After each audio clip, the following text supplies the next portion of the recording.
Alright, hello and welcome back, ladies and gentlemen. Another day here in the CCT, another morning for Counter-Strike. And yet again, it's us. It's us too. But today, we're supposed to have a couple of pretty decent games here. That's what I'm interested about. So it's a different sort of day. You had a day off yesterday, a chance to relax. Now, Teo, are you ready? Are you ready for some Counter-Strike again?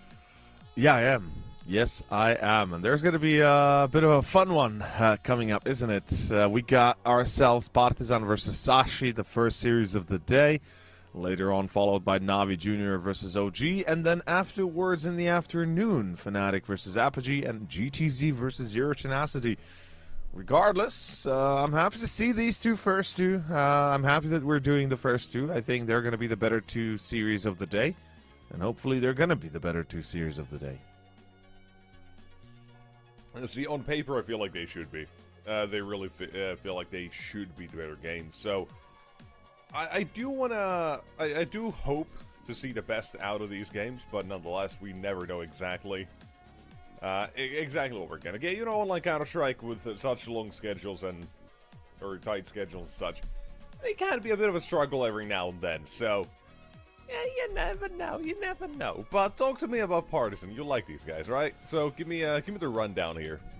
And yeah. Those who don't know. So those that haven't heard of the team, well, you've been sleeping under a rock, or at least living under one. Partisan have been around for a while now. They've rebuilt this roster about a year ago, a little bit less maybe. Rebuilt it with Collins, Dragon, Emmy, and Kindo. At one point in time with them. I'm trying to recall who it was. It was, I think it was, I'm trying to recall who was the fifth before Vladan joined a month ago. For some reason, I'm coming up empty. Doesn't matter. In any case, point in hand is a great team, knows what to do, have the firepower to a degree. Kindo, Dragon, you know, both being absolutely impressive. Emmy leading, of course, doing what he can. He might not be Nemanja in that regard on the personal level, but certainly still tries. And then Collins and Vladan, two great, solid players that really kind of round up the whole squad into a bit of a great anchor that can make a difference in a game, especially a game against a team that they face to go off against Sashi in a way. And Partisan, I mean, they do ride the wave of momentum quite heavily, but nonetheless should not be underestimated. In Series 19, I believe they're still fighting for survival. They are still in the Swiss stage currently. Yeah, they are 1 and 2. Yeah, 1 and 2. So they're not looking too good. I believe we also saw one of their games, right? If I'm not mistaken, against, was it 500? On the 26th, I believe we did the series against 500 for Partisan. Yeah. And that. Yeah, I think so. I don't know if that was there or not, but I honestly don't. Yeah. Remember. No. It's. It I doesn't know. Matter. It doesn't matter. We know about these guys now. We've seen them around the block a little bit. It feels like they came out of nowhere with VRS puts, but it is what it is, you know, kind of thing. But either way, Sashi here as well. You got to talk about them as well. The Danes on the the server, and for today as well. You already, if you see a little bit here, you notice something. There is a bit of a change here. Altek's not playing today. Instead of for him, we are going to be having Nico play instead. So that's the one change right now for Sashi. That kind of skews the conversation away from why Sashi perhaps could take this. Not having that full 5 they're used to more normally, or more usually today play. So that could always affect things, but it's unlike Counter-Strike. Again, that's something that will always keep on changing. It's something that won't be of the most consequence in every single game or series or situation, as we saw, right? We saw the game between Partisan and 9 with no Emmy, no Rals, no IGLs on either side, and that game was one hell of an entertaining one with a lot, you know. So you have teams that absolutely can play without, you know, a specific player or two, and even in the worst case an IGL. So, you know, there's that. But for now, the Veto starts off with a little bit of Nuke. Probably going to go on to, I mean, I don't want to say Inferno, But, ooh. Okay, fair. I guess we're gonna go to Dust. Ladies and gents, it is gonna be Dust's second map, which means it leaves us with only really one option, right? It's... I don't want to say ancient, because I wouldn't want to see it, but I'm fairly certain that's what we're going to be getting here. Like, Inferno banned by Partisan going into ancient as the third and final, right? Oh, Unless... it's always going to be ancient. Yeah. It's ancient. It's got, like... Inferno hasn't been great for Partisan, so they don't want to even take the chance against Sashi here. Yeah, I mean, ancient just is that map either way. The one thing to note here is that no matter what map you actually go to, Sashi have a massive edge in the amount of games played, so they have a whole lot of more reps in recent months, this year alone, and even before that pretty much. They have about 80 maps played compared to like around 30 or so for Partisan as well. So you have that, that's to keep in mind here, but nonetheless, right, you have the Veto, you know what you want to do. Yeah. Despite, again, why right now we kind of say maybe there's a couple of maps or games they haven't played, or they just haven't played as much as Sashi. There we go. But even in their previous games we've seen for Partisan, that hasn't really mattered too much, because they've been playing a really good game of Counter-Strike all in all, so I'm kind of expecting that again. I want to see if I'm able to be surprised positively yet again. And I think so.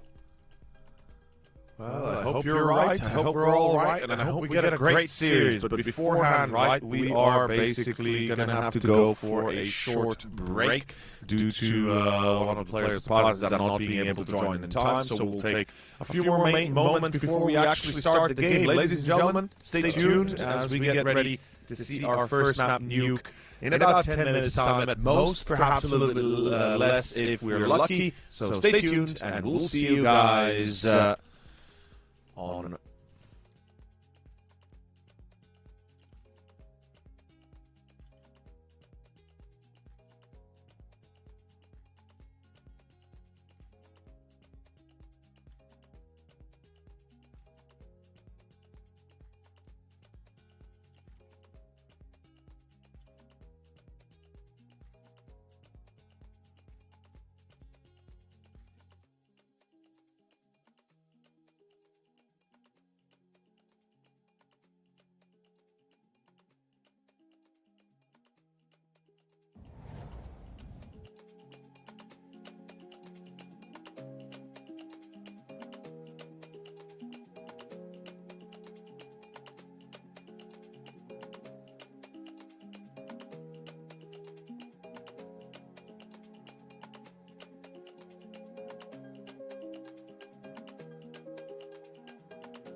Send it.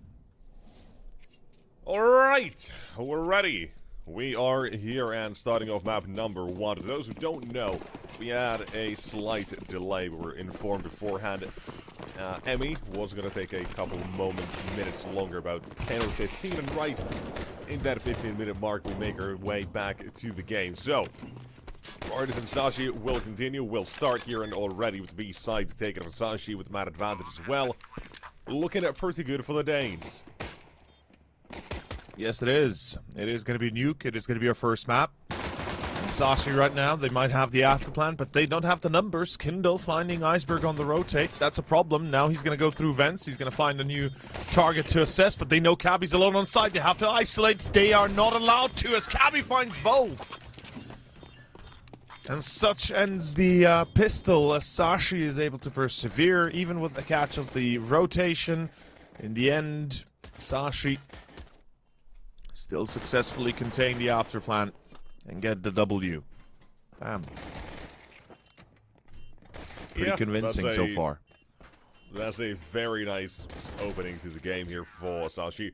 Because vendor rushes can go badly so damn quick as well, or quickly. So, just getting to it. They don't waste any real time. They manage to make their way down with only one casualty in the vents. Neatly done, and now to continue. CT side, Nuke 4 spies, this is fine, makes sense. Especially at the start of the game. But for now, Sashi, they've actually managed to... Yeah, I was gonna say, they managed to get Iceberg into a very good position outside. Looking himself into garage and finding the opening as well. Collins removed, man advantage taken. Continuing off the back of this, the CTs not gonna reciprocate with any sort of aggression of their own, just wait, and dare I say, this probably is not the right move to make, but with a couple of smokes in play, Emmy seeing the shadow just a little bit, just a teensy tiny bit shown of it. You can probably make a guess here that it might still be that A-play, with Iceberg being spotted outside so long ago as well. But now they have the questions, has he gone towards heaven? Is he still in garage? The answer is garage. And I love how Emmy's about to play this as well, because Zyphon drops, he's now ready. The call to be made, an A-play, but Cabby with him being finding Dragon. Opens up ramp very quickly. They can still divert this and head toward the B side with no real firepower on it for just the moment. Nah, there's no chance. As soon as doors open, they're gonna know. And yeah, with that, there's the kill on Emmy. They get the secondary on Kindle, and there's a 0% chance that Vladan will be able to do much, unfortunately. Pretty straightforward so far.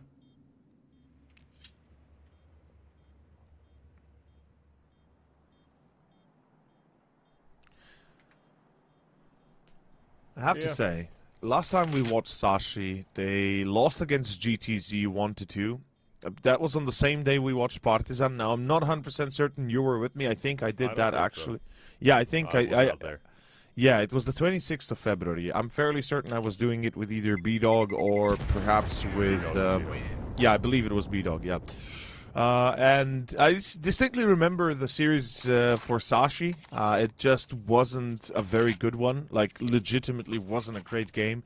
Map 1, they showcased Nuke very well. They gave us an idea of what we should be expecting out of them. But then Map 2 rolled around. They completely fumbled Ancient, not to mention Inferno, and they just lost the series. And I hope Sashi today come a bit better prepared. For Nuke, I'm certainly expecting them to win. It's perhaps more that second map that kind of keeps me up at night. It's Dust 2, where Sashi wouldn't be the first time they fall through flat.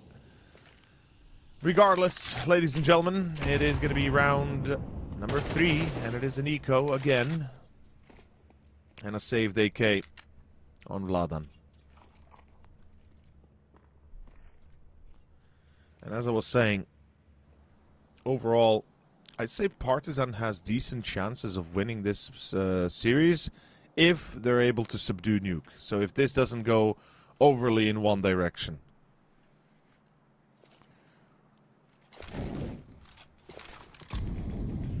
utility.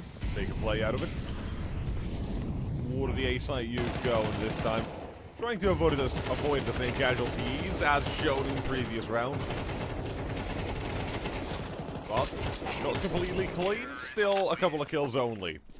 Zyphon, despite getting shot at the dink down to 9 HP, just calmly shoots back. And so, there we go. That's 3-0. A very good T-side stuff for Sashi. They've dealt with the force buy. It's not clean. It's not perfect, but they've dealt with it. They dealt with the second round here as well. Or third round, whatever. Yep. Depends which point you're asking. And they've got that 3-0. They've got that perfect T-side start. In terms of just the round outcomes. Now it's about getting those rounds on the board as well. Against the rifles that are on Partisan being wheeled currently. Even the AWP. I mean, taking the shots, no real damage. Both slightly... Oh my surprise. But here's util toward the A site. Just a basic greeting, no actual commitment from it. It's just to see what the CT side reaction might be. And it is for Emmy to go down toward the lower site. And I really appreciate the pace for Sashi here. Because look at Iceberg again, right? We mentioned him, what, 2 rounds ago. He was already in garage at this time. Now he's down to secret stairs. Partisan have done pretty much nothing to stop that for now. Instead, they're playing the rotations and the defensive lines instead. I really like this for Sashi, just recognizing they are going to have this map control for free. And it's from the very get-go, it shows that's the game plan. Iceberg has to be a big part of this T side so far. And probably will continue to be as well, so I am very much liking the current idea and current game plan we see. Seems like a good one, yeah.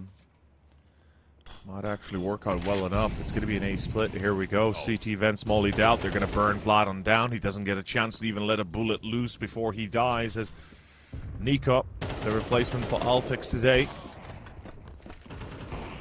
will be traded off. Kindo finds 2. Hold up. Kindo.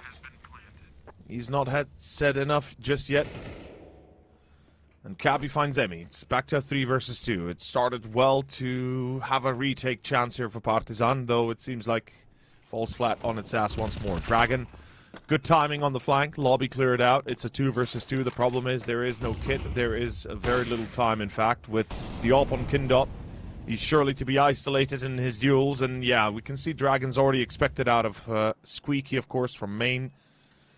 So chances are this round is already gone, and it is. Kindo dies with that. Dragon wire. Yeah. I mean, that's still, round. in a way, takes down Cabby. So what? It's for me, I'd say the CTs should take care of their own economy rather than care about what their opponents have, right now at least. Potato, I don't mind. It's the very start of the game. Your economy is not that really, or not that fluctuated on that CT side where it's like, okay, an M4 needs to be saved to have a buy. It's whatever. You want to at least stop Sashi from building their economy. That, to me, makes more sense as well. I mean, it's a delicate balance of both. Yeah. It's like you have to balance between being able to deny. If it was later in the game, I might be a little bit upset about it, but given it's the start of the game, fair. You can still buy like a Deagle pistol, whatever here in a Kevlar, or in the case of a Dragon and Collins, and probably a couple more as well. MP9s with armor or half armor. That's fine.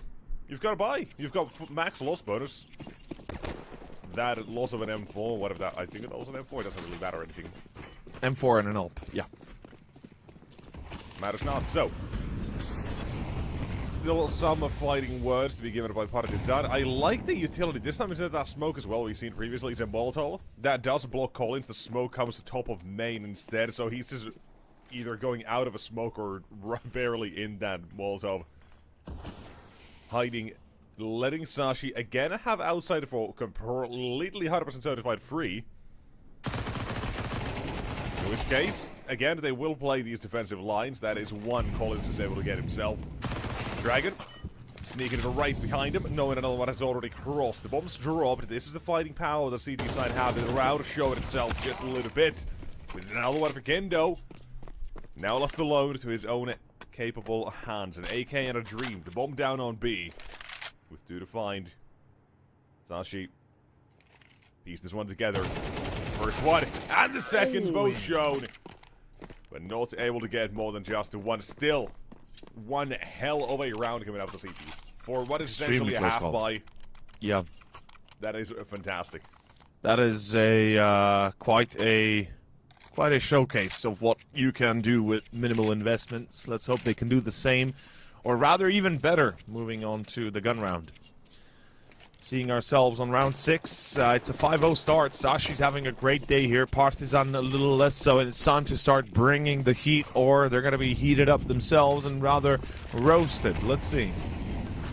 Starting off with the op on Kindo again. It's going to be Lucky on the other side to try and counter it. The rest of the team basically focusing on default. We see Partisan heavily focusing on outside control. I respect that. They want to make sure they contain it. They want to make sure they have the info available to them if need be. I mean, 4 rounds in a row, that has been Sashi outside in 3. Yeah. I think a change is needed now. It's the second gun run where they do make that. Absolutely. It's only about time, but at this point, again, Sashi, as soon as they recognize this, it's not really going to matter a whole bunch, assuming they still have a decent game plan to continue from, but the route itself is perfect for Partisan. This is one where Sashi can't adapt to it because they're all dead. Too late to do anything about it. Post-mortem can't change your game plan. That's called hindsight. Doesn't work. Nico, recognize the setup. And 2 more to go. Hold on. We've let him cook for a little bit here, and he's put a 2v or 1v4 to just 2. Kindo and Emmy, they will let him plant a bomb. He's still got a smoke as well in his hands remaining. And he's taking the duel right to Squeaky. Noticing and knows the rotation. And gets damage off, but no more kills. Still, 2 in the situation he has is more than he probably should have had. First one fed it as they walk through a smoke. Second one, very patient, very damn smart from him. Now to mind the bait that was given to him immediately. And still gets a bomb plant. Pretty good, considering the economy was so damn low, they needed that bomb plant as well. And even with that bomb, it's not going to be a perfect round for them. It's not going to be a good buy. Not ideal. Far from it. That's the damage on the economy we were talking about earlier and how well it can impact you later down the line, or at least help you out. Partisan have set the stage. Let's see if they now pull out the rug from underneath Sashi and actually make it happen here. This is a round that will break them. They're already on the tipping point. They just have to be thrown over it. Oh, Dragon pushing lobby from ramp, getting caught. Vladan not helping. I believe Vladan now spotted as well. As Emi trades. Wait, Nico ignores Vladan, doesn't check him in the back. That's a massive pull. If Vladan can get in the back lines of his opponents, that'd be amazing. Wait, Vladan... Wait, what? Where did Vladan go? Did he go down B? Yeah, Vladan went into the vents. Oh, boy. Oh, no, they lost B. Oops, I thought he went behind them on ramp. I thought he had the timing there. But he went down on vents, and now they lost B, and that's round. That's 6.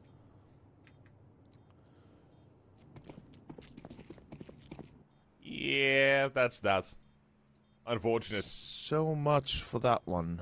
Oh, that's a shame. The finicky part with that lobby push for Vladan is that with as much noise as Sashi's making towards ramp, even if he still runs, they will hear him. Yeah. Because he would have been way too late for that to actually be... Sure. Very effective. Maybe he gets that one, but they'll still have a... Or either have the B site at that point, or he just won't get anything, so... Thought about it, and they decide differently. In the end, they will go for the save. That's going to be a 6-1 scoreline. T side, by the way, of Nuke.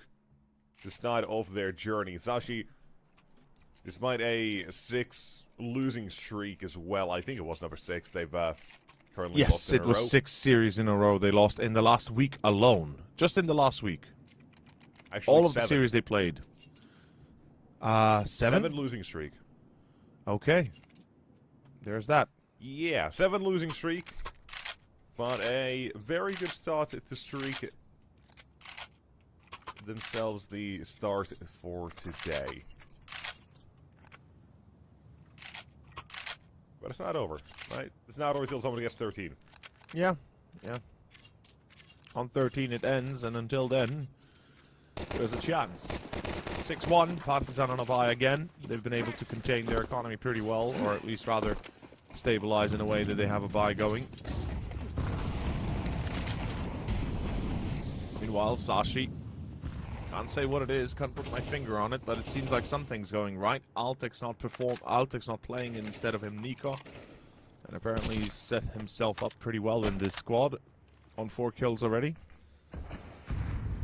And it's not like Altex isn't an inconsequential part of the team as well. He's actually become quite the staple. Good hold, a push, this is a relentless one. Sashi, though, stopped in their tracks, perhaps. Collins holding the line, finding a double, maybe a triple. Oh, Collins drops down, breaks his neck, breaks his knees, and actually makes the sound that now they realize what's up. Good nade. Lucky doesn't die. How does he not die? He's on 5 HP. Oh, boy. This is going to get interesting, isn't it? Are they even going to try this retake? I mean, the bomb's not even planted yet, so maybe not give yourself up that quickly.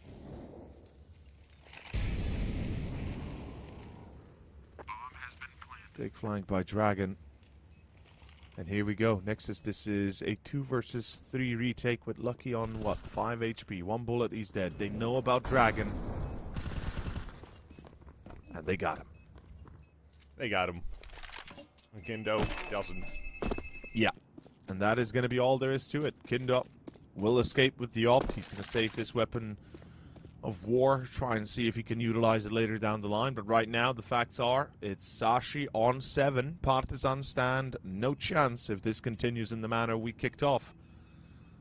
I mean, Nuke is sure to go in the hands of Partisan and, in the hands of Sashi, if it truly does continue in the manner we've kicked it here. We can see that the op will not be saved. They've got some money. They've banked it up on the 1 round they won, but it doesn't help them when you keep on losing. As round 9 comes around, and we are ready to enjoy a little bit of magic now from Partisan, hopefully. CT side, just not looking good.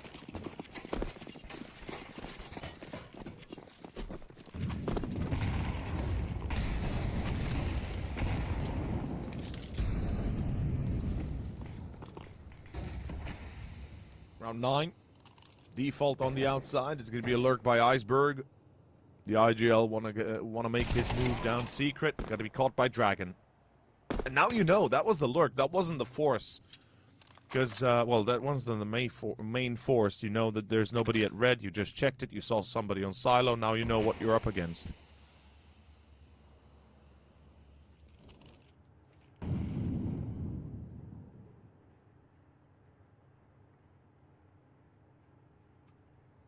And we can see right here, it's going to be Kindle on ramp. Oh, missing the shot, though.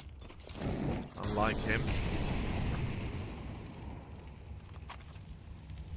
Sashi take control. Even with Iceberg down. And I like that now that the rounds have become a little bit different, right? You've got ramp control. You don't have Iceberg. That adds already layers that they have to figure out here. How do you want to approach this? Now you kind of revealed that play. 35 on the clock. You got to decide how you want to go about this and up into heaven. The entries from sight now need to be perfect as well. And the kill feed is nothing but blue being spilled. Partisan down to the last one, and Dragon, he does not get a single thing either. 4v5 perfectly executed by Sashi here. That's a little bit too easy almost, you could say. It Sashi, really is. They are taking control of this game, and it's not like it's a massive challenge from their opponents. Partisan is not really putting up too much of a fight. And it's starting to impact the actual chances of them, like they're actually falling apart here. Like every round, it looks strong to begin. They get an entry perhaps even, and then everything just kind of falls apart again. It seems like it's a back and forth of just who's going to be the unlucky cat today. And, well, Sashi, they seem to not have drawn the short stick. As we take a tactical pause, Choiv will take a break here with his squad to try and talk this one through. Of course, the coach of Partisan, see if he can rally the troops, get that morale up.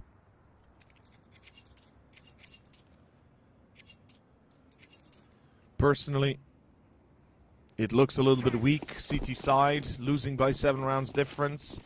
That's a big problem for Partisan that somehow they have to solve before it ends. And right now, I don't think they have the solution anywhere in getting close.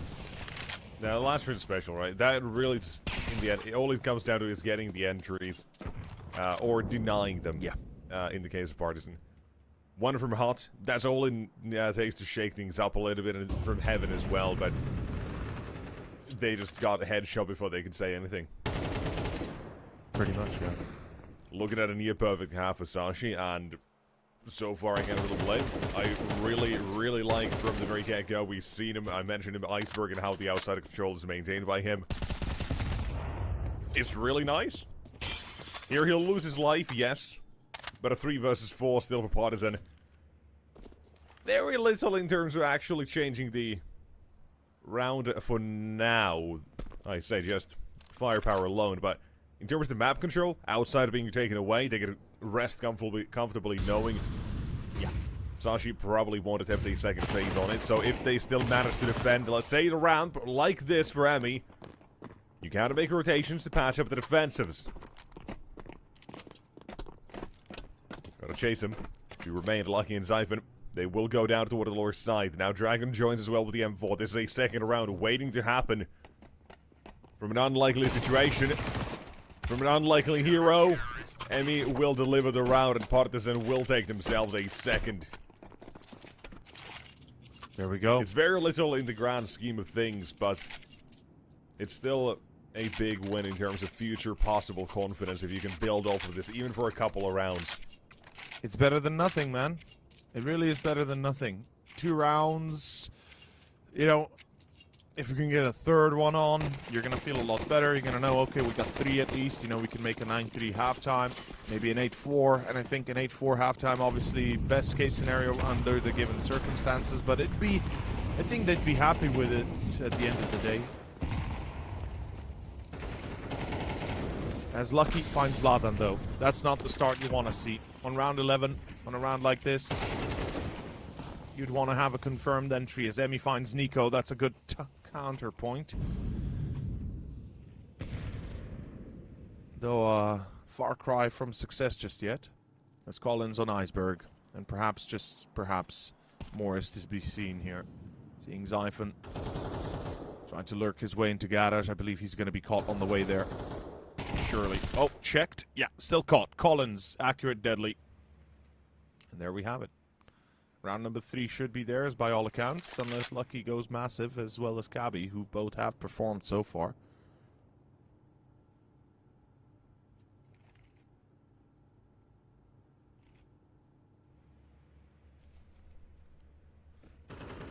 So, last couple of players to ramp into the off. Kindo will find himself kill number 6. Slowly become an active part of this game, hopefully. That's what we are expecting. You know what I want to talk about just real quickly again? Yeah? Is how difficult this CT side actually is for Partisan to play.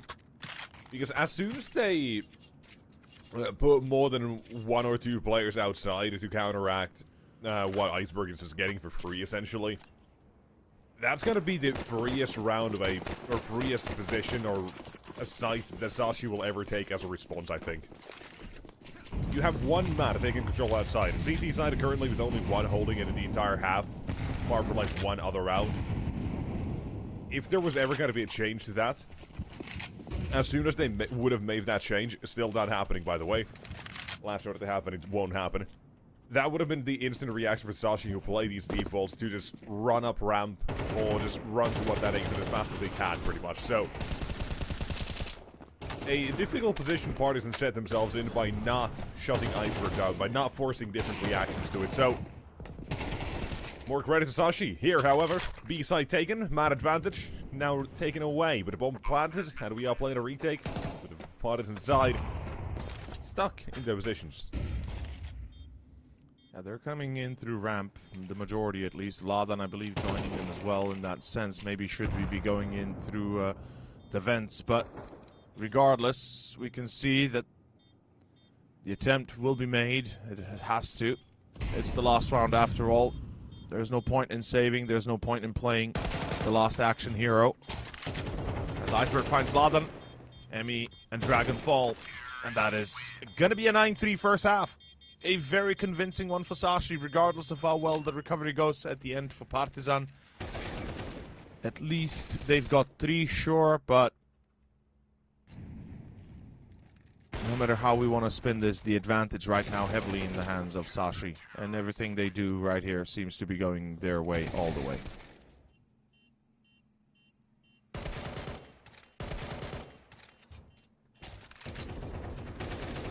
Calling this an advantage might just be an understatement. Yeah. It's a done deal if they win the pistol. Let's be fair. Partisan will lose this map if the pistol is lost. So we don't need to Often is the case. Yeah.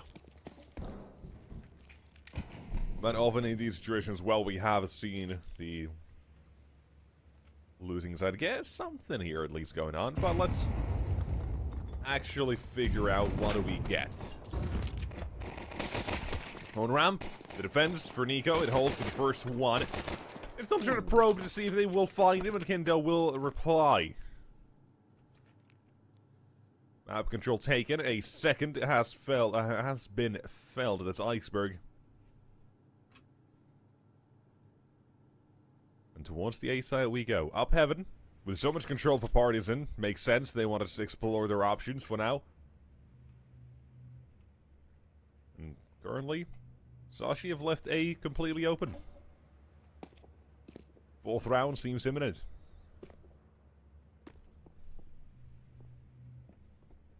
No kits, no position. They're not even going to attempt to retake this. It's as simple as that. Bomb has been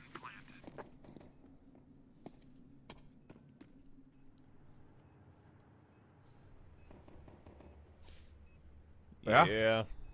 Last round. Damn. This is different than I had imagined. I'll say that much. And they'll cat. Oh, Kendo doesn't get lucky. That's unfortunate. It doesn't change anything, but still. There is no kit. There is no chance, surely. And indeed, there is none. As Collins cleans it up, make sure that everything goes according to plan. And we are looking at our first map, maybe going the distance here. The comeback is real. If they continue, of course. That's a big ol' if. 9-4, Partisan full buy.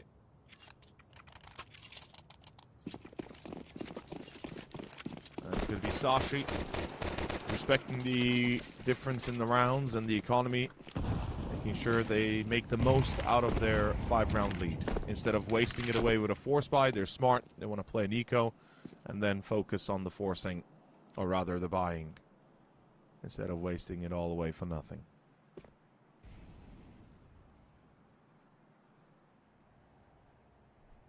They're just playing the proverbial odds here in a way. Gone around and such. Nice to see. A fun little stack on A as well. They are going to kind of try scattering. Apparently, I thought we were going to push together for a second, but no. Scatter tactics, see if Partisan decided to push in from this as well, but they're still holding steady. Second push comes through. It's one for the MAC-10. It's going to be another one. And cleaned up as well. Emmy farms about 4K this time. And so far, by far, the Partisan's most impactful player by frag department alone. Though, for the game itself, I honestly don't know. Considering there was no real adaptation made early on in that first half or outside of control. I don't know. I really don't know. It just feels like it was lacking completely. You could obviously as well say we had the 4 versus 5 converted by Sashi, where it was quite literally just entry, entry, entry, all in 1-2 seconds. That it was still a... well, half that was dominated by entering and getting that control and having your players online on Sashi as well. So it is kind of hard to pinpoint some of these issues in that sense for Partisan, but other stuff I've mentioned lack of control and lack of adaptation does kind of bite you in the ass. But for now, Dragon gets bit. That's the gun round starting off perfectly for Sashi. They got the entry. It's lucky to find his 14th kill already on the map, which is pretty impressive given that nobody else is trying to ride even close, with the exception of Emmy, who's doing a great job on the other side. And I guess we can say Zyphon is trying to trail, but still not there. 4 players down secret, though. Everybody kind of focused on their efforts here to take control over B. There will be 1 player down on site itself, behind on Catwalk, and Lucky actually watching control room and double doors. At a very dangerous position he's standing in, because he can easily be taken care of if they open double doors and control room at the same time, or at least check it. And Lucky, he's got an off angle. He's going to work it. He's going to get it. Secondary engagement goes his way. Cabby helps. It's a perfect hold. Collins might have a bit of word to say about that in a 1v3. Almost pulls off a third, but in the end, Iceberg too accurate, and that is going to be round over. Sashi will find number 10. Yeah, simple enough. Quite literally easy for Sashi when they get the guns out. Indeed. And we have to move on from this one. And I think we have to move toward Dust 2. I think we do. Partisan, this is pretty much their final stand. It's still 10, right? If 10 is not the end-all, right? It's 13. You actually have to get. You break Sashi here again, you take this round, you wipe him completely out. They're going to play an eco. They might have a hero M4 in the next round. Next round, considering Zyphon's money, might just be saving an AWP as well, who knows. But Partisan could very quickly still get to 7. That is another gun round. You do have that comeback available. But it's definitely not what the game currently hasn't been delivering. Kindo, though, removes Zyphon for now.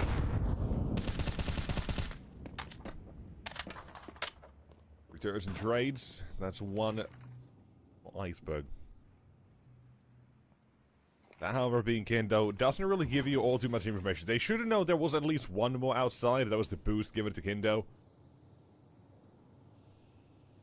Perhaps could have jumped on top of the red by himself, but boost more likely in that situation. Nothing else having been seen around the map either, so Sashi, what's the reaction? It's still to take duels outside, which Dragon will come out on top of. Lucky removed. And this is just a very lacking rotation. Sashi just feel convinced they're going to be coming back toward the A site. Yep. But they have B. They've confirmed it as well with the only 2 players, but... Oh my god, hold on. Oh, wait a second. They figured out there's still 2 players on B only, but the first one, that decides it. 10-6. We said if they wipe out everyone on a Sashi, a full eco is what they're playing. And they seem to be successfully doing that, apparently. They're going to wipe them out. Yeah, even if Cabby survives, I honestly don't think that's going to change anything. He'll just save. Yeah, no, regardless, it's going to be an eco next. Yeah, it has to be. They don't have much of a choice in that, unfortunately, apparently. Yeah. 10-6. Maybe Partisan, you know, they've got a little bit of energy in them still here for this final bout. Maybe they can pull out some sort of a reverse sweep. Maybe clean out Sashi. That'd be a pretty impressive stunt if they'd be able to do that.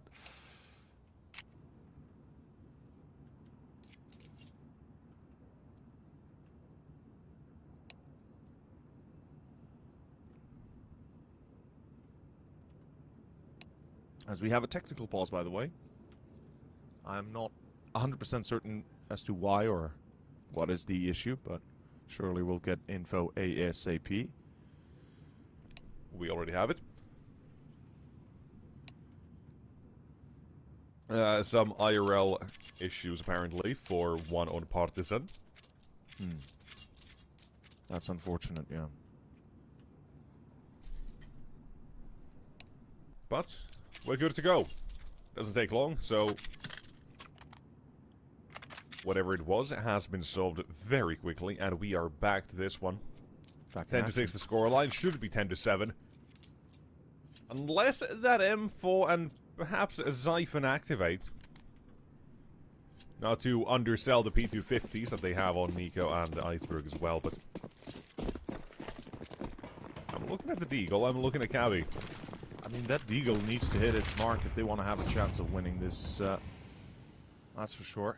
And the M4, if it's utilized properly, it can find a multi-frag, but you cannot let those pistols die beforehand. You have to somehow work together. I've said this a million times, I'll say it a million times more. Whenever you have a single weapon saved on you, you always play for support around... your teammates should play support around you, looking to utilize that weapon to the best of its ability, or capability rather. We can see here they're trying to execute A, or at least, you know, kind of insinuating that. But right now, reaction from Sashi, stone cold. Seems like they're convinced it's A, and in fact it will be A, but a very delayed one. A lot rides on the next few moments, especially for the first contact. If Dragon, or rather any one of the rifles dies, and then Dragon at low HP, right, what is he gonna do? Ooh, Iceberg got himself caught. And that's the entry they needed. Now they can slowly start pressuring back onto site. There's that Eagle activating for one. Yeah. Nico has to drop on them. Keep in mind, and the M4's here. No one like this, though. That is an issue. If they still go away, they're dead. The man above, lucky as well. They do decide to back off. Bomb's been making its way toward the lower side. M4 cannot be retrieved with the AWP. In Lucky's hand, a missed shots. It's a 1v1 on B. That's what makes this round doable for the moment, but he's taking his time. Is a sweet, sweet time. And thus, back it off. An AWP saved. That is all they'll get from this round on Sashi, and the couple of kills.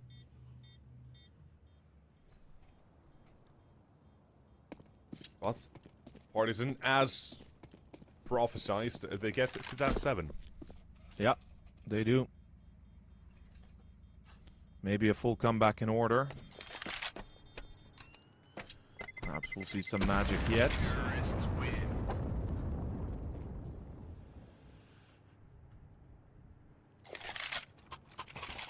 Two players survive, keeping some of that money out on their side, let's say.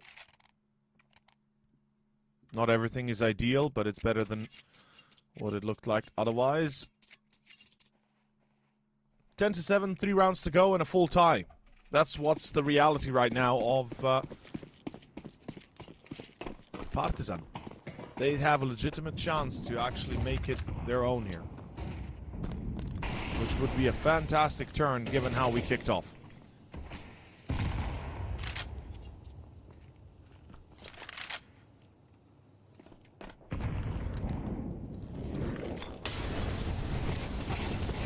Iceberg goes to the utility.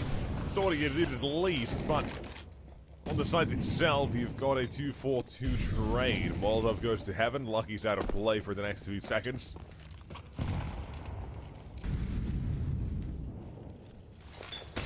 Second Molotov. Forced in front! And Xiphon active. Lucky as well. Both going in. With 1 to remain. His name is Kindo. Has an AK.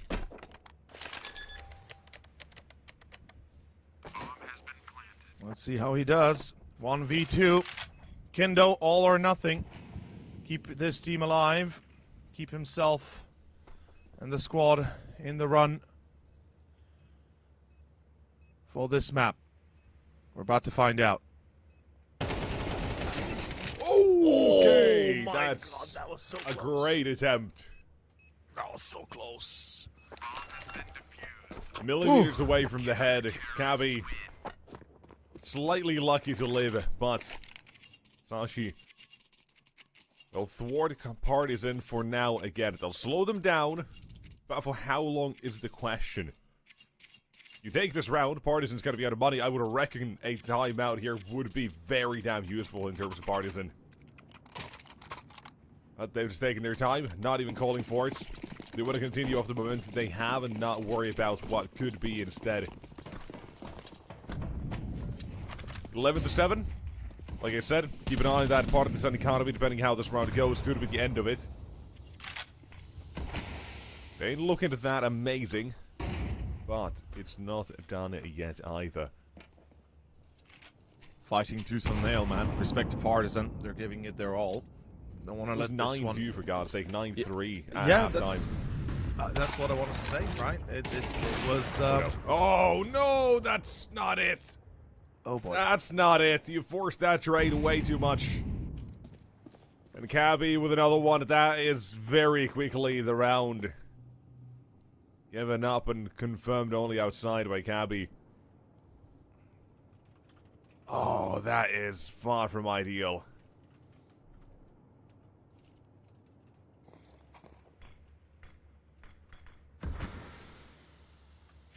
Damn.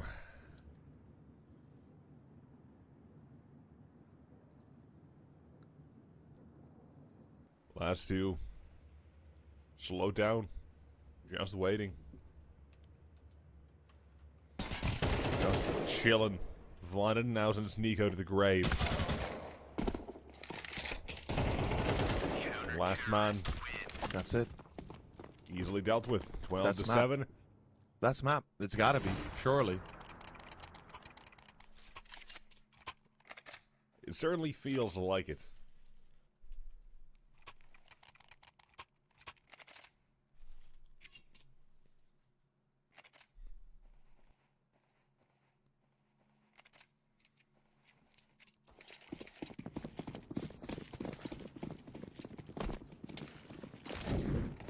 Round 20.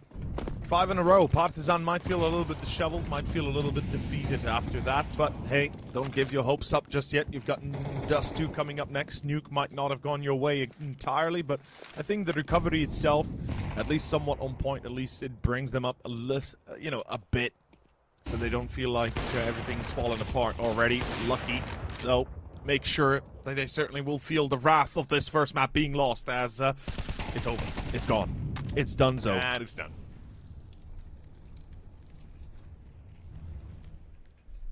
I mean, Emmy has been the man, but it's now not just enough. a myth. Yeah, exactly.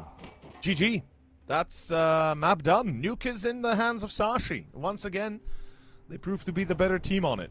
I'm not even that surprised, to be fair, but then again, Partisan, I would have hoped for a better showing on their CT side. It just wasn't enough. Like, they had basically 3 rounds on CT, on Nuke. That's not acceptable. You're going to have to take a look, Partisan, at what happened on Nuke and how you can step up to make sure this doesn't happen again.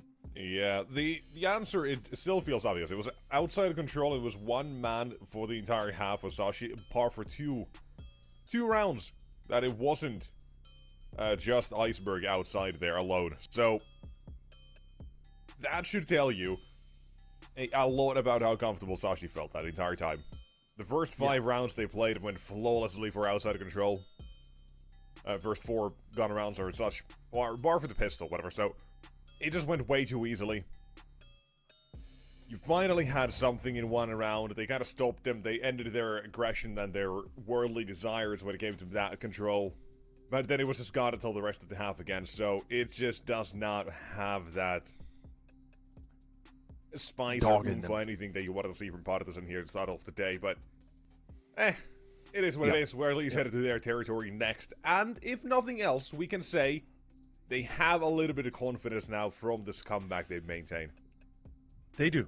They do. Let's hope that they bring it on to Dust 2, and let's hope that they don't blow out on Dust 2 or bow out. In any case, we take a short break, about 15 minutes, and we'll be seeing you on map number 2, everybody.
Alright, hello, welcome back. It's gonna be map number 2 is Sashi and Partisan after a dominant first map from Sashi. They played their map like it was theirs. They had a 9-3 first half on the T side of Nuke. And they closed things out after, you know, just allowing a couple of rounds to slip in for Partisan. But now we look toward Dust 2. Now we look towards the map pick of, obviously, Partisan. And hopes of a better game. And I think expectations that will meet those as well. Because surely that first map is just a very poor first half, and it happens. Second, they still showed they can fight, but now to Dust 2. Onto better grounds. Onto better grounds, onto better wins, hopefully, maybe. I don't know. I hope they're going to bring it up, but in any case, we are in the game. Ladies and gentlemen, it is going to be Dust 2, as you said, better days. As Partisan T side starting off, it's going to be pretty classical here. Looks like a bit of long peek, just trying to get an idea what's coming. The rest of the team is focused on that B space, as the PT-50 on Dragon, trying to hunt headshots. I like the idea. Its potential is great, but its execution not so much.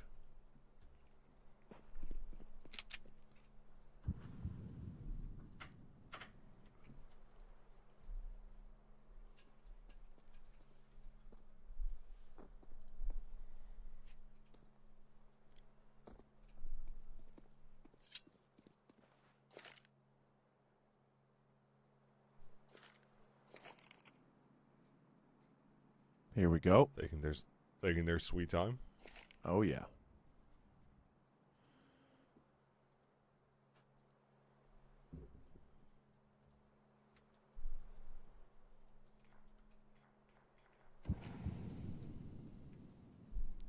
Come on.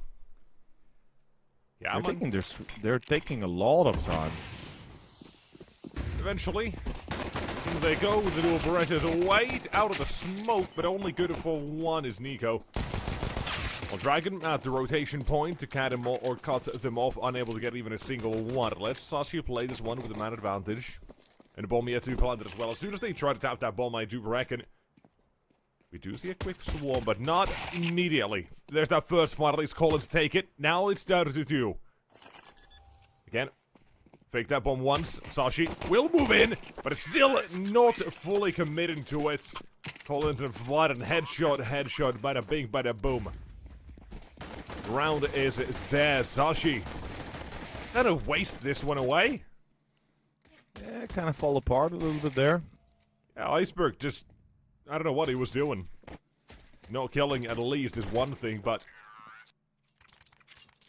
just getting shot without any of his teammates making that move at the same time. It just feels awkward. Disjointed almost with the retake, but it is what it is, I suppose. And for this one, it's a full eco.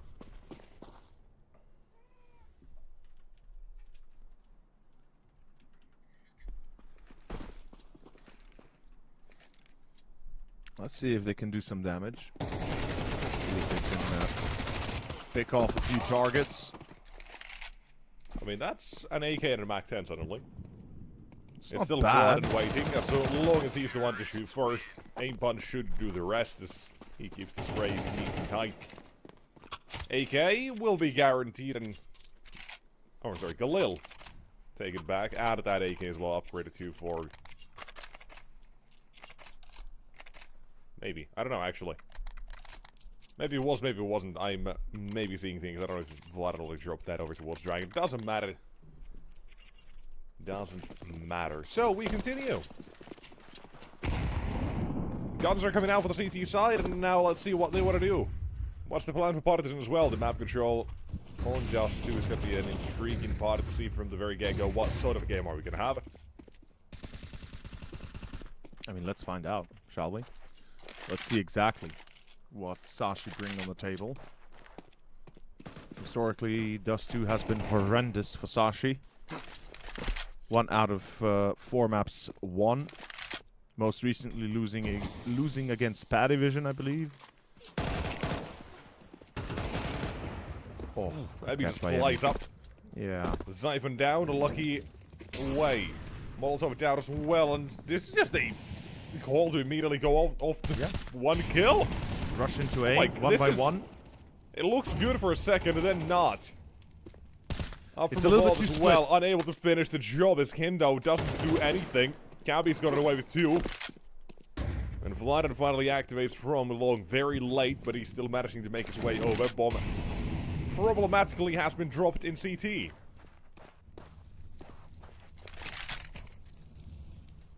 That is not great, although, oh, never mind, not as deep in CT as I thought. Gonna put that one down. And save us the pistol, play with a man advantage.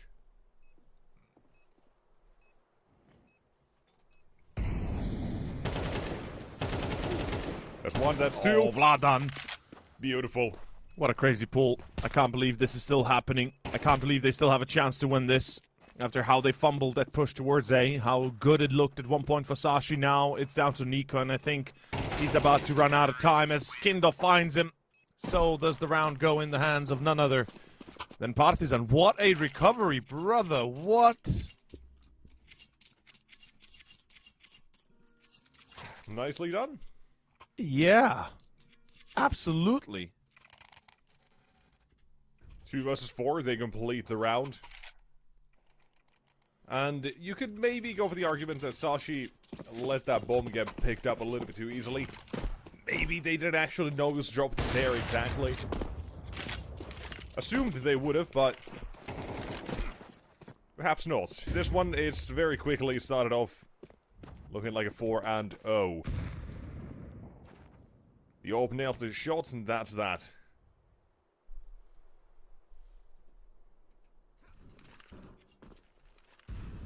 Nothing else for Sashi to really say. Long control is there. You've got players in CT, short, rotations to be made.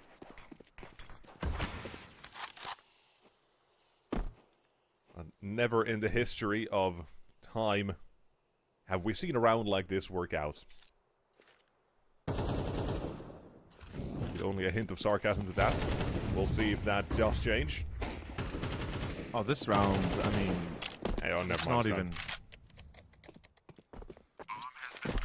It's not even a challenge.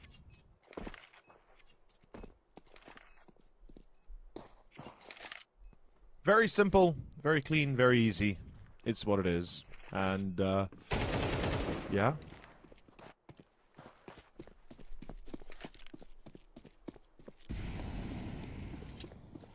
Yeah.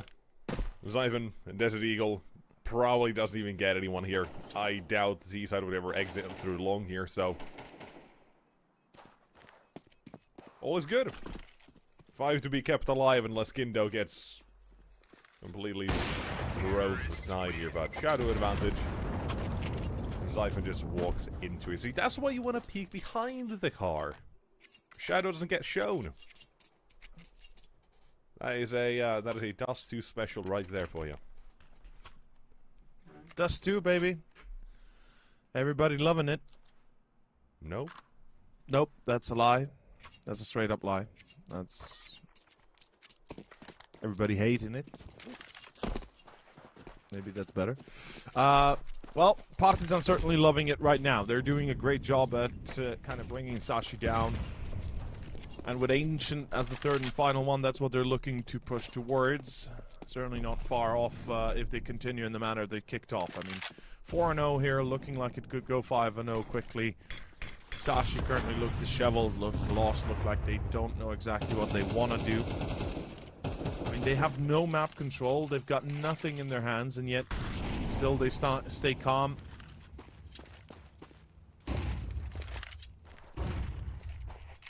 Waiting for the next shout to come out. Iceberg is going to have to hold alone on A. Like, legitimately, Iceberg is going to be the one-man army on short.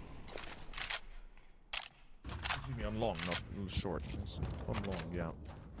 Lucky's on short with the AWP, watching the cross. Now Zyphon comes in support, so the timing is right. Partisan still splitting towards B, though. Or are they? Like they seem to be a little bit indecisive themselves. They've got the space for either B or A, and I think they're gonna go A here with the bomb on short, obviously.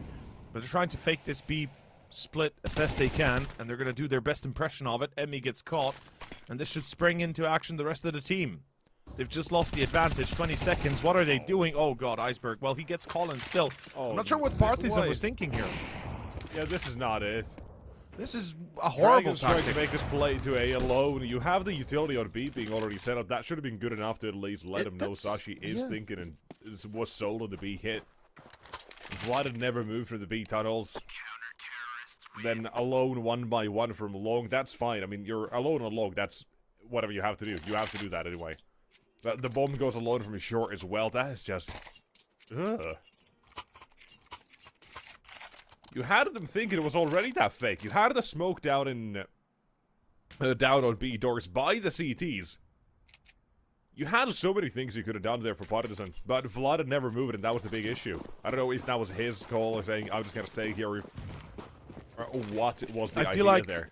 I feel like their commitment towards B would have worked if only they actually committed to it instead of trying to fake it out. Just send everybody towards B, right? You had the lurk on long. That could have worked wonders with Collins, but the rest focusing on B would have given you an entry as well. Instead, it's just a bit of a mishap in round 1 to Sashi. They do lose the entry again, and it's going to be down to Cabby holding the line. Does he hold it? That's the question. He finds one, he finds two. Yeah, Cabby holds it. Easy for Cabby. Oh, boy. Oh, what a hold. Sharp shots for the AK-47, instant headshots. And the bomb delivered expressly at his door. God damn. Hello. No? It's right there on your screen, buddy. Yeah. Tunnel vision apparently never even takes the shot. Interesting. Smoke about the fade. Here's utility. Just barely actually avoids Emmy. It bounced off the box just a little bit, so he will be fine. But the round, it's 2 to Sashi. They're not going to waste the chance when they get a back-to-back opportunity.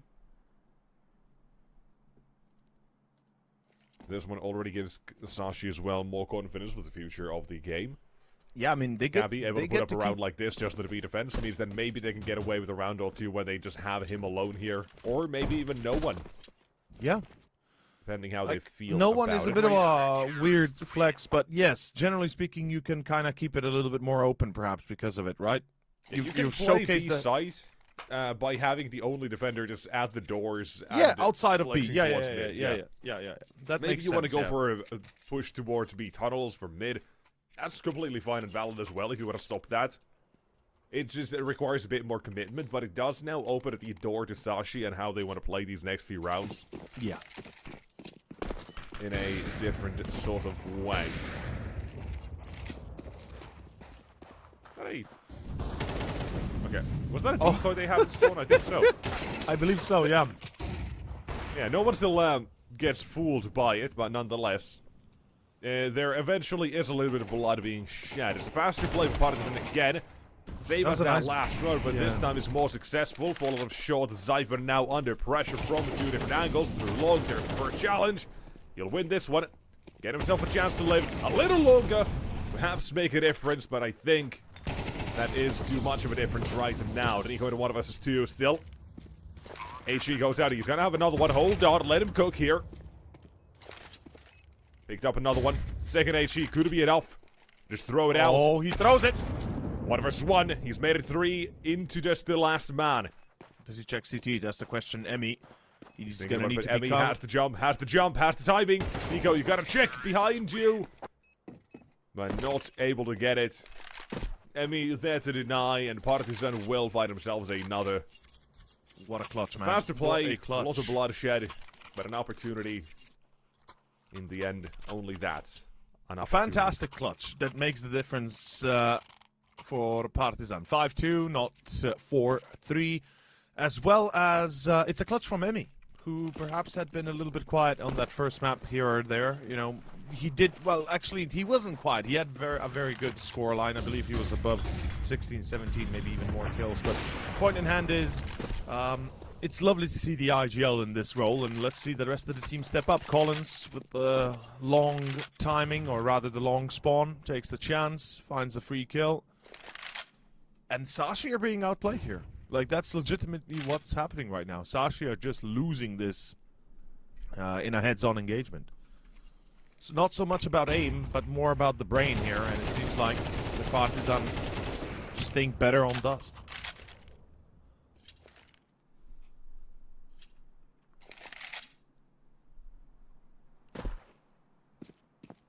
Yeah, I mean, I do like that we're seeing a very fast, confident play from Partisan here.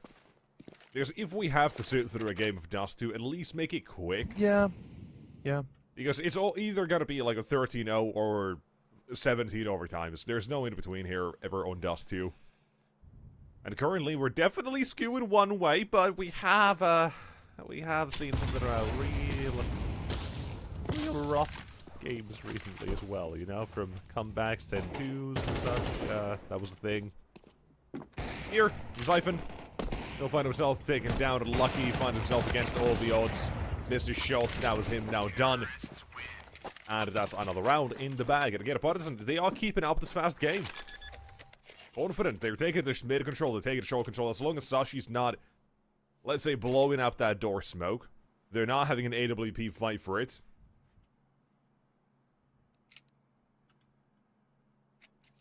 But This is, I think this is going to be, like, I think Sashi's going to spin out of control here. It feels like they just don't know what to even do on Dust. That's how it feels. Like, to me, this looks like they're about to spin out of control, is what I'm saying. As Partisan is just taking lead round by round, on a round-by-round basis without any sort of concern, without any sort of challenge.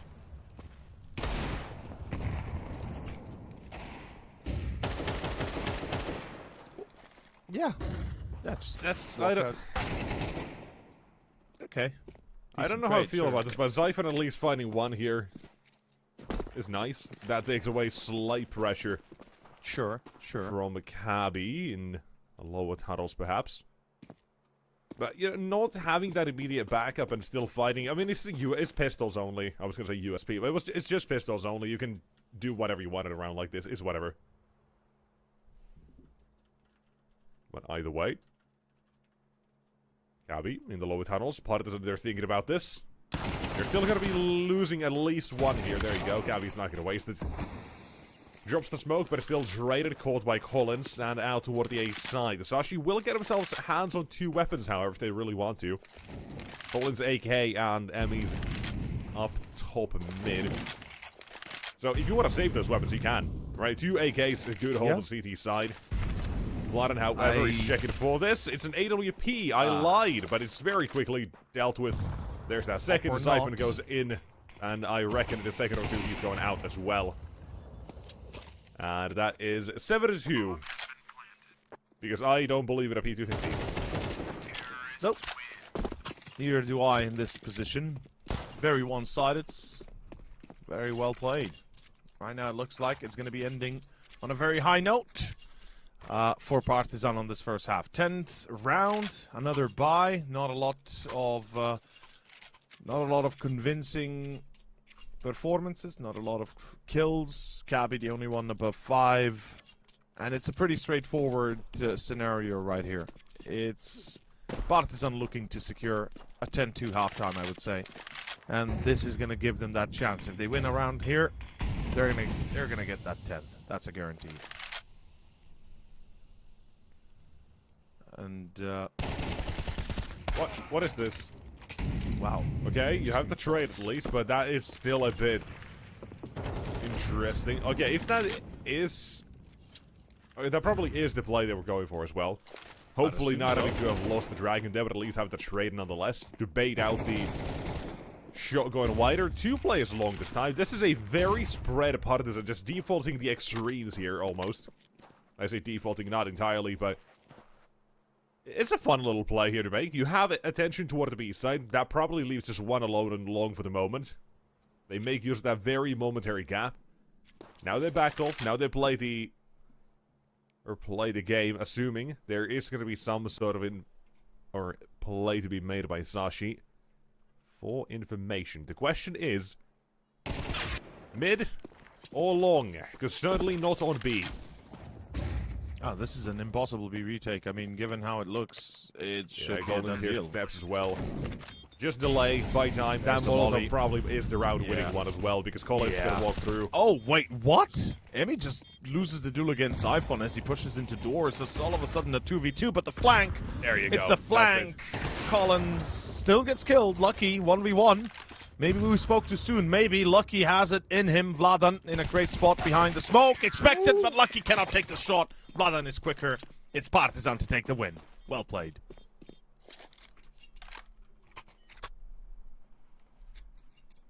Goddamn. 8-2. And Partisan, very lucky to have still come out on top of this one.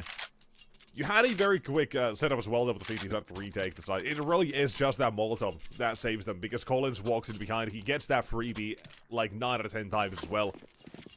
That being one of them. Even if Lucky trades, it's still one where Sashi not good enough for it. That Molotov, if it doesn't go to car, Emmy's not dead either, so it just would have made it even more impossible, but you gave it a chance, you gave it a shot on Sashi's side. And right here, right now, a chance to take at least 3. Match what Partisan had on map 1 for the first half. Pretty crazy, maybe surpass it with 4.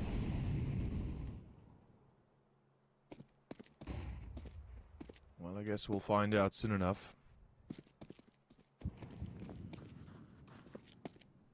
Minute and 10 seconds. Partisan should be looking towards short, I feel like, here.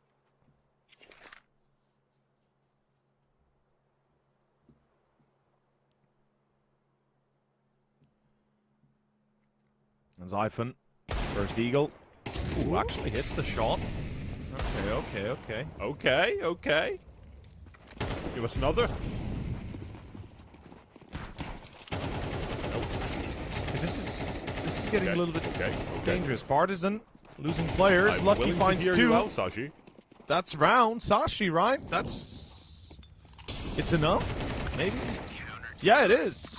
Damn. Okay. It feels, even if it's now over, it still doesn't feel like it was a round. It just feels anticlimactic. You have the entirety of shore control, and you just never push toward the side.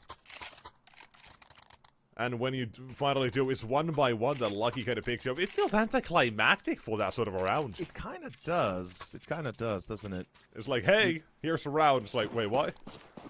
How? It just feels like one of those, but hey, I mean, Lucky gets 3 kills there is a massive W. Yeah. They secure an AK. I think that all as well, maybe. I'm actually not sure. Maybe they did. Too much, brother. Who knows? I'm not sure. But toward the B side, Kendo. He's been alright for the openings. Especially toward the B side. Now he's going to spot the Chief of Nico. Wide in the open. Iceberg towards long. This has been a duel we've already seen a couple of times. Collins again. But they still lose B. Not looking the right way. Yeah, sure. Yeah. It's like you have this kill. You have that lurk taken care of. But the B side, down it goes. But guess what? This is going to be a round where we actually see a retake in. This has been a half so far we haven't seen pretty much any saves, I don't think. Because it has been so close, because it has been Partisan as well, just going plus W and wiping out everyone on Sashi's side. I honestly am wondering if you've seen a single save. I don't recall a single one, so there's that. Holy Dust 2, this has been the greatest anti-Dust 2 of all time, yeah. Yeah, the greatest game of Dust 2 ever played, and not a single save, probably. Hopefully, maybe. We don't know. We're just yapping into the wind. We're just going with the emotions here and assuming that is true. Yep. Hoping it's But Partisan, hoping. they made that first half very quick with the pace they had, the tempo they set. But for the end of the half, you got something here to work with. Probably not enough, but you got something. This last half though, last round, there you go. It's very easy for Partisan, 9-3. It's the same as what they had to work up on map number 3. So it's time for Sashi to show that they can make this sort of comeback instead. Yeah, exactly. Sashi, can you make the comeback possible? We're about to find out. Dust 2, a map that they are not a fan of, but have to play it regardless, whether they like it or not. So let's see them step on some toes and do some damage.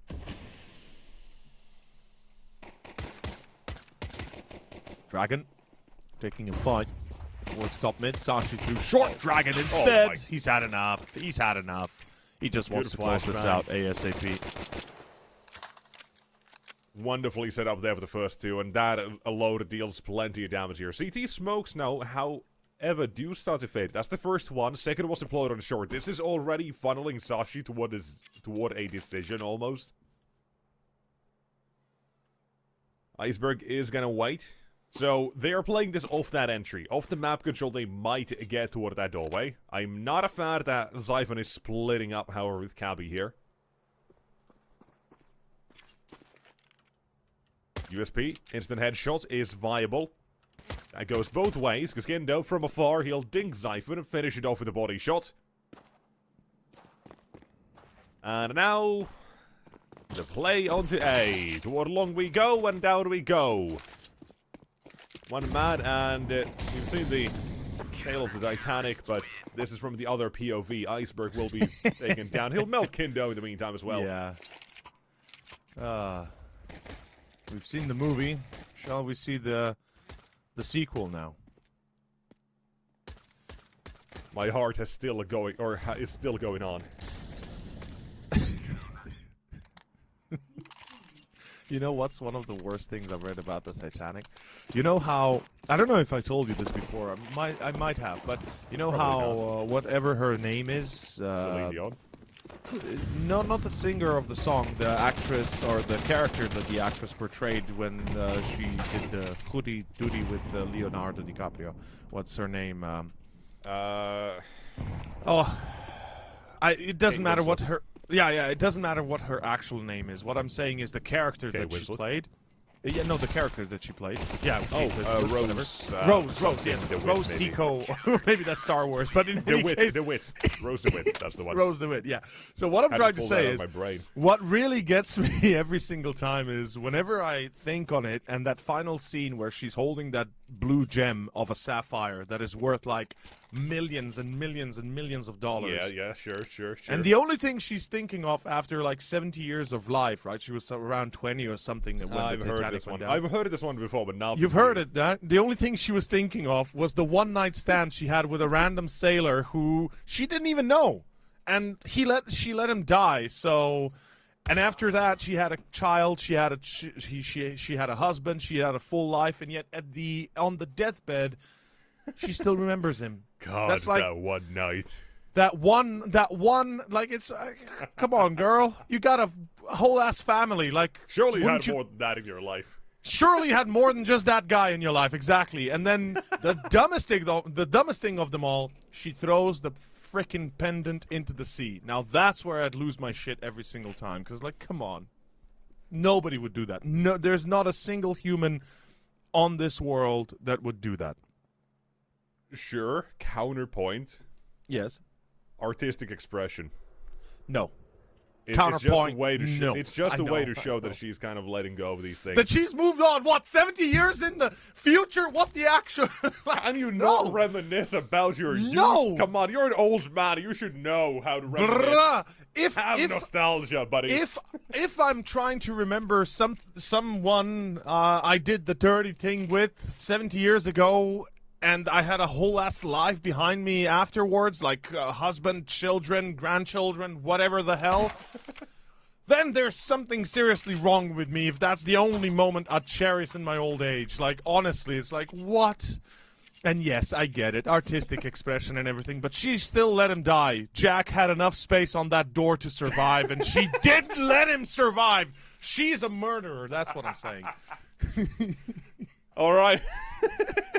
All right, I hope you guys have enjoyed this very brief intermission of one random comment about the Titanic here into a full-blown breakdown of Rose DeWitt and how stupid she was in the movie. I mean, yeah, she let him die, man. by I our can't very let her own go. deal over CR to CR.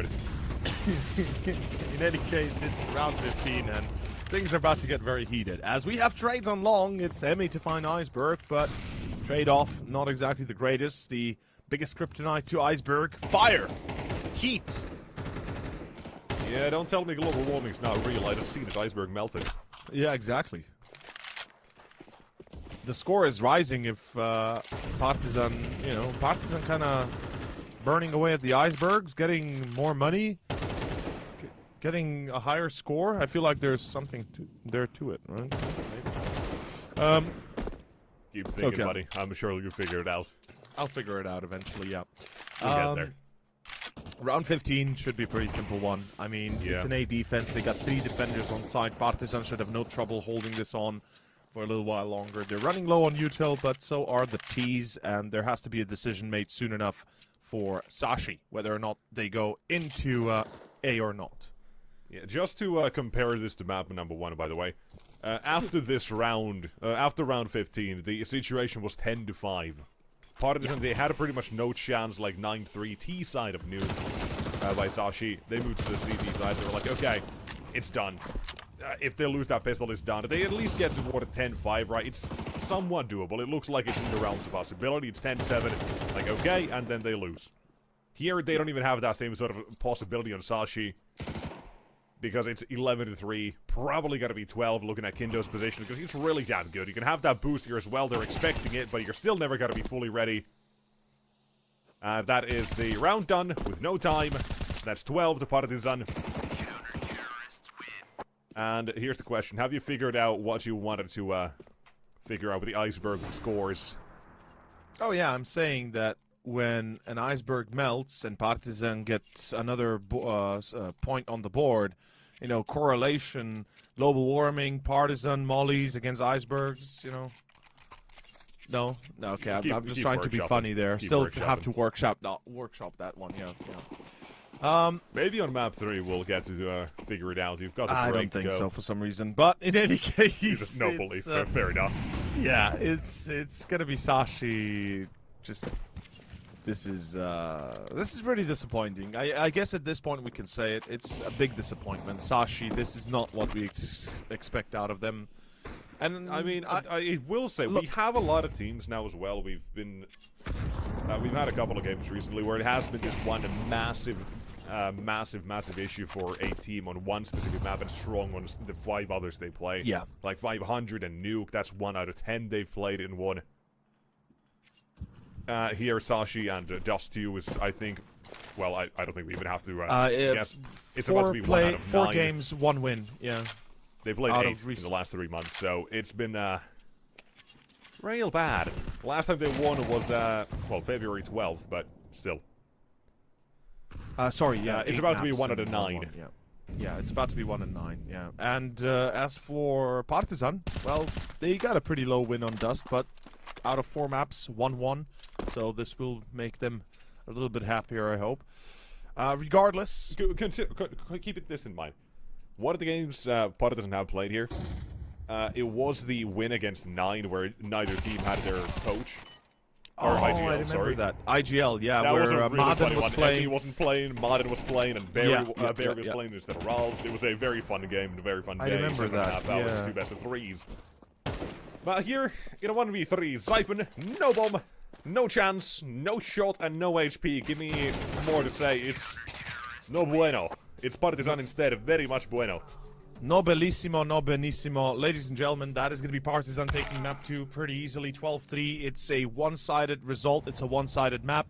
Sashi stood no chance, and hopefully they'll bring it up a notch once we get to our 3rd and final of Ancient. As expected in the end, this is the map that's going to bring it down for one or the other. First round of the Swiss stage here at Series 20 of Europe. Stay tuned. We'll be back after a short break.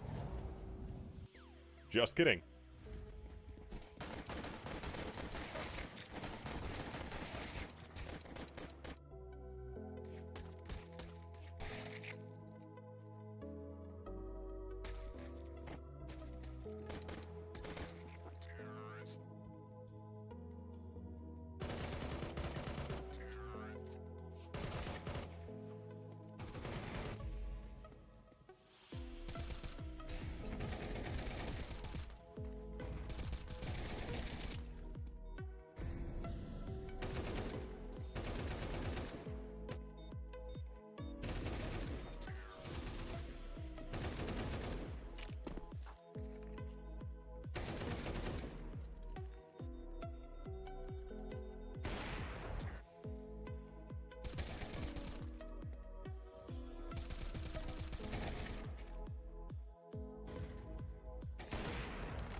Alright, welcome back. We have one more map to go now between Sashi and Partisan. And then we'll decide who's going to be coming out on top of this one. We're still starting things out here, so Swiss round number 1 is going. No one's going home, no one's going to the playoffs. We're just feeling things out for now. But here's the stakes. Sashi with a 7 losing streak. They don't want to continue that. That's going to hurt your confidence, buddy. That's not going to feel good. And Partisan, who've been a bit up and down, they've had decent results. Now they're in a slightly worse one. They've had a couple of their recent games being losses against Iberian Solo 2-0. That's not the greatest result, I'll say. Losing against 500 in a BC game, that's understandable at least. And then beyond that, it's just been actually, oh my god, only 500 in BC games they've lost to in recent time. Yeah. That's the only teams they have lost to besides the last one to Iberian Solo. Wow, okay, I did not realize that much, but... for Sashi, you're on a 7 losing streak, making it 8. That's just gonna be hurtful. That's gonna be looking like your average face experience when you look back at your games. Not great.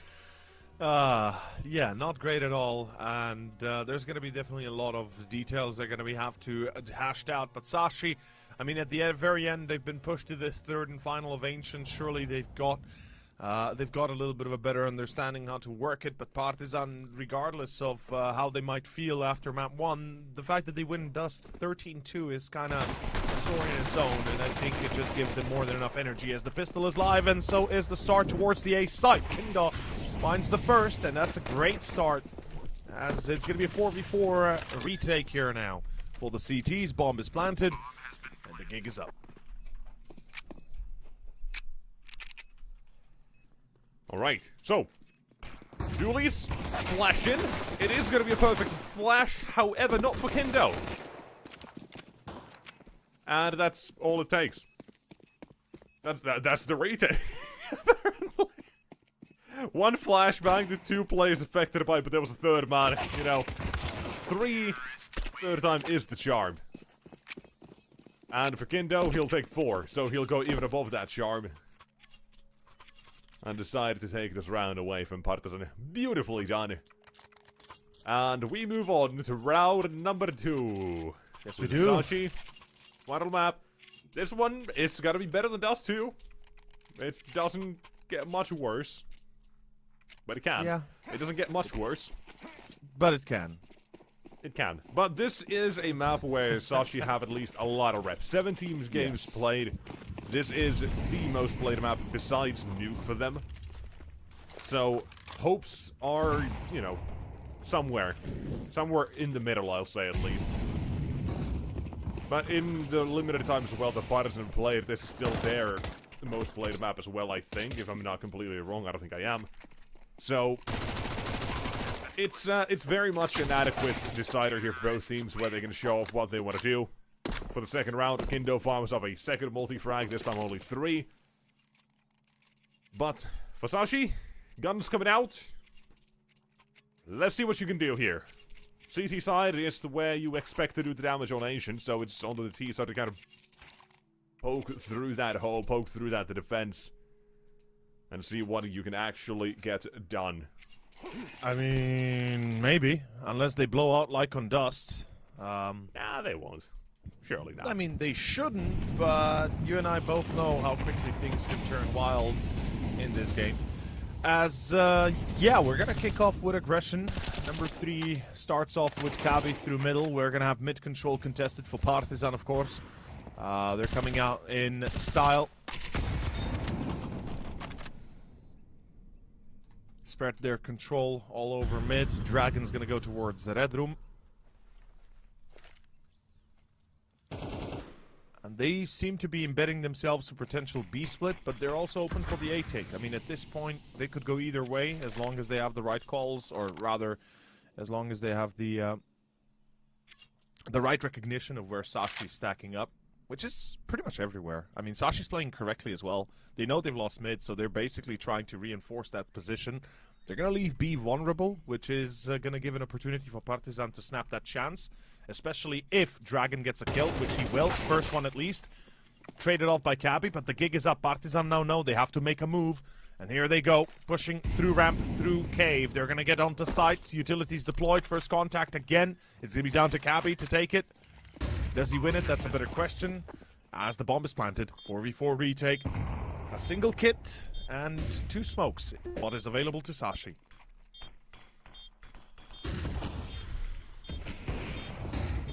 There's the util. Flash is not effective. I mean, he still should be able to be seen. And even so, it's out the first kill. Onto the defuse, they're going to try to spam them through the smoke. There's a very small angle in which they can try to spam them as well. But with the smoke blocking their way, a real having to be done. Sashi cannot be stopped from getting this round on the board.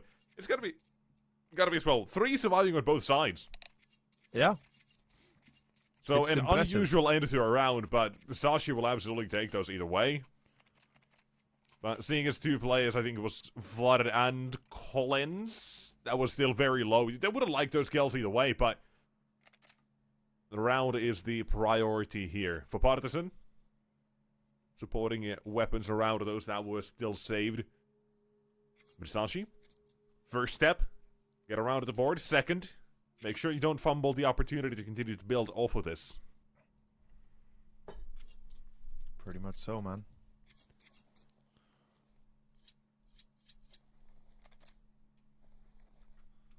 Let's see if they can keep it up.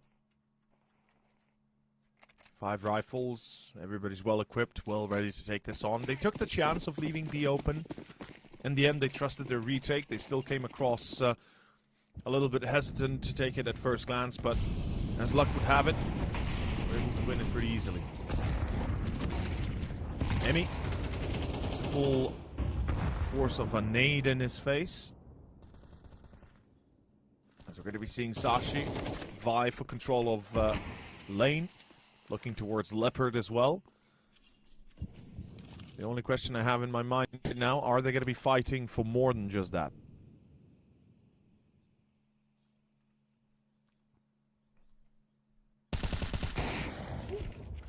Good spot.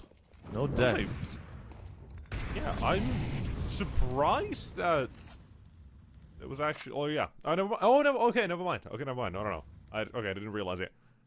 It was actually Emmy boosting Kendo on the box still to look above the smokes. That was what was happening. I believe so. I think so. Yeah. Yep. Alright, I was wondering why the aim seemed so offset. I was like, okay, that's gonna be surely an easy kill, but that would have made sense. Just the toes instead. Now grappled again. Stand here. Grappling to mid control. It's gonna be lost by Sashi. 2 for 1 of the trade. The CT side now having to decide how they want to play this. With 30 seconds left, I don't know how much of a fan I am of the play being made by, I think that's Lucky. Will find himself 1. Just the 1. Siphon, a lot of noise been made. A little up close. Vladen lets him know he's here, but still finds that kill easily. An iceberg. 10 seconds. He stops the bomb plant here. Should be the hero of the round. He's jumping right on in. And he's looking to seal this one. But Kendo needed to be taken down. He'll survive. Now to take the AWP away. That's 2 for him. 9-0. And Partisan back to a 3rd. They will not let Sashi build up on this. No, they won't. That's very, very damn close. Yes, it is. Almost goes the other way. 3-1. Sashi back on pistols. Not going to be happy. Who would have in their stead? No, I wouldn't be.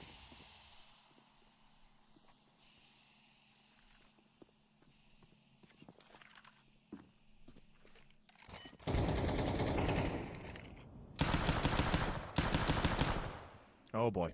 Iceberg. Gotta be careful. Poking the bear with that 5-7.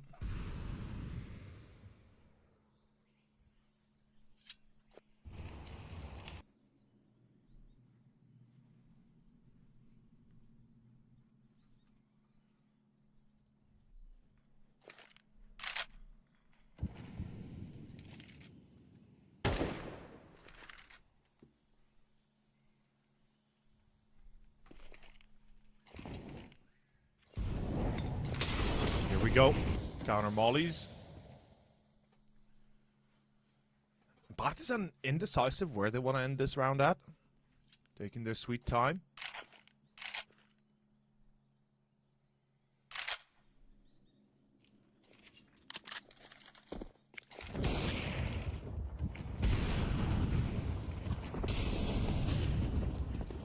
First in towards B, it's Emmy. Back 10 in hand against Nico, it's easy. We'll be clearing them out, and that's a wrap. That's a wrap. The only chance was for Iceberg to be traded and perhaps find a second through the smokes. You do have a 5-7. There's a dangerous weapon. For a Desert Eagle for Nico. No longer here. But not fighting a single thing here. Just the damage. Emmy's down to 1 HP. Feels like they will have to hunt him down. Otherwise, surviving the bomb explosion is a little bit of a difficult task. But we'll see if they can manage to make that happen. And yes, they will. And there you go.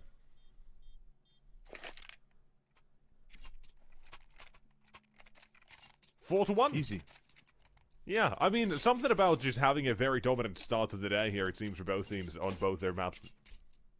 And that's What really fine. gets me is how well Kindo is playing right now. Not to mention Vladan as well, but generally speaking, the whole team doing great. But it's just Kindo as well being super impactful by just not allowing himself to die, making sure that he's a consistent thorn in the side of Sashi. The full buy here has to succeed. Sashi, this is no longer a playfield. This is map 3. This is where you either fight for a potential 1-0 in the Swiss stage to start off positively, or you might be fighting for survival soon enough afterwards. So, a lot riding on this, and I think a lot of people, you know, generally speaking, would expect Sashi to be the better team overall. Though, technically speaking, Partisan have been doing really well lately as well, so it's not out of the wild that they would be doing a bit better. Nonetheless, very close in rankings, these two teams, when it comes to the HLTV rankings, I believe. Wow. Nice defense for Lucky. Okay. Black Yeah, Fence not affecting him as well as they should have. Okay, that advantage quickly taken away, apparently. That's not great. I'll note, by the way, so far, Kindo's yet to die. Could be the round here. Could be the time. Gabby, HE to be deployed. That'll be chipping away a fair bit of damage from both Collins and Kindo, just making them hurt even more than they already are. There it is. Fight on the first to death for Kindo. Manifesting. And on the A side to defense, B side defense, close enough numbers, anyways. Zypher into 1 versus 2. Makes noise. They'll know he's coming here. Chipped away. Headshot now available for Vladan out of the M4. Mac that as well. A bit more useful. And they've got a crossfire going on here. Bait and switch. Correction. Got to decide where the second man is. And now he knows. Into the sight. Out of the round. To Vladan he goes. Partisan will take this one. Easy.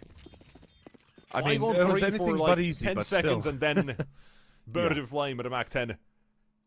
And that's that.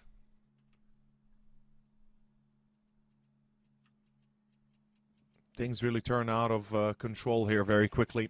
Partisan keeping themselves afloat, and more than that, they're starting to drown Sashi here. 1-5, half buy again. It's looking absolutely splendid if you are a fan of Partisan or a player of Partisan.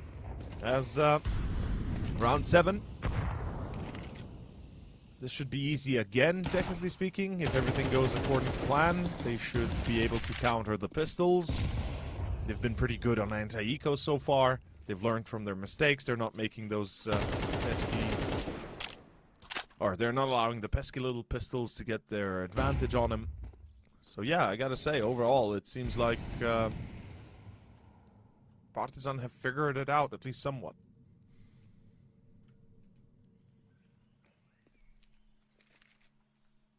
I'm a bit surprised how slow they are with their map control, by the way. They've got free mid. They've made their way into Leopard, but they haven't spread anywhere else. They don't know about A main. They're just kind of keeping an eye out on it. They are not looking to go towards Donut or Red Room just yet. Or, well, now they are slowly pushing forward, sure.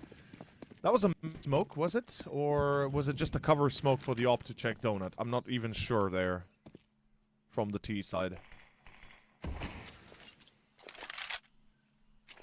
Yeah, okay, it was just a cover smoke, so it allows the Opper, aka in this case Kindle, to get closer to Donut to try and see if there's somebody there. Fair. That's fair.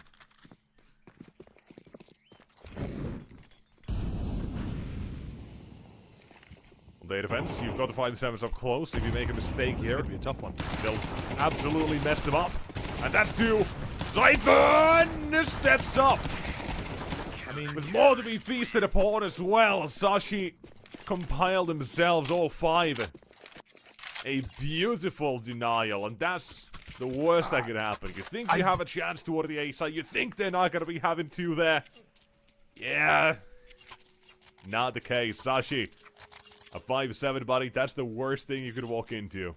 not exactly the greatest decision from Partisan, to be fair. I mean, they have 20 seconds to go. They waited far too long. They go into Donut through a very tight hole into A. Like, that makes 0 sense to me. Through a smoke even. Break it up or not. They just made a very poor tactical error there. Or rather, Emmy did. The call just wasn't it. And in the end, they pay the price. The ultimate one. Second round for Sashi. A third one as well. I think they might have just awoken the beast that was within. And I'm not sure they're going to like what they find. As Collins finds Iceberg, though, why the hell is nobody watching? Okay, so this is... It's a game of... Oh, no. Oh, no. That's B side wide open, and it forces rotations while the rest of the team goes A, surely? Oh, it gets worse. It gets worse. Lock into 5-7. Dinked him. Finished the job. We'll tag him up at least, nonetheless. That's still the A side open. Because of that position, spotted. Rotations were made. A side's given over. Vlado with the bomb plant, and what do you got? Nothing. Gambit to deny it. Kindo's not going to watch. Had to play the numbers. The expectation was they're not going to walk through that donut smoke. But for Kindo, it's still a chance to try to wrangle this one back. Steal this one. Take the HE. Take the brunt of the damage. Go for the bomb plant. But the problem is, you got Lucky, who's not afraid to fight. And to stop the bomb plant as well. A very, very nice round for Sashi here, I think. Despite Collins is finding 2 absolutely ridiculous openings toward the A or toward mid and B side, it's still really nicely played for Sashi from there on out. Especially Kabi just denied that bomb plant because they wrangled back that control of the round. And then stopped the bomb plant not just once but twice. It takes a little bit of luck, obviously, to find the right opening to stop that bomb plant in. Not to be held and such, but there you go. There we go. Situation managed. Sashi to 3. And started this one off 5v4. And Iceberg, who had nothing, gets himself an AK.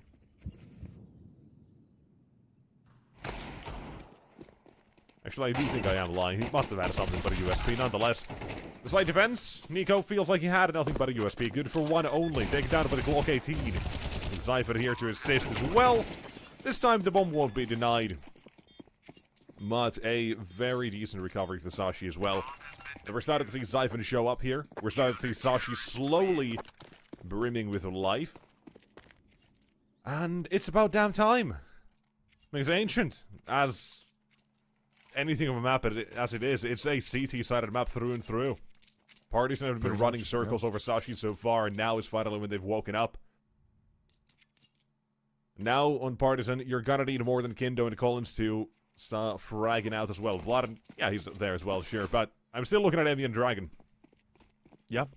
If you want to get a couple more rounds, probably is who you're gonna look toward now. OT side's gonna be dominated by one person alone if they're having a great game. Vladen, he'll just have a decent game for now. He's dead. Can't do much. Oh! Dragon. Nice copy. 4v4 could still bring about a bit of a different ending than perhaps initially anticipated. It's not improbable.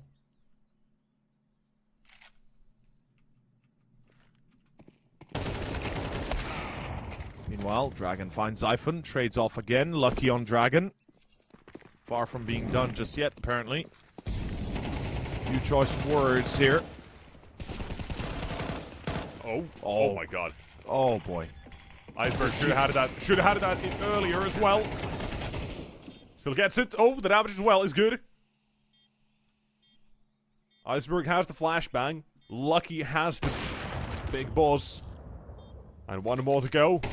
Solid snake maneuvers needed from Emmy, but can't get it through here. Iceberg walks the smoke at the same time. They very well play, or very well walk that through on Sashi as well. Nicely done. Yeah. 5-5. Half buy at best for Partisan. And round 11 is up next. And as I said, Sashi awoken the sleeping beast. They don't allow them to be taken advantage of. And in the end, it seems to be working.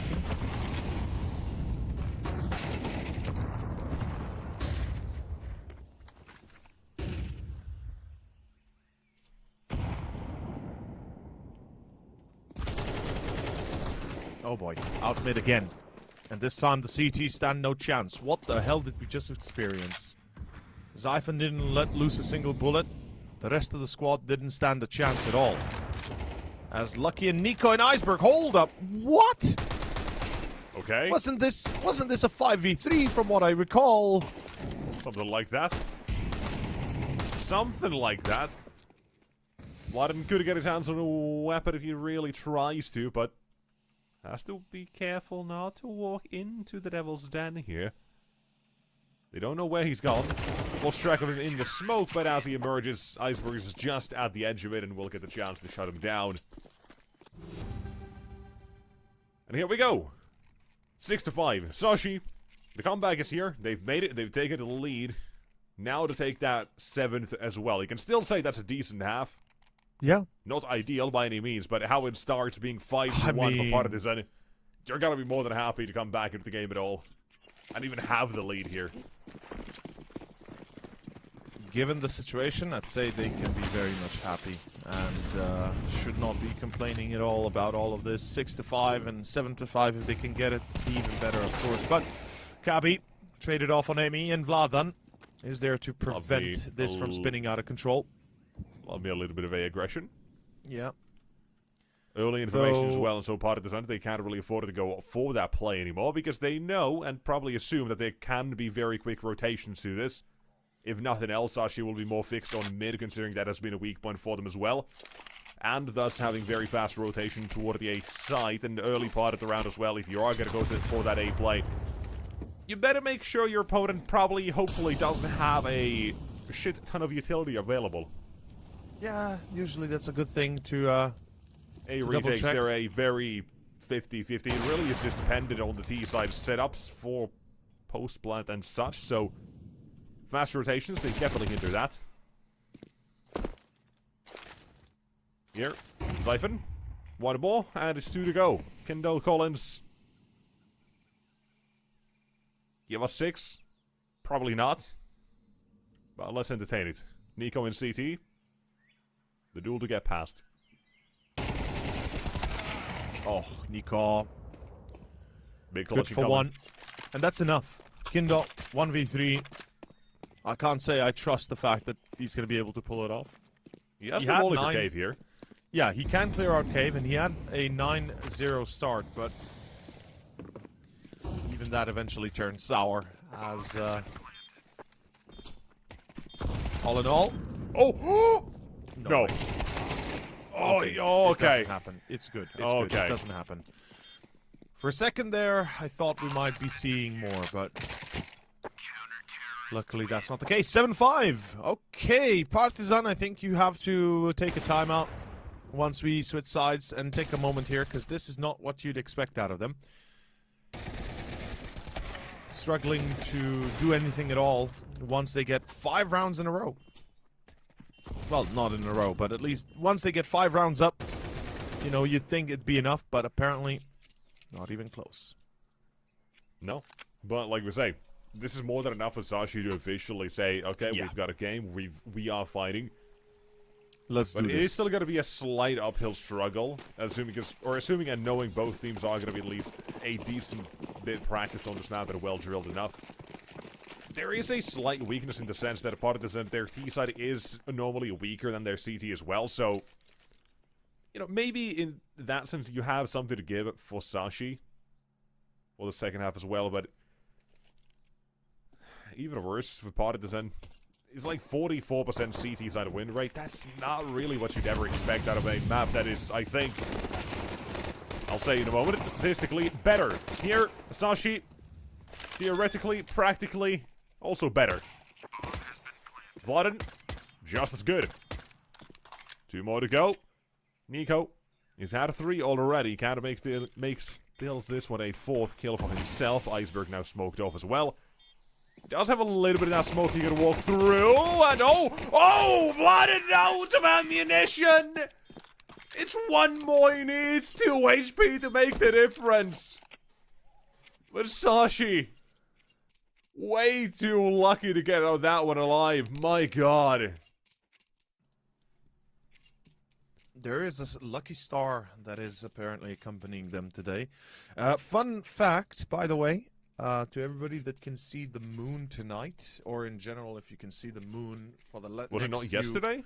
Or no, was it's it also for the today? next. It's going to be happening for the next few weeks, I think. Venus is visible on in the sky. It's a very bright light, just like somewhere near the moon's location, depending on the night of the day or the time of the day. So if you want to see Venus in the sky, if you want to be lucky like that, just like Sashi, just take a look tonight and try and see the planet, because that's the size of luck that Sashi had in that previous round. The fact that he runs out of bullets, it's insane. It's absurd, even, almost. And unfortunately, that's the way it goes.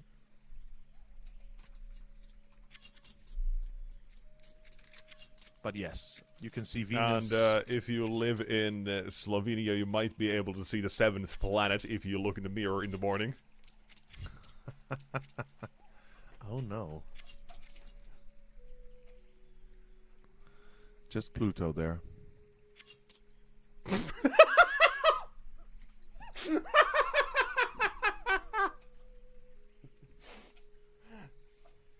I don't want to say which one is it.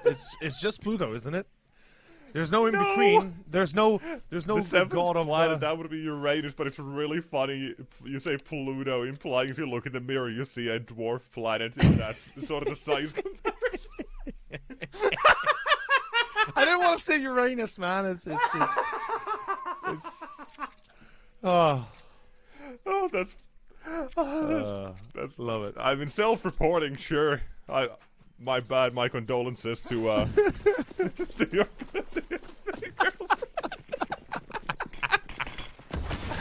I mean, I don't know about you, but Use them all usually to if I count, look at the unlucky. mirror, I see the front, not the back. But hey, in That's any case, even it's worse. going to be a frontal attack at Ace side. Partisan are in trouble. yeah, full frontal assault. So the CT side, they've got to defend it here. I think he's got a good hold right now happening. Iceberg, though, Mac 10 in hand, still sprays. Cabby gets traded. And once again, we're back to square one. The assault full frontal, however.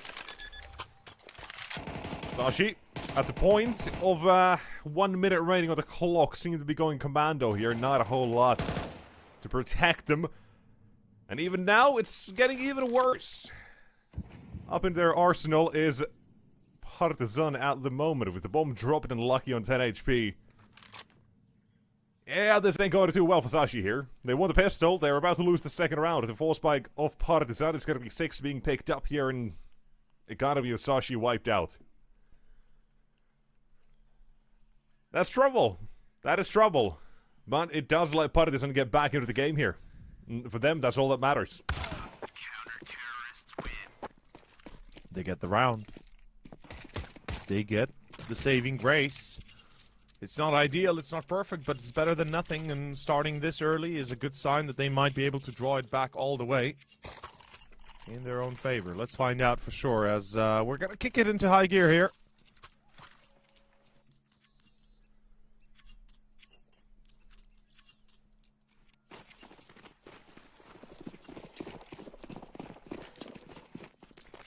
Yep.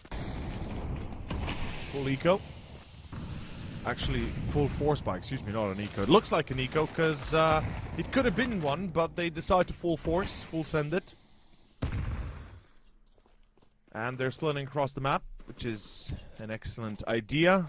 Tactical sense is great. Yeah.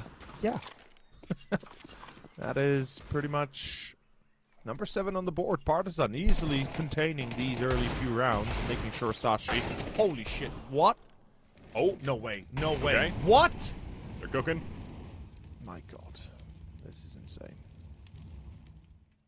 I don't know what to tell you, folks. It's not what I expected, and probably not what Partisan expected. It's a 2v2 that never should have been in the first place. And that's them facts. Vlad and enemy at least making sure that no more weapons or nothing extra can be picked up for Sashi in mid. Clearing out toward a shelf as well. They're making the assumption it's that B play, but all that's got to do is let them play a post plan with a little bit of a timer ticking. Rotations have to be made. They do have full utility on Vlad. Smoke included, that means that bomb defusal will be that much easier.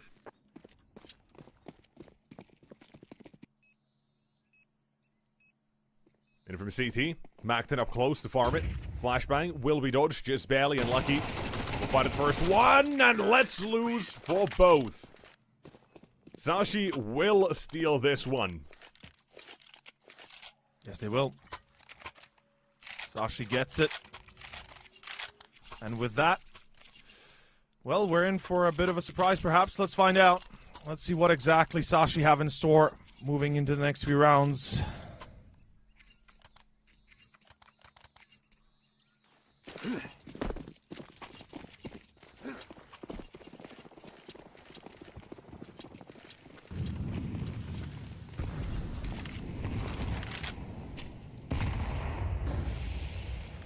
Force by. Yet again, the wars have started for the second half here. And this one, pretty much whoever comes out victorious obviously will have the momentum. But for Partisan, looking at the scoreline, if you give up 10 here, your economy ain't looking good enough to contest that 11 for Sashi. This one will have way more repercussions than the other in terms of who possibly will take this one and what it might mean. For now, we start off slow. We're not forcing anything on the Partisan side, because they have that M4, they have a couple of MP9s. You can absolutely make a trap with these weapons. And that is currently being set up toward A. Yeah.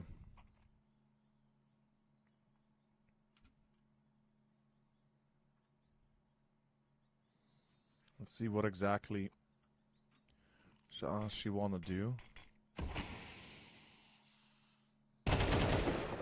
Oh, that's a problem. That's A site now. Or, well, I guess they could still go B, but Yeah, I mean, they have to. Lucky is here with the bomb.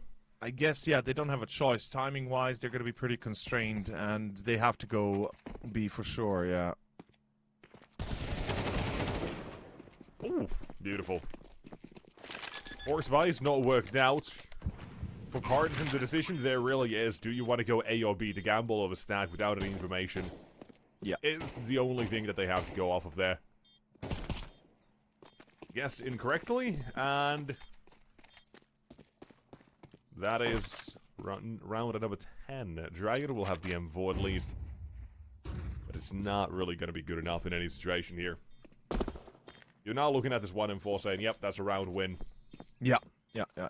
You have to actually set that up if you want to have a chance in hell to do anything. So, a P250, flashbang, maybe a smoke or two, something along those lines, and you can maybe build up a round where you get a couple of entries, or even just one entry, pick up a weapon, slow them down on the other side of the map, you know, just anything.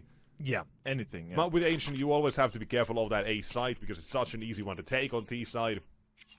Then you have mid control, which rotations are going to be trying to be slowed down even if you haven't taken on the T side, you can still play toward elbow, Molotov toward a shelf, or just listen for sounds, try to flank them, or anything you want to do. You have a fair few options because it's such an easy angle, such a safe angle to play from. And I do want to see what Partisan do have up their sleeves. Obviously, that's all just theory. Currently, what we are seeing is way more of that beast present. And you do have, again, Zyphon's is playing towards elbow. Makes sense, you want to have someone there. We'll see if maybe, if anything, of what we said just comes to fruition here. Partisan, they are more heavy toward that A side and mid to focus on the start of the round. Sashi, and the lack of information toward mid, probably should have propelled them toward a faster B play as well, because they have a utility down, rotation has been made. Cypher takes the first mana down to that, is the M4 now gone. Look to move to cover forward as well, Flooded with 18 kills, won't get any more here. And instead, with the B side taking over as well, it's all going according to plan. Sashi should have this one locked in, loaded and ready to be fired away. And apparently the gun is not jamming either. Zypher takes care of one more, and it is the last man to join them. Flawless on the side of Sashi here. I think this is going to be it. I think Sashi are about to close this map out, and this series as well. I mean, Partisan, not only has Sashi been flawless, but Partisan has been a bit lackluster. Their decisions, especially that one round on their T side, if we recall, if we draw our memories back to it, where they went for a take and went through donut with like 4 players through a smoke up against pistols. I think that was the round that really kind of took them off their kilter a little bit, and afterwards they never really recovered beyond that. I feel like they just never really came back from that L, and they're still kind of trying to lick their wounds afterwards. Dragon, good start. It's going to be seconds for Collins. Not looking bad at all here. Looking better and better with each passing moment. Let's see if they can get any more. And they will continue to do so. So it is looking better and better. Sure. Kindle finds Iceberg, and they're going to clean them up, actually. That's pretty nice, not going to lie. Yeah, I mean, in terms of keeping the game alive here for Partisan, obviously, we want to see something. Because until Sashi get to 12, the comeback is very well still alive. It's just the force by worse that very much skewed the result here, and when Partisan actually get a real close, a real chance to put these rounds on the board, instead of just forcing back and forth. Obviously, you could have said if Sashi decided to give up on that force by war as well, we would have had a probably tied game at this point. Or close enough to it. But it's the way the cookie has crumbled, and these are Partisan, and the opportunities they have to play with. A near flawless game. A flawless game if they want to avoid overtime. Here's Nico for the clutch, though. He's going to make a run for B. Oh my god. He's played this so smartly. He just picks up the bomb, smoked toward a donut, and recognizing that the second one was going to be main. If not main, at least played with his teammate. Bomb plant on B is free. You and know what's Partisan now to make that rotation. 2 versus 1. That should have never been. No. You know what's scary? They don't even react until after the bomb is planted. Which is the scary part. No. Hold. And they could play this wrong. If Kindo goes first, get headshot, Collins is 1 HP. Yep. Let's see how they play it, though. Nico, he's not expecting the cave push. Spidey senses, come on. Nico doesn't seem to recognize it in time. He's turned around. Oh my god, Collins, don't do that to me. A small heart attack. Yeah, that almost gives me a bit of a palpitation there. But luckily, in the end of the day, it's going to be another round for Partisan. They're not going to give it up that easily. And I guess who got to the number 7? Who got to the 7th planet?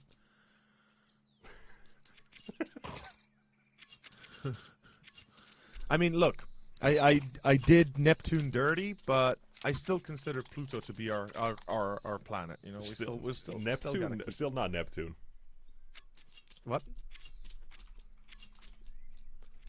No, the 8th planet Neptune. I mean, and then the 9th Pluto. The 7th right? is what we were talking about. Yeah, the 7th, obviously Uranus. You're it.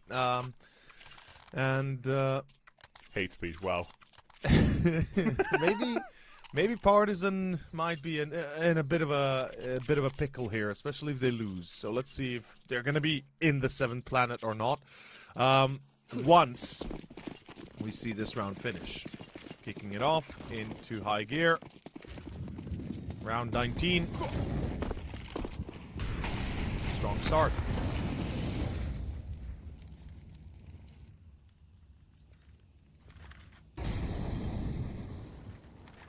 Collins on 15 kills currently, Kindo on 16, Vladan on 18, everybody trying to chime in. Bit of a shame that Emmy's having a tough time, only on 3. Usually you'd expect him to be a bit higher on that department. I mean, he was pretty much the only one to have any decent rounds on Nuke. Yes. Or, yes. Yeah, not the only one to have decent, but the only one at least going positive on Nuke. 18 kills, the next one 12. Yep. But then for map 2, kind of fell off toward 11, still in the game, definitely. Called a very good game of Dust 2 just by saying boys is plus W, and it worked. For this one, you definitely would like him to be a bit more active, would have assisted Partisan to have a closer game already, but with Vlad having a great game, Kindo as well, that great start. And now slowly, still ramping up a kill or 2 every now and then. What A, however, Zyphon and Iceberg, 1 and 2. Walk through the smoke, it's gotta take some balls, but Zyphon's got them here apparently. Surely not. Covering, Emmy, down he goes. Can't pull that trick against Zyphon, not when he just did it. Yeah, that's a round that was never supposed to go into the hands of Sashi, as all of a sudden it's 12. And there's not much they can do about it. They can try to retake, and surely if they're feeling it, they will, but goddamn if this is not one of the worst things that you could have had happen to you if you are, if you're a Partisan. Like, you draw close on a round, you start to inch yourself closer and closer to potential comeback, only to then drop it all a round after, lose all of the money, lose all of the players, as well as now being faced with the chiming bell of 12 for Sashi, and this series potentially coming to a close. Look at the money. Like 1.4k for Kindo. He can't even go for a proper Kevlar pistol, let alone anything else.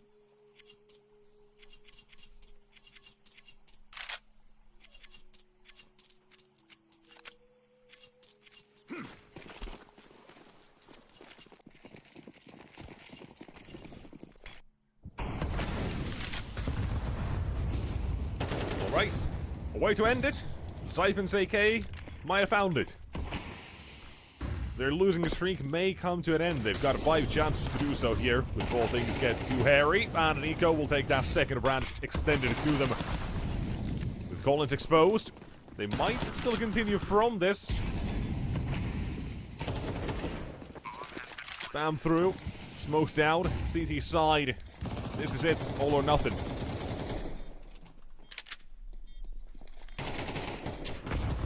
Oh, this is going to be such a hard retake.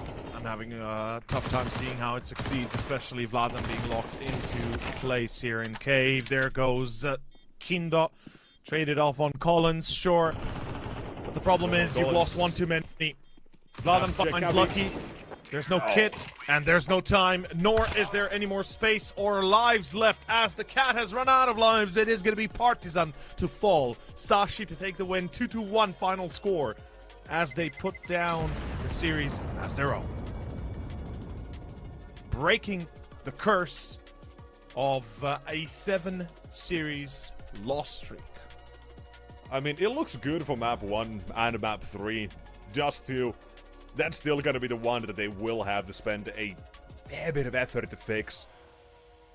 Because it just wasn't good enough. They had no real answer when it came to the fast plays that Partisan were throwing at them. That scoreline very well reflects how the game went. But in the end, they still bounce back. They do have that great comeback into the game. Because consider the fact that was 5-1 for Partisan. They only take 2 rounds after round 6. Yeah. That is a massive comeback for Sashi. Obviously, you kind of said it as well, that second to the last round. Zyphon walks through that smoke. You have the opening from, I think, Cabby as well in main. That is one of the where they traded out. They walked toward that A site. And were maybe not meant to have it, but they still did. It takes a little bit of risk at the CT side of not being completely 100% ready for it. But either way, the way it does come to an end is still Sashi to take it. The series goes their way. And they woke up, they ended our losing streak, and they put themselves to 1-0 here in the CCT Series number 20 Swiss round. It's just starting things out here, but it's the final series we're going to have for the moment as well, so, you know, not exactly sure just yet how long of a break we're going to have between this and the next season, but know that we are cooking. There's something here in the, something to be given as well in the CCT Twitter. There was an announcement to be made, or was made as well, so more information to follow hopefully soon. But for now, this is what we have. Sashi, up at 1-0. Nice.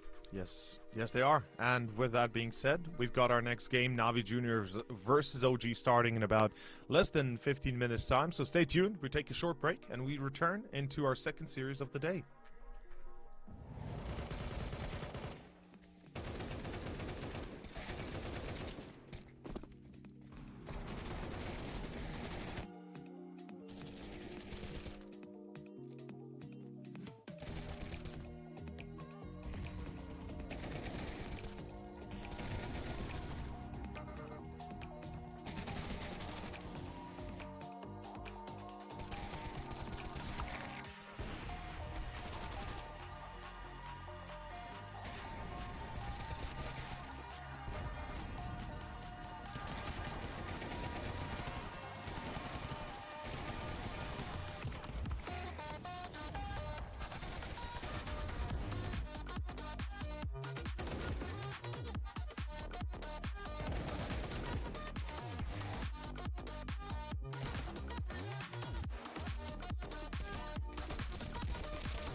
Alright, what up, boys? We're back.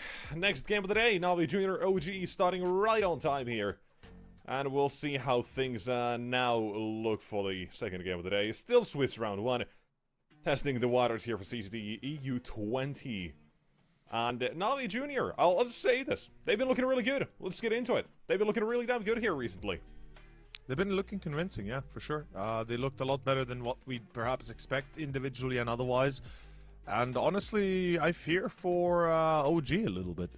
You know, because Navi Juniors, they might not be the most structured team in the world, but they certainly have those individuals that can bring them out of almost any issue they find themselves in. As this is the second series of the day, as you can see, ladies and gents, Sashi beating Partisan not 10 minutes ago, and then moving on to our second series of the day, as mentioned, Navi Jr. versus OG. We're starting here the Swiss round, the first round, and honestly, not gonna lie, I haven't seen a lot of OG recently. I think the last time I had the chance to cast him was probably in the closed qualifier of Series 19, if I remember correctly, either against BC or it was against Iberian Soul. But generally speaking, I'm not going to be holding out too much hope for them. I don't feel like they're currently on top of their game.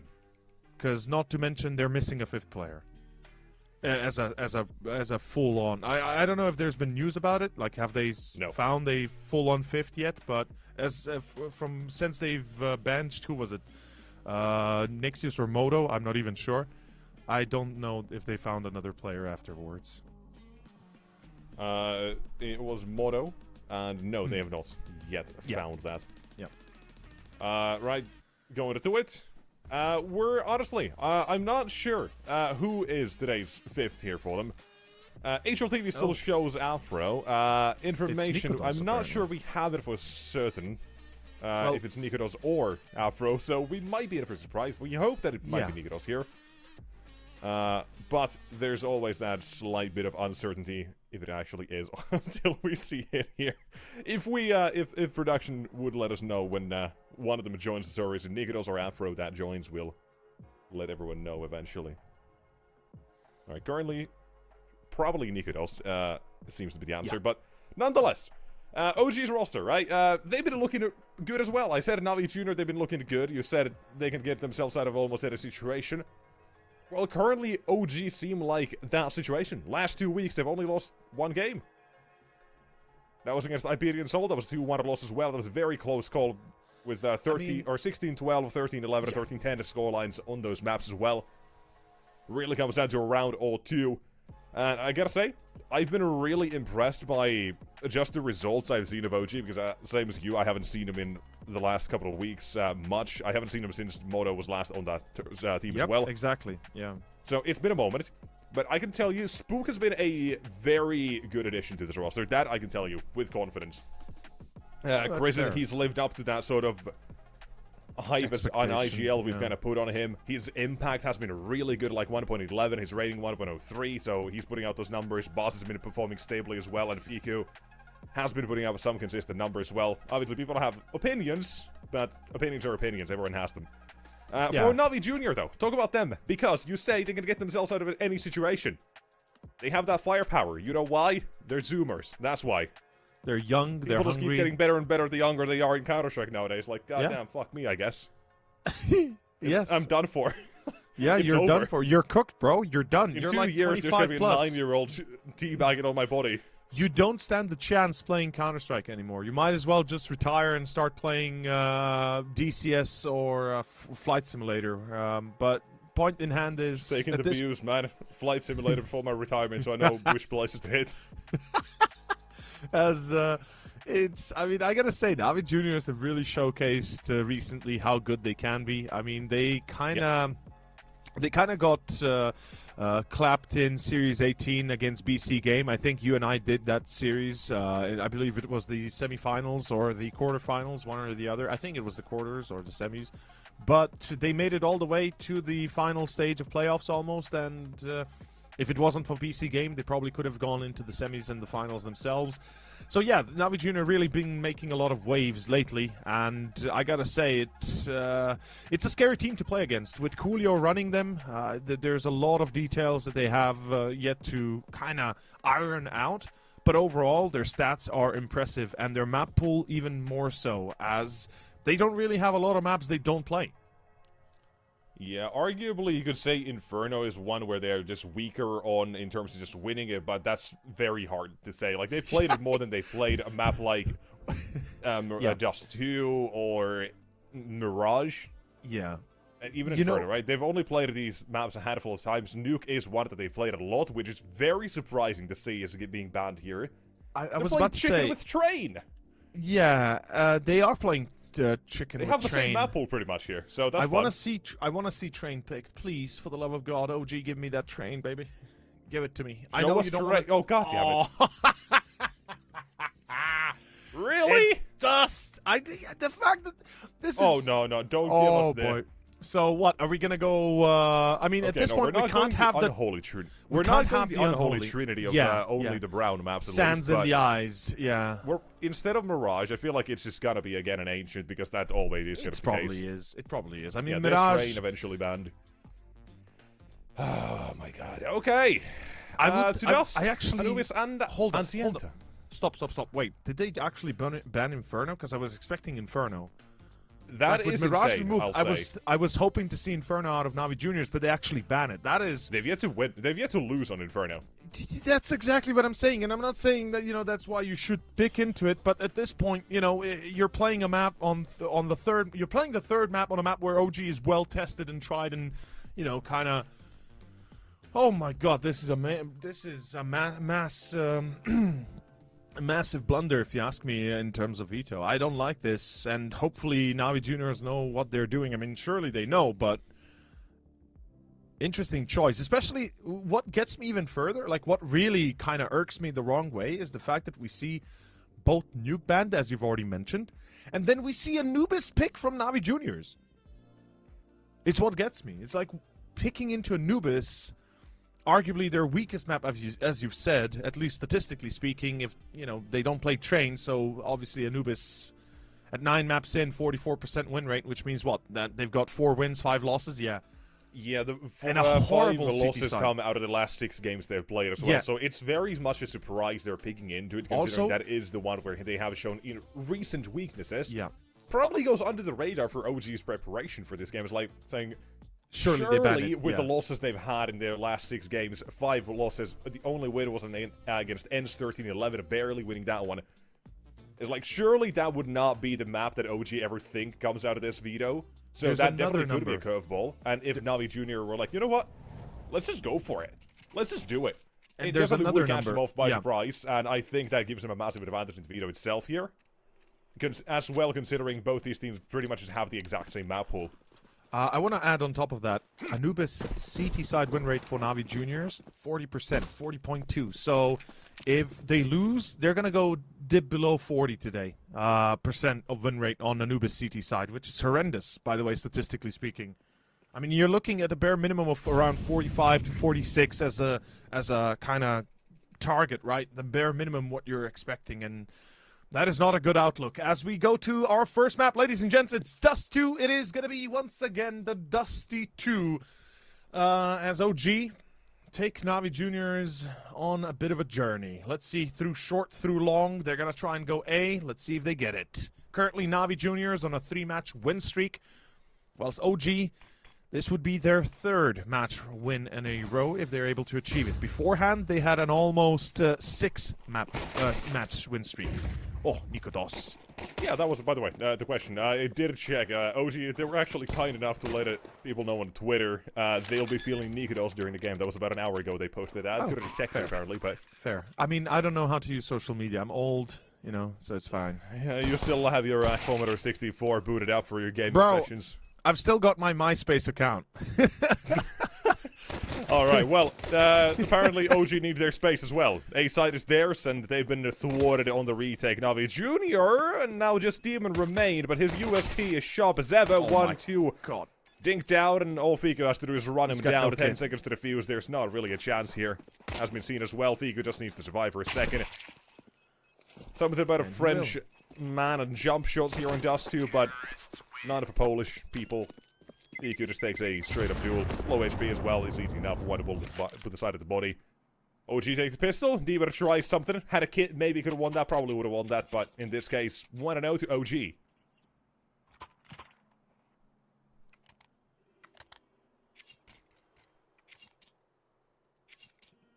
Good start.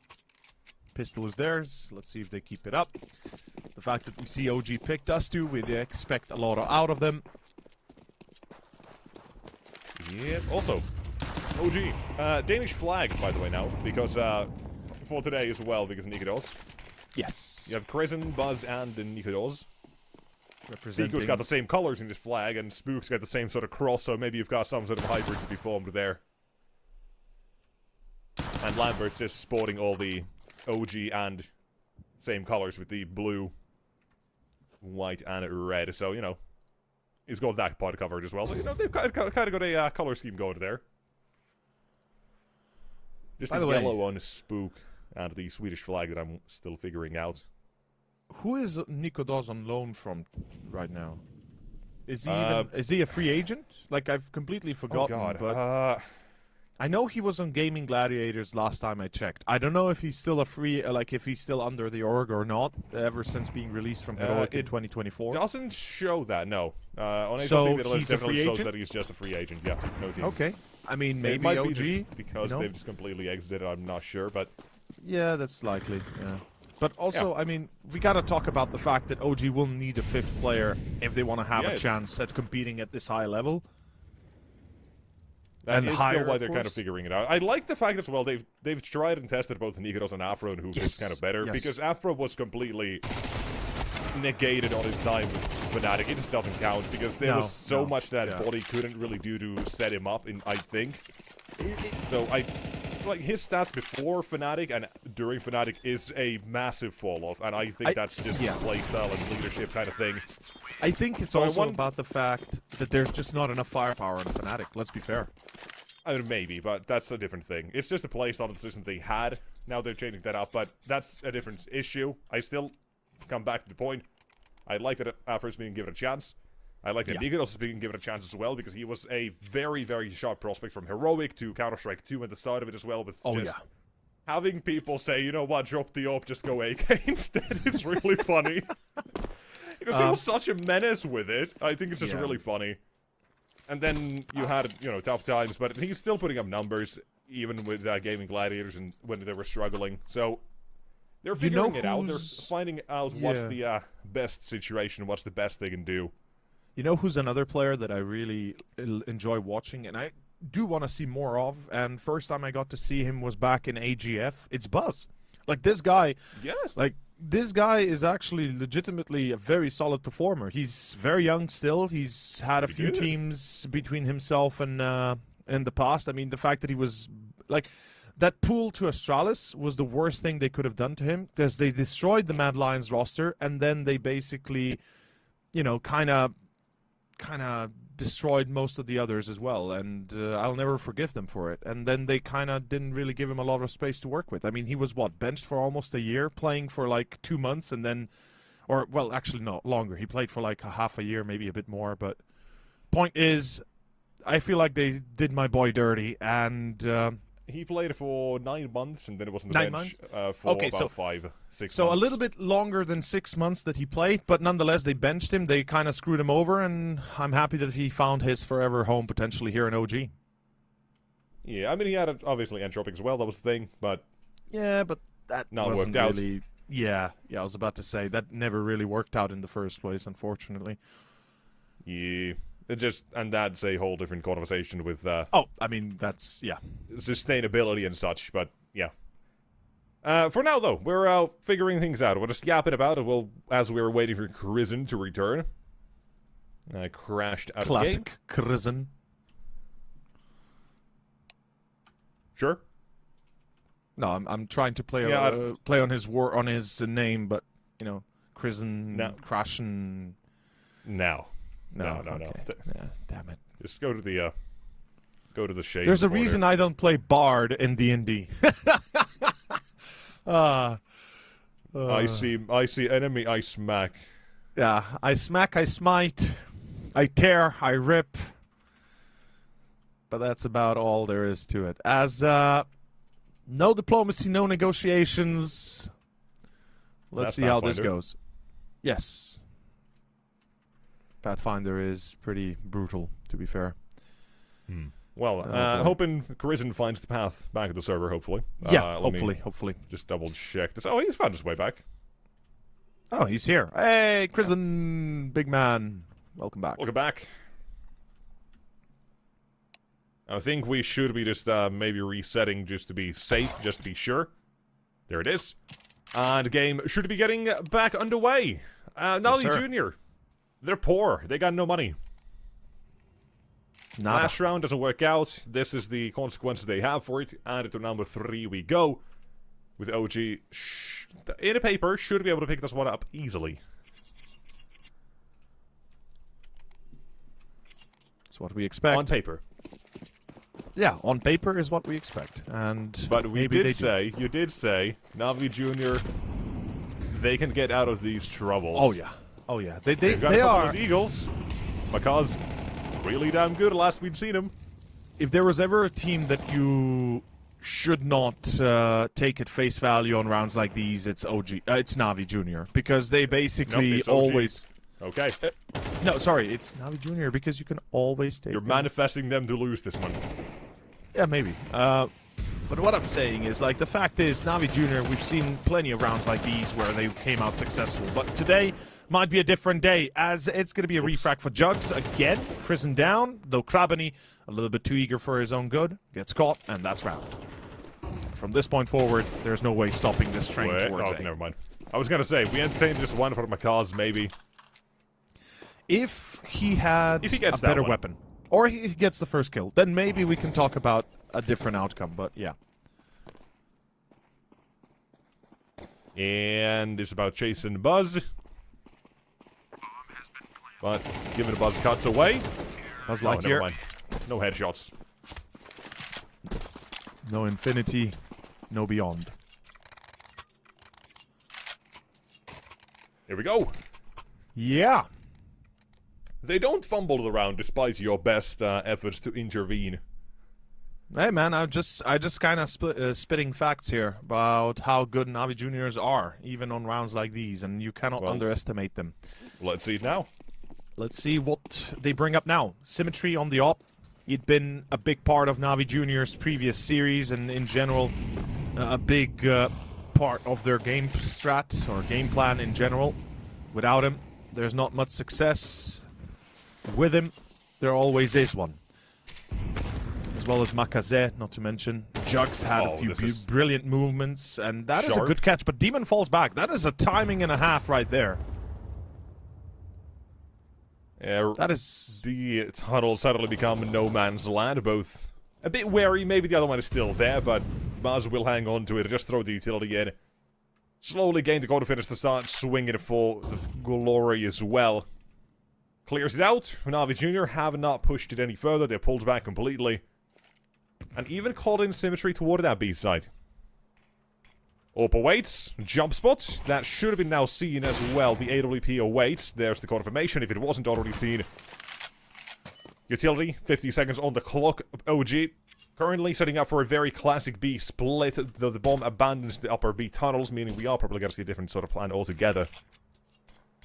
Smoke CT. Spook. Might just be here to catch the rotations. If we are still headed back toward the A or B side, I'm actually not sure anymore. Bosses seem to have thrown the util over. 4 plays from the doors. A very heavy mid setup for OG. Navi Jr. playing this one from far back, and a spam through the smoke is effective for Krabeni's first kill. Can't really blow that open, but can still continue the spam. Spook goes down, and Makaz in the smoke will enter. Into Nikodol's. Krisen on site, having found one. Still at the back of the site to survive as well. Symmetry has to be taken down in a couple seconds to spare. Krisen for a clutch on the bomb plant, but can't get it down. This one will still be confirmed by Navi Jr. Just a couple seconds to make the difference, and Krabeni spammed the smoke for 2. It would have served them very well to have had that bomb plant, but OG unsuccessful, rather Krisen unable to put it down indeed, and Krisen is the IGL, right? Yeah, yes. Yeah. Well, prospect for a couple of years now. Since his time on Mouse. And the very turbulent times on Mouse NXT. Oh, that was... Where he had to IGL, OP, so many different things. Dude had like 10 jobs at the same time. Yeah, he went through the most turbulent times of Mouse NXT under their history, with having about 17 different plays in and out of the lineup for a couple of months. So this current situation with OG, probably not much. But the one thing he has to at least he's like numb be to happy it about at is this that point. he's not the one having to AWP in this situation. Yeah. Not adding more to the plate. So, I think we'll quickly touch upon that as well. The experience you get from that, whether you're an IGL or even as a player, I think it's something that is a really interesting topic almost. Right, you can have people being like, okay, I'm going to study this position other people play. But it's still different when you're the one saying, okay, hey, I'm playing A side with this other guy. You want to swap positions for like a couple of days and then just see how the other one plays and then have that sort of knowledge. I think it's really fun as a psychology thing to figure out as well. Yeah. Here's symmetry. It's really fun in that situation to me as well. In that situation, to think about how these things can affect, because you can always do whatever you want to improve your game. I think that's really fun. For an IGL, that probably gives you a couple of ideas how you want to set your players up as well for these ops, opening positions and such, and how you want to play situations. For this one, there ain't no situation, because it's Navi Jr.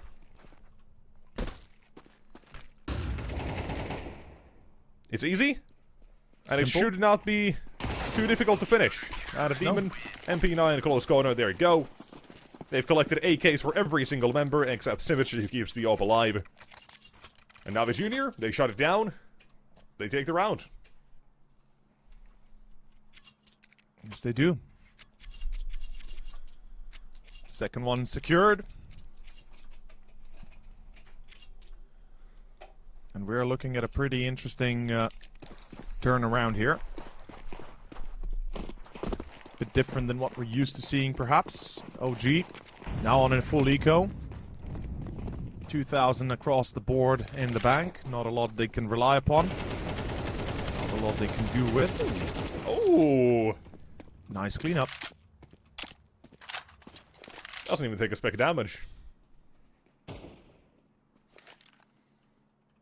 He really doesn't he? Oh. Oh, Krisen. Poor guy.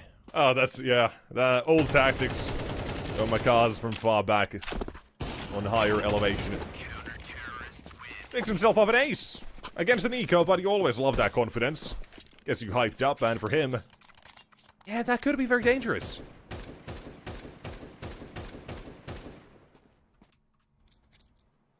Spitting facts. It very well might be. 3-3. Tied up, and once again, back into the fray we go with OG on a buy, AKs only. They're not exactly going to be the rich uncle, but they're going to have AKs. So right now, there's going to be a chance for them to win around here and perhaps start bringing it back in their own favor a little bit more. I like the aggression for Navi Jr. there as well. It's very limited. They just test out a top mid if there is a matter to be taken down. Yeah, they want to see... They had a 2 to push it, and they say, you know what, we're not going to go way too deep. We're just going to call it back. It's that early pressure that they put down. They clear for the moment. They can then focus back on the long control here, like they're doing. The Jugs to be flashed in. Very neat movements. Macro over the game for now. They've got a very good idea suddenly as well on how the game is going to be played. Because look at the movements Navi Jr. again are making. They've got Mata pushing toward the lower tunnels. There's going to be Fiku towards the mid doors. Going to be caught if he's not careful. But they know it's an A play. They've called over pretty much everyone. They got everything they need. Started off, count him down. Flash. In for 1 to Jugs. Oh, line it up for Jugs. 2. USP for 3, not yet. Into the corner he goes. Spook will trade. They're seeing it with 1 more to go. That's buzzed down at the doors. Masterful play by the Lithuanian as Symmetry finishes the job, and that's it. That's 4-3. Navi Jr. make it look easy within the first 7 almost. I mean, they start losing pretty convincingly, and then all of a sudden, right back on track. No complaints, no issues whatsoever. Well played. Truly well played.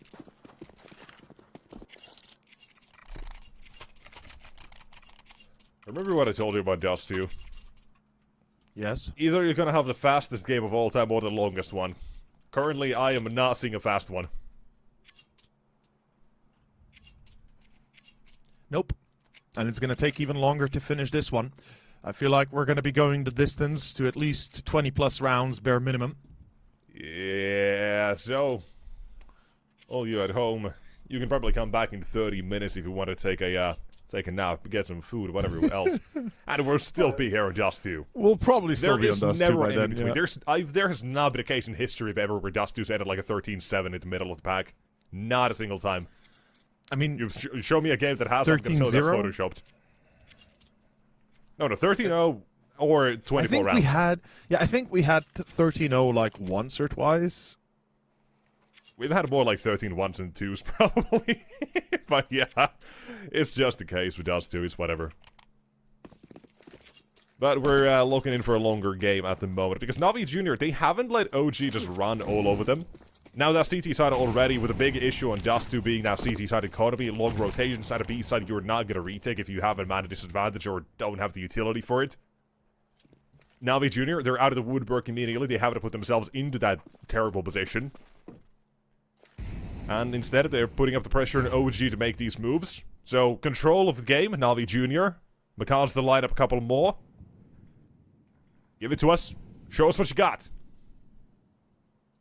Eventually. Anytime now. Anytime. You can start to make a move now. Yep.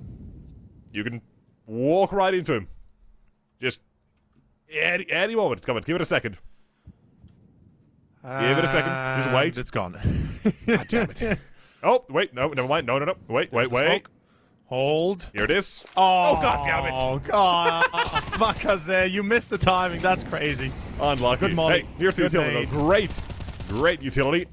And USB being pulled out. It's just 1. On the back of the side, Spook and Buzz, they team up for 1 and 2. The B side taking over. We just said if you have a man disadvantage or not enough utility, you don't go for these retakes. But here you have the chance because you know they're going to be still on these pistols, but it's not enough. No way. My dude, Demon, didn't get a single kill. He did 6 damage. Demon did 6 damage. Oh, God. Man. Oh, God. Welcome to Dust 2.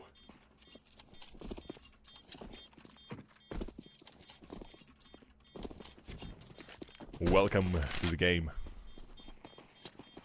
One of the Dust 2 rounds of all time. You take the B side, even on a half buy. And that's enough. You have 2 pistols, 2 rifles. The CT side say no thank you. Because they have no utility.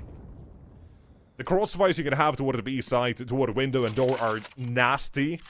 Especially when someone's going to retake it. It's just dust too, buddy. To anyone hoping Navi Jr. had it that round.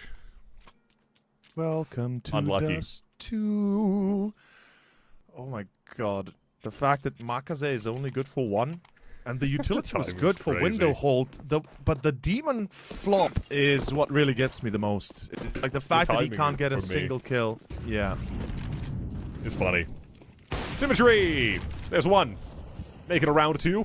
Even 2. That's the one. Come on. Not yet. You could also testing the waters.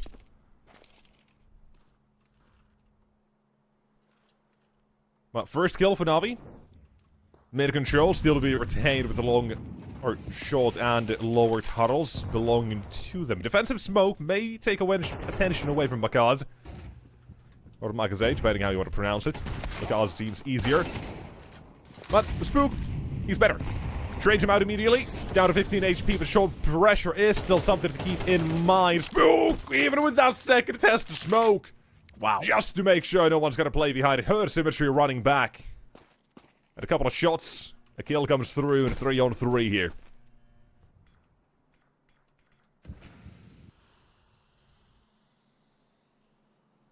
This is a tough 3-on-3, especially with everything that's been going on. B-side's taken. Yes, it is. And it's going to be a 3 versus 2 retake of B.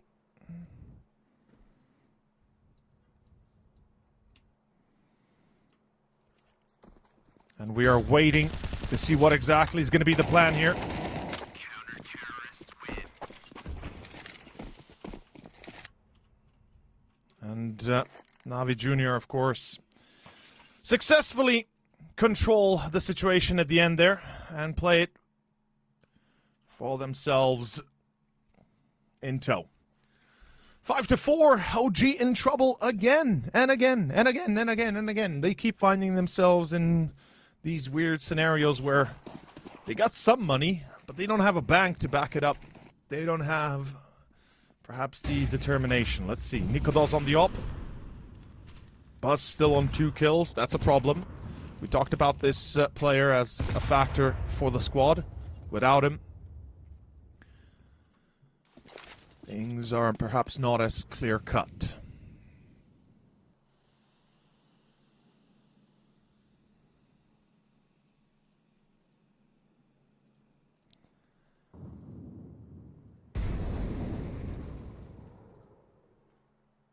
Here we go.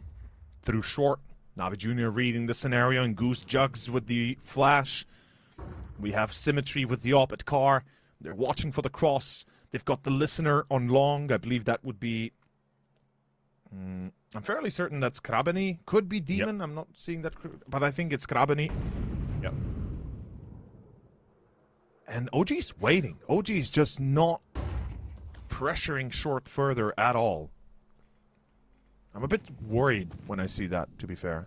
They're just waiting for the rotation. Nikodos could catch the first. Slow down Demon. Fico with the bomb. Can't afford to die here. That's a problem. And it further continued.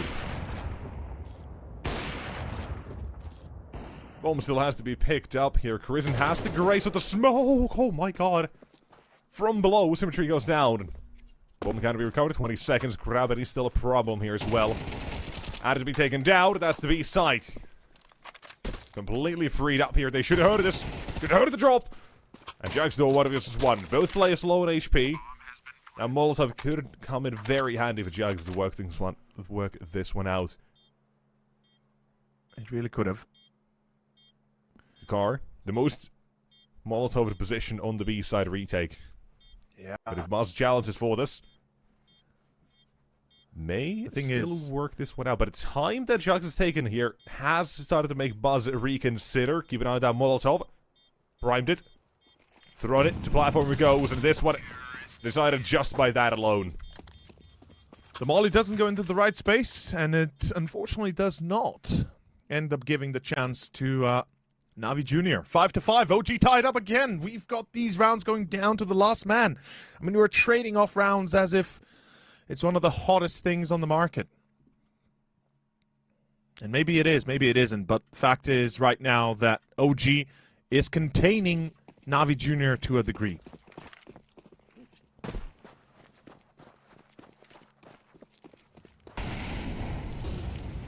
I'll say I would agree, but I might as well be inclined to say Navi Jr.'s held back OG this entire half. Or that. Yeah, that's another... Because, let's be honest, without OG having the half by win on B, it would have been a runaway half, probably.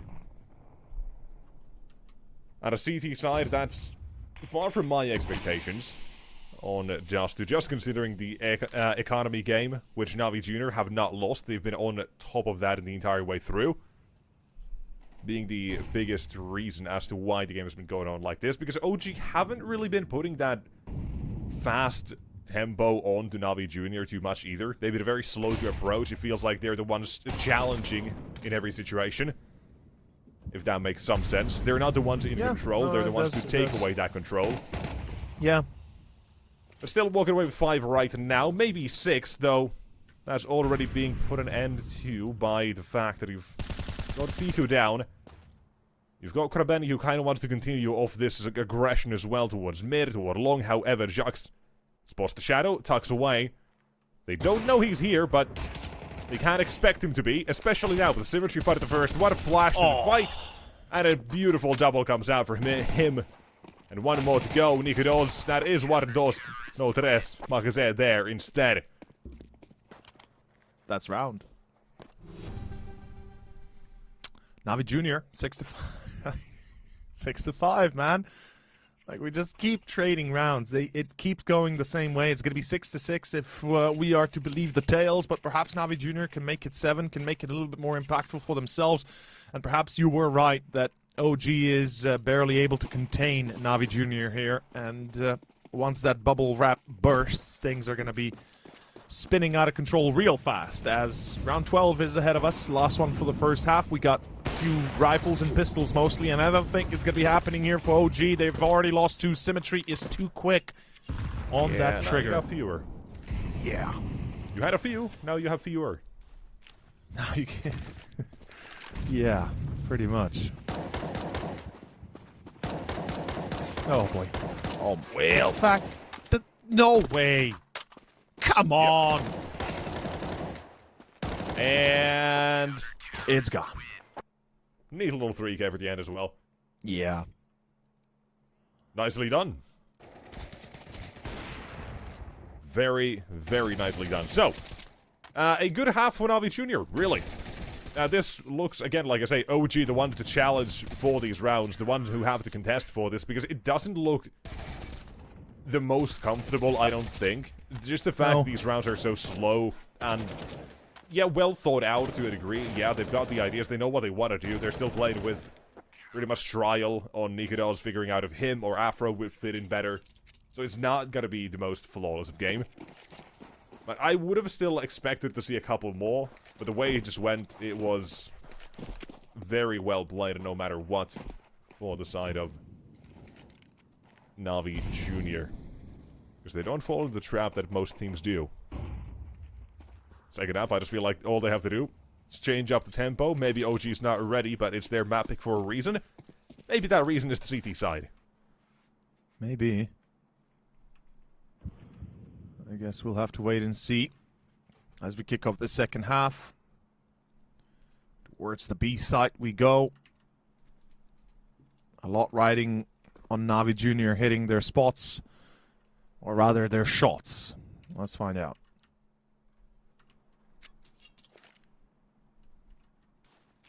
On to B we go. And with the fact that we've also got one in mid, I'm not sure who that actually is it? Jugs? Maybe? I don't know. I believe so. Yeah. Then to see what the CT side immediate reaction might be. If they would try to push through the tunnels, he'll be there to catch him off guard early on. If they don't, he might try to go for a flank.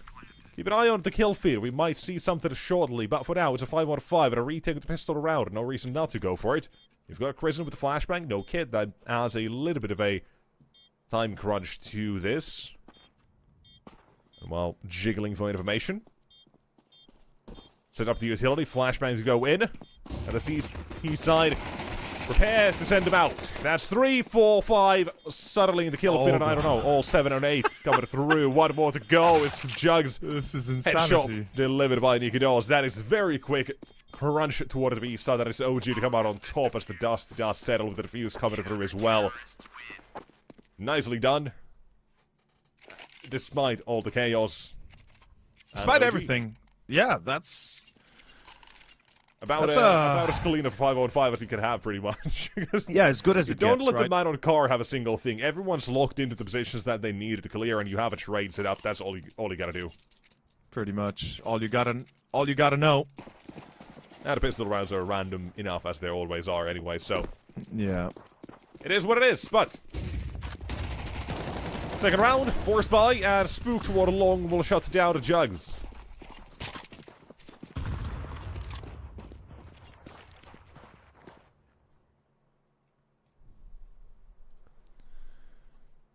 Entry denied. Nikidos toward the B side. I do wonder how much he's going to be flexing as well when he gets his hands on the AWP. Because Dust2 is played very much off spawn as well in some certain situations, CT side especially. If you have a double AWP, you're probably not going to have the one, or the main AWPer go toward long if they have a worse spawn. It just, the way the map works and has for a long time. Kind of be fun to see how things do develop throughout the half. A very nice double setup on a short Fiku to spade some in, Spook to finish off the job there. Great And hold. at the mid doors, you've got all of Navi Jr. being felled.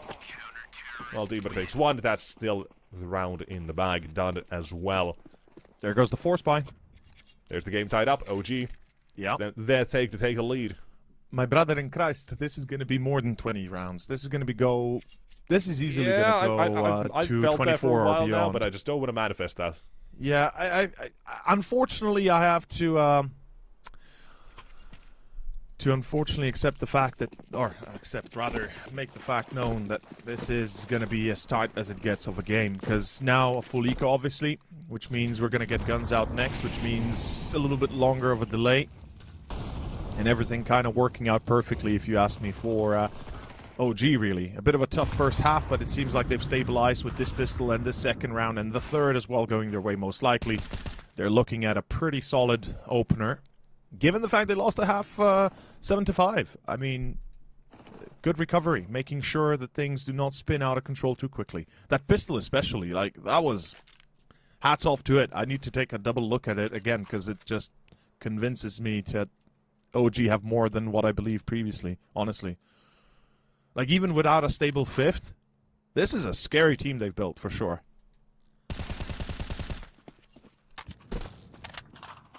Not to mention, Nikidos is doing a lot of the legwork. Like, he's really stepping up massively as the stand-in here for the squad. Trial. But, yeah. Trial. Yeah, sorry, trial. Yeah. Trial period. Still things a little bit uncertain, but nonetheless.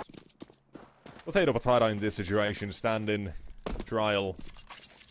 Very little difference, perhaps, but nonetheless, that's 8-4.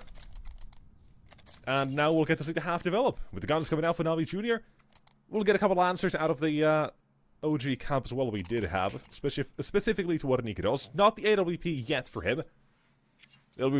They will be treating this as a bonus round, pretty much. Nothing scary to it, nothing else to it. And, moving on. Starting on to again, round two 16. toward the B site. Yeah. And it's Nikidos this time flex towards long. I So, love yeah, this they just give him aggression. the freedom. Makes sense. I love the aggression towards B side from OG. The fact that they're peeking into Oh, this yeah, demon. even- He's going to be double checked, double peeked, and he still... Oh. No way. He still gets That's spooked. quick. That is quick. Door for Fiku. He's got to spot nothing off the back of this. Going to probably make an information play in about 10 seconds as well. Especially considering there's something toward a shot, but the question is just how much. He can still play it as well together with Fiku. Actually, not Fiku, Buzz. Two at the doors to get guarded the rotations. As long as Nikidos and Krisen hold on to short control here, which will be revealed in just a moment to be pretty much nothing, just Krabeni alone. The captain has to make a stand here against two. Not easy, but Risen down. One more to go. Nikados! Second in the feed. Krabeni has made the difference here, taking control short. The last two up from short into Krabeni. Yet again, his third. He wants his fourth, and he won't get it. But he has again made this round Navi's. Masterful show. The individuals proving to be too strong in the end. And Krabeni is the IGL, if I'm not mistaken. To my knowledge, yes. For a while has been an IGL, and here as well. Since I'd assume, had the international side of the, or when they started this one with a couple others still as well, they've obviously reworked the Navi Jr. a little bit. But since my knowledge, he has been at the IGL for a decent while. And they're going to find Buzz. You can count on that. Oh my god. This is impressive. Like, I'm not going to lie, again, every round from both sides that we see is impressive, and somehow it keeps getting me every single time, further and further. In general, though, I have to say this. We're now in that bit of a deathly zone. It comes down to Navi Jr. Potentially bringing up the advantage again, or maybe OG stepping in that place instead and finding the win for themselves. Let's see. The round will decide a lot here. Navi Jr., if they win, that's good. They're right back on track. That's a beautiful nade, but the pop flash is perfect. The timing on it forces Fiku back. This is far from over. Know he's dealt the damage with that HE alone. Yeah. Play that information you have available, but the problem here for OG is they have very little information. The only thing they have is Spook to what it be tunnels actually having cleared upper B, so they do have a fair bit of information. I'll correct myself on that one.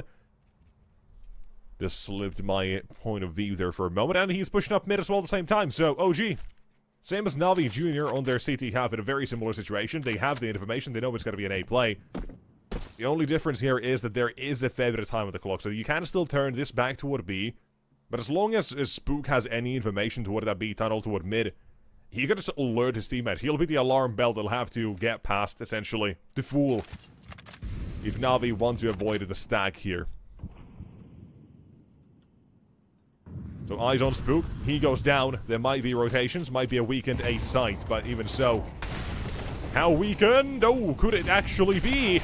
On a short, in a corner, stuck is Krabeni. Makaz from longest down as well. Buzz eats a nade, still survives, and it's going to be a 5v3. And all of a sudden, through the smoke, in comes Nikodos and Buzz.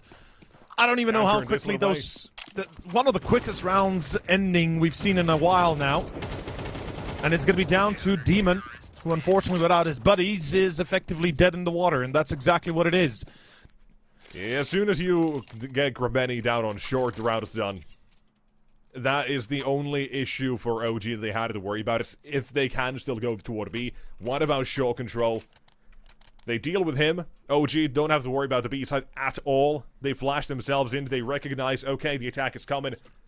Towards long they go, Buzz gets away with the first one, and suddenly it's just all piled up. The bodies of Navi Jr. hit the floor, and that is going to be 9-8.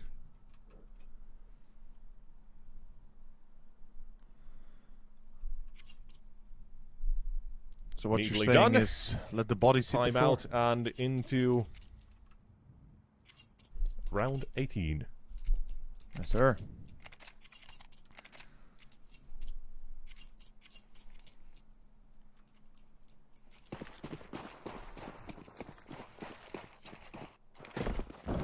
Nikodos, mid doors this time.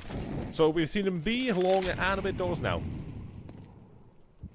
And again, I like the very aggressive stance OG have here. Consistently challenging early B tunnels and not even smoking it off instantaneously or anything. Just straight up challenging in case they're trying to bomb rush their way out toward the B side. And Buzz, him being so close as well, he might be able to dodge a flash or two headed their way. Very nice little setup here, but they're consistently going for this, which is going to be something that Navi Jr. maybe at this point have already picked up on. Or rather picked up on, yeah. All they gotta do is pretty much send Symmetry here next round if they want to, and have him with the AWP get an entry. Like, that is a very possible outcome. Or chance for now. Oh, no. It's team kills. Oh, it's 2 for 1 for now, but a trade has come through. Nikodos from the door to the site. All the way up on the wall, splashed by Krabeni. Is his skull 2 out of 2. No utility. Not at all. Bomb planted, and that's now a 1 versus 2. Couldn't force their way in, and this is going to be a 2-on-1 against VQ. Has to be very quick to recognize Corvetti's position. He guesses incorrectly, he's dead. No matter how you go about this, Effectively an insanely difficult angle to clear, and a difficult near strike as impossible well. one. He pulls back. He realizes that this is... there's no point in fighting this further. Round is over. That is just... That's gonna hurt. It is. It is. I don't like it. I don't like the window just for that reason, because you can't both swing at the same time. Even when one was planting the bomb, all Symmetry had to do was get one. And Viku couldn't trade it out, didn't force that trade completely, because he was stuck behind his teammate's corpse and just didn't want to get shot at the same time. Didn't want to line up. The window is a bit of a difficult one. The B side, even in that situation, is pretty much a 1 versus 2, and Symmetry holds it off by just getting 1. With the OG now being caught up to yet again. We said it's going to be a close affair if you have come back now from what I said earlier. That long, 30-minute break. Yeah, we're still here. We're still here. If you went to get food at the start of the game, yeah, haven't missed much. Still It's been a back-and-forth affair. A very tight one. Is about it. Spook at the MP9. Give us because a scare. Let's see. Starting off pretty strong. OG again, trying to counteract the aggressiveness and rather the playfulness of Navi Jr. Oh. As we're going to be seeing Spook playing pretty much next to the smoke. Oh, the timing. He still gets caught, but he still gets a kill regardless. That is a fantastic pull that you don't get to see very often. CT side, MP9 and Desert Eagle involved in the round. Now they've got a man advantage as well. Pretty much negates the weaponry disadvantage they had. And Christen's also pulled himself toward the B side. So even if Navi decided to go A here, that just means Christen's got to get himself an AK from the tunnels. Yeah. If not, well, he's going to have a crossfire with Buzz. Maybe he still does decide to pop into the tunnels just for safety. Depending on the time to step up here on the defense, but not able to adjust in time. But was shown to the shoulder by Symmetry. Jugs to clear it out at a 2-on-2 yet again. At this time, you have a flash, a nade, and a kit to work with. Makes it easier, but it's still not easy. No, it's not. And it's going to be a 2v2 B retake that really puts you under the microscope. They've got a good idea here as well. Nikodos blows up the B smoke.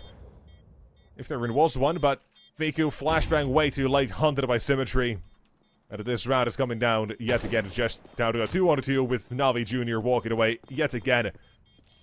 Symmetry to return the retake. Back to back. 10 to Navi Jr. Terrorists win. Not doing too poorly, bad at are all. they? Yeah, not bad at all. That is a great entry, by the way, you gotta mention as well. With Corizon spotting toward the B tunnels, his back caught just barely and instantaneously punished for it. Symmetry, him and the Jugs have very good synergy as well in that 2-on-2 to get rid of Buzz at the back of the site. He's committing to the spray on just the shoulder, and then Jugs just walks in, just like that. Just like Make that. that exact sound, I'm pretty sure. Space sounds. No, yeah, I mean, it's been going super well for Navi Jr., honestly. There's a reason why we see them choose this. Yep. That's funny. That's really good. That's funny. Chat Yep. as well, I'm sure it's going... That is gonna... Question mark, question mark, question mark. Yeah, I Lamau. wouldn't be surprised if we see some clips out of that one. Well, at least catch Crescent. So, you know, it's looking a little bit better, I guess. I don't know. I don't know. I mean, it's still just a question if they walk into that AK and if Nikodos sets himself up a multi-kill.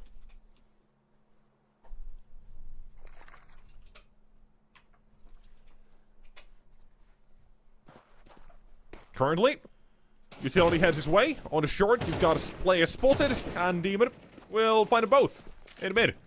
Nikodos alone, he's known on sight, gets one out of that is him done. Navi Jr., they will not fall to any sort of a whack by here. No And shenanigans, here's where brother. I pose a very quick question as well to those who actually do know.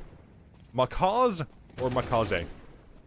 I think it's Makaze. However you say it. I think it's properly Makaze. Makaze. Yeah. Makaze? It could even be Makaze. Someone who knows, please do tell us the actual pronunciation. Not Mackays as a production, just not Mackays. Like, my way. Ma che cosa? Well, we're not No. Italian, thankfully, but yes, in any case, Someone smart, please let us know. smart? I am smart. No, you're not. 11-9. Let's Timu see. Wizard, buddy. Why do you think I have 20 intelligence? Because I'm a wizard, brother. You don't. 11-9, and Navi Jr. Well, they're looking to make it 12. This is certainly the way to do it, and they're gonna win the map if they're able to. So let's find out for sure.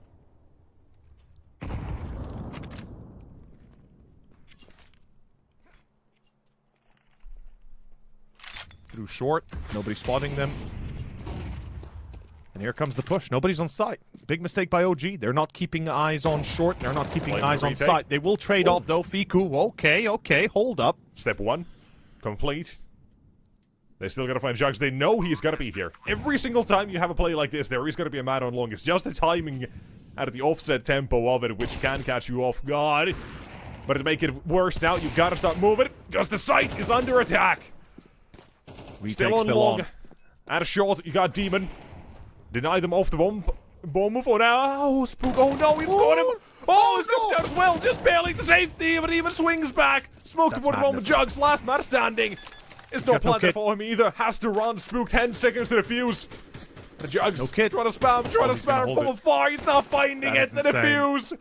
It'll be complete. It'll be done. The Glock taking pot shots and in vain he'll find it, but it's too late to change the outcome. That's a 10-second defuse. OG. They hold on to dear life. Somehow survive. And they find another one. Wow. Yeah, that's impressive. I'll give you that much. That is very impressive. Well played, OG. Yes, Rather- it is. Spook at the end there, playing his heart out. And that It's makes not an only that, actual it's the difference. fact that they have that set up. It very much like we said, depends on when Jacques decided to move from long. He does get himself out. He does get himself into positions that he needs to.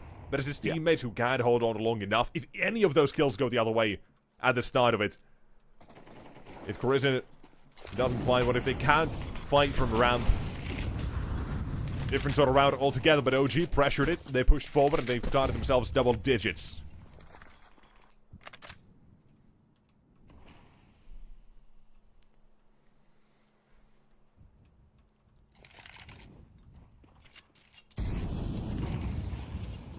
From short, we haven't seen a lot of this faster tempo, have we?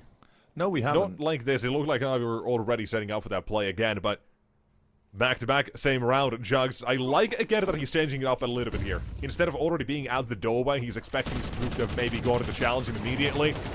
In CT, the spam comes through. Krabeni is they're gonna get round control. just by finding Fiku, but quickly traded MP9 charging through.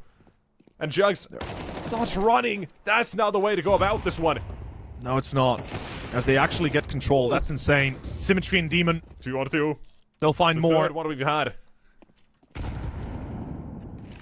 Boom. Yet to be planned there. Nicodemus jump shots. Could be it.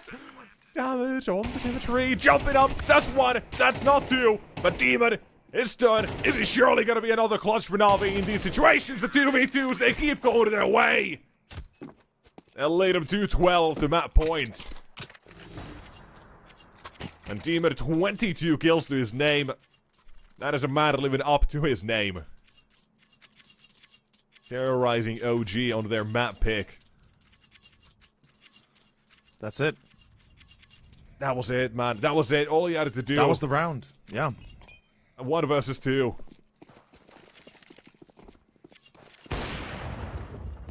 And now is OG.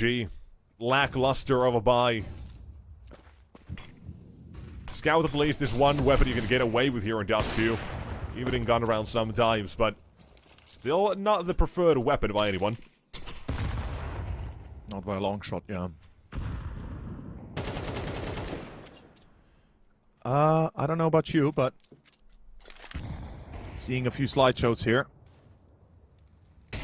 I'm all good. I am having a bit of a slideshow myself. Unlucky skill issue. Yeah. Reconnect.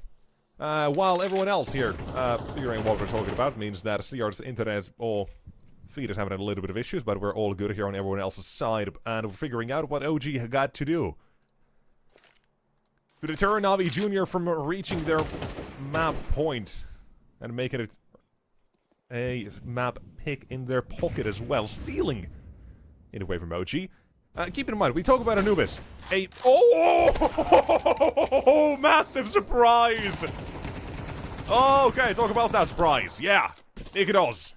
Quick collat, but the B-side still has been a lot of the ages. With OG to take now a retake. They know one's toward the doors. Still somewhere up close, they've heard him. Man advantage in the retake, that's the change. Finally, Oh no, they line up. something better to work with. How did they get close? Stop the bomb plan! Walk on in! It's Prison and Spook! Finishing this one off. 3 on 2s. That's something OG won't lose. But my god. If it's not close yet again, Nico does the scout collat headshot. Round defining. And this, I love the pressure they put through the doors immediately here as well. All in all, last Round round. 24, overtime. baby. I said Round this is 24. it. It's either 13-0 or it's 24 and above. Yeah, and we talked about how we're definitely going to be seeing 20 plus, 24 even rounds possibly, and that's exactly what we get. Let's see if it ends on 24 or not. Overtime is still a possibility. OG certainly want to win here, as they want to close this series out with success instead of having to fight barely. Let's see. Outlong, Navi Jr. with everything they've got, they're going to be committing towards a site. I can't say I'm a big fan of this full commitment without any sort of proper preemptive strikes, any sort of information, but Fiku's already spotted a few. He's going to try and counter this. Oh, that's such a sick smoke as well. It's worked out so is. well, so often. Team kill. That's not going to help. HEs as well. Flashbang. Oh, that's not great. Bad smoke in CT. I think we're going to overtime, brother. Gotta patch that up. The Symmetry Yep. tries to make the cross, and so does Definitely. Makazi. Uh-oh. That's a little bit of a stinky solution here, and he could also up close. Krabeni, what are we for? Go big or This go would home. be one hell of a clutch, but sadly, his odds ain't looking good here. Because easy kill. And 12-12. Overtime confirmed. Ladies and gents, we're going the distance. It's going to be map number 1 between these two teams that gives us overtime and more possibly to come. As I got to say, man, it's a hell of a showcase right here that we get to enjoy. Yeah, I just like how this game again gets to prove that Dust 2's never gonna have like a 13-7, 13-8 scoreline in the history. Even if it looks like it's gonna be a bit of a better start at the start here, or continuation of the second half. Maybe Navi Jr. gets something to close it out, but nah. OG, they persevere. Yes, they do. It's that long smoke that really is the MVP, by the way, for both teams. Yeah, it is. I gotta mention it again. It's been doing such a good job as well, because you gotta throw that smoke with a contact, flash on in, because the CT side, they know when T side as well recognize that. Smoke comes through, they're gonna slow you down. Flashbang, probably a Molotov as well, just nades as well with the cross. You gotta be very cautious on that A approach. The smoke really just comes handy to further allow the CT side to set themselves up there. It is going to be OG taking control of this first round with Nico Dawson Spook. Flash to mid. First one.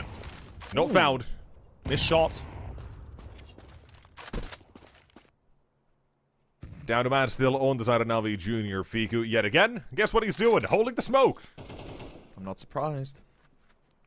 As soon as he gets contact, there it is. Yep. Deployed We also saw them again. try to pre-fire him as well, so Yeah. they've caught on. They know exactly how this They've is caught played. on, but the thing is, you can't do anything doesn't about it. matter. He, Yeah, they're still he throws very it from slow. elevator. They're still very slow on this actual approach, because they know that even if they smoke it up and whatnot, there's got to be a challenge. Hello, that is a bit of an unfortunate shot, but he could also have missed. Symmetry instead gets them access to and grants it toward that A site. Smoke and utility down toward a short. Bomb planted, very open for long. The retake, dependent on if Buzz to stay alive with that smoke. If not, you gotta wipe them all out, and very quickly so. But the setup they hold is not an easy one to get past. The Jugs has this. He's got support from Krabeni on long. But a challenge! Might be a little costly, but it's spooked to go down instead. A second flash, a second challenge. And a symmetry known to be here. Good name. Chip away at him. There's one more to go. There's that smoke, but the bomb is planted right for the orb. Right for his taking. And above he goes. Tags him up. Take another shot. Can still go above and beyond it to spot him. Oh no! Okay, never mind. Delayed the kill for a second. I got a scare and a half. But Krabeni will clutch up this time. I felt the drop in your pants right there. It looked like it could have gone horribly wrong, but luckily enough for Navi Jr., Krabeni hits the shot. Sometimes the HUD is a second delayed, and it is scary. Yeah, it is. Because if he had missed the shot, it would have been round over. That is a fact. But Hayes' law strikes again. Oh boy. It does, doesn't it? Shout out Hayes is currently on the other stream doing Spirit Academy versus Monte with Atra, if you guys want to Series 20. No, Series 19, yeah. Break. Actually, Spirit Academy Monte is starting in a couple of minutes, so if you want to go there, if you've been waiting for that, in about 5 minutes, maybe after this map, you can go if you want to see that as well. But if not, you could probably stick here as well, because this game is going to the distance. It is. Only anyone could have predicted it after the first 5 rounds. I mean, we did say in the pregame that's exactly what we're going to be getting, right? A very interesting game that it's got to be 1-2, and yet again, I'm proving it right. Yeah. Very easy map to figure out. Very linear and in gameplay and at the scoreline wise. Here though, you've got a great little trade back for Nikodos. 23 kills. He had about, I think, 10 or maybe 8 or 9 or something along those lines in the first half alone. He stepped up for the second. Here, however, Krabeni and Jugs will find themselves 1 and 2. Spook from the back lines has pushed through. That's 1, not 2, but they're still going to be walking into Buzz. Problem is, 8 HP. You can bolt off the bomb, but a minute left remaining. There's no reason for Navi to start running into him. But there's more util. If he challenges, he needs to hit instant headshots, but guess what? With an M4, you can't do that. With an AK, you can, but still dead. There was really one option. Catch him by surprise with their pants down, but that's not going to happen. Yeah, 14 to Navi.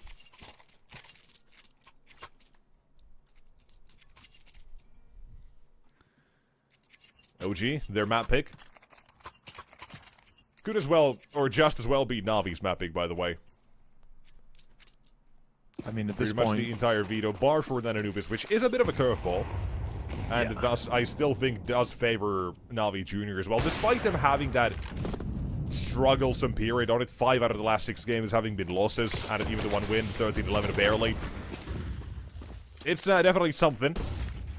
Unexpected by OG, to say the least, unless they know what they've been practicing. But for now, another B retake, 4 versus 4. Navi Jr. they want to seal this with a clean 3-0 for the half-time. Man advantage.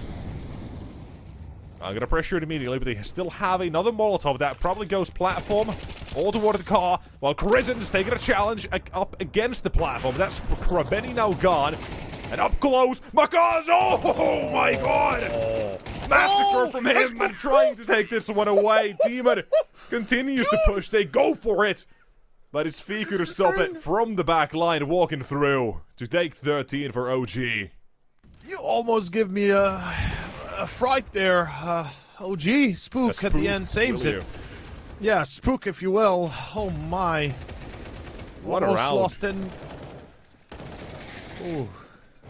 Lost 10 minutes of my life there. As Demon, you see on the replay, good reactions, but at the end, this was insane. Makaz, the fact double that from Risen Makaz gets that so freely is insanity, and Makaz just like, as well. if he doesn't die, it's round over, surely, because somebody turns back towards tunnel, somebody's watching doors and window, and all of a sudden you got a 2v2 that you're prepared for. 2v1, yeah.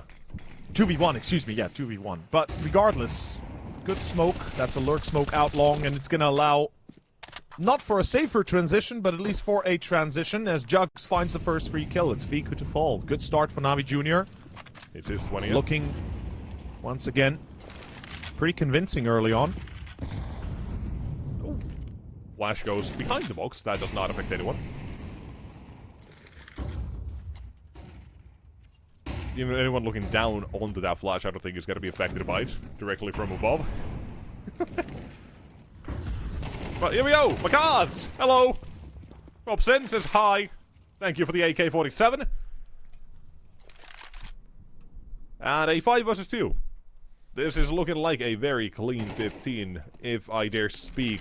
Maybe a little bit too soon still. No, I think you're pretty right. Never mind. Although, I'm oh wrong. my god, I'm you wrong. have spoken I'm too wrong. soon, haven't you? Risen as well, Demon he's gets challenging for this control. If he actually pushes this short control, he's going to very quickly recognize the setup. He's going to run here for the retake.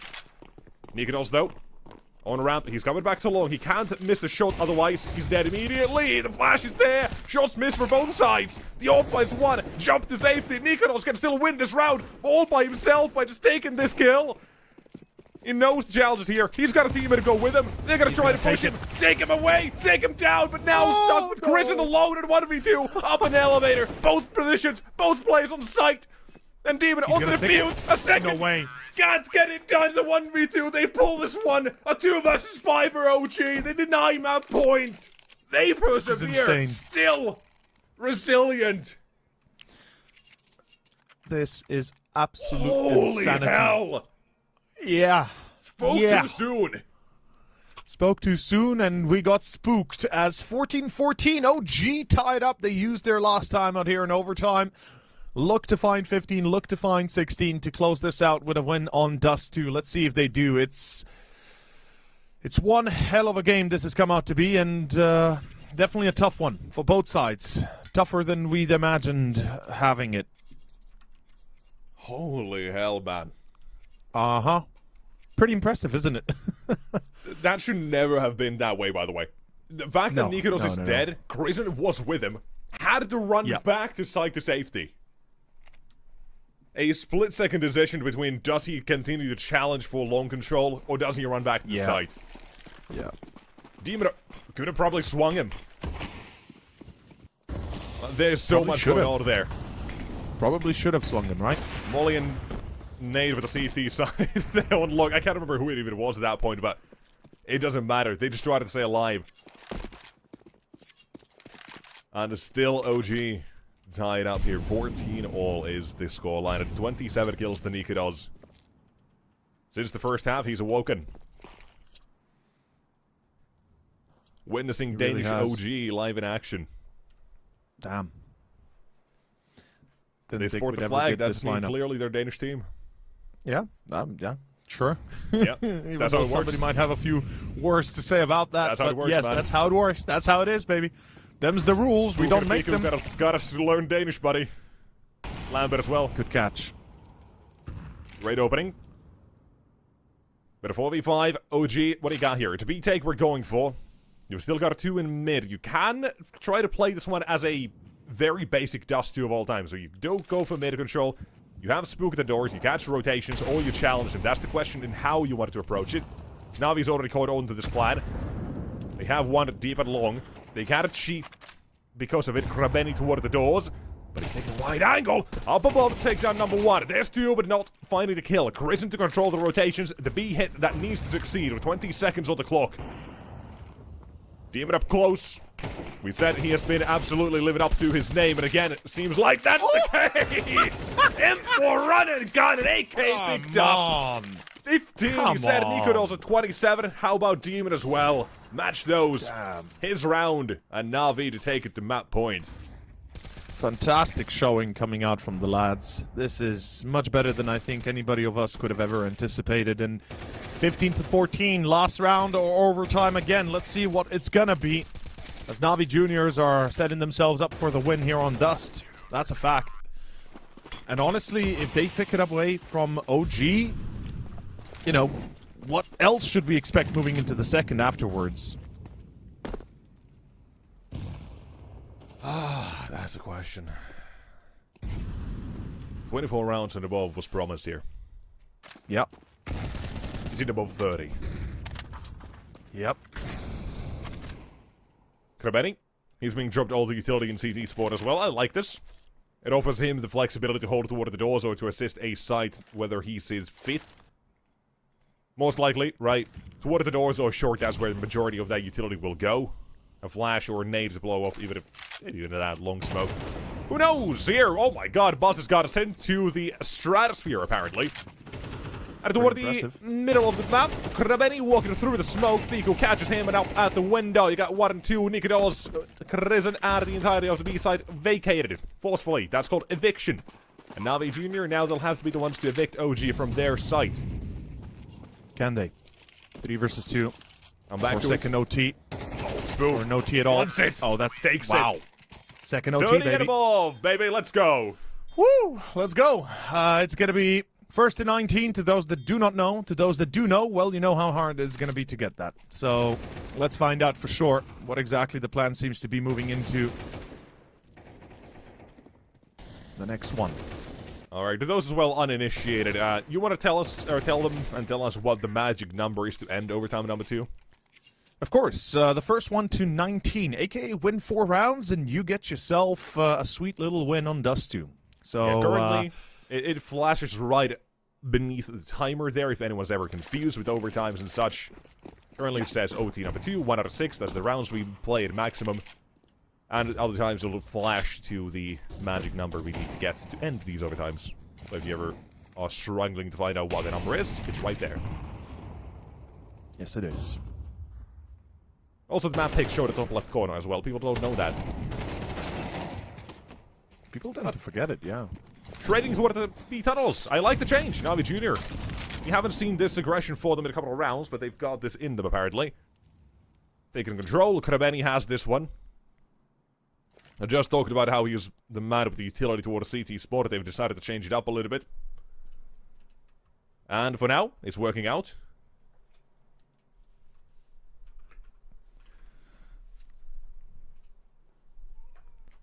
What else? OG retake this map control. Krabeni still has a smoke, and with less than a minute remaining, that smoke can be very, very influential. They need a flawless entry here. Like, OG need a flawless entry in order to get control of this round. And they missed the chance. Yeah. Doors are closed. Smoke is up. Denied entry into B, and now good luck getting back into it.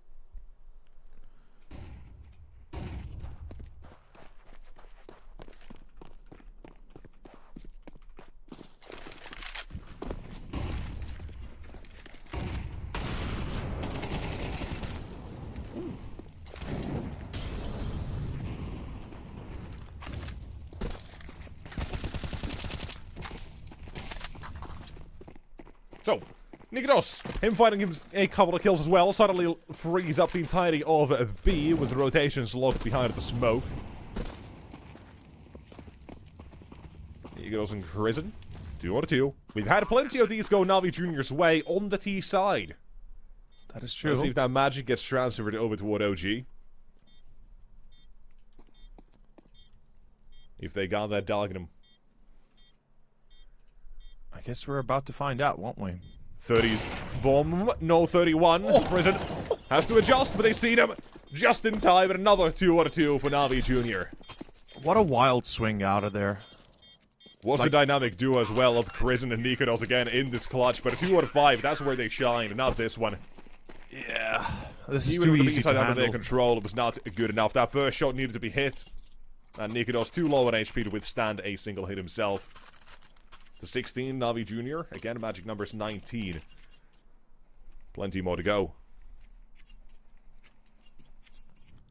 Let's see who gets it first.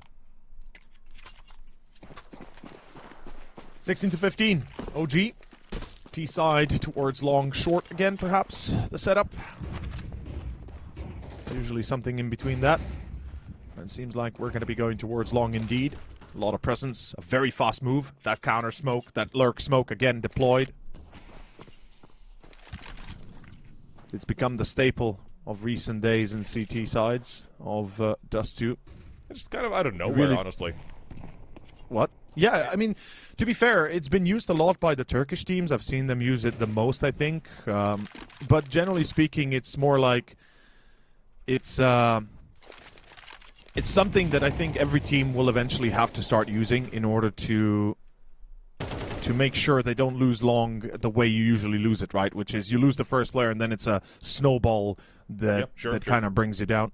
And that smoke gives you enough time to rotate over, to have those players on short, perhaps ready for the defense, etc. Yeah.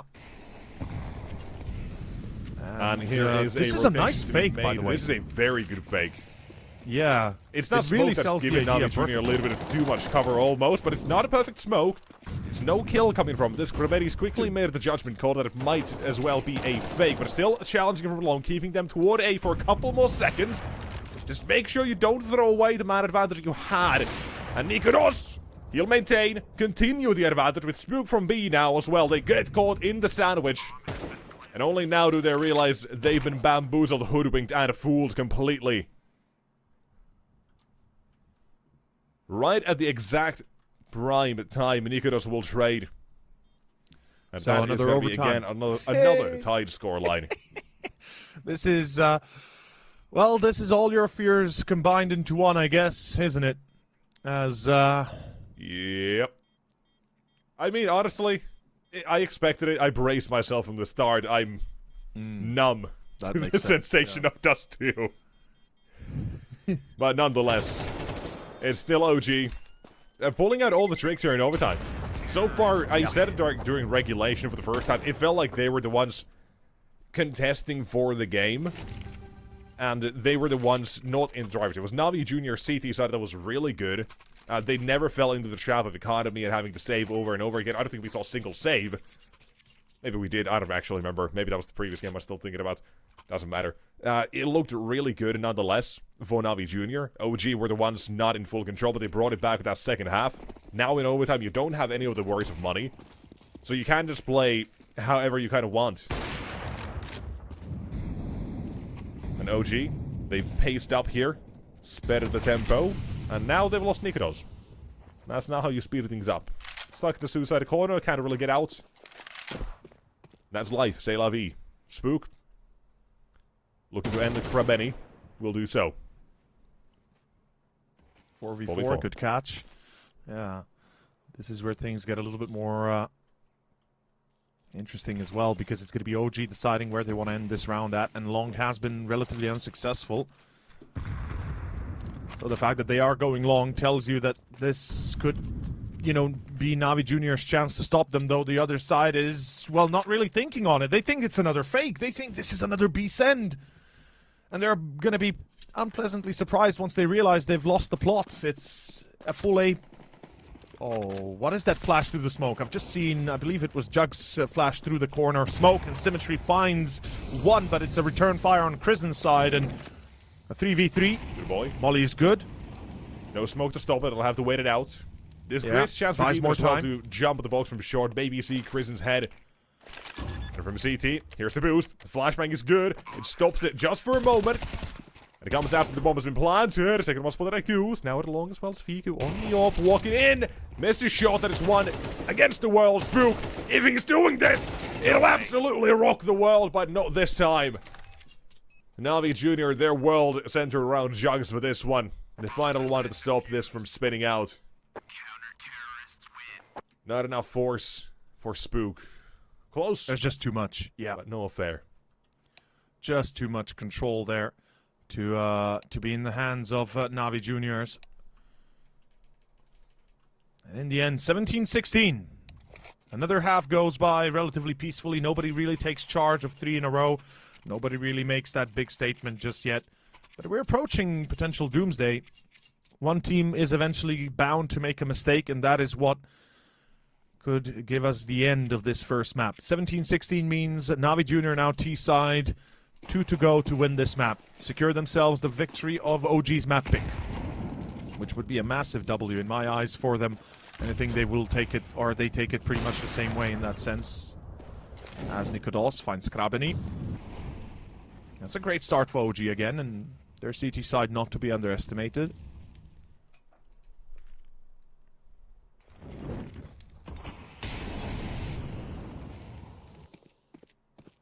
They really are worried about those lurks, aren't they? I mean, considering how many rounds we've had end toward B with 2 on the 2s and such, I don't blame OG for, again, having this two-man setup here. Even if they're not challenging it the way we saw at the start of their CT sides with two immediately there. They want to make sure that they do have Navi Jr. in a little bit of a trap. First Molotov is now faded from the platform. Would not surprise me if there is a second. It is a... I won't say a common tactic, but it is still something that does happen fair often. Here, though, is Buzz. From the back, he'll find two. The fact that he's challenging alone might give them a false sense of security, but Spook's HP is not enough, and Crizin at the window showed the door. Nuke does. Slams the door in Symmetry's face. One more to go. Enemy nade in CT spawn somehow. Nuke does wondering what happened there. Demon at 32 kills, looking for his 33rd. And we'll have found it. One more to go with Fiku from the tunnels on the B. And it's a run to one of the A side, spotting this, taking the challenge. An AK headshot is all it takes. He doesn't care about the bomb plant. He just wants the kill. After runs out of bullets. Still 15 seconds. An 8 would do, but Demon does better. This is insanity. He won't stop. Absolute insanity. Not until he has the map in his pocket. 34 kills and counting.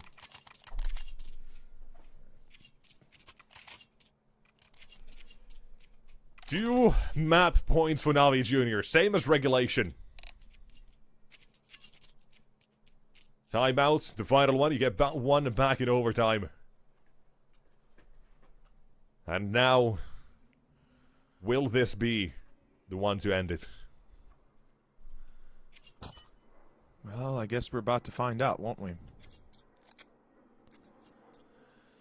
18-16, 2 in a row, as you said. OG, they've got a lot of making up to do.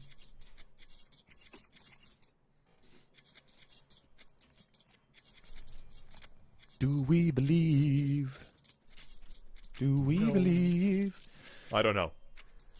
I don't know as well. I'm it's worried. I'll say one. that much. I am worried. And I think... I'm worried about triple overtime. Yeah, sure. Yeah. Sure. Still the start of the series as well. Map number 1, and we've gone above global offensive rounds. What are the lower tunnels? I like that Spook has been consistently playing this as well, and sometimes very differently. Often at times not even known to be toward the tunnels, or at least not confirming him to be there with the way Navi's been playing. So, such pressure towards long, for example, that Spook has just had the entirety of B by himself in so many rounds.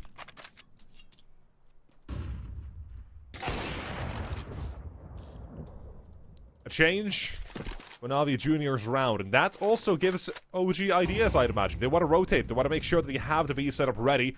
There's utility flying in, however, Molly slows them down. It buys time for Crizin, but you still know there's always got to be someone in mid somewhere. Eye on the kill feed. Jugs gets tagged up as well. But on the B defense, Crizin will turn, preventing down and looking to hold. Make sure this round doesn't get any further. OG shut down at the B attempt. What a masterful performance and a beautiful showcase of what they're capable of. The Dirty 30 now reach for Spook as well. Oh yeah. And we are one away from a double OT. And away we go. Yes. Let's not, but let's see what we instead. Let's just go with emotions here. Let's stop theorizing about the future. I mean, look, Navi Jr., they've given them a run for their money. Surely they're gonna get tired soon, right? Oh, I'm joking. They're young. They don't get tired. And neither does OG, to be fair. Zoomers, man. Yeah, they can play all night, all morning, doesn't matter. They play face until 6 a.m. and they've got an official game at 12, you know? It's that sort of thing. Yeah, it's that easy. Easy. That's just the way it is, baby. Yep. Yeah, it was me. We go back to OG's previous setup, and it was this time expected. The Giants will trade out one, and that obviously does favor Navi Jr. heavily in this situation. CT side rotations on Dust 2 are a, bitch. Let's be honest. They're bad. Annoying. But even so, last round as well, they had the same situation. They'd called over Crizin. Now he's again gone here, but a little bit earlier than Navi Jr. Now they start to explore toward A. They're gonna fake it out and still head back to B. That's where the smoke comes in handy. That's where Buzz needs to step up here as well. 2 to be found, and Demon. AK shown. That's 1 down. Symmetry with the bomb. Out the tunnels. Takes the shot, and Buzz goes down. B side open for business. Oh, Nick Buzz and Fiku now. Both down. It's down to the rotations. It's down to a 2-1-3 to retake B. History shown it's not been good for OG.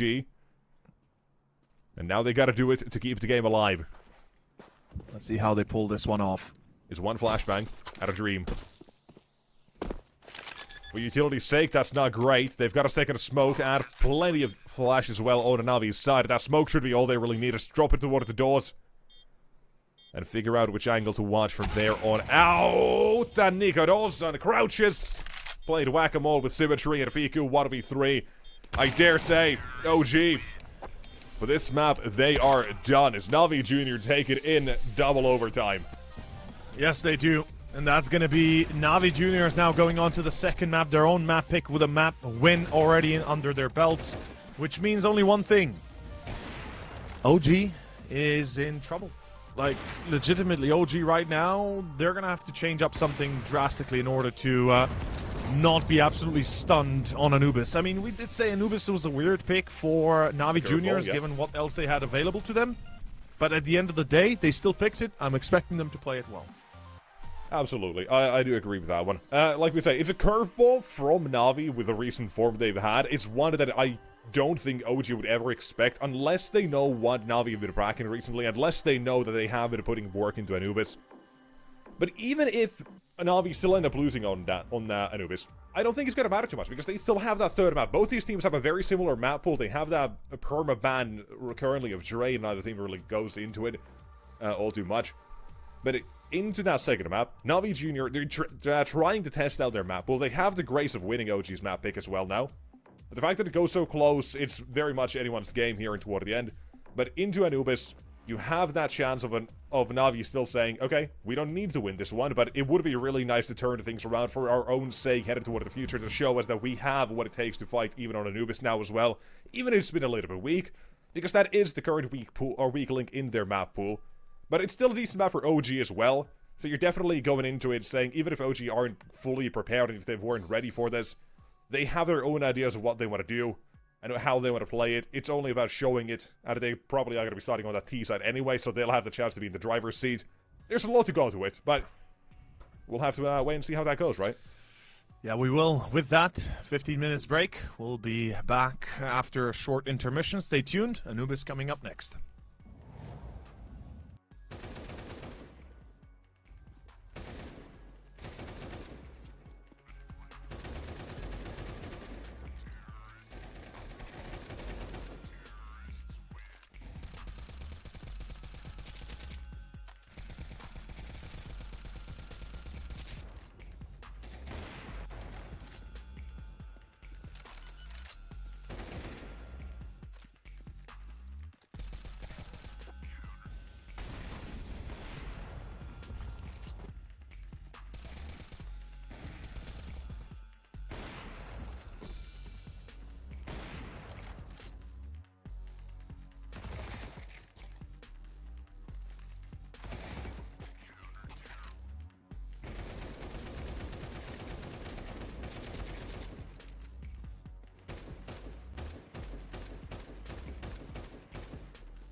Alright, hey, we're back, and now map number 2 begins. It's going to be a new business. It's going to be Navi Jr. picking a curveball against OG here, but it's still a map that OG are fairly proficient in. Even when, or even since Mortal's been benched, they played it twice, once with Afro, once with Nikita, so 1 win, 1 loss. And now, the third time we'll be playing it, a second with Nikita, so I'm interested to see how they decided to play today and what have Navi Jr. kind of seen and what have they been cooking on this map to justify the curveball pick. I mean, they better have a good justification for it, because otherwise it's going to make very little sense and very little of anything, really. The fact that they go for this, it means that they have to be somewhat prepared. You said it yourself, you anticipate that to be the case. I would argue the same. The problem I'm having is they could have been preparing for as much as they want. If OG decides to play a good game of CS, if Nikodos gives you the performance he'd already shown us on Dust, doesn't matter how much they prepared, it's going to be a difficult match no less. Yeah, sure. But okay, for map number 2, what do we have to look forward, or what do we have to look forward to? One thing, Nikodos and Spook both over 30. And they're not the only ones who dropped that, because Demon, I think, ends map 1 with 34 as well. Him and Nikodos both at 34, actually. Massive performance. There's Symmetry at 27, does great with the AWP on map 1. And Jugs at 26. Makaz, despite how much kind of we hype him up as well, his numbers are pretty damn good. I think his impact is like 1.20 something as well, so definitely an outstanding member, but for map 1, still pretty decent. I mean, no one really was slacking behind on Navi Jr. for OG. You could maybe say Fico right with 15, Buzz at 19. But still, I mean, a lot of good work was nonetheless done on Dust 2, but it was just not simply enough. Because you lost like really 4 2 versus 2s against Navi, and that just, you know, one of those goes the other way. It's the map done with OG instead on top. It's that kind of situation. So it's Navi, that simple. Just a little bit better. We'll see if it goes any better. Moving into our second map, we do have a bit of a technical issue, I believe, on one of the teams. On the server, we have some issues, yeah. Or excuse me, on the server, yeah, not on the teams. So hopefully that will be resolved ASAP. But with everything out of the way, it's I gotta say, it's been one hell of a series that they've delivered so far. I mean, I'm happy to have enjoyed it for the start here. It's better than I think you and I both anticipated. I mean, I had little hope in OG, I won't lie. But hopefully they bring us back here from the brink on the second. We are getting ready to go live in a moment or two. Final thoughts before we go to the second map? Any expectations, particularly from I put them out there in map 1. No, I know you did, but like anything more specific, Navi Jr. have or must have picked this map with the reason that they've seen something out of OG, or maybe are expecting them to be slightly weaker on it just due to like OG still figuring things out with the trialing, and Anubis is not really a map that most teams put in the forefront. Navi Jr. with now being a weakling in their map pool, it makes sense that they are kind of trying to figure that out and work on it.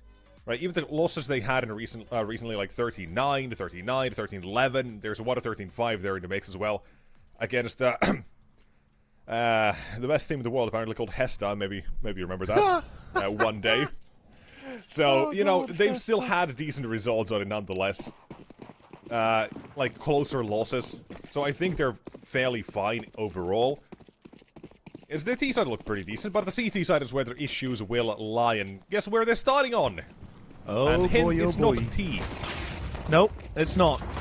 Got a 50-50 chance to guess correctly. Here though, hello, CT side, drop it in, and oh, being spooked out. Down to 2 on both sides. Bomb to be recovered, and Crescent will chase with Fico in tow. They'll take the bomb, and if they want it, they can head to A for free. With Canal spotting no more Navi Jr. players, they're gonna make the guess Jugs toward the site, and they would be correct. Race to A. Jugs here. Flash at a USP.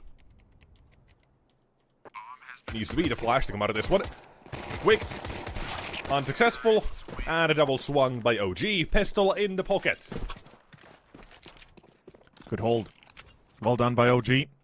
Looking like they're going to kick off this second map a little bit stronger, a little bit better. There should be a full eco if I'm seeing this correctly.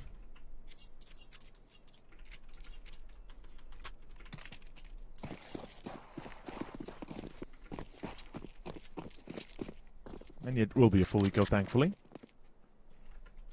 No shenanigans.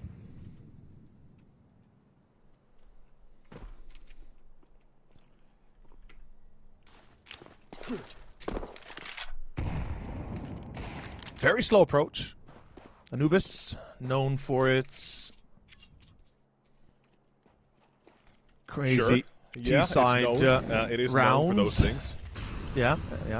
Like, Anubis is one of those that you like to play, but sometimes some of the craziest things tend to happen on this map, not gonna lie. Yeah, usually I have this thing called Mad Team. I'm kidding. No, I play with people with like a couple hundred hours maybe, just because it's for fun and I don't really care enough. That's gonna do it to you. Yeah, it's fun. It's fine. We're just having fun. And currently OG have fun as well in this one. It's not the most amount of fun. You could have had max fun had both Nikodos and Fico also survived, but moderate fun for round number 2. Better than And nothing. for number 3, Navi Jr. Pew pew, guns out. Let's see the game plan, because I need to see improvements for the CT side here. You and I both, brother. You and I both. Bump those numbers up, buddy. There are some rookie numbers right there. Matthew McConaughey would agree. 40.2 win rate on the CT side. You know, it's not a CT side map by any means, but still a little bit poor. Could be better. OG! Fast towards A main, they set up their players immediately into position. They've also got one toward the B side, letting Navi know that this is going to be a default they're running for now. Smoke towards main goes out as well for CT side. There's going to be a Molotov being tested. Jugs' push and flashing in. Holding is Spook. And a Symmetry as a pillar. Having to fight his way out of this trouble as well. Delivers one out of 2. Advantage to Navi. Pressure by Crevetti. Looking like they're going to be able Exposed, to steal away this one. Naked and afraid. Naked and afraid in the jungle. Ooh. Jungle noises coming through as well. Symmetry. Jump away.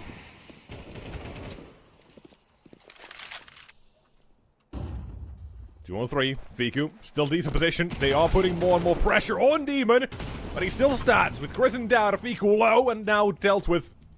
It's down to 1 Nikodos. Let's see if he does it. One-man army. Super sub. The standing, the tree on Makaz, but 1 bullet to do the trick.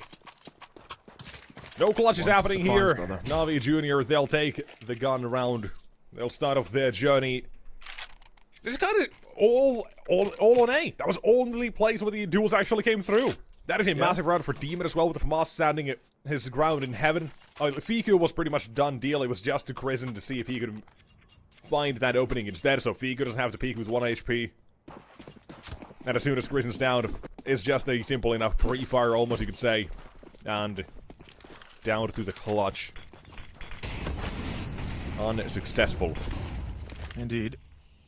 And OG not having more than 3 surviving in that second round obviously does hinder them slightly in this round for the weaponry and economy they'll have available to them, but that's one of the pistols now down of Kristen. But quick and concise, the plan for OG, head B. From the smoke, the Spook will win 1.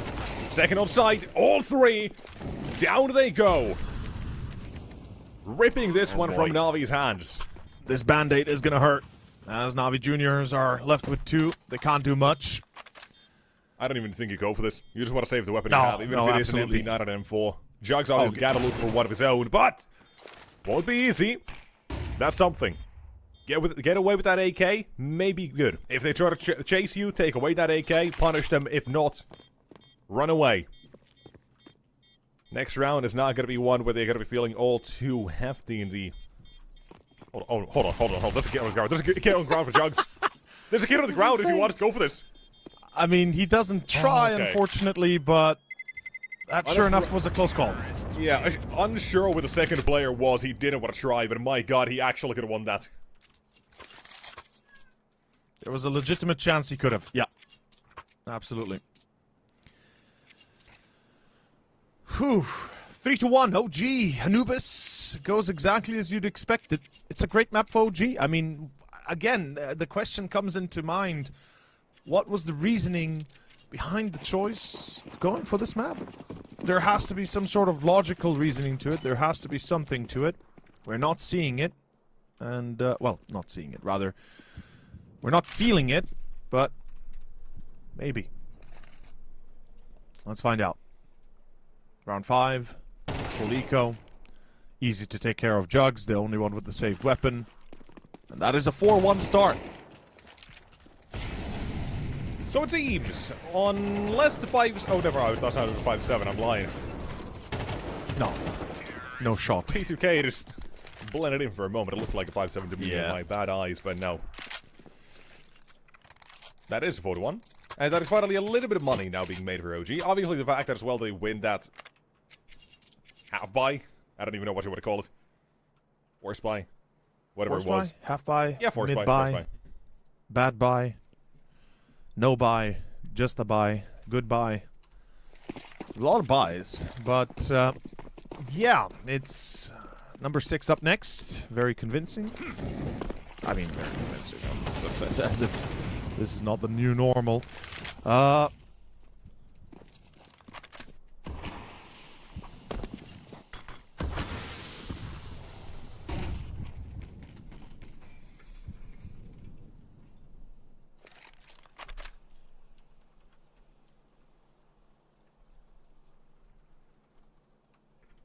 Let's see.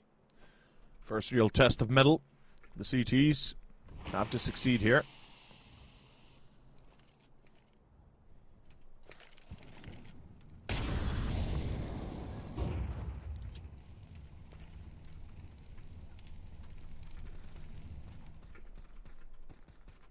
No contact after almost 60 seconds. Interesting little combination.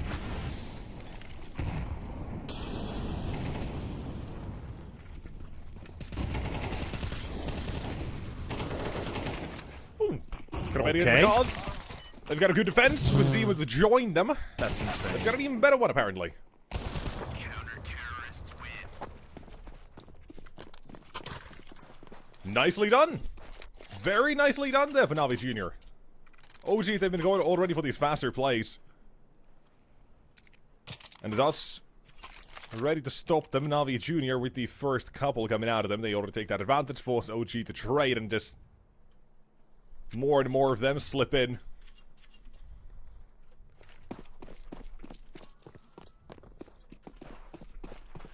Let's see how many slip out.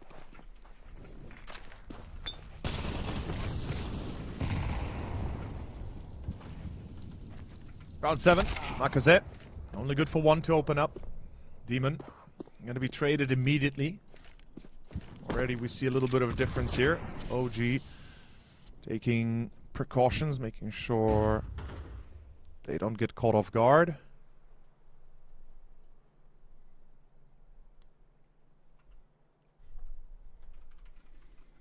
What I don't like is that they are this split across the map, because OG, it only takes one mistake to lose players all across the board, and all of a sudden you find yourself back on, you know, a 2 versus 4 kind of scenario. So let's see. Grabani, does he peek out on a proper timing here? He does. He might even check Spook. Pop flash. Makes noise. Is heard. Spook is ready. And this time, Grabani to fall. Indeed. Good headshot, but doesn't change the fact the lead now in the hands of OG as they push to B. Through Temple, even. I think Buzz fakes A. Maybe throws a molly, a few flashbangs. Tries to sell this idea of A send through main. No way. Oh, he dry peeks this. He dies. Oh, nice bait. Nice bait. Thinking about it, yeah, that's gonna keep Navi Jr. thinking it could still be that A play now. Although, they have so little information, and Jugs is not seeing anything coming out from Temple and mid. Is nobody recognizing Temple? Even further, Yeah. but they're not recognizing this on B either. There's Spook. One found. Needs to be traded if Symmetry takes the shot, but doesn't even get the chance. And last man To the Executioner he goes. OG! They circumvent the defense, they managed to find a gap in mid, and Spook does not miss a beat either. Fair play, 5-2.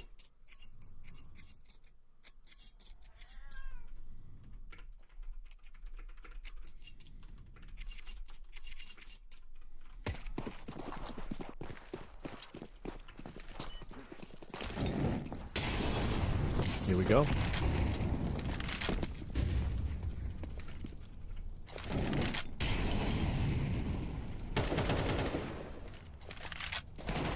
Round 8. Eagles only, with the exception on 2. Oh, how it? Wait, what? Hold up. How was that a headshot? Wasn't he hitting like the legs, body at best? And Demon finds another. Goes too wide. Nikodos expects the dark peak, but it's still a 4v3. Bomb yet to be closed in. Might have spoken soon enough for the Deagles, but the crossfire here is a near invincible one. This is unless they don't check it, and yeah, this doesn't even matter. Oh, not even trying to spam it through the edge of the smoke is kind of crazy. I'd expect them to be taking a look, but yeah. Yeah. Spook gets away with Rombury again. He's by the way 13-4. Pretty easy, isn't it? Yeah. I mean, we said we could have still Nikodos and the Spook to be watched out for, just because they got like 30 and 34 kills on map 1 alone. It's kind of kept up here as well. Nikodos on 8, Spook on a 13, doing a lot of the heavy lifting. Thumbs up from me. It's 6-2, and it's gonna look to go even further down the, down the line here. Nikodos finds Krabany, making sure that none of the CTs are able to even steal a rifle out of this. It looks convincing. It looks good. It's T-side Anubis, of course. It's supposed to look good. It's supposed to look convincing. Because otherwise we would have been talking about the end of the series already otherwise, if Navi had been in this score instead at 6-2 on the CT side. But in any case, round 9 begins anew as we kick it into high gear. Starting off with the rifles on Navi Jr. Missing a lot of firepower, though, in terms of the utilities. Demon finds Krisen somehow. Surely they don't re-challenge this. Good nade on the counter.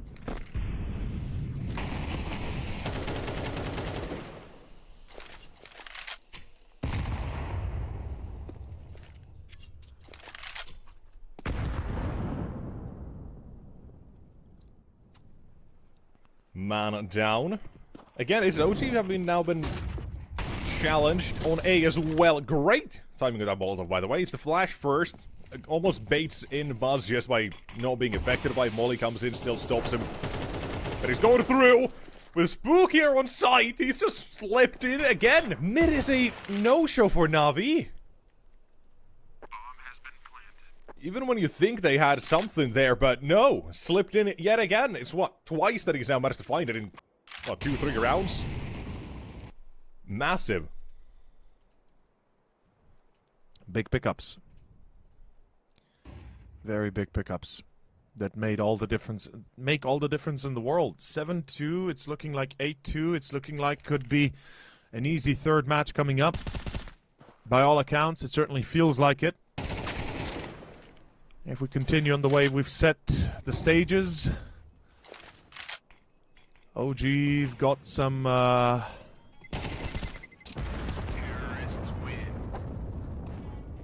he's got some question marks for, or questions for Navi Juniors.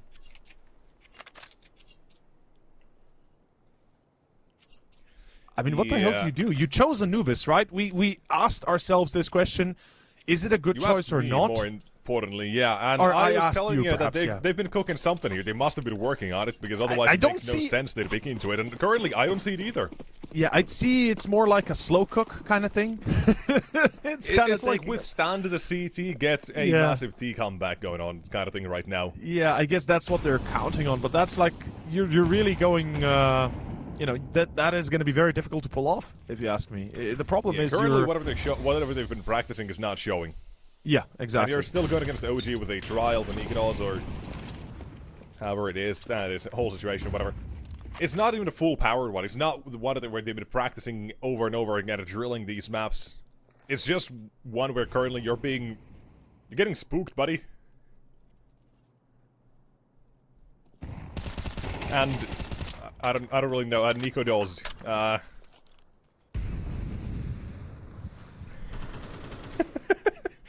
Getting hit by the bench of Nikados, he's upset. Having to wait on it for a little too long.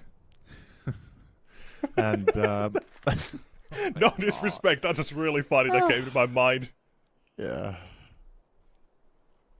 you waited for it a long time.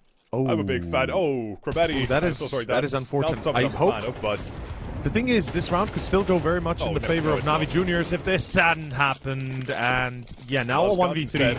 Makazet can't line them up, can't bring them down. Oh boy, oh boy. Yeah, I don't think they should have gone for Anubis, honestly. I feel like there's no excuse now. You've lost this first half convincingly. You haven't shown us a reason to believe in Anubis and your CT side, and I don't have reason to believe in their T side. I mean, maybe I'm wrong. I wouldn't mind being wrong, but sincerely doubt I will be. see, here's the thing. Hindsight is yeah. 2020. We Yes. had, or I had believe that Navi had Yes. cooked something up here. Even the games they've know you lost, right? did. They haven't been too one-sided, like 13-11, 13-9. No, yeah. And then Yeah. we discount the game against Hesta because of course we do. Because we do, yeah. Yeah. So it's like completely fine that I thought like, okay, they've got something here. It's not going to be terrible. Yet right now you just don't match up to what OG are doing. You had the earlier route toward the A side where they did stop them in main. I was like, okay, they got something. They had something cooking here early on, but then OG have just kind of found mid control over and over and over again. And it's been something that hasn't really been hasn't been addressed all too well by Navi Jr. Last round, sure, but that was only because they only had Nikados in mid and can't watch two angles at once, chose correctly, and I think it was Makazu who mid last round. I believe so, yeah. Shoots him to the side of the head. Right, it's still a position where Navi have to stop him, and OG just get that control, and Navi have to patch that up, put bandages, and if they do, then OG probably will take another map or another point of the map instead. And so far, they haven't really missed. It was that. And then he had the other round of that Navi won. A complete shutdown toward B. And since then, nothing.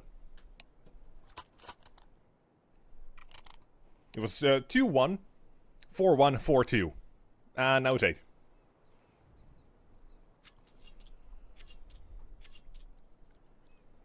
I mean, So honestly, a slow creep for a couple of rounds. Like, if they Yeah. manage to get 4 here, we're saying that's doable still in terms of just the map alone because T-sided, and we do tend to see very heavy favored here, or very favored maps here.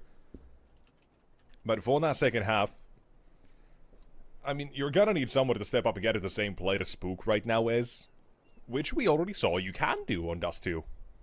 But if that doesn't happen, if you don't get enough rounds to play with, I think everyone just knows how this is gonna be played, and that is to just send this to map 3 without too much hustle and grustle in terms of Navi Jr. putting up a fight.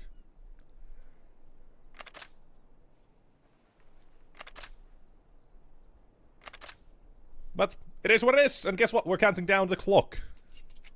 Krabini is back, and we are good to go.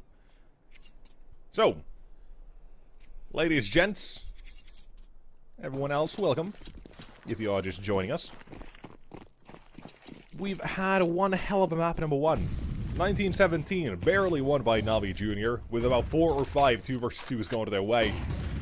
A 2 versus 5, that goes OG's way.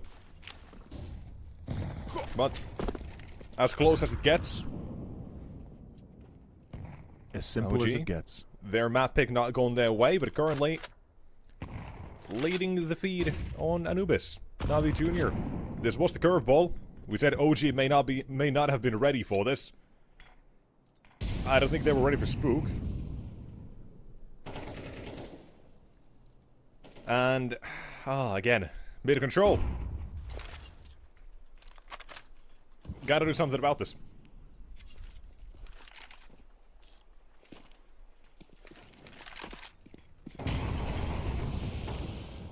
Like, I don't know how I feel about this. Oh. Ooh, Symmetry, that could have been it. Now we got pressure from both sides. Grism goes it. alone. Gives him a chance. There's the flash. You still have Karabeni here as well. You've got Demon from the flank. OG taking their time right now. It's costing them a little bit. There's a trade. They've backed off.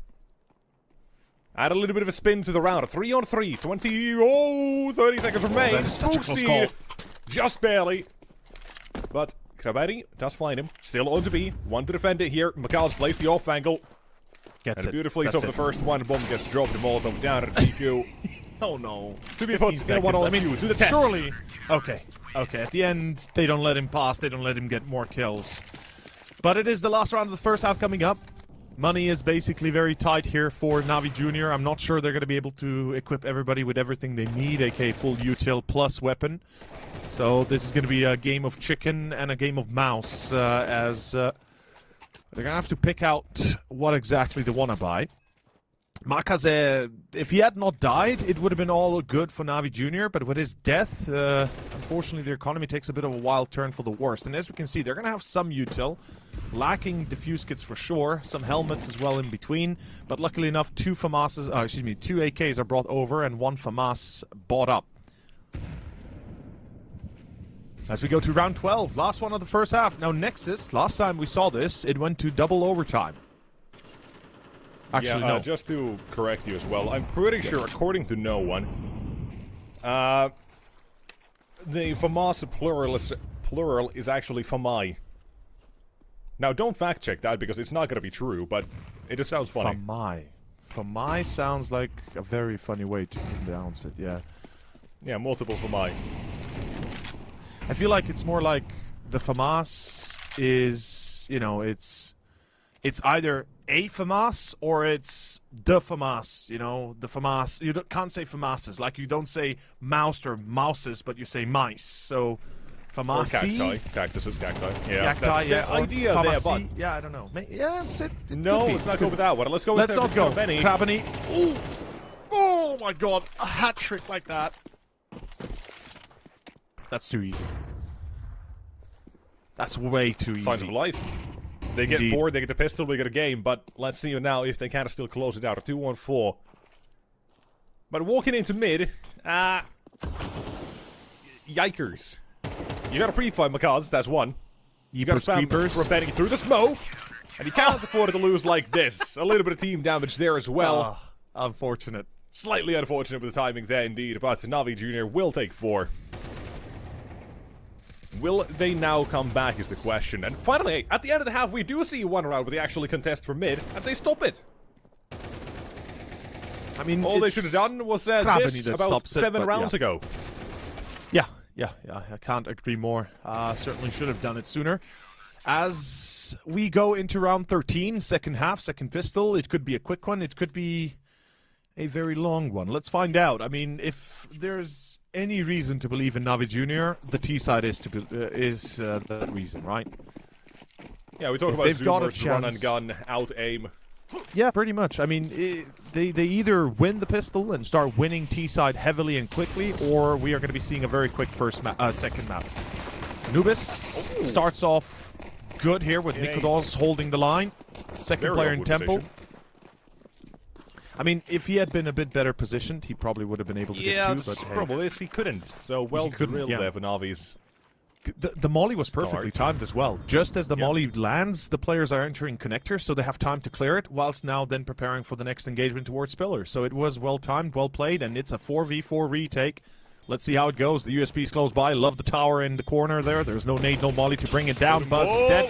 What? No. What? What? What is happening? What is happening? On the defuse now as well as Crescent. Fico's barely got any HP. Needs to nail their shots, but can't do it. Oh my god. Symmetry walks back in. It's the pistol for Navi Jr. The totem pole, and somehow everyone into main, and one comes out victorious. Name is Symmetry. Remember it.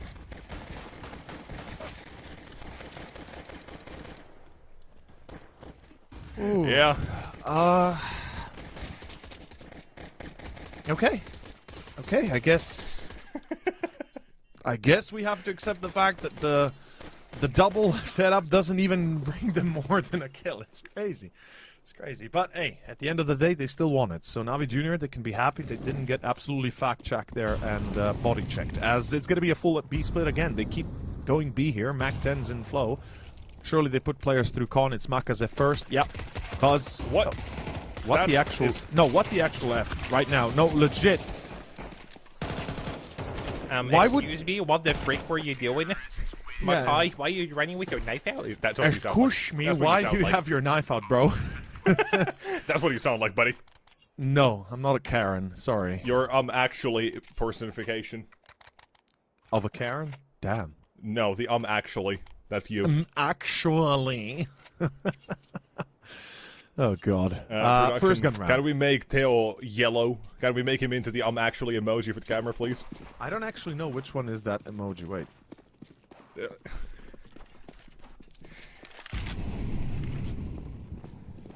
I don't know which meme that is. You are just an old man. Oh, I know which one. The glasses, the emoji with the finger up. Yeah, okay, Yeah. now I know which one it is. Okay, I didn't know that's actually... what? Okay. Old man, by the way. In his youth, people used to still talk face to face. In my youth, we had to talk face to face because there was no other lines of communication unless you wanted to pay your parents' phone bill that cost a lot. Yeah, I mean, phones in the 1800s were pretty expensive. Maybe not even. I mean, dude, Maybe I not still even had fully dial-up internet. Every time my mom would pick up the phone, the internet would die. So you know how bad it would be. Or the phone wouldn't work because I'd be on the internet, depending on how that cycle of viciousness went out. But in any case, the good old days are gone and the good old new days are here. And hopefully they will last for a while. As right now, Navi Jr. is trailing behind OG. They're looking to go into a tie. They've gone to B right now, and OG were Yes. completely fooled by an A. I think this one is just got to be decided by one kill alone.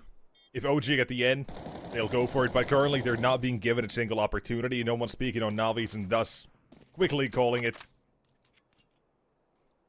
And say it with me, this is a good old Jame time. Except it's all 5, so it's got to be a unicorn round instead. It's a perfect Jame time. We can say this is the perfect Jame time. This is Jame Like- prime time. This is Jame prime time. Yeah.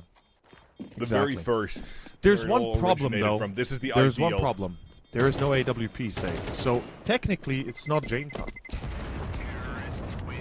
It's fake Jame prime time. There we go. No, overcomplicated. That's not gonna stick. Fair. The Not younglings have hip voted. and cool enough, not fresh enough. Yeah, it's gotta be something clean.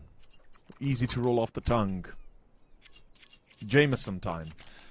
That's another time for another No, I man. think that's As the, that's the time when Spider-Man's being a menace. that's a very different time after all. As Get it's me gonna pictures be. of Spider-Man. I had more in the mind the bottle that comes in a green glass. Sure, okay. Green glass bottle. Yeah. I had more of Sure, that in sure, mind. sure. But also, yeah, that's true. It's the Mr. Jameson from the Spider-Verse, the whatever editor was of the Daily Bugle, or what was the name of the. Yep. It was the Daily Bugle. Holy shit! I'm actually remembering. Wow, I'm not as old. You've got some lapses in your memory, that's fine, but not this one apparently. You dug that from the archives. I While found OG, it. currently, they're being challenged. In mid, Caritin will be burnt, exposed, put into the middle. There's counter utility, yes, but it comes after the kill. After Caritin's down, and Spook decided to go adventuring into B main. He'll have the back of one turd, utility to be set up, and to escape. All in success, with Vico fighting the second one as well. Symmetry down, one more still around the smoke. They'll confirm it. They'll know it's going to be a B play, but they can still go back with plenty of time on the clock. OG can't be all too sure. However, Nico does. He will be. As Makaz jumping into smoke. Hello! That's Bomb number confirmed. 9. B main secured. There's the round. OG won't allow Navi to catch up. And they won't allow them to stabilize economically speaking as well. They will have to reinvest everything into this, and it's going to cost them pretty much everything as well. At least on this Hey, map. that was a full save converted to a gone around win. Yeah, with basically minimal losses. So it's a perfect position for OG to really start weeding out these rounds and getting the W on Anubis to push onto Ancient next. The ops are out in play. Nikodos on 15, Symmetry on 12. And we're going to have a bit of a play towards that A main. Is it? Okay, that read was on point. I don't know how Symmetry goes back to recheck that, but he actually wanted to go A main and then decides to check connector again. Finds the free kill. It's Spook to get caught. And it's the heavy hitter on OG that dies. That's a problem, right? You lose your prime man here for Anubis for the CT side, and now you have to rely upon 4 that perhaps are not going to be as consistent with the frags, or rather 3 at the very least. Towards B again. I mean, really it's like usually at this point of the game, CT side especially, when you have had a Spook, for example, hard carry, Nikodos is at 15 as well, is not too far behind. Where the rest of the team needs to step up. Last round, it was Fiku who found that second in B main, assisted so much to cement how the round goes, but you're still needing way much more from them. While Chris and Fiku both down, that does kind of limit the options they have available, and Jags, I think he'll get a freebie here. Maybe even both. But Nikodos doesn't actually make the noise, not yet, but he has fallen back. Now it's chain time.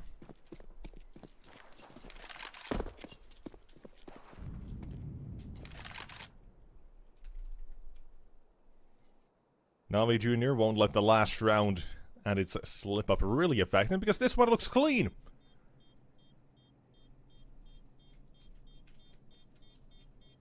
You could also will be able to save, no one's going to be able to catch him in time. And while Jogs is still shifting around in main, so... Hope saved over. Fair bit of util as well, and I think if OG wanted, they can force by here. Just because they did have that round, or they had that save, they had a win previously as well, they've got money. They are going to go off the timeout because now they need to stop Navi Jr. from getting these early snowball entries. Or early entries that just snowball into the round victories quickly. Exactly. And you don't want to be caught out by another fake either, because that's going to be like, oh god damn it boys, not again. This is going to be the mental game that, at that point, Navi Jr. have the edge in. Continue with the T side as well, that's the real powerhouse of Anubis. Where the snowballs do start to happen.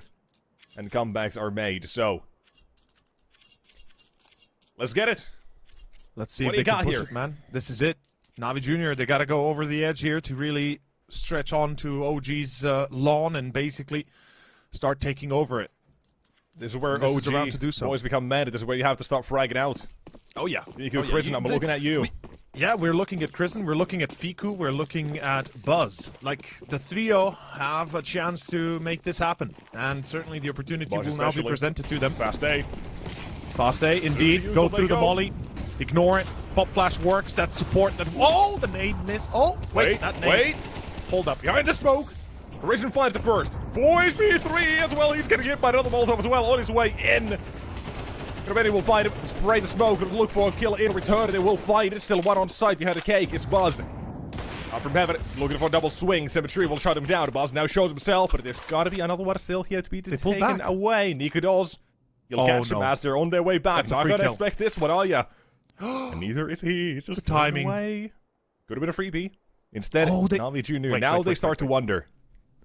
They faked a run back from A main. They faked running back from A main. So it would be Buzz hearing them run back through water. Stop before they peek con. Yeah, because the thing is, they don't know if Navi Jr. went up to heaven and all the way through T-base, right? So at this point, you need Nikodos to now watch two angles, both canals and B main. Oh, he's doing the worst thing possible. No. He goes out wide from con, gets himself caught. He thought it would be a doable position to work from, that he thought they are going to be going into main, but instead, all and over. It's number 9. Time. Play the clock. CU gets impatient. Oh boy, this is crazy.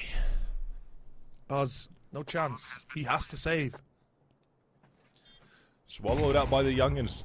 And he can't, well, he can actually go for the op. There's an op dropped at pool, I believe, that they got from Symmetry when he died. So he can salvage that. But this is 9-9. It's also an eco next for OG. I mean, Buzz has the op and the utility, yes, but, or rather, the whatever he saved up. But if I'm reading correctly, if I'm, you know, somewhat, let's say, good with numbers to a degree, they're going to be pretty much broke next round, because they are down to like 100 to 50, like between $50 and $200. That much. Well, lost bonus is up there. Yeah, that's true. And with the saved money from Buzz, maybe it's going to be enough. Let's see. It's not going to be enough, but you can at least buy like a pistol, Kevlar, or just some utility to make a play happen. Because now you have max loss bonus. You can buy down to like $1,000 if you really want to. Oh boy. Or you can also buy another rifle, and they're dropping yet another one. Hello, Force Buy! That's a fat stack right now they're going to go into, and if they fail to hold on to it, they might lose the whole series because of this. It's a swing. It's a wild swing round. Welcome to Force Buy City. Population, UI, people watching OG and Navi. For OG, this very well could be the last sort of struggle they might have here, because if they lose control right now, right here, the T side momentum is just way too big. It's just way too hard to actually stop it in this situation, and so many times we've seen it on Anubis as well. So you better make this count. We better see the individuals step up here. OG. Let's see how they do. You know what's on the OG line? or no G? Navi Jr. They'll have to figure this one out. However, they can reveal the AWP. That's completely fine. The amount of utility early on might also give Navi a idea what is happening. Molotov deployed on a main and nade as well to go off the back of it. I imagine Navi slow down immediately just to figure it out if there is a buy or not. Confirm that first. It could be just that utility alone. It could be pistols with a little bit of util, because they have that loss bonus. But until those guns are shot, they don't have full confirmation. That's the danger spot of this one. A Buzz in the fading smoke. Crisend with him with the MP9. Molotov could be deployed, but it's gotta be the swing. Nikodos. Oh. No utility to assist him from A. Instead of no way. AK. He goes in. Jugs swallows two. And the CT side in trouble. Nikodos misses the shot. Running okay, between no. Actually, tail tugged between his legs, having nailed the first one. Biku, big one, not the second. He's downed. At a 2-1-3 here, do you really want to try this, OG, is the question. I don't think so. No chance, no shot. He actually goes to try it. Spook throws the nade inside, tries to find a free kill. Oh, no! No! From downtown. Horrendous. Oh, boy. So, we are looking at... We're looking at a 10-9, no money. Well, loss bonus helps, obviously, so money is there to get something going, let's say a rifle or two. And they're actually going to go for the M4. I respect that. You know, hero buys and all. I'm MP9 there, a few deagles here. This is insane, though. As you said, the momentum for the T side now going to be snowballing the whole game, potentially, as Spook on mid going to take a fight. Makazet and Krabani want to take that chance. Let's see if they find an entry. Counter smoke thrown, utility deployed, and shots exchanged. Krabani loses his life. Makaze lets him die. Navi Jr. a little bit makes too... presence known. On B, Fiku down. Unable to put even the utility down. They don't have anybody else. Shot from Symmetry. Oh, do they watch mid, the though? sides, it's been lost. You do have Crisend on a quick flank as well. Keep an eye on that. If Symmetry turns, that might be what happens. Or what could change the round and its outcome. He has checked him. But the pressure from OG elsewhere toward the side could still be very quickly collapsing upon the T side, but a demon will still be appearing on the kill feed for one, maybe twice, maybe thrice. Good off angle. Playing taking safely, these corners, jiggling every now and then, and here's his backup assisting with all to be taken down. Navi Jr. They take it all the way. This is it. Lead cemented securely at this point, and OG clawing at Navi Jr., trying to come back to this.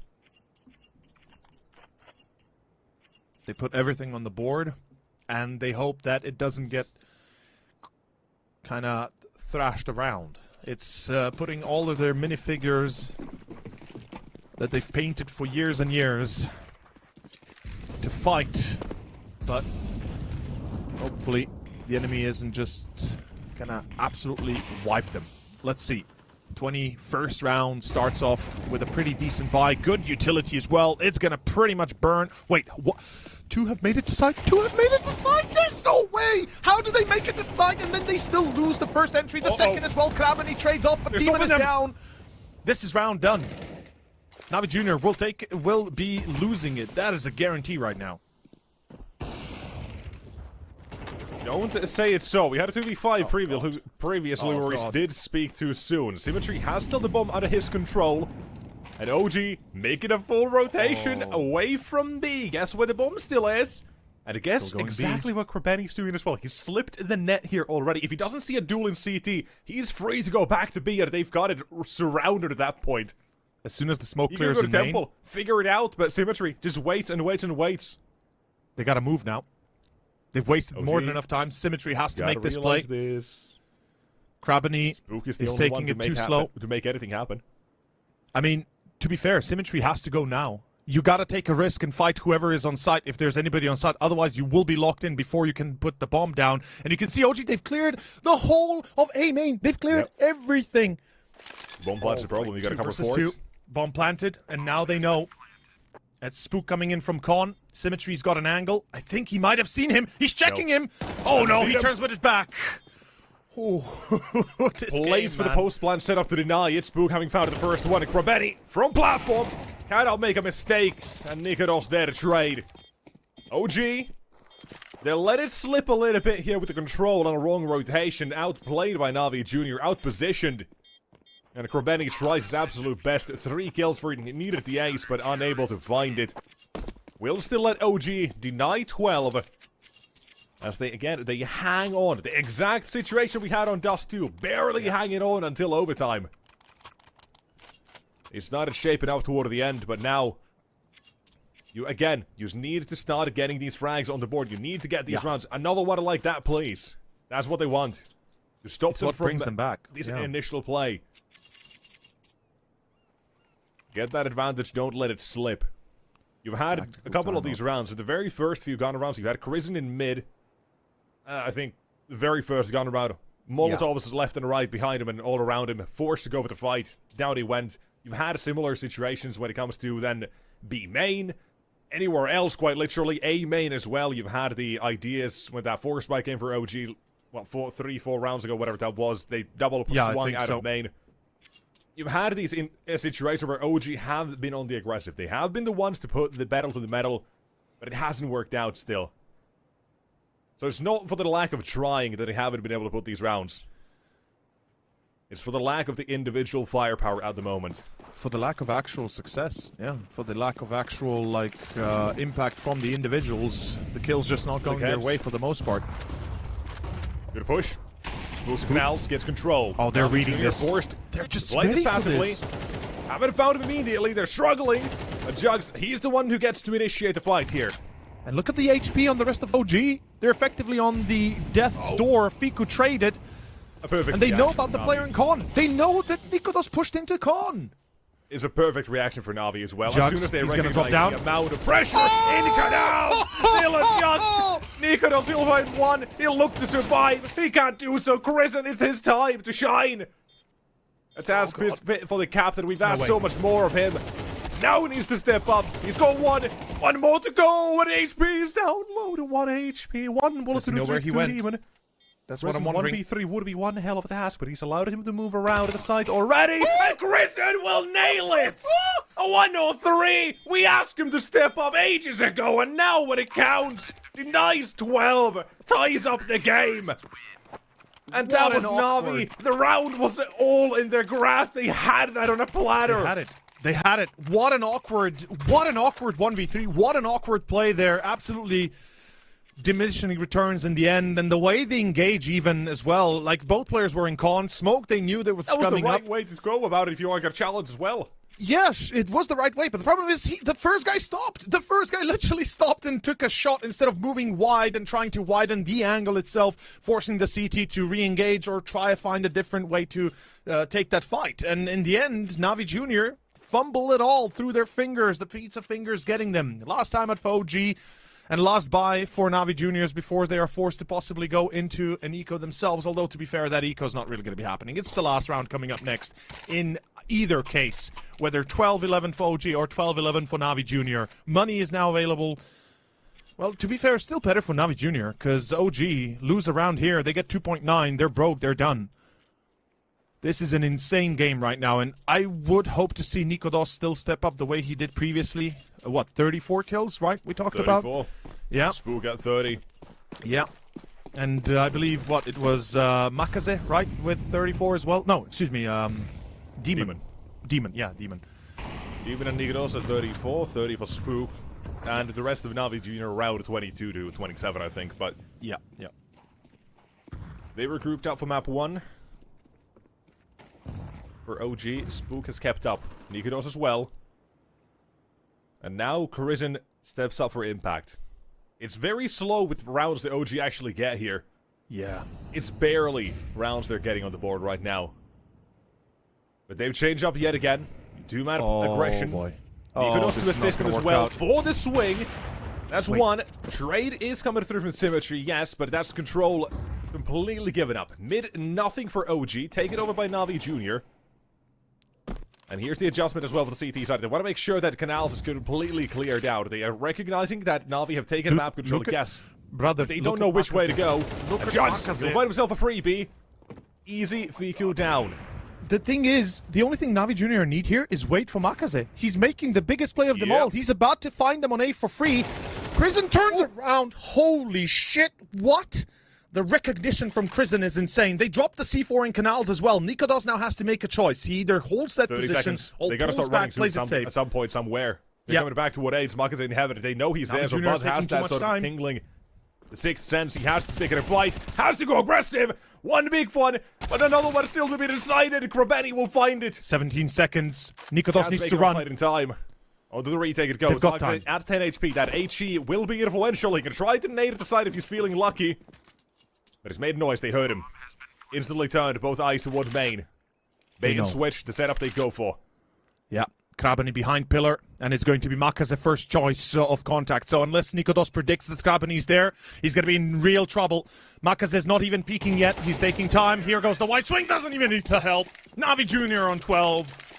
Oh my god, this is an insane round and an insane game that we're seeing out of both sides. OG trailing behind all the time, even in the lead for the first half, only to drop the ball in the end. It was an 8-4 half. Now they find themselves with, what, 3 rounds total on the CT side? That's not enough. And Navi Jr. one away from putting them down.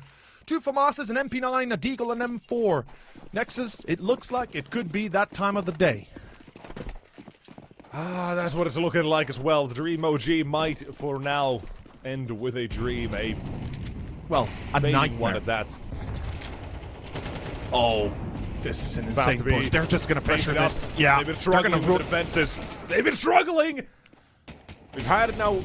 Prison stepping up with Spook down on B. Oh, they hear them push Play wants water. to go aggressive toward the canals. But Navi have showed the tendency to slow down, regroup, collect themselves in this situation! Nikodos pushing for OT! Oh, this One is more to insane. go as Makaz alone. I And can't do this. if he finds Prison, he's the only one at 100, but there's no way he is ready for Nikodos in the back, and the timing here has to be perfect. Yeah, he doesn't turn at all, doesn't even think about it. Overtime confirmed, Holy. folks. We're going the distance. Oh, boy.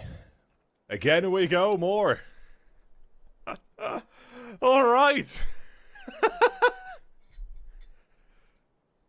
God damn. And that's why they say Nikodos should have been a rifler. Pretty much. Nasty spray. 1 and 2 found, and that is round defining. 3 in total for him.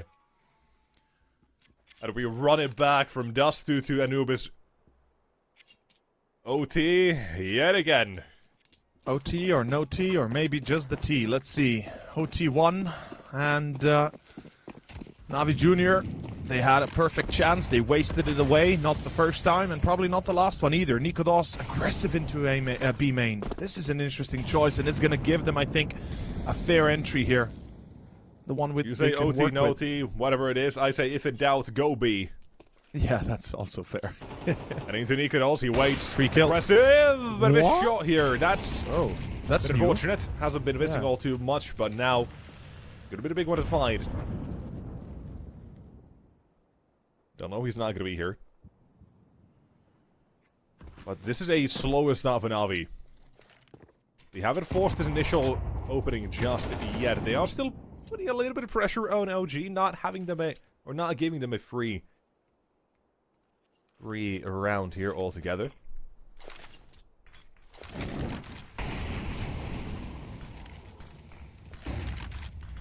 Ability goes out. This is finally Navi Jr. slowing down as well, showing they're maybe shaken. Might not feel so well about it, yeah. A 1v3 from Prison. Nikidos drops the bomb last round. They're seeing the individuals waking up here slowly but surely. Oh, Fico's gonna peek. For OG. Fico's gonna peek, guaranteed. It's Fiku and Prison. A crossfire nearly. There's one. The bait comes through. Fiku will find himself another. Buzz down they lose only A. one for him. Oh, the Molly down. A spray for Fiku. Still connecting. Quick burst. Headshot to Demon. But the AK prevails. 15 seconds. Bomb planted. Another 2 out of 2 for Nightmares. That's all OG have right now. Oh, Just Demon's to dead. flashbacks Where in their is he mind. walking? Retakes had not gone well. 2 versus 2s have not been their thing. How about a 1 versus 2 for Jugs, however? Honestly, individually, right now, OG have been better. Absolutely. Like, they've played better individual performances on clutches like these. Seems like under pressure, they seem to perform much better. As Jugs is mollied out, that's round. That's effectively round. They know about him. They heard him burn, so unfortunately wasting the Molly's time a little bit. But they've got the space and they've got the round effectively done. There we go. OG in OT will take the first one. Well done. Truly well done.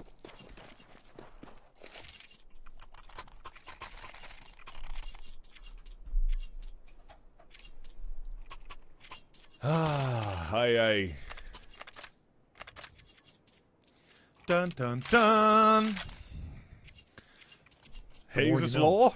Maybe? Kinda? Not No, really. no, This is not not Hazes really. Law Not- entirely, but it's still not OG who had a entirely, yeah. lead very convincingly. Yeah. I mean, You 8-4, can make that man. argument nonetheless, but not Hazes Law entirely. Nikidos again, though, toward the B side. I like that he's now going for this twice. He's choosing to be the initiator, the aggressor in the fight here, but again, OG have completely let go of mid. And as soon as Navi recognize that there's nothing in mid, like Demon and Jugs, they're gonna have an easy time to just try to clear out A main. All you have to do is pretty much just Molotov toward the corners here, and that will allow the initiation from the camera to come through as well, with plenty of pressure being put on these players. Buzz needs to hold, but Makaz and Krabetti, they come searching. They're not sure which sides to even look towards. Oh, that's And that's the issue. You gotta commit to one of these fights.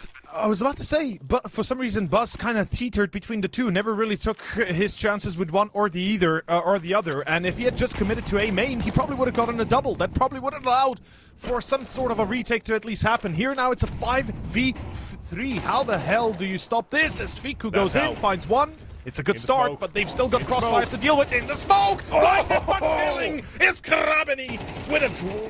Yeah, hat trick already, and it's a 1v3, not a chance in cold hell. Navi Jr. find their first round in OT. Honestly, I think 13 OG all. have done enough. I think OG have picked more than enough with the one round already.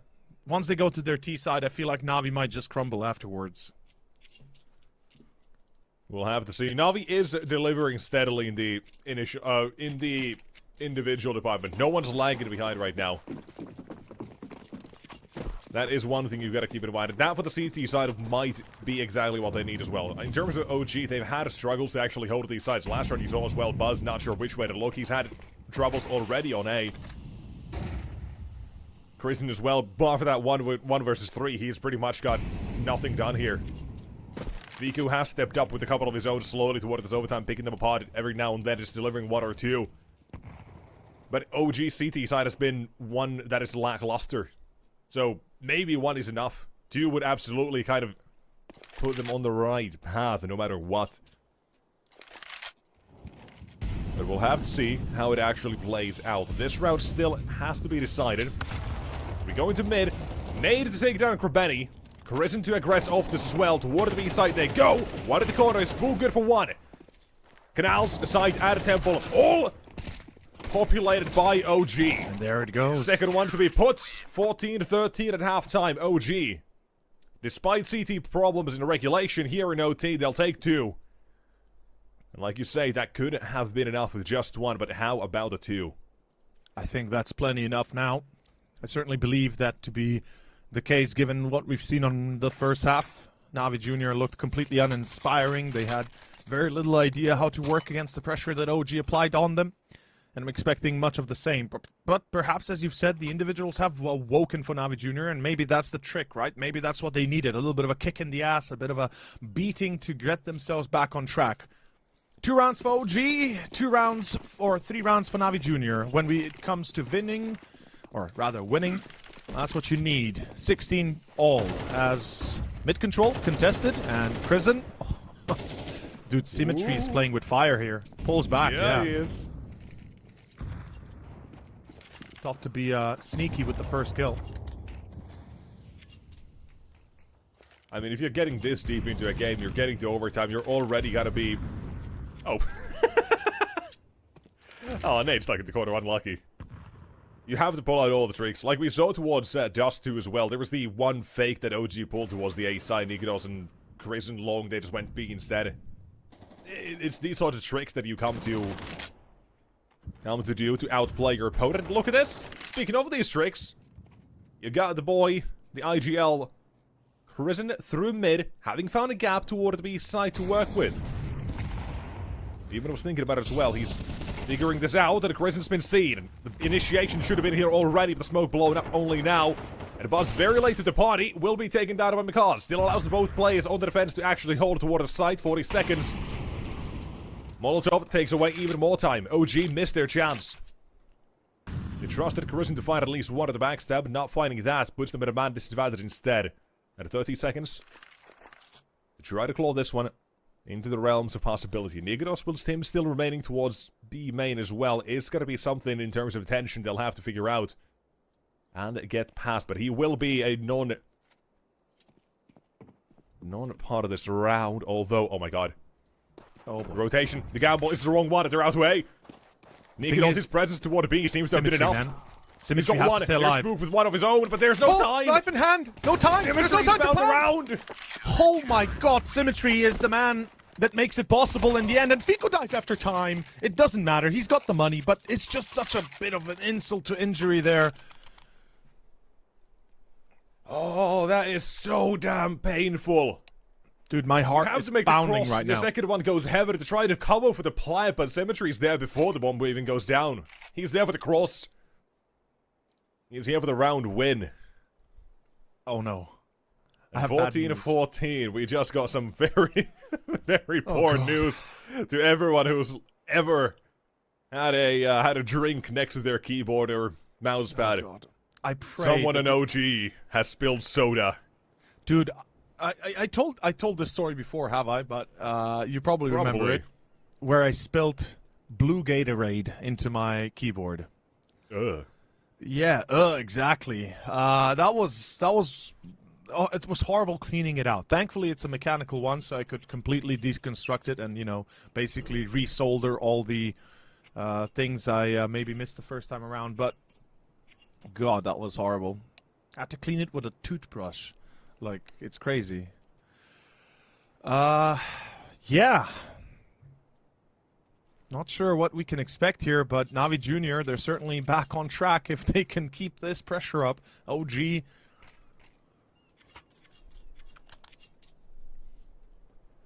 All right. Hope is waning. We are back to it. We said the CT side of OG, that was the issue. T side should have been easy. But now with the 14 all we go. Last round as well, the call was insanely good, all in all. Nikodos, the fact that it was the AWP that actually stayed on B is what fooled him as well. But not enough time after Symmetry kill came through. That was the downfall. A couple more seconds, would have loved to see how that played out. But for now... Oh, what? Aggression. Where's the molly gun? Just faded quickly. There was a second one, and Grabetti holds the line for 2. That might be enough. But it's not enough. Oh, this push. Oh my god. Close your eyes. That's, ladies and gents, that's a whiff right there. And what a whiff on a round like this, huh? On a round where you aggro A main, where you push with Makaze through middle. I believe he jumped down and aggressed, or maybe even came through con. But the point is, they had all the cards set up for them, but there's still a big card in play. Demon coming in behind, and there is a chance they might not expect this. The timing is absolutely sublime. This is perfect. They line up as well. Oh my god, Demon, you monster! You absolute monster! What? It's insane! How can a ram like this turn so vile, so quickly, so easily? Respect the name. That's not a monster. That's a live demon on the server. Oh, God. He came straight from the abyss, and he's looking for more. He's looking for 16. And so is Navi Jr. 6 kills in the first 2 maps here he's had. 34 to end map 1 in double overtime. Here, 22. Has not dropped off at all. Still continues his rampage on the server. Impact to be felt, and OG backs against the wall in 3rd overtime for 2 maps. Gotta continue to a 4. Gotta get this to Ancient. But into mid they go. Grbeni good for 1. Spook will trade. We hadn't said his name in a couple of rounds. He's been a little bit more quiet. And that's why, because Demon has been here instead. His AK steals the Wrath. Jugs with another one on the CT side of OG. Yeah, OT side of OG is struggling, but they're making their way still toward A. Nikodol's got to be careful not to be caught there. 19 HP, 1 bullet would have been the end of him, but Buzz still gets to live as well with mid under his thumb. They got to try to play this from the mid control. They haven't fully bought the rotation into CT. Buzz plays close. You got to check this. Expected. Good for 1. Here's the trade. Nikodos, 19 HP. Close by. To be taken spot. and stolen away. Navi Jr. They are going to secure the game. It's OT1 at a 16-14 series in 2 maps. GG Navi Juniors. What a comeback in the end. I can't believe they actually make it happen. The fact that it goes all the way into OT after such an astonishingly poor performance on the first half, it really speaks to perhaps the persistence that these guys can put on the server. Respect for the hustle. I'll tell you that much. Absolute respect for that. Absolute respect, and what a game. And that again, it's Demon closing it out, back-to-back 3Ks. Yeah. Put some respect on his name. Put some respect on Navi Jr. We said they are a team that gets themselves out of trouble at the very start of the series, before we even had a round played. Yeah. They can get themselves out of situations. That's a situation. And they play a good team game toward the end there. They had a real good T-sided comeback as well. A massive one at that. You were doubting. I was doubting that Anubis piss. Because it was like 8-2, man. It was 8-2. At one point, I was convinced it's gonna end right there. I was thinking Ancient is gonna happen. Like, it's gonna... Nope. Well, he's gone. Sorry. Yep, Sierra's gone. Someone take a freeze frame with this one. He's a goblin now. He's gone. So, without me... that said... I think he's lost his electricity. Told me that might happen during the break. There's a house testing electricity that's being built across the street. That is a wonderful frame. But hey, boys, it's been a pleasure to be here. See you on any last words. I don't think he's got any. But for us, we're going to call it here. We are going to be preparing for the next game, but that'll be coming up in about like 30 minutes or so. 15, actually. So don't go too far. We'll be right back with the next one of the day. Swapping faces. So we'll see you guys then.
Hello, welcome back. We are going to be heading into the action here with our third series of today. Obviously, Series 20 Swiss Stage Round 1 games is the opening stage here, Charlie. And look, before we go into these games, how are you doing today? How are you feeling about today's matches?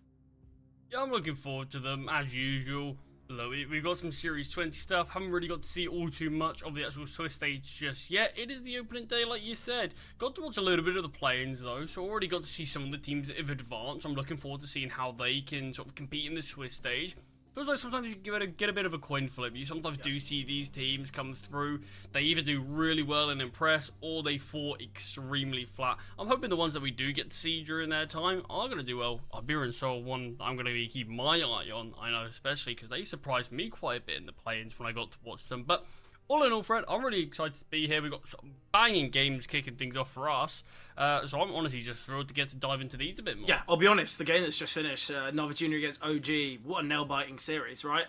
Overtime, double overtime in map 1, single overtime in map 2. Very, very close one. I'm hoping we're seeing kind of a similar kind of standpoint throughout the rest of today's games. But obviously, as you can see from the schedule, Fnatic against Apogee to kick things off. I think when you look at these two teams, obviously we've got kind of a good initial idea of what we're thinking and what we're expecting. Obviously, Fnatic being such a known team, not only within the kind of scene throughout history, but also within these CCT events. You just have to look back to Series 16, 17, 18. They've got themselves into the playoffs in every stage. Series 19 as well, they're currently 2-0, so I think we can kind of expect they might get themselves there as well. Obviously, though, for Fnatic, yet to get past around a 16 stage, so maybe the Swiss stage have been positive for them, but yet when it gets to the playoffs, that's where they seem to struggle. Whether we can see a change here is the question, but it all starts today. It all starts with their endeavours in round number 1. Obviously, though, against the side of Apogee, this is a side that we've also seen within the CCT quite a lot of the time. I think they're a strong looking roster, and you know what, Charlie, let's bring up the rosters. We can have a little bit of a chat about the teams, about who we're kind of expecting to be these difference makers and can provide the goods, and we'll obviously start with Fnatic. This is a team that I think now they've had a little bit more time to synergize, obviously bringing in their two newest additions of Burmy Love and Fear. But what we're thinking about this roster overall, I think realistically, a lot of it's going to be blame effort. Is there anyone else you want to mention? Yeah, I mean, like you said, it does feel like in most series that we're watching of Fnatic, it's always going to be blame effort we're talking about. The last time I got to watch them out, which was in Series 19, it was the exact same situation there. You're talking about blame effort sort of in most series as that player who can constantly and consistently be that firepower sort of supplier for this team. In terms of sort of, you mentioned a couple of the newer signings. We've obviously got Burmy Love and Fear. These are some younger guys in general, but Fear we're probably expecting a little bit more out of, probably in terms of the performance that we're expecting, just due to him having a bit more experience than Burmy Love. I mean, look, he's a great space taker. It's what he's brought into this team to do. He does that well, but you're maybe hoping to have a bit more impact alongside that rather than sort of just getting this space and getting traded or something like that. On the other side of Burmy Love, I'm never going to be too critical of his performances. It's a big step up for him. He's just 17 years old still, and I think the ability that he's still able to hold his weight in the server and doesn't feel too out of his depth, I think that's going to be a good sign. The thing is, I am still looking at this Fnatic team as it is going to need still a couple more months. Unless there's going to be more roster changes around the corner, which I'll be surprised if there are now. It does feel like probably when these guys have been on the roster for 3 months or so, we can start to have a real better look at it. Because, yeah, it still feels like there are some teething issues. This team can have some excellent results, and then you start believing in the hype, and then next thing you know, they lose the series to a team that you think they should be smashing.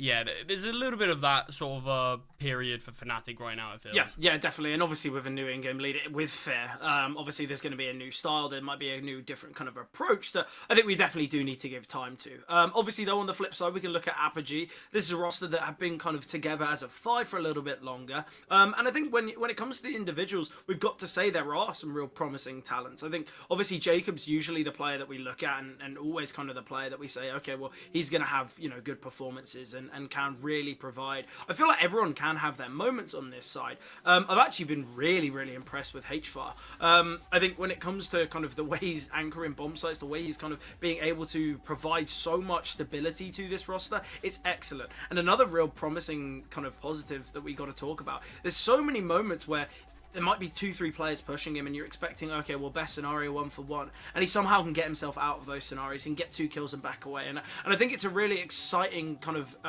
an exciting player to watch, because obviously this is still a very young team overall. Obviously HFAR being only 18 years old as well. So I think this is a side that we want to give a little bit more time to as well, because they've only really been together for 3 months, and obviously they are making waves within these CCT events. They are kind of progressing through the closed qualifiers, making their way through into obviously these series. And I'll be honest, I think Apogee are a side that certainly can upset. You look at some of their results, you look at some of the teams that they bested, you just have to look back to Series 17. They bested Monty, you know, in a 2-1 fashion. They bested 500 in that Series 17. That was the round 1 game, and obviously 500 were the victors there. So I think there's definitely some upset potential of this Apogee roster. And I'm excited to see whether they can do it today. But obviously, Charlie, a big factor for whether these teams can have success and whether they will be able to dominate in the series is the all-important vetoes. And I think with the vetoes here for both these sides, we can kind of have a good idea of what maps are going to be dropped. I'm guessing Dust for Fnatic, Inferno for Apogee. I'd be very interested to see either of those maps kind of get through the first initial bans. But anything else that we can talk about regarding these vetoes? I mean, honestly, Nuke feels like it could be a really good spot for a decider, but Apogee could also be a map that they want to select themselves, just due to it being a very good map for both sides statistically, but especially Apogee, who are almost at that 90% threshold. So it feels like that could be a brilliant place to end this series. But also, obviously, both teams could look to select it. Yeah, Fnatic have the argument for Train as well now. They've opted against it, picking Mirage, maybe just a map that they're a bit more confident at.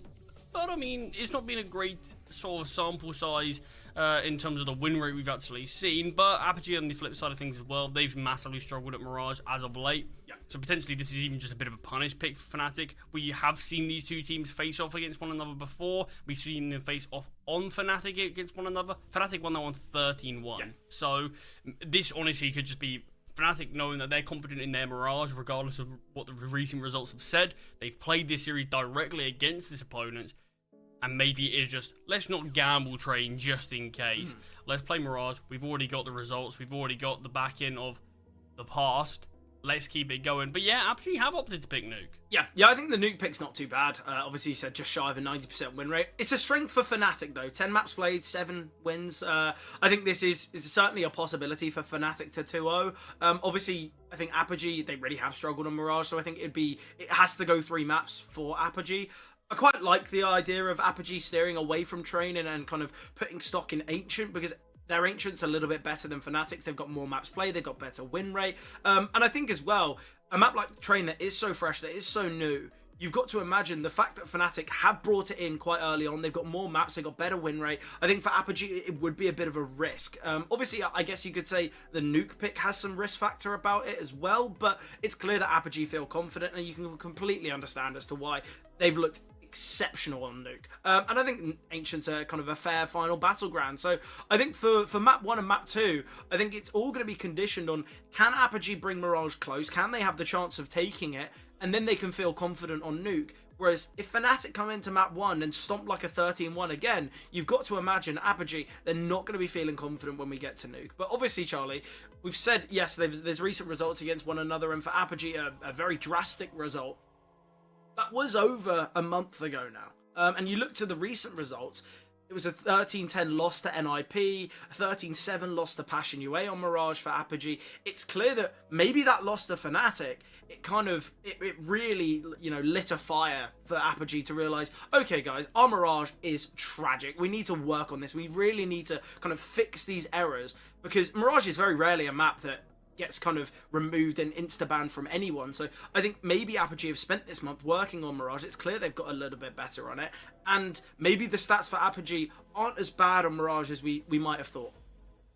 Yeah, I mean, look, we're going to have to wait and see if there is any change in the result. I'll be very surprised if it's anything like a 13-1 again. I am still looking to Fnatic to be able to take Mirage regardless. But I think the interesting thing is, like we've said, we've seen these guys play. I mean, it's not that long ago; it's just under a month in terms of when it was that these two teams faced off against one another. But they're the exact same 3 maps that we've seen then and we see now. The only difference is it's Apogee that have picked Nuke instead of picking Ancient.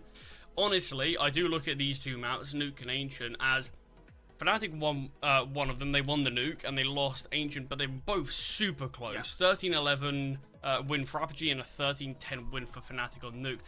These, to me, feel like sort of coin flip results, where on another day, another clutch, another big round, it could have been the way of Apogee, or it could have gone the way of Fnatic, whatever. Yeah. So I do look at Fnatic to be able to take map number 1.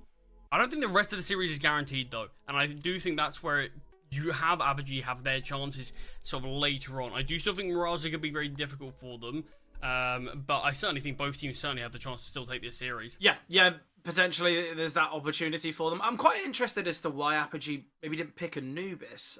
It's their most played map. It's one of their better win rates. Fnatic have only played it once. Obviously, that win was to bait a strong opponent, a very good team. But I would have been interested to see if Apogee was going to pick Anubis, because maybe that would have been maybe less of a coin flip, maybe more of a surefire guarantee. Obviously, though, there's very few guarantees at all here. I feel like upsets can constantly be seen here in these round 1 games. But look, Charlie, we've just got word that there might be some slight delays regarding getting the players already in the server. So I think what we will do is jump to a break before the action unfolds on Mirage.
Seems like we're going to be heading back into the action very shortly, Charlie. And look, Mirage, it's the first map of the series. As we touched upon already, these two teams have faced one another about, 3 weeks ago and it was the same maps as you mentioned before. But I think Mirage was the one where it was very dominant. It was very one-sided, and Fnatic looked very, very good on it. The question is whether Apogee have got this time, whether they've used this time to work on their Mirage. Clearly a map that they have struggled with in the past.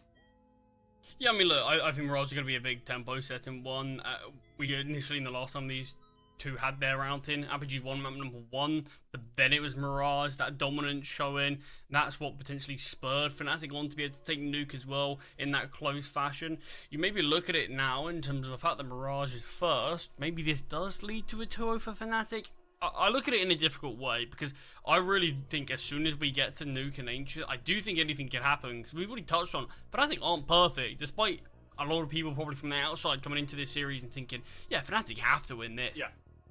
There's certainly a world where they don't. Yeah, definitely. Look, as you said, we could have seen Apogee win that series. You look back to that game against, this replayed game. Yes, Fnatic won Nuke 13-10, Apogee won Ancient 13-11. I think when you look at these final two maps, it really could go either way. And I think that's something Apogee are going to feel confident with. At least they know that it wasn't a blight, it wasn't a kind of a 2-0 the last times these teams faced one another. But just got word that players readying up, so we're going to be getting into the server here on Mirage. Charlie, look, obviously very, very close game between these sides before, but look, I'm going to push for a prediction out of you. I don't want any of this waiting 5 rounds and then you get an idea. I want to hear who you think's taking this series from now. I think... Got time. I think I will go for Fnatic. I think it's... They're a team that I think have a lot of good pieces and have a lot of really good moments as well. I definitely don't think they are anywhere near being the completed product just yet. But I think that we also looked at the last series from Apogee's point of view, talking about potentially that was the sort of time where they looked to turn their Mirage around slightly, and how close they bought Nuke and Ancient. We also need to look at it from Fnatic's as well. It's been another month under their belt. That was a lot earlier in this full fives iteration. So potentially this is where some of those issues that made that game so close have been ironed out now. I mean, it'll all come down to what we see in the server. But I think I will give it to Fnatic slightly. I'm hoping, honestly, to see a bit of a dominant result from them. Just because I think that would allow me and a lot of people at home to say, okay, these are teams that Fnatic should be beaten, and should be beaten reasonably comfortably. But we haven't seen it all too much just yet. No, definitely not. I feel like Fnatic are still trying to kind of fully formulate and give a good idea that they're kind of back on track to where they want to be. But nice idea on the pistol here from Apogee. A good read, an early boost. Demo elevated up with the Julies. Burmilove, he's got a Molotov. Could be used for Van. Oh, great find from Burmilove. Prism, it seems like he's just being a spotter. But the Molly going to force Demo out as well. Great read from Fnatic. With a find there onto the player in Prism, he should never be going down there. He should just be there to spot or maybe find a quick kill. But obviously the Glock needing 2 bullets to find it. Burmilove fires off those shots so quickly. Yeah, just taking this base towards middle now through underpass. Blame F towards top middle. It's going to be a massive fight here. Crims has cleared. It's the Julies closing. Crims realizes, yeah, I don't want to take this fight, but Hypex certainly does. Pushes on through. Fit getting elevated into window. Takes down one. This is the best school. I was going to say this fight towards A is going to get dicey, so why even take that fight? But HFAR's doing some decent work, and the Julies able to rotate in. Yeah, speaking of Julies rotating in, Demo maneuvering his way to market. Can find Fear, and now all on Burmilove. He was the one that started this pistol round off. He's got to be the one to close it out as well.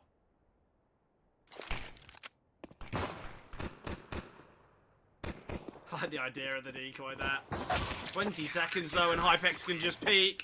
Great round from Hypex there. So much impact with those Julies. Brilliant. Was there 4 sets of Julies in play? I honestly thought there was only 2, but regardless. Yeah, there was a lot of Julies. They worked well.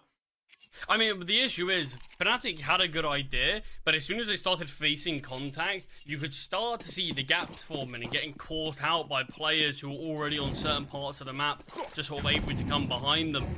One towards CT, HFAR does so much work, even though he just finds one, draws all 4 of the T's attention, allows a player to push through in window, allows a player to get behind on B, and yeah, it just completely catches them out on numerous occasions. Demo though here towards B, a lot of players to push, a lot of players to defend against, but it is just these Glocks. Great angle from Prism. 4 kills found there. Nothing that the Glocks can really do, and already Apogee, they've bested their result against Fnatic about a month or so ago. They found 2 rounds. I guess you can already say a much better day out.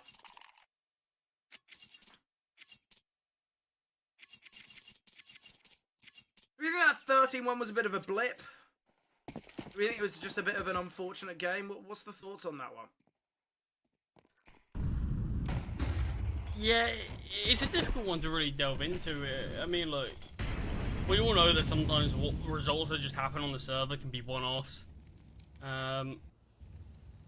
They can sometimes just be maybe slow starts to a map.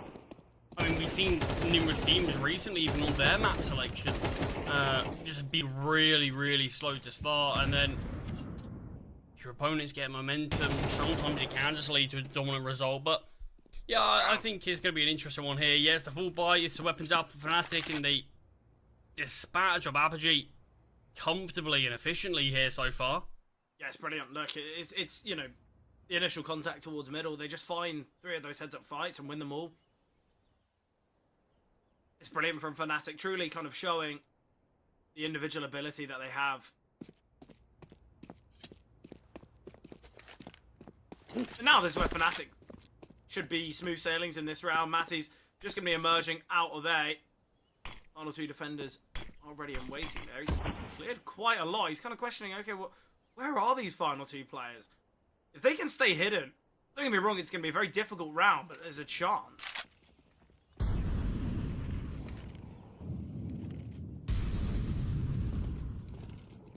Yeah, all depends on what Demo can find. He's able to get 1.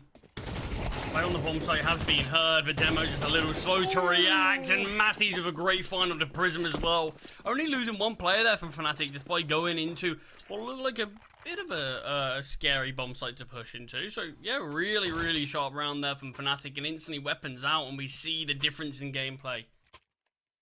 Yeah, we got to say as well, the second that Demo fires off of the MP9, gets that kill, we feel like Prism probably needs to do something. He's just staying hidden here towards Firebox. There was still plenty of time in the round. There was a lot of utility. I think he's got to try and play off his teammate a little bit more there. We have seen the reinvestment, but 2 MP9s, a scout, 2 rifles. It's not great. Jacob here towards under. HFAR in con.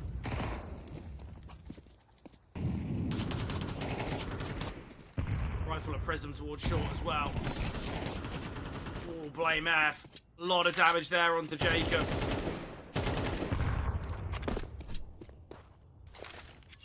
Might be where they want to swap the scout for the M4.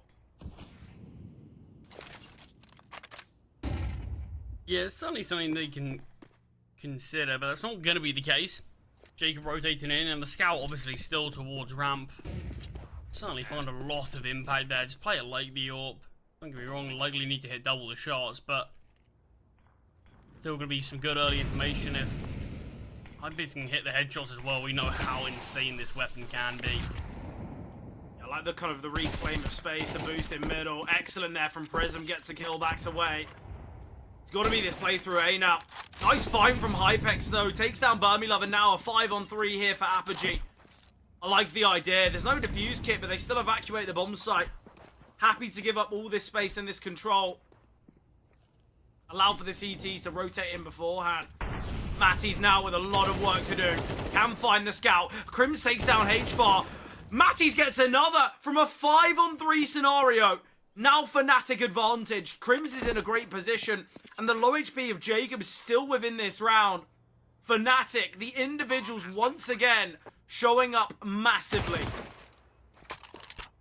Yeah, Crim's giving up the kill there to the low HP Jacob, but it's an easy trade for Matisse, who can't go on to get the quad kill. Fear makes his position known, but drops into the bomb site. Flashbang comes out, so Prism should be aware that he's dropped on down. Still the chance here, the headshot could be all it needs. Fear, can he hold his nerve? He does. Prism falling, and Fnatic win the round from that 5-on-3 deficit. Massive show in there from Matties, though. And look, you touched on it. There was no defuse kit on Apogee, but it felt like the perfect play to give up the bomb site. Wait for the remaining CT to rotate in. You have to really make this site feel claustrophobic for Fnatic, and then go for your retake. But instead, they were doing that, and then there was another player who joined towards CT, and they're like, maybe we could have a bit more of a look in. Yeah, maybe let's push slightly more further forward. Yeah, not the right decision. I think sometimes, even though you don't have the util, you don't have the kind of the diffuse kit, or maybe the weaponry, you've got the man advantage. You can really suffocate Fnatic in that moment. But yeah, it's great from Matisse, though. Matisse is a player that I think a lot of people have been kind of keeping an eye on since his time on kind of Enterprise and Sampi. Obviously was an absolute threat in the kind of the tier 3 scene on Sampi, and now he's still able to do it in a much higher kind of side of Fnatic. It's brilliant to watch. I feel like Matisse is always the player that, when you look at this Fnatic side, obviously BlameF usually takes the crown, usually takes the kind of the mantle of being that top fragger, yet there's so many moments where you can see Matisse, the kind of the individual brilliance that he poses. BlameF, though, nice find onto Prism. Early opener here towards A, and in doing so, they can't just take the bomb site for free as it's a stack towards B. Fear now. Spotted out many, just tapping away systematically, but we will see the USPs find. It is Matties again to get that triple, and there should be enough time to retrieve said AK in short. In fact, neither one go for it. Not going to be the best of investments here from Apogee either. There's going to be limitations, whether it's the fuse kits, whether it's utility. No one's opted for the drop down on weaponry, which I quite heavily dislike, because the fact that util is a problem and they don't have a kit, it could be very problematic. Burmilove, though, got the AWP in hand now. Obviously, we know the heights of this player. It's just the consistency that seems to be so tough to kind of handle, I guess. You just have to look at his recent matches. You know, he goes from kind of having a 0.72 rating in one map to a 1.63 on another. You know, it's a real kind of rubber band performance here from Burmilove. But obviously, with the young age and maybe less experience in comparison to the rest of his teammates, I think the longer he has here for this Fnatic side, I think the better and the more consistent we will see from Burmilove. I mean, that's the thing. Look, we luckily got to watch him a lot, if we're being honest, on sort of that previous Mount NXT roster. And even got to actually watch him a bit on Lasercats as well a couple of years ago now. He's a player that we know the ceiling of. We know how good he can be on his day, and we have seen moments of it on Fnatic. It is just, you have to be able to nurture players like this, and there's a point where you are demanding too much of someone who has this little experience and is still this young in terms of not just their professional career, but in terms of just their life. And yeah, sometimes you do just need to give them a bit of extra time, but I've no doubt that we will see Burmilove in the tier 1 scene of CS at some point, whether it's going to be with Fnatic or a couple of years down the line with a different roster. But yeah, I certainly think this player has a bright future ahead of him, and I think time is just the biggest factor with it. Yeah, definitely. Look, I think for a lot of youngsters as well, when they're kind of brought into, you know, the tier 1.5 scene, and I think a lot of pressure is going to be on them, because it's not as though you can have kind of a bad game here or there and it gets swept under the rug, or you have kind of someone massively carrying. I feel like this is where you are really thrown into the deep end. Speaking of Burmilove, though, he's going to be the one to look to take this early contact. Been taken down, and with util in hand, Crims, an easy second for HFAR, a third overall, and with the bomb dropped and Hypex surely finding Fear. Fnatic all lands on BlameF, but far too far out of the action. It's the problem with the B-Lurk. So much weight in kind of your surviving A players, and BlameF just going to be saving. Yeah, I mean, no chance in this round from BlameF, of course. too far out of the action. I think even if he's straight up headed towards A, I think the CTs probably could have honestly just ran away and not even taken a single fight and probably won the round on time. Yeah, it's an awkward spot. You look at it, if Fnatic do claim that A-bomb site, if they do get that bomb down, then BlameF can really start to initiate, and you start to look at him as a difference maker to secure that round for Fnatic. But yeah, like you said, a lot of weight put on the survival of his teammates, and sadly not the case in this one, but a 3-3 scoreline as the orb is out, but not for Fnatic. I'm just going to have to stick with the AK in this one. I'm going to say, Charlie, right? This is Fnatic's map pick. It's a map that they have kind of dominated Apogee on before. You look at some of the recent results, it's a 13-4 loss to BC Game, it's a 13-7 loss to Eclot, and 13-2 to Partisan. So I think when you look at it like that, you do have to realise that although it's Fnatic's map pick, it has been a weakness for them at times as well. I mean, this is what I mean. Look, we haven't seen perfect signs from Fnatic on this map in the past. But it's about time that they make that change. It's a map that they want to play, it's a map that they want to pick, but yeah, there's a point where we do need to see a little bit more. But a 1 versus 4 turn 1v3 for Crims here. So much work for him to do in this round as Apogee best another Fnatic full buy here. Unless this one man, the veteran, the Swedish seed, can win this one. But I think the chance of that is so slim. The util's being good here from the CT side. Now, unless Crims can sort of get a lucky spray through the smoke on Prism, I just don't know if there's even going to be time. He's trying to bait him in with the jump towards window. And look, you can see it from Prism. He's now questioning, okay, well, he technically could be window. He will have had enough time to go towards short. It's all going to be about timing here. But Crims will get one. Demo with a quick trade. And obviously, we saw Prism there ready and waiting to swing if needed to Apogee. They will win another. Surely just an eco here for Fnatic. And Apogee can go on to a 5-3 scoreline. And obviously, Charlie, we know Mirage is CT side. And I think the vast majority of teams prefer the CT side. Yet, for Fnatic, it's in fact their CT side that they've struggled with on the past. So I think for Apogee, if they can find themselves, 7, maybe even 8 rounds here, that's where Apogee could be feeling very confident with taking Mirage.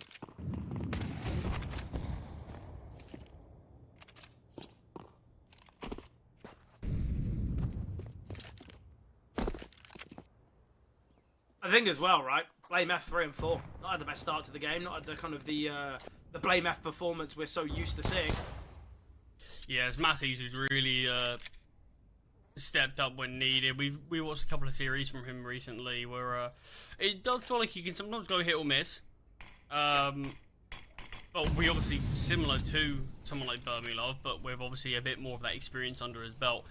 Matthews has shown what he can do a lot of the time in Fnatic, and is obviously having sort of better ratings, but I think we know he can have performances like this in every game, and can be right up there with BlameF in terms of sort of statistics, and even argue having more impact than BlameF at times. So yeah, you don't just want Matthews to be the only one in the server though.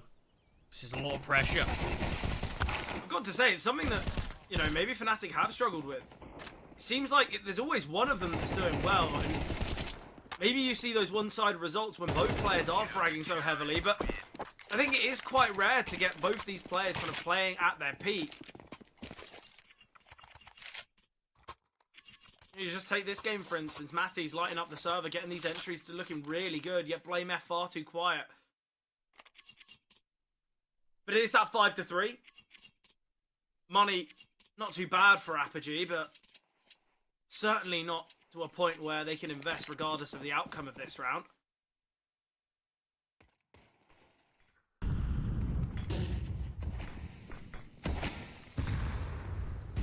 Look, maybe it would have been better for me to ask for your prediction here after a couple rounds, because I think Apogee, a far better side on Mirage than what we expected based on recent results, and Fnatic maybe falling out of favour.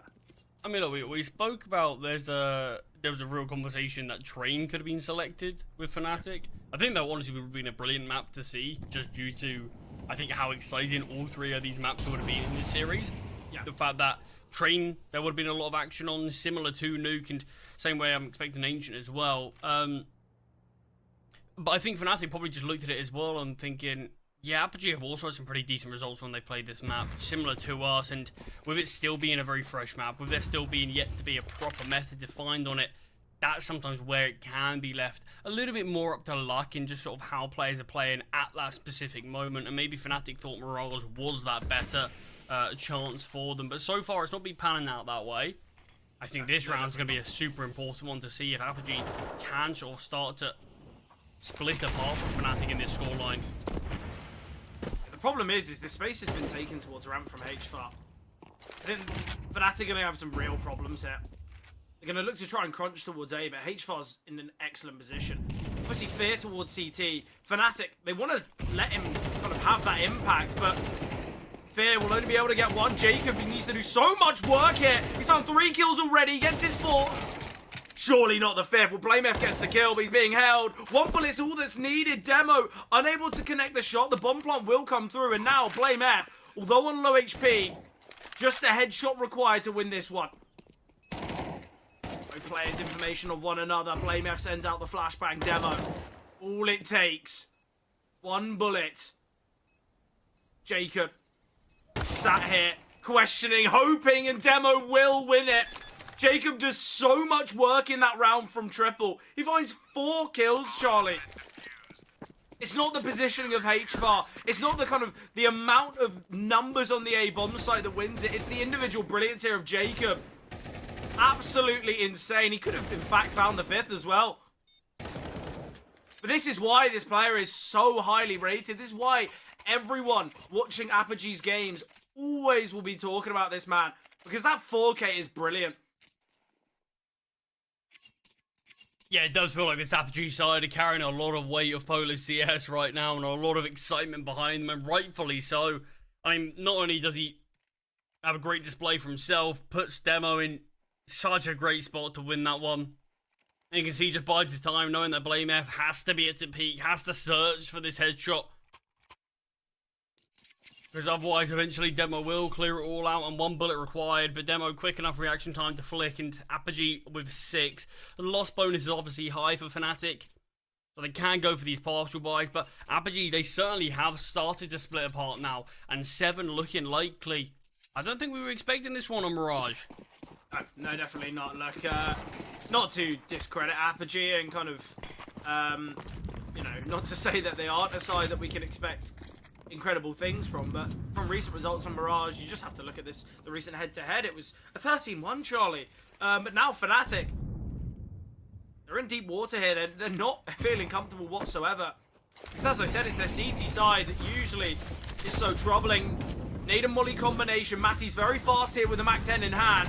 Not to get through this crunch. He will get the first of Jacob. That's the heavy hitter here on Apogee falling. Positioning for Demo's excellent, though. He should find his own smoke. The rotation in from Prism found. And now Demo. First responder, but Demo's lighting up the server. He gets his 3rd. Nice find from Burmilove, though. Brings it down to the 2-on-2. There's still the low HP of Demo on the back of this bomb site. BlameF with an AK in hand, slowly clearing, so methodical. As time ticks, though, Fnatic have to be worried about an impending flank. HFAR's yet to show contact. And with the sidearm in hand, Demo fixated on taking down Burmilove. They've got that information about HFAR. He will get 1, though. He takes down BlameF. And now it's all on the deagle here of Burmilove. A body shot's all that required, and Burmilove will find it. A great clutch there from Burmilove. Can save the AWP as well. A bit of a scrappy round there at moments.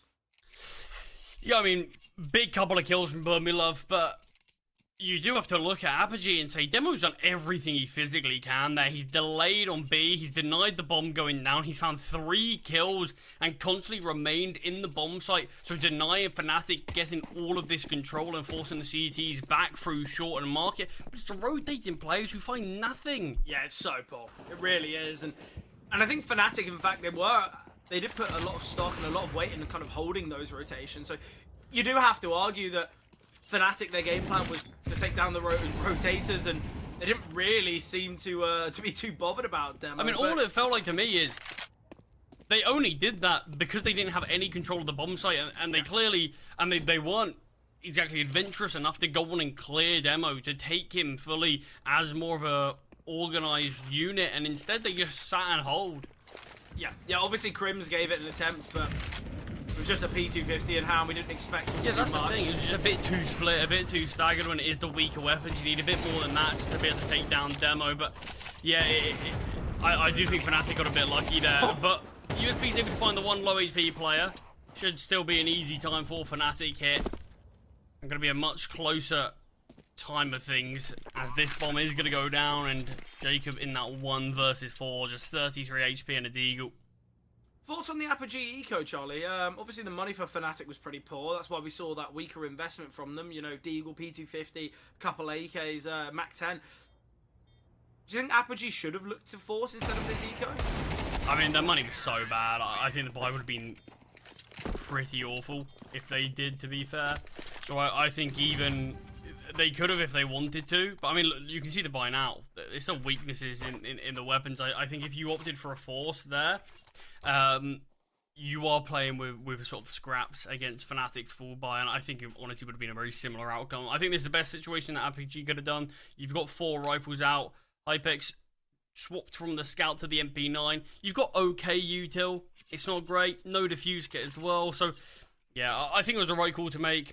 I think it would have been a difficult time for them to be able to do what they can next. But Fnatic do have the chance to take this one 6-6 at the halftime score, which I think, given the context of this game, will be a pretty successful outcome for them. They are using their second tactical pause here, just in this final round of the first half, just to do what they can to get it, because they realise how important this one is. Yeah, interestingly, Prism, he could sell the head armor and obviously invest in a couple flashes, could get out a defuse kit. The fact that Apogee don't have a defuse kit, I've got to highlight that maybe as an issue. Obviously, all the weapons for Fnatic are as premium as they get, so you don't really need head armor for Prism unless if he's worried about someone switching to a Glock. But look, I think the fact that there's limited util, there's no kit, I think that this is where you've got to take a risk in not buying head armor. They don't really have the funds to do it, but quad A play here from Apogee. Aggressive into Palace. Matties now with 2 to deal with. Demo. Prepared. Matties will get 1. He can double down. So clinical here is Matties. If they take down Jacob towards short, this round is over. And there it is. Fear finding. Prism will get the low HP of Matties, but it's a 4-on-2. Final 2 players both here towards A. Blamef's making a bit of a risk. Blamef goes down. It's now a 2-on-3. Fortunately, Crims has realised and identified, okay, let's just back away. I'll join my teammates on B, but they've given a third kill to Prism, or a second kill to Prism, sorry, unnecessarily. This round is still doable for Apogee.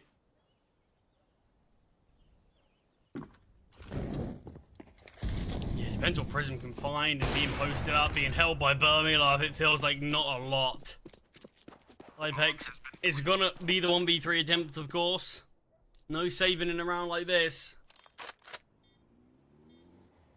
But once again, still, Birmingham posted up. Yeah, so It's going to be difficult. this daunting task just to try to get past. Not successful. Nice. Yeah. Look, Fnatic 6-6. I think both teams will be quite happy with this with this game. I think Apogee realised, well, last time we faced these guys, we only got 1 round. We leveled up the half. We moved to our T side, which we're not too bad on. And I think Fnatic, it's a nice comeback for them. You know, we were thinking that maybe Apogee could make Fnatic look a little bit foolish in picking Mirage. You know, they were 6-3 up at one point. But look, Fnatic 3 rounds in a row towards the end, very helpful. I think it leads for an exciting second half here on Mirage because, to be honest, Charlie, I don't really know where this one's going. Yeah, look, I think this is what we were expecting from Nuke and Ancient, where there's probably a lot of those questions in terms of, yeah, this could be a bit of a coin flip game. I didn't expect Mirage to be it as well. Don't get me wrong, I definitely thought Apogee would be better than they were the last time these two were out. I didn't expect it to be this close. Don't get me wrong, we are still on this T side now for Apogee, and this is where we see a lot of teams do crumble on a map like Mirage. It's something that we have seen Apogee struggle with quite a bit themselves, so maybe this could be a bit of a change up, but the P250 arranged fine in Birmingham, and the opening kill going the way of the Polish side. Yeah, though, we'll get 1 back. The swing from Matties. He gets 2 there, in fact. Prism gets the trade, but a 2-on-3 now. P250 of Prism has got to do a lot of work here. He will continue. And now the Glock in close proximity can find Crims. It's all on Fear. He's looking to take the fight to his opponent, so I don't mind this strategy. Takes down the full HP, and the body shots not enough to take down Hypex. 3 HP remains on, but Apogee successful in their T-side pistol. Yeah, I mean, it looked really good for Fnatic there. Apogee was so hesitant and paranoid about other angles rather than just CT. They knew at least one player was there, but it was the fact that I think Fnatic swung a little too early. We were able to see Hypex find a kill quite quickly into CT, make it that 2-on-2 once again. But I think Fnatic honestly could have looked to swing as a 3 on a bomb tap, on a bomb plant. Just know that they're going to be slightly caught out, or maybe even fully if they are sticking the bomb. Yeah, but I think they maybe just swung. They swung with 2 beforehand. They swung with 3 just a second after, and Apogee weren't even really in a position where they could have got all 2 punished. Still had tons of cover around them, and the shots were just better on the pistol round for the T's. But then we got to say as well, it's a great pistol round for Prism. Find so many kills with that P250. For Apogee, we will get this expected 8th. Obviously, Charlie, half their rounds have come off the back of the pistol round now. Winning both sets of pistols, a very important thing for them. And potentially, you know, we need to look at that as maybe one of the reasons that this game is a lot closer.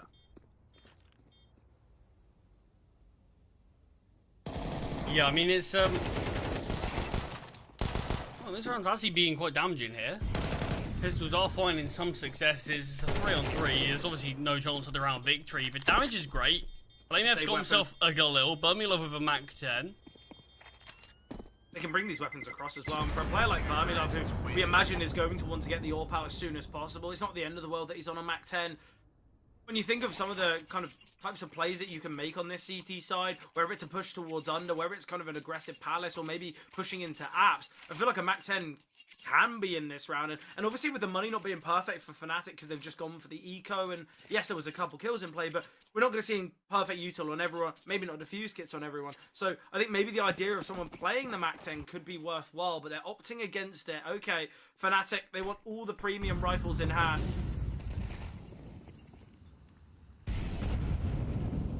You a fan of this decision? I mean, I think any game like this, yeah. It's one that I probably would have been a bit more interested to see the other side of things, but for now, I think this is an interesting one. But it's a good start from BlameF towards stairs, just using the slight bits of cover to find a triple. No trade allowed. BlameF low HP, but he's already definitely been the hero of this round. 1 versus 4 for Prism. There's a couple of lower HP players, but it's all gonna have to be done with bullets. Yeah, the best thing about that though is Matty's he's low HP initially from his first swing, and then he's towards stairs. He sees the flame F's close by. Oh, we're gonna see this flash come through. Oh, there's a chance. The smoke fading at a perfect time there. The remaining player's very low. I mean, if the other CT's backed away slightly, in case they were thinking he might look to push, yeah, he could have got around triple. Like you said, both players low, that there really was a chance, but a couple of kills. Sure, it's not a successful round for Apogee, but this does have financial implications to Fnatic. Yeah, definitely. Look, Fnatic, money's not great, so if Apogee can kind of unsettle here, you have a chance to come back into things. But Burmilov peeking from window, he will go 1 for 1. Out in the open is BlameF, and caught off guard massively. Fear now wanting to help from short. The flashbang not blinding, but Fear could have found 2 for the price of 1 there. Matties peeks out of the smoke, but HFAR prepared. And now Crims in a 1 versus 3. Util in hand though, and Crims, he can isolate. He finds those first 2, and now it's all on Hypex. The fact he's not been seen on the A-bomb site, look at the awareness of Crims. He's so prepared with the Tech 9 of Hypex. It still finds Apogee. They're in a 3 versus 1. It gets really difficult when Crims gets that double, and even with Crims having the slight idea, bested by that Tech 9. Yeah, maybe you thought he had slightly more time there. Just the nature of how you crouch and push through Murder Hole. We would have seen Hypex spot Crims' shoulder or leg just slightly before, so we would have been ready with the tech. Yeah. And able to find very quick headshot there, and Apogee are successful. And this is where the issues of only keeping 2 alive in that previous round that we mentioned. 1v4 from Prism, where he did find a couple of kills before going down. This is where it's done. No chance of being able to build much of an economy, so it's instantly broken off to 1. IMF just makes it look so easy, we've got to say. I thought he was going to pull the trigger at the perfect time. He's not far off, to be fair. Systematically tapping with the Deagle.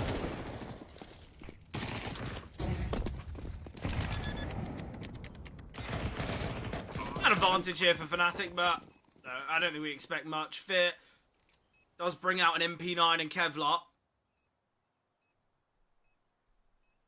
I think Fnatic are going to look for kind of a late crunch. Matty's hoping for that kill. Jacob's in an excellent position here. It's all about timing for Jacob's peak. We'll find one, and now the attention surely onto Firebox. Molly landing in CT. HVAR can try and take some of that attention away as well. I wouldn't have minded the idea, in fact, of the 2 players in middle looking to kind of maneuver. Nice double D from Burmilove. Don't give him too many options here, Apogee, because obviously you have won the round, but finances aren't perfect on your side either.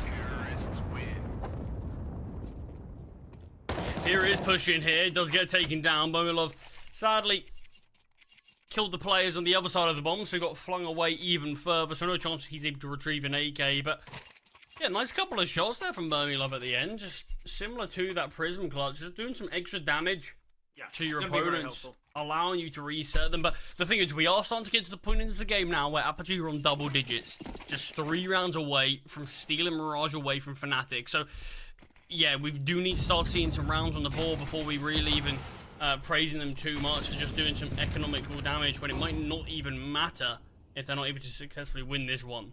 Yeah, look, one mistake out of Fnatic, and we could see Apogee finding 12-7, and with 5 opportunities on the T side, you'd expect one play, 1 round to go their way. Fnatic, they come into this game as the far favourites, as many expectations, because this is still Fnatic, this is still a side with many promising pieces. You've got such experience on plenty and individual ability as well.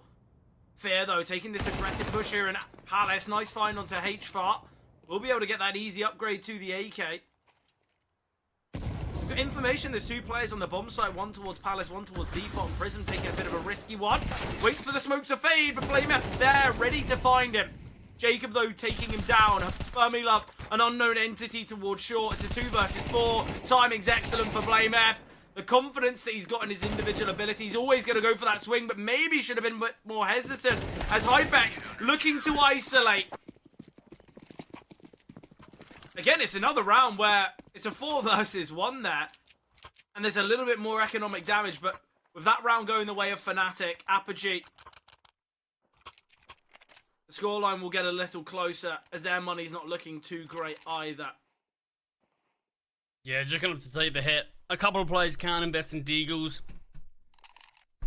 And Fnatic use their final tactical pause. Yeah, we are still... Honestly, it could be a photo finish to this game. Could be overtime on the cards.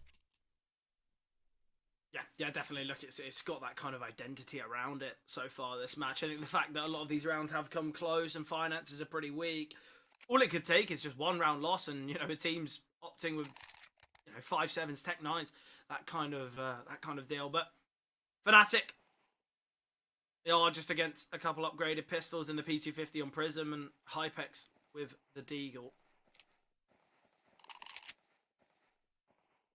Although Fnatic are against the weaker weapons, they've got to make sure they don't have too many casualties. They don't want to be in a spot where they can be reset instantly because of Apogee's kind of lead and the fact they are close here to getting themselves to 12.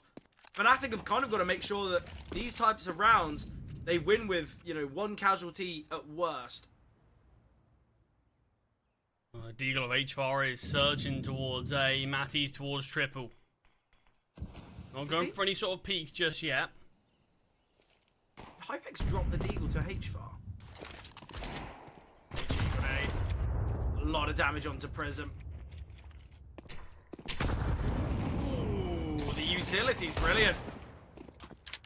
A lot of damage dealt to Blame F, but I think it was just the ding of the P250. Sadly, not the Deagle there. A lot of util used here from Fnatic already.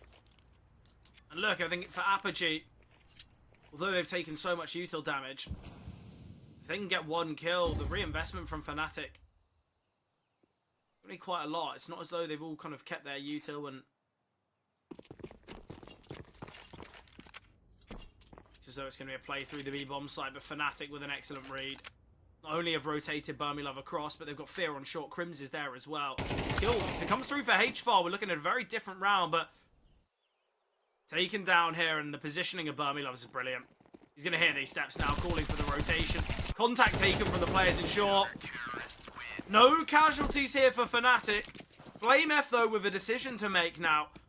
Obviously, Burmilov could drop this M4 to Blame F and bring out the big green. I think maybe that's the best decision for them, but that is what we will see. Yeah, and Fnatic. luckily for Fnatic, they're not going to be in the worst spot if they do lose this one. But it is, obviously, there's no loss bonus at all, so it's just the 1.4. So there certainly will be some issues, just due to that little swap over as well of weapons. But might not matter if Apogee aren't successful here.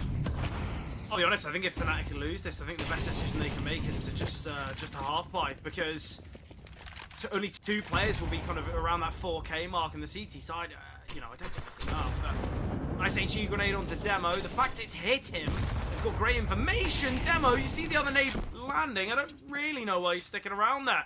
Onto 6 HP though, still alive, but barely. Yeah, just about. Really softened up there with just Util alone. Fnatic have had a ton of Util damage in these last couple of rounds. Yeah, it's been brilliant. And I think, look, Demo now is in a scenario where if he gets damage off or finds a kill, we're talking about it being a really positive moment for him. But it's all because he's taken so much damage initially. Timing for Fear couldn't be worse. And aggression out of apartments. Jacob finds Crims. Surely this just has to be the save call here from Fnatic. Well, Prism has been spotted, and that isn't going to change Fnatic's mind. No, and I think it's the right call from Fnatic. Look, you can give this one a go, but you've just got the 1 defuse kit, 3 flashbangs. It's not really enough utility or kind of manpower to go for a retake like this, especially with Burmilov being chipped away at.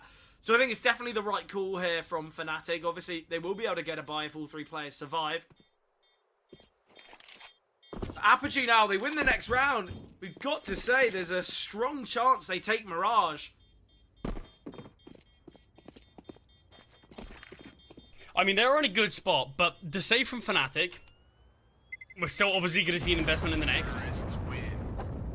And yeah, it'll all be down to this round, really. That it does feel like it'll determine it, but it also does sometimes lead you into a point where if you are Fnatic, that is going to be at the back of your mind. If we lose this round, that's it. And then sometimes you can play more cautiously. Sometimes that if you do have a man disadvantage, a save is what's in the back of your mind then. A save starts to sort of come to the forefront, and you start to consider, yeah, maybe we don't even give this one a go because of that. There's a great spot for Apogee to be in. So close to the finish line here on Mirage. They've looked incredible, I've got to say. I think Apogee have looked, you know, the far better team. Already, though, it's a bit of a speedy approach towards A, and Blame F, he wants to make sure he can get at least 1, but the spams through triple. Demo takes down Matties. That's the 2 heavy hitters from Fnatic falling. A 4-on-3 now, and you mentioned, Charlie, this is where maybe Fnatic might be thinking, is the save the right play? Fear, though, from CT. He will take down Hypex as he maneuvers towards stairs. A lot of damage exchanged between Prism and Crims, but both still surviving. Bomb has been planted now, though. The timer ticking, but Crims, he can take down Prism through the smoke he finds. Demo, close by. HFAR in Palace. Going to be the one to watch. He's got to take all this attention away from Demo. The reposition of Demo is brilliant. Spots out Burmilov. Information clearly not traded. Burmilov completely unaware to it. A 2-on-2 now. Still Fear holding towards Palace. They need to deal with Demo. Crims slowly pushing up, but with minimal time. There is a kit on Crims. I believe they've got the defuse. Fnatic, they will survive in this map so far, but a very close round. Yeah, it's a hotly contested one. But it's the kill that's found through the smoke that gives Fnatic such a good spot, because already a ton of damage was dealt to HFAR and Demo, yeah. Demo. I mean, Demo was fine. There was someone else, I think it was Prism that was found through the smoke. But yeah, I think it was Prism and HFAR that were both super low, and Demo was the only one with any real HP. And there was a 3-on-3 there, and with Prism just being taken down for nothing, it puts HFAR in a spot where he's in Palace. They're aware of him, and he feels like he can't really move or peek, which you're basically putting all the weight on Demo, who's on that bomb site in that 1 versus 3 practically. When Demo gets that kill onto Burmilov, the bomb's planted for jungle. I would have really liked to see kind of just reposition towards jungle. Matty, though, speaking of repositions, elevates himself up. Hypex as well, connecting. Charlie, this is a half bite. This is just a half bite, and we could see this round unravel. Fear, though, with a nice find away. Spots someone towards Palace, but H4 arranged with the tech can take him down, and it's Crimson Burmilov now. They're questioning, can we even give this one a go? We've got very limited information. Burmilov repositioning now, but he will find the kill. 10 HP, though, and Crims, all that remains close by is Burmilov's repositioning. This is going to be really tough. Spots out one, Molly to Firebox, H4, found by Burmilov, a great flick. Hypex now falling as well, and it's another round where someone has to go huge for Fnatic. It's Burmilov, though. What a clutch. We said he's had a bit of a tough start to the game. Second fragging in his team. You can see the switch to the CT side and the big green in hand, and what's that's done for him as an individual. Yeah, it's a great spot for Apogee to be in, but they just don't swing whatsoever until the time starts to tick down. When they finally do, they're swinging into Burmilov rather than Crims. Crims is the player they need to find. If they found Crims instantly, Burmilov is going to save that. He's 10 HP. I just don't think there's a world in which he actually gives that one a go, but it's the fact that he always had Crims by his side, taking this space, allowing him to go for some of these deeper peaks against the Poles who are also peeking into them. But if it was Crims who got found in any of those engagements, I think we see a very different situation. But 11 to 11, obviously wasn't the full investment from Apogee. The weapons are around now, and they've continued to limit Fnatic financially. Honestly, Fred, one round from Apogee so far, it feels like it's what it takes for them to go on to take this. Yeah, obviously no loss bonus here for Fnatic. It's the 1.4. You know, even players like Burmilov, like Matties, who are sitting around 2-3k, will struggle to invest. Hypex, though, look at the positioning of Crims. I love this push. This is the bomb. Oh, Crims, missed shots there. I think maybe should have just taken that information and looked to flank. I think he's just assuming he's going to push into B, though. Yeah, exactly. Hits him up the stairs, so he thinks, oh, he's going to be pushing into me. I've got to take this shot now. It's really unfortunate. Great find from BlameF. A lot of damage dealt. Jacob's so close to connecting through the wooden wall. BlameF's now repositioning. Jacob's so prepared for this. I love the awareness. Spots out the gun barrel, can find BlameF with ease. And now, look at the positioning. Matties is completely alone here towards CT. If HVAR can find him, we're looking at a very different round. Hypex now, though, posted up. Eyes drilled here on the CT position. Why is Prison peeking? And it might not matter as Hypex and HVAR can dismantle the A defenders. And it's Crims and Burmilov again, Charlie. This time, though, a 3 versus 2. But there's weaponry in play. There's no limitation. It's not as though there's unarmored Tech 9s and Deagles, and Fnatic surely just have to give this one up. It's these financial issues. Again, Fred, we've seen Fnatic have some brilliant clutches with both of these men involved in both of them so far. But it's the fact that they know that if they lose it, if all their players go down, they will have next to nothing to fight with. So you have to consider this is the best course of action. You have to keep these weapons alive. Apogee, they're too hyper-focused on winning the round that the hunt isn't going to come through. They will take the round. They will secure map point on Fnatic's map pick. It all depends on what Fnatic can do with this money. Yeah, to be honest, these 2 players saving is so vital. Yeah. Burmilov and Crims can both drop over an M4. Matties can get on maybe a FAMAS. I think we have to assume if one of them goes down, we're looking at a very, very difficult round here for Fnatic. Not to say it's going to be easy. You know, you look at the recent round victories, it's clutches against the Deagles, it's kind of rounds that are coming down to the 1v1s, the 1vx's. I think Fnatic have won a fair few of these clutches, and it's saved them massively, yet still, even with all those clutches coming through, Apogee are the first to find 12. But a big round here. We've got to say, though, Charlie, if Crims gets that kill there onto Hypex, that's the bomb. Not that much time remaining, about a minute or so. If that altercation goes the way of Crims, we're looking at that round surely going the way of Fnatic.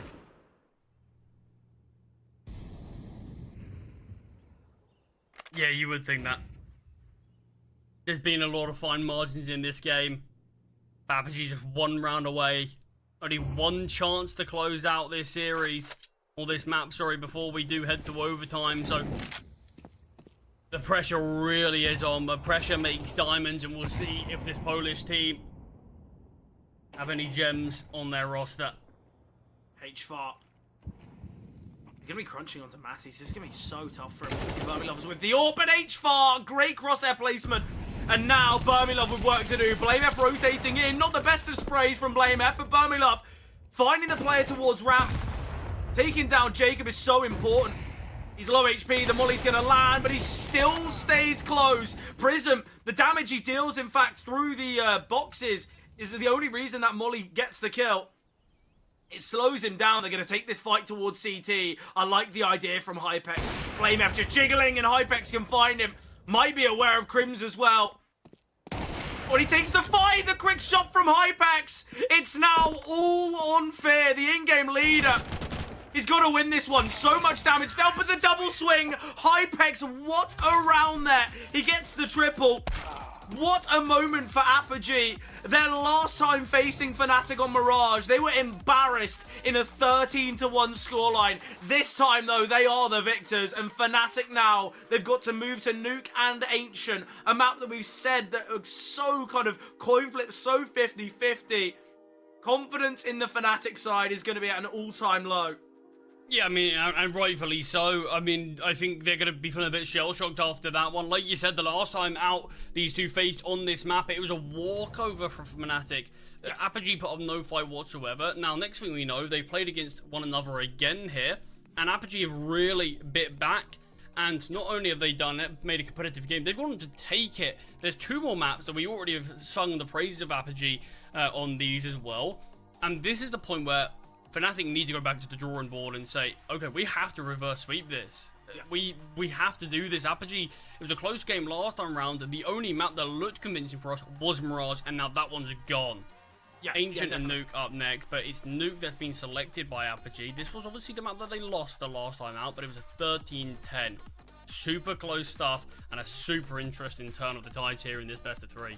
Yeah, and I've got to say, for the Apogee side, HFAR, a player that I kind of praised, he was a little bit missing in this game, but the problem that Fnatic had is that Jacob was hitting heavy, same with Prism, same with Hypex, Demo having moments.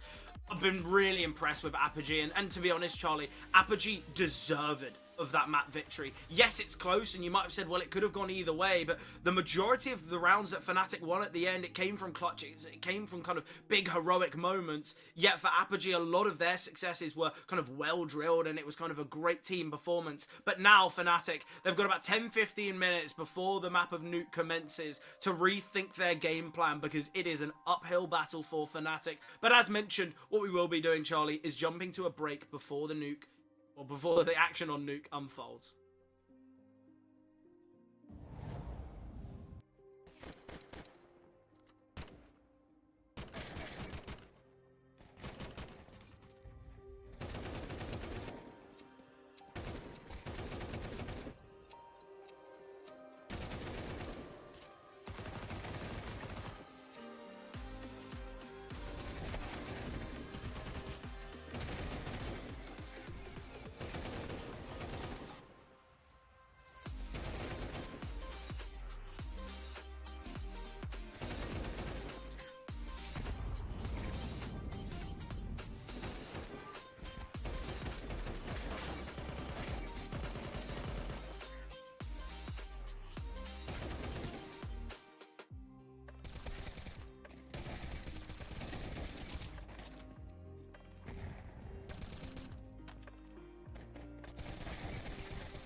Now, Charlie, we move to Nuke. The selection here of Apogee, obviously besting Fnatic on Mirage. It was a very close game, but I think Apogee just had that threat factor about them, especially when kind of maneuvering onto the A bomb sites. The amount of rounds where we saw a quick flurry of kills and it becomes so tough for them. But Charlie, thoughts and feelings as we head to Nuke? I mean, look, when you consider as well, Apogee had a pretty good start in the first half and let things sort of slip away slightly where Fnatic were able to get that even scoring. Apogee probably had a chance to even win that first half pretty dominantly. That wasn't the case, and yet even with that, it was their T side that was able to provide a little bit more, something I massively did not expect from Apogee. It's a lot of the T sides of Mirage that it feels like that can sort of be where they get unraveled or teams just sort of fall apart slightly. Apogee, not at all. Do I think their Mirage game plan was excellent? No, I feel like it was super basic, but they did the basics really well. We saw a lot of A executes, didn't see a lot towards B, saw a little bit of presence in middle, but they didn't sort of look to put too much weight into that, and it felt like most of the rounds ended towards A. And it felt really simple, but the shots were connecting, the players were on top form. You mentioned H5 wasn't in the greatest game, but everybody on Apogee had big moments at times, and that felt like the difference maker. There was a lot of rounds towards the end where it felt like Fear, Burmilov and Crims were in these sort of 3 on X's, or Burmilov and Crims were in these 2 on X's, and constantly being required to dig Fnatic out of this trouble that they were in.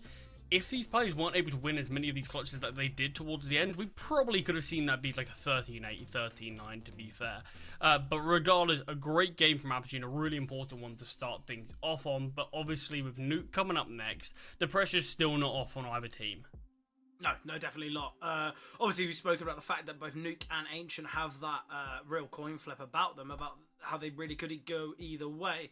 Obviously, though, we've got to say that Fnatic, when it comes to the kind of the stat department, Matty's most kills, most damage, Fear with most assists, AWP kills going the way of Burmilov, best rating obviously going the way of Fnatic. You look at the individuals as well, and you look at the kind of the KDs, you look at the ratings. Stats-wise, Fnatic were dominant, yet still we see Apogee take that one. Very impressed by Apogee. I think they definitely were the more dominant team. When they were 6-3 up, I think we were saying, look, it could end 7-5, 8-4, as you touched upon. Fnatic came back. Fnatic very rarely felt in control in that Mirage game, which is the complete flip to what we saw, obviously, in their previous game against Apogee. They won 13-1. How have we seen such a flip? I mean, look, it's really interesting that you say they were in control, that they didn't feel in control, because they should have been. In terms of opening kills that game, out of the 24 rounds we saw, only 8 of them were found by Apogee. That is ridiculous. Only 8 opening kills found, 16 of them were won by Fnatic, and the fact that they weren't able to win that game dominantly, which sort of opening duels alone feels like it should say, yeah, that should be a dominant one for Fnatic, but it wasn't at all. Apogee kept on coming back from a man disadvantage seemingly, and kept on being able to turn the tides despite losing what should be one of the most important kills of the round. I mean, you look at team sort of win rate, we could probably find out right now, in fact, about what Fnatic's stats are looking like when they find that man advantage, and most teams are sort of sitting around 75%, sometimes ever so slightly lower, but the fact that we weren't able to actually see Fnatic go on to take that is a little bit of a damning result considering how many opening duels they were able to get on their opponents. Yeah, and a fair few of their opening kills, in fact, would have been kind of in the rounds where Fnatic were on ecos, were on half buys, which is even kind of crazier to look at and think about. But obviously we move to Nuke now, pistol round underway, and I think for Fnatic there's a lot of work they've got to do, because not only do they not have the comfort of moving to a map they're more dominant on, this is a map that is so close. There is really kind of no kind of known side which is better than one another here on Nuke, and the fact that Mirage did go the way of Apogee, to be honest, Charlie, me personally, I'm saying Apogee should take the series now. Are you within the same boat? I mean, I'm certainly in... Look, I don't think there's any guarantees in this series. I never thought there were beforehand. You can see the odds still favouring Fnatic, and I think rightfully so in terms of the calibre of the team that this is. But this is where the ball is in Apogee's court now. This is their map pick. They've opted to choose it. And it's now time for us to show them what they can really do. But Blame F with a great opening kill, getting aggressive towards up with these dualies. Apogee have opted to push out and just dropping down the vents. No second kill able to be found from Fnatic. But the lower site has been taken. Blame F caught off, trying to flank around. Yeah, positioning from Hypex is brilliant. If he can take down Matties as well, well, it doesn't come through, and Fear finding Jacob puts them in a 2 versus 4 scenario. Flashbang, in fact, making things a little bit difficult. Demo's got a lot of work to do here. He's going to try and creep closer. H-Bar, attempting to escape, but we will see Fnatic find the pistol. Important for their endeavours here on Nuke. I think they definitely want to get on the board early, get a bit of a streak of success, especially on this CT side. I mean, look, H4 was paranoid about the chance of Fear being able to go down the vent. Last time they spotted was towards Squeaky. So obviously, in hindsight, he would have realised there's no need to actually back away. I think the fact that we ended up seeing Demo get aggressive towards ramp, play close, we could have quite easily just seen HFAR sort of jiggling one of the entrances from ramp and having Demo posted up at the other and just sort of swinging off of Demo as soon as he makes contact or just jiggling the other one. And I think don't get me wrong, still a very tough round, but it would have given them a chance. But you could see how worried he was about the fact that there could be players in the flank. We've only actually spotted 2 here in ramp.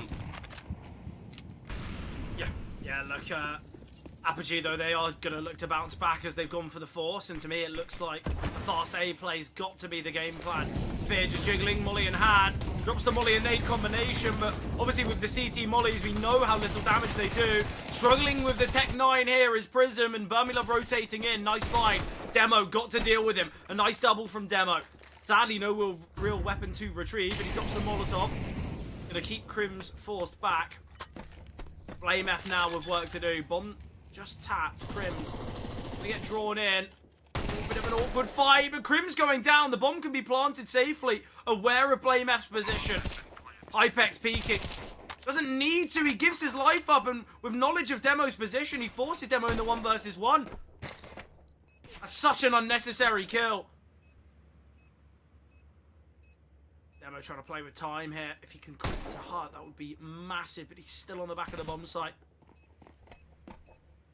I mean, he certainly is wasting Blamef's time, and the closer Blamef creeps, the more successful this Tech 9 becomes for Blamef. Just constantly getting a couple of chips away, bringing Demo lower and lower with each jiggle before eventually being taken down. 1 versus 2 there from Blamef, and look how little time there was for that defuse to come through. Demo maybe could have even looked to fully play for the bomb. I've got to say, it's the player towards Tetris that's kind of ruined that round there for Apogee. If he just stays tucked, he can wait for Blame F to swing. HFAR can swing off of him. It's just no point in doing that. Obviously, it's a difficult round. Apogee, they're disadvantaged on utility. They were disadvantaged on numbers at moments when we see that kind of double kill come through. I think it was a 3 versus 4. Demo does so well to get that double, yet kind of wasted by the swing there from the player in Tetris. But either way, Fnatic continue. They will get their second round, and maybe an expected third, but it is upgraded pistols here once again. A fast play towards A. They deal with Fear. The Tech 9 now needs to find Matties, but Burmilove's rotation again from Heaven, holding a lot of impact, and now all on Hypex. Deegan hand, Crims knowledge of his position, and Hypex silent reposition.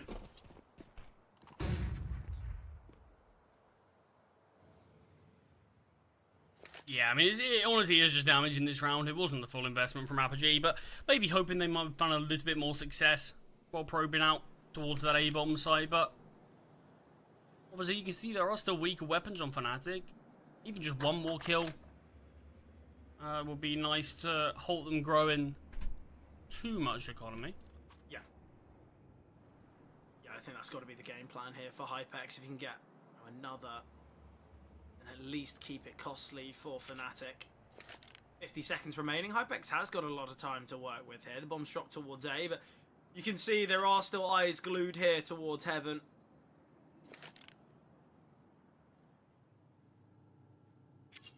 Important start though for Fnatic. I think they want to right the wrongs of last game. Love though, a nice round here. He started off very nicely so far on Nuke. Can get the AWP out in the next as well if he decides to drop the M4 to Fear. I think it might be the right decision. Get the big green out as soon as possible. Maybe go for a double ramp play. Keep Crims kind of tucked away, close with an MP9. Contact can be taken away from the AWP. I think that's got to be the game plan.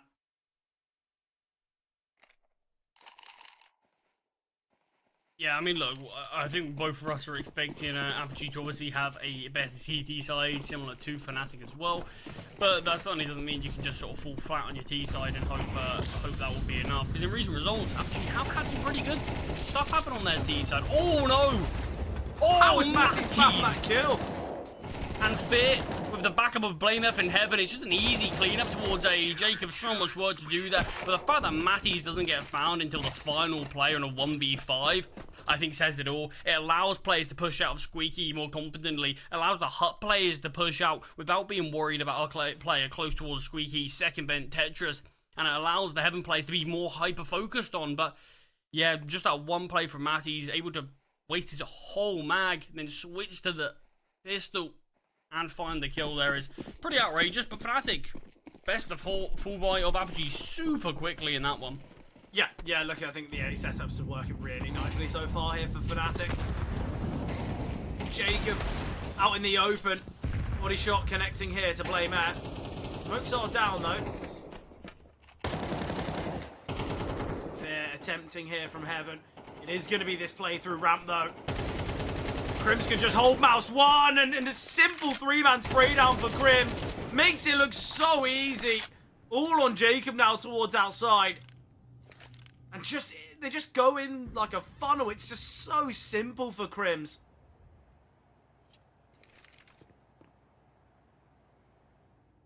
Attis has just stepped. Jacob has got this information. Or has he? You think the steps are in garage? I'm not too sure.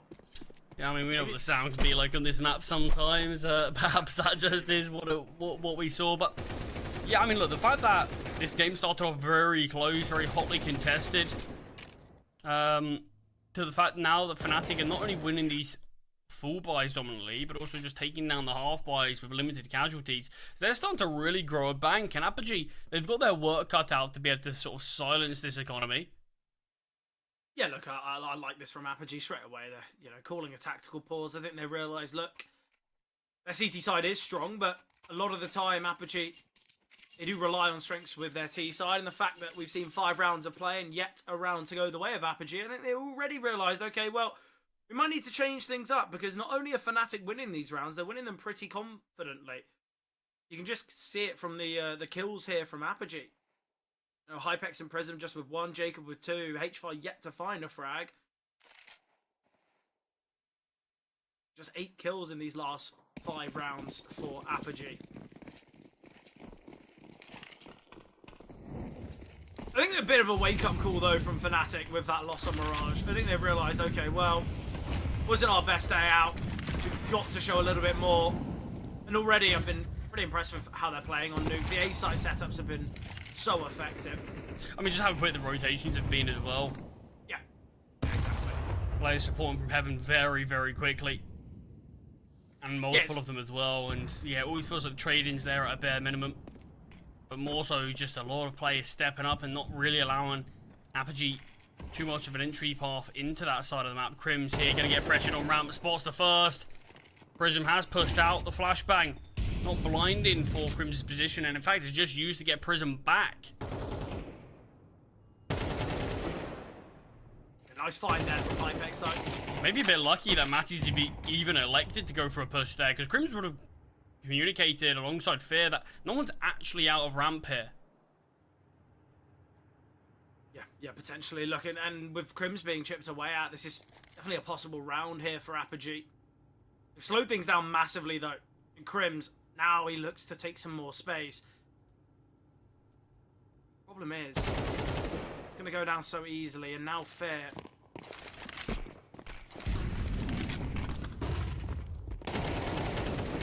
Fair goes down for nothing. I'm with work to do here. He will get 1. Just whether he spots out this second. Oh, H4 just slipping away. The control that Apogee have in this round is going to be so difficult for BlameF and Burmilove. The save's got to be the right call. Yeah, I mean, look, you're on Nuke, you're on the CT side, financially you're on a great spot, but that doesn't mean you're at a point where throwing away weapons is ever going to be the right decision. Keep your money in a good spot, keep the pressure on Apogee, but finally we are going to see the T's get their first round. The thing is, maps like Nuke always make me very hesitant to praise a team CT side just yet, because things can flip really quickly. Normally it does flip a little bit more so when finances are slightly slimmer, and you can see teams after maybe a couple of rounds reset the CTs, and then next thing you know, a 5-0 lead going to a 5-4. But yeah, we're not going to be in that spot yet, just because Fnatic are managing their finances really, really well so far. So Apogee are going to really need to grind to sort of whittle away at this economic strength that is Fnatic's economy right now. Yeah, and I think for Fnatic on Mirage, their economy was always in tatters. It was never comfortable, and it was kind of those rounds where Prism was in a 1v4, yet it gets a double, or kind of a half buy brought down to a 1 versus 2 that obviously the 2 players won. It was just many rounds where Fnatic very rarely won with, 3+ survivors, but nice opener here from Matties. Hypex deals with Blame F swing from back red quite nicely, so still a 4-on-4, and Apogee attempts to take some control towards outside. Bit of a spam coming through from Crims. Already we've seen Ramp no longer a designated defender, but we will see a reposition now out of Birmingham, realising, well, they do like to go Ramp a little bit later in some of these rounds, so I like the idea. Crims still just looking towards outside, but with Matties in secret, really needed. Fear, though, with work to do. Crims going to be bolstering up the A defences. It's a good setup here for Fnatic. Army Love's got a fairly quick rotation here towards A as he's playing under Heaven. I like the double elevated A setup as well. Sometimes it's just something that gets overlooked. Yeah, let's see what the util is going to be like from Apogee here. Being lined up. Flashes have to be great though. Matty's manoeuvring to A is so important here. Demo spamming through. There is still this lurk towards outside that Matties is holding for, but it's going to be a late play through ramp as expected. We've seen this time and time again from Apogee. Got very minimal utility double now. bait, but the issue is, look how ready the CTs are. That is going to be back towards A. There's so many of them here in Heaven, but still, Hypex finds a double. Player on the rafters does find one. Demo. No time. I think he's got it. I think he might. He's got it. No time That's for insane. Demo. That is so If he didn't tough. spam, he would have had time. Crims was gone anyway. Yeah, definitely. That's so tough, but Fnatic, they do win it. Maybe not in the way we'd expect. We saw so many players on that A bomb site, but again, it's that double opener that we see. Yeah, I think Apogee may be trying a little too much there with their game plan. They go for an A hit into a ramp fake into an A hit again. But it was so obvious for Fnatic because Birmingham wasn't forced off the angle. So we knew, okay, no one's actually towards ramp. There hadn't actually been any proper steps. And then there's a 4-man A setup practically with one in the vent. Nice swing out, Blame F. Great double there. Aware of the hot push, Blame F. When it comes to these multi-frag moments from him, it looks far too easy. He's only taken 16 damage and he's had 3 fights. It should never happen. Apogee. The success of Mirage seemingly slipping. Great positioning from Birmingham as well. Spots out Hypex. I'm going to play him with fire a little bit here. I'm going to be seeing a flank from Crims. Didn't expect much out of Apogee, but Hypex is holding for Crims' elevation.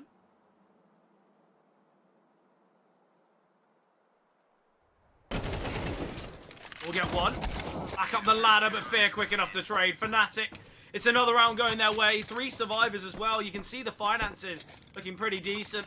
Just going to have to be a half buy here for Apogee. We've got a hero AK on demo. H4 can invest one in himself, but it's a sad day here for H4. He really struggled on Mirage. He's struggling here on Nuke as well. Currently 0-7. Certainly not the start you want, especially when, you know, H4's such a kind of young, talented player that this Apogee side have come to rely on. Yeah, he's having a rough time with things here against Fnatic. Whether it's the pressure of the fixture, which is the bad of the office, I don't think it matters. Yeah, I think it's going to say it's just not being good enough right now. No, certainly not. Demo. It looked as though he wanted to make his way down the vent, but kind of lost himself within the smoke. Well, I think a bit lucky. Potentially the nade could have exposed his position slightly, but he's able to get down now. Reasonably unscathed. There's two smokes here on Hypex and Prism as well. Could be used towards outside. Blame F, he's got a lot of work to do here. Does have a nade that he can use.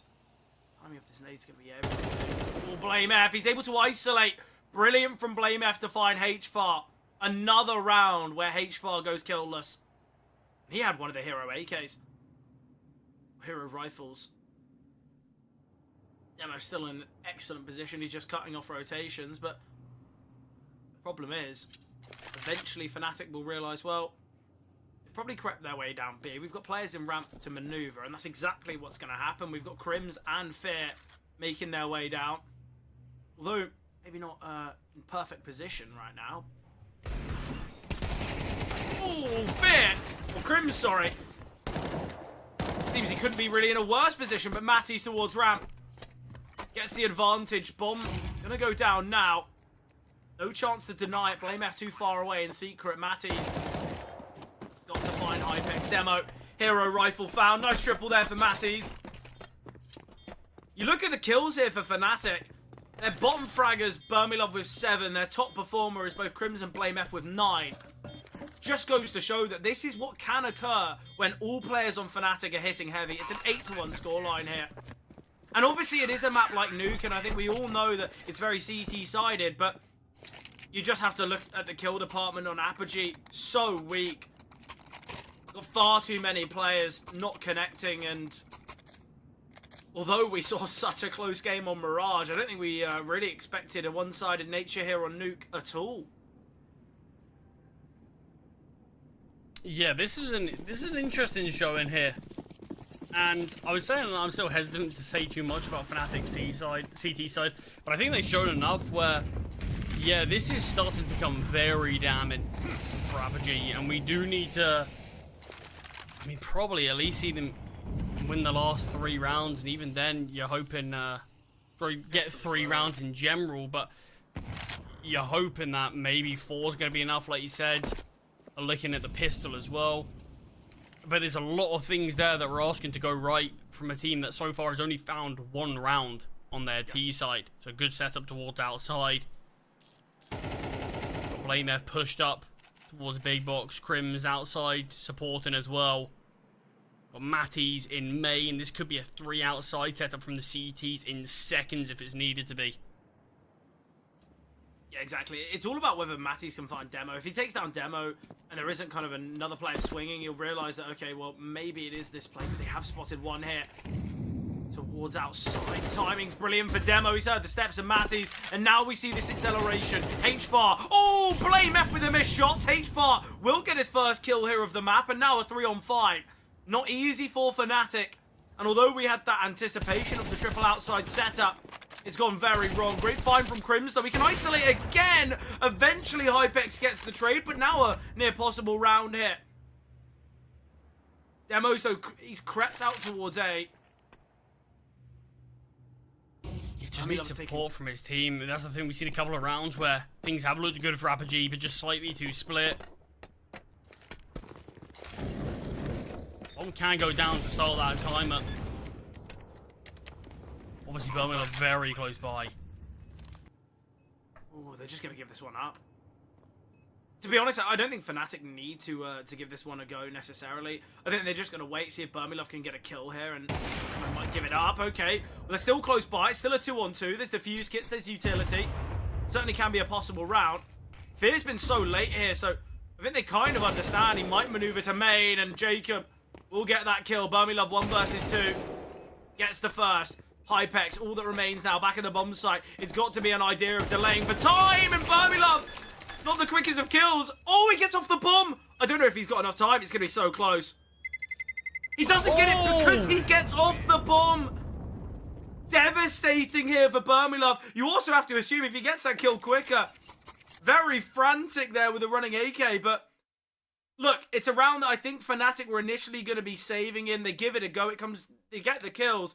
It's so unfortunate there for Birmingham, though. If he just sticks on the first time, he wins that round, or at least you'd assume so.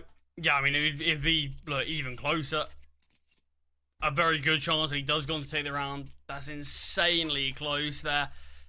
Yeah, I can't believe that that's the case that we've seen. But, I mean, you do have to consider as well from Apogee, I don't think they played that post-plant particularly brilliantly. As soon as Fear gets taken down, you see the Tetris player swing out after hearing Burmilov.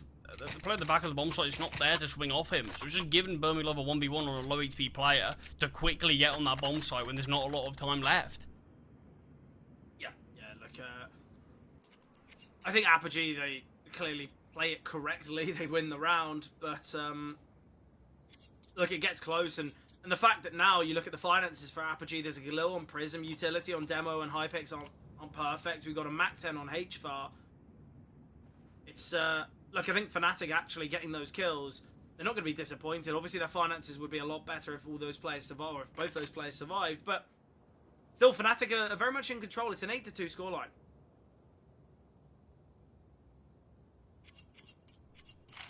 Yeah, and it still does feel like those final 2 rounds. But I suppose the good thing is, we're finally seeing Fnatic's money not look great. And that's been a bit of a rarity, due to the fact that in this game, they've had so many rounds where they've won things dominantly, particularly at the start, and sort of they were all high-flying in terms of the amount of cash that they had to spend. And now, you just start to fear if they lose this round, yeah, maybe there is the chance for that 8-4. But, I mean, these rounds have been hard to come by for Apogee. It would be a massive turnaround for them on Nuke, and I think certainly at least bring us into a conversation of, okay, this game isn't done yet, if they are able to do so. But I think if Fnatic get 9, get 10, that's where I do start to look at things and say, yeah, it's all on the pistol. If Apogee don't win that, I think pack it up and head over to Ancient as soon as possible. Yeah, obviously you look at kind of Apogee's results on Nuke. The only loss they've had in their last 9 games was to Fnatic. Obviously, we've seen these two teams play one another on Ancient as well, and you know Apogee were victorious there.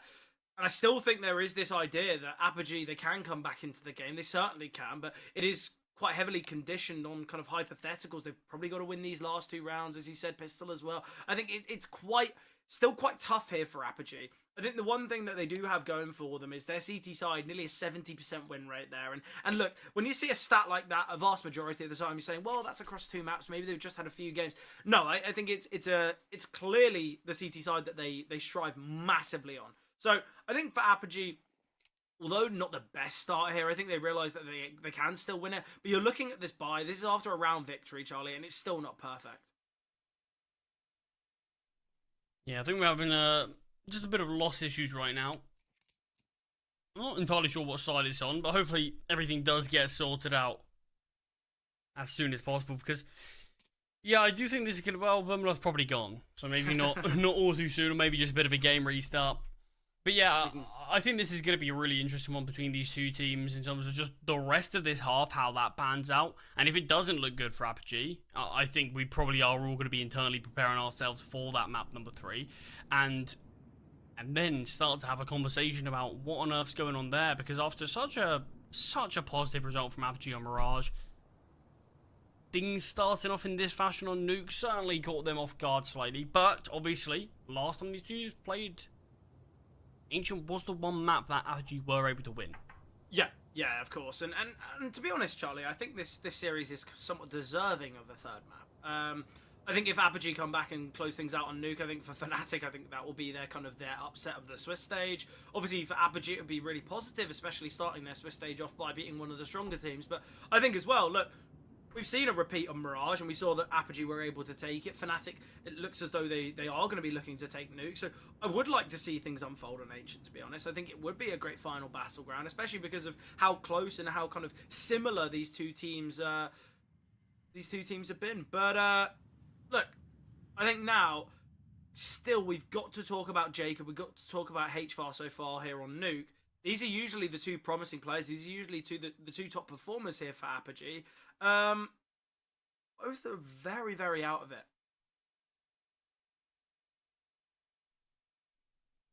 Yeah, it has been an interesting one right now. I mean, look, There's on the other side of things though. I do think it's good to see Matty's had a lot of impact in this series. I've seen a couple of games recently. Maybe it's just the games that I've been watching from Fnatic or got to cast that Matty's has been a little bit absent. But he's had, although he was only 8 and 7, feels like his impact has been felt towards that A-bomb side quite a bit on this map, on map number 1 especially as well. BlameF's coming alive nice and early. On Mirage, obviously a little bit slower for BlameF to start, but Crim's being the player to really top the charts, I think says it all. But the fact that you've got Bermilov not far behind in Fear there as well, it feels like everyone on Fnatic is just playing out of their mind. But Crim's especially, I think we've seen a couple of games where Crim's top frags, and we normally look at that as a little bit of a worrying sign in terms of players like BlameF and Matty's and Bermilov aren't stepping up. But the fact that everyone is stepping up alongside Crim's, I think this is the best case scenario for the CTs right now.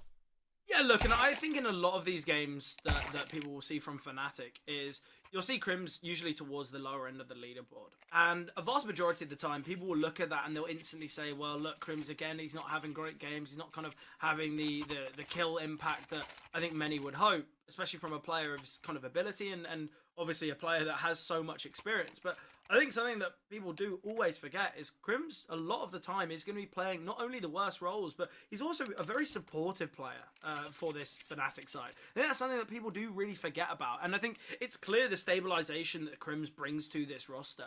But finally, the timer is ticking, Charlie. We're going to be going back into the action here on Nuke. Fnatic 8-2 up.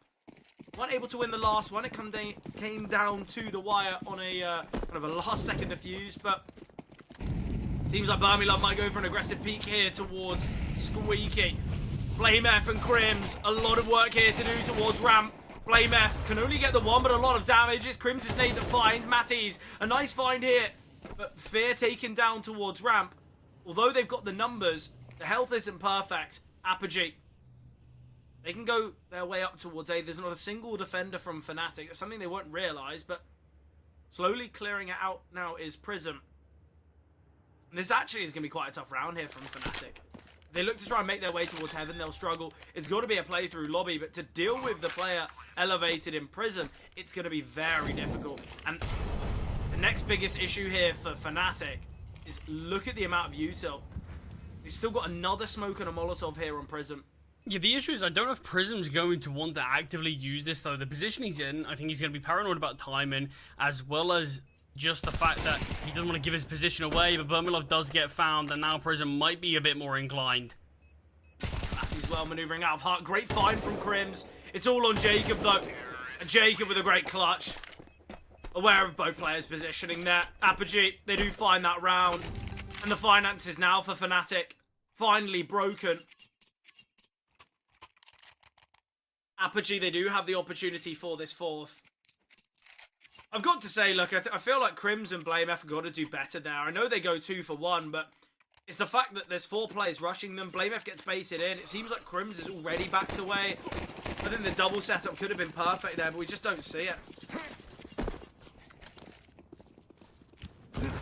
And we mentioned the issues for Fnatic if they lose the round, and you can see, yeah, financially a bit of a tough spot. Apogee's well, in fact, despite winning it. Still 2 Mac 10s, a Galil, alongside those 2 AKs. But yeah, this could be that 4th round for Apogee, but I still think it's not going to be easy. But with the lack of utility that Fnatic have on them, it's not going to be easy to actually try to stop any sort of push themselves.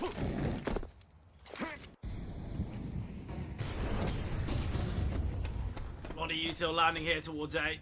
We might see an over-rotation here from Fnatic, but in fact, they're rotating correctly. They've got 3 defenders here on the B-bomb site. Jump spotting is Crims. Ooh! Lucky to be alive there. He gets spotted, but then starts jumping again. Crims just going to drop the smoke. I like the way he's playing in this route. If he can just stay towards lower and take a lot of contact away, this fight between Demo and Fear is going to be everything. But Demo's got the information, and Demo, although getting headshot initially, Hypex is here waiting for BlameF, and now they can just maneuver their way up to A. Yeah, I mean, Fnatic rotation on the CT side have been really good in terms of they always seem like they've got the one-up over Apogee, but just that lobby crunch not working out on this occasion. They are once again doing it. Hypex still just has this Mac 10, so might not want to take these sort of hefty long-range angle, so he's just going to get posted. Matty swings into him, space in between the CTs is off. And the 5-7 will get taken down by Jacob, and Fred Apogee have actually managed to bring this one back. I mean, it's still 8-4. It's still a good half from Fnatic, but it's also a half that I think Apogee were looking at and say, four rounds on the C side isn't terrible. When you lose the pistol, of course. They probably wouldn't have minded 5, but 4 rounds is still competitive. But when you take it in the context of, it was 8-1, these final 3 rounds are massive. Yeah, exactly. And I think they are quite fortunate in that first one, to be honest. I think Vermillion probably should be getting the defuse off there. He gets off of the bomb, which is a bit unfortunate. But I like this idea here from Apogee. Hypex is there as kind of a contingency plan, waiting for a flank. Obviously, Jacob very quick to swing to deal with Crims in that last round, making sure that his teammates do have kind of help. But I think now you're looking at Fnatic. The strength of Fnatic is kind of slipped away now, because a pistol round, if we see Apogee find it, it's going to be 8-6 for Fnatic, and then they're on the favoured side. Yeah, obviously, it says Fnatic's on the CT side, but it is, in fact, Apogee there. I mean, huge pistol here. Fnatic, that is going to be desperate for them to want to win it, to deny this streak continuing for their opponents and deny them being able to claw their way even closer. Flashbangs outside, but nothing spotted. A lot of information gained from the CTs. Jacob's got to be cautious here. He's kind of got to survive. He can't give up this heaven position. If he does, I think the round becomes really difficult. Prism, though, regressing here in Hut. Jacob repositioning as well. The problem is, Jacob, he doesn't have anyone taking contact to kind of bait him in. So, Fnatic, they could get this trade quite easily here, and they're going to crunch onto the A-bomb site. This is where things get quite troubling here for Apogee. Flame F, nice find with the P250. Jacob, though, he will be able to get 2, and now we see the swing from Prism. It's on Crims and Blame F, but again, Blame F, he's found 3 so far. What a round. Hypex flanking, though, and it's all on Crims. Demo already climbed down the vent, and Crims kind of questioning as to where he's gone. Squeaky door's closed. You can't imagine that Demo's maneuvered to vent. Crims, the bomb site is open currently, so he can get the bomb down, but isn't 100%. I like this from Crims, though, instantly deciding, well, we're going to give this one a go. They've got information. Crims, though, flanked here by Hypex in heaven. Apogee, they do win said pistol. Yes, absolutely brilliant there from Apogee, and they continue this streak. But Fred, just while we fix a couple of minor issues, we are going to be throwing this one to a short break before we come back here with round number 14. So don't go anywhere. More action still to be had on Nuke.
Fnatic, although a very promising and strong start here to Nuke, 8-1, now gone 8-5, and with a force buy for Fnatic, it could get quite difficult for them. If Apogee find victory here, we could be seeing a 7-8, and that's where Fnatic might be a little bit worried here, because the start of Nuke, absolutely brilliant, yet could slip away ever so quickly. Oh, really good. And I think we've seen some worrying signs of that already. But it's just... can Apogee continue it? They've got to best this force by now of Fnatic. And if doing so, Fred, likely going to be a 7-8 scoreline. But to say, you look at the force of Fnatic, it's 3 pistols, 1 Deagle, 1 Tech, 1 P250, and 2 Galils. I'm looking at the buy. The util's not great. I don't really know where all their money's gone, but... speaking of where Fnatic are going, it's a play towards ramp that Demo and Hypex can deal with quite effectively, leaving a low HP Blame F and a P250 on Matty's. Yeah, brilliant rotation that we see coming through from Hypex. I mean, Demo doesn't even take any damage at all. It's the rotating Hypex that does. 3 kills found between them. Blame F, next to no HP to play with himself. And a lot of the possibilities of this round is on this P250, like you said. And that's never going to be a convincing spot for Fnatic to find themselves in. Well, the best part of all of it is not only do we see very little damage taken by Demo, but it's also the fact that they find 3 kills towards ramp without a casualty. Apogee end this round without a casualty. It's brilliant here. You know, it just allows their money to look so good, and now facing off against the Eco, we can expect maybe a Deagle or 2, or maybe a couple Tech 9s, but this is where Apogee, look, for a comeback, for a CT side to kind of rekindle strength on Nuke, we know how important it is to keep your finances strong. And look, for Apogee, a player like HVAR really struggling, Jacob as well, not having their moments, but Hypex is really stepping up. We can see kind of individuals looking a lot better, and I think Apogee now could be feeling a lot more confident with the idea of a 2-0. I mean, this has to be 7 rounds being found in this one for Apogee. Is the MP9s at closer range, but they do manage to hold off for a decent amount of time. The bomb tries to go down towards the lower site. It's all on Burmilov and Squeaky Door, who gets found. Once again, only 1 player going down for Apogee, so another round where money is going to be flying high. This is now an 8-7. This was an 8-1 scoreline for Fnatic. This is a pretty worrying sign of things that are happening here on Nuke. We started even talking about at that 8-1. Okay, if things continue, Ancients, the fear that the 2-0 could be a possibility is worrying stuff. Not a single tactical ball is used from Fnatic just yet to emphasize that, yeah, this isn't a great spot for Fnatic to be in. No, certainly not. And I think as well, we had moments where I think Burmilov was 10-3. We had players that were 9-2. Everyone was kind of really hitting heavy. And you look at the kills, you know, we still are having an impressive performance. But we've got to say, Fnatic, you know, they haven't really continued off the back of that 8-1. And look, don't get me wrong, Fnatic are obviously a side with a lot of experience. They've got kind of great understanding. But surely after you lose, you know, maybe 3 rounds in a row, maybe just take a pause. Maybe even after losing that first one where Burmilov nearly gets the defusal, just take a breather. Make sure you can end the half. Okay, you've lost 2 rounds, but let's get 10. I've got to say for Fnatic, the neglect of these tactical pauses could be a big problem for them. Bit of a bonus here as we got Prison on the MP9, but it seems as though a fast play from Fnatic could be the way to work. No real resisting utility here. The H-bot, a real resistor here on the back of the bomb site. He can find 2. Demo rotating into double, and it's all on Blame F. 1 versus 3 hit for Blame F. Going to find the first. Aware that Demo's in heaven, and Jacob could be anywhere. Got 1 minute and 20 seconds to work with, and Blame F, certainly enough time and enough health to give this one a go. He's going to maneuver all the way towards outside. My biggest pet peeve of this is The only way he can get the jump on his opponents is to go silently. There could be a player in main, there could be a player deep towards lobby now that he cannot run for. But the fact that they're both in heaven, I think blame F, he's kind of lost his chance to find this frag. Yeah, I'll split it apart slightly now. As we see Demo on the rafters holding towards main, but the trading should still be very good from these two. And blame F is going all the way around. Yeah, but the thing is, just with the sheer amount of time, this is something that Apogee are going to be wary of. It's taken so long, we've yet to see him. He's obviously going to give this clutch a go. Where is he? He's got to be ramp, he's got to be heaven. That's what Jacob's just holding. Simple stuff for Jacob. We see Apogee level up the scoreline. That's 7 in a row now, Charlie. And they should be able to take the lead. You're looking at the finances of Fnatic. Okay, yes, they can go for these hero rifles, but Apogee... Charlie, let's take this on face value. Whoever, it doesn't matter that Fnatic were 8-1 up. Apogee are 8-8. They're on the favoured side. This is where we'd be saying in many games, well, Apogee, smooth sailing, so they should be able to close this one out now.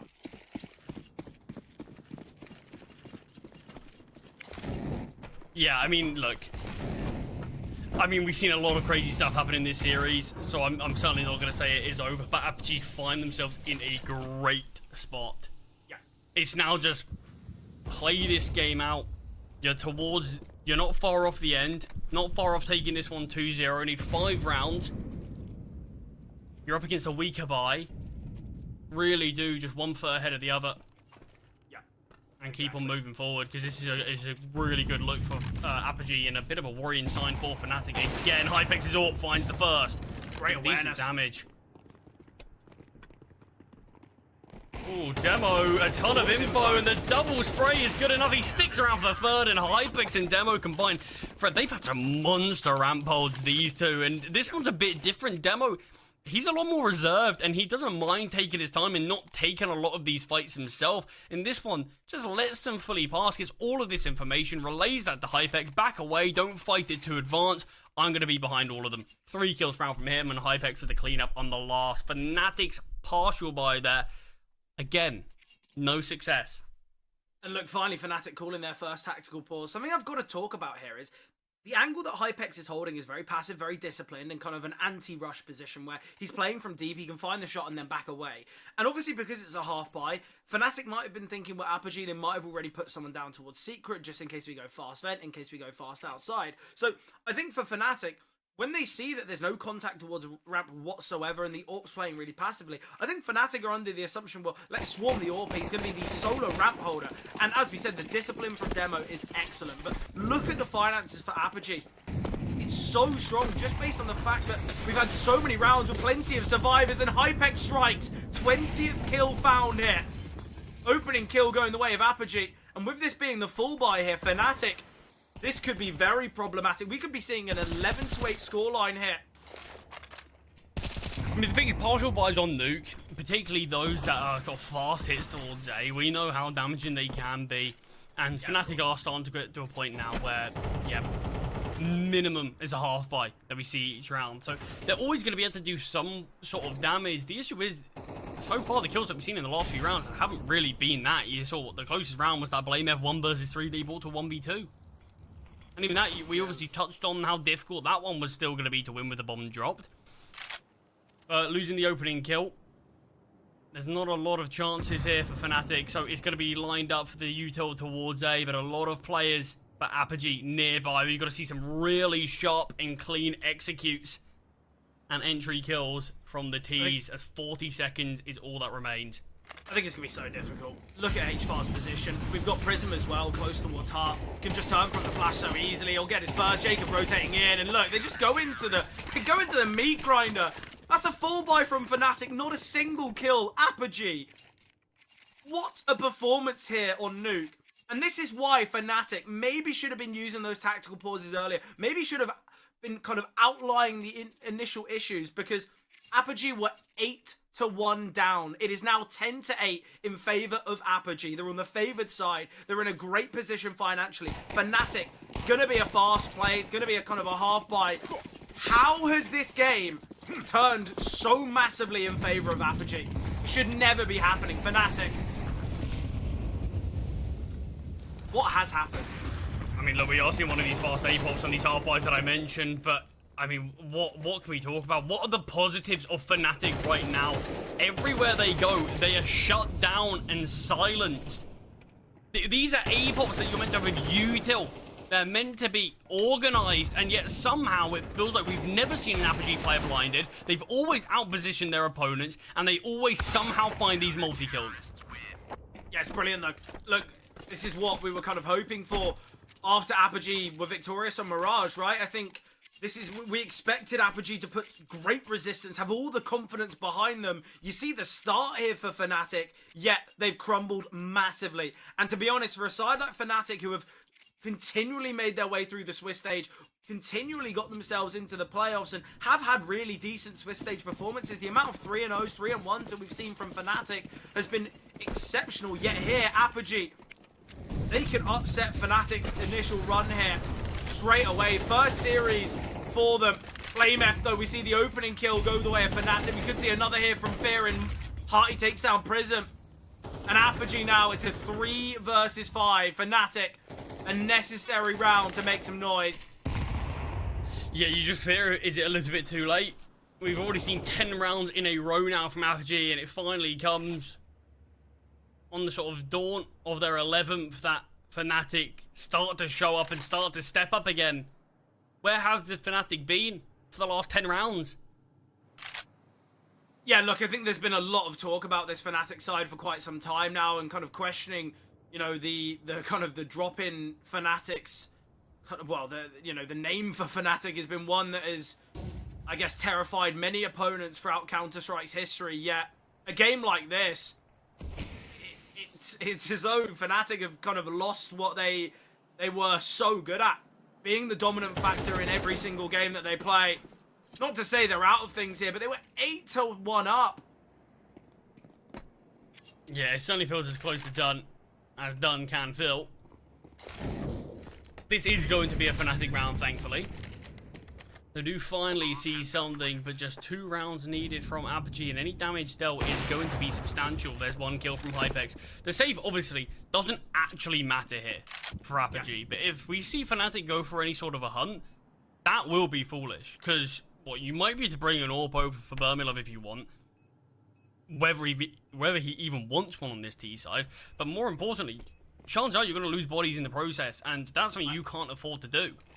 I think we're seeing a Hypex and injured diffuser. He's got a smoke, he's got a Molotov, he's got an HE grenade. Molly going to land, but it misses. Oh, Burmilov the jiggle. It scared Hypex away from the idea of it. I would have given it a go anyway. If he can get a smoke on the bomb and a molly there, yes, Burmilov's got a good chance of taking him down, but Burmilov doesn't have a nade to blow open the smoke. He's going to go down to the bomb even if he gets this kill.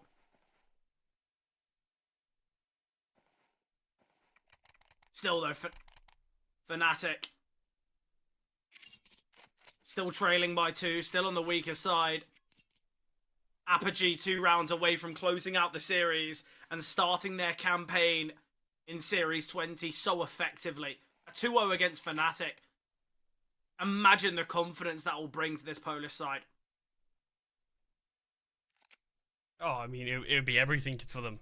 I mean, what a way to start things off in the Swiss stage on their sort of campaign here. So much confidence. It will be certainly a damning result for Fnatic to walk away from and try to pick themselves up. Damning's an understatement. We've seen this series play out before. We've seen Fnatic destroy Apogee 13-1 on Mirage.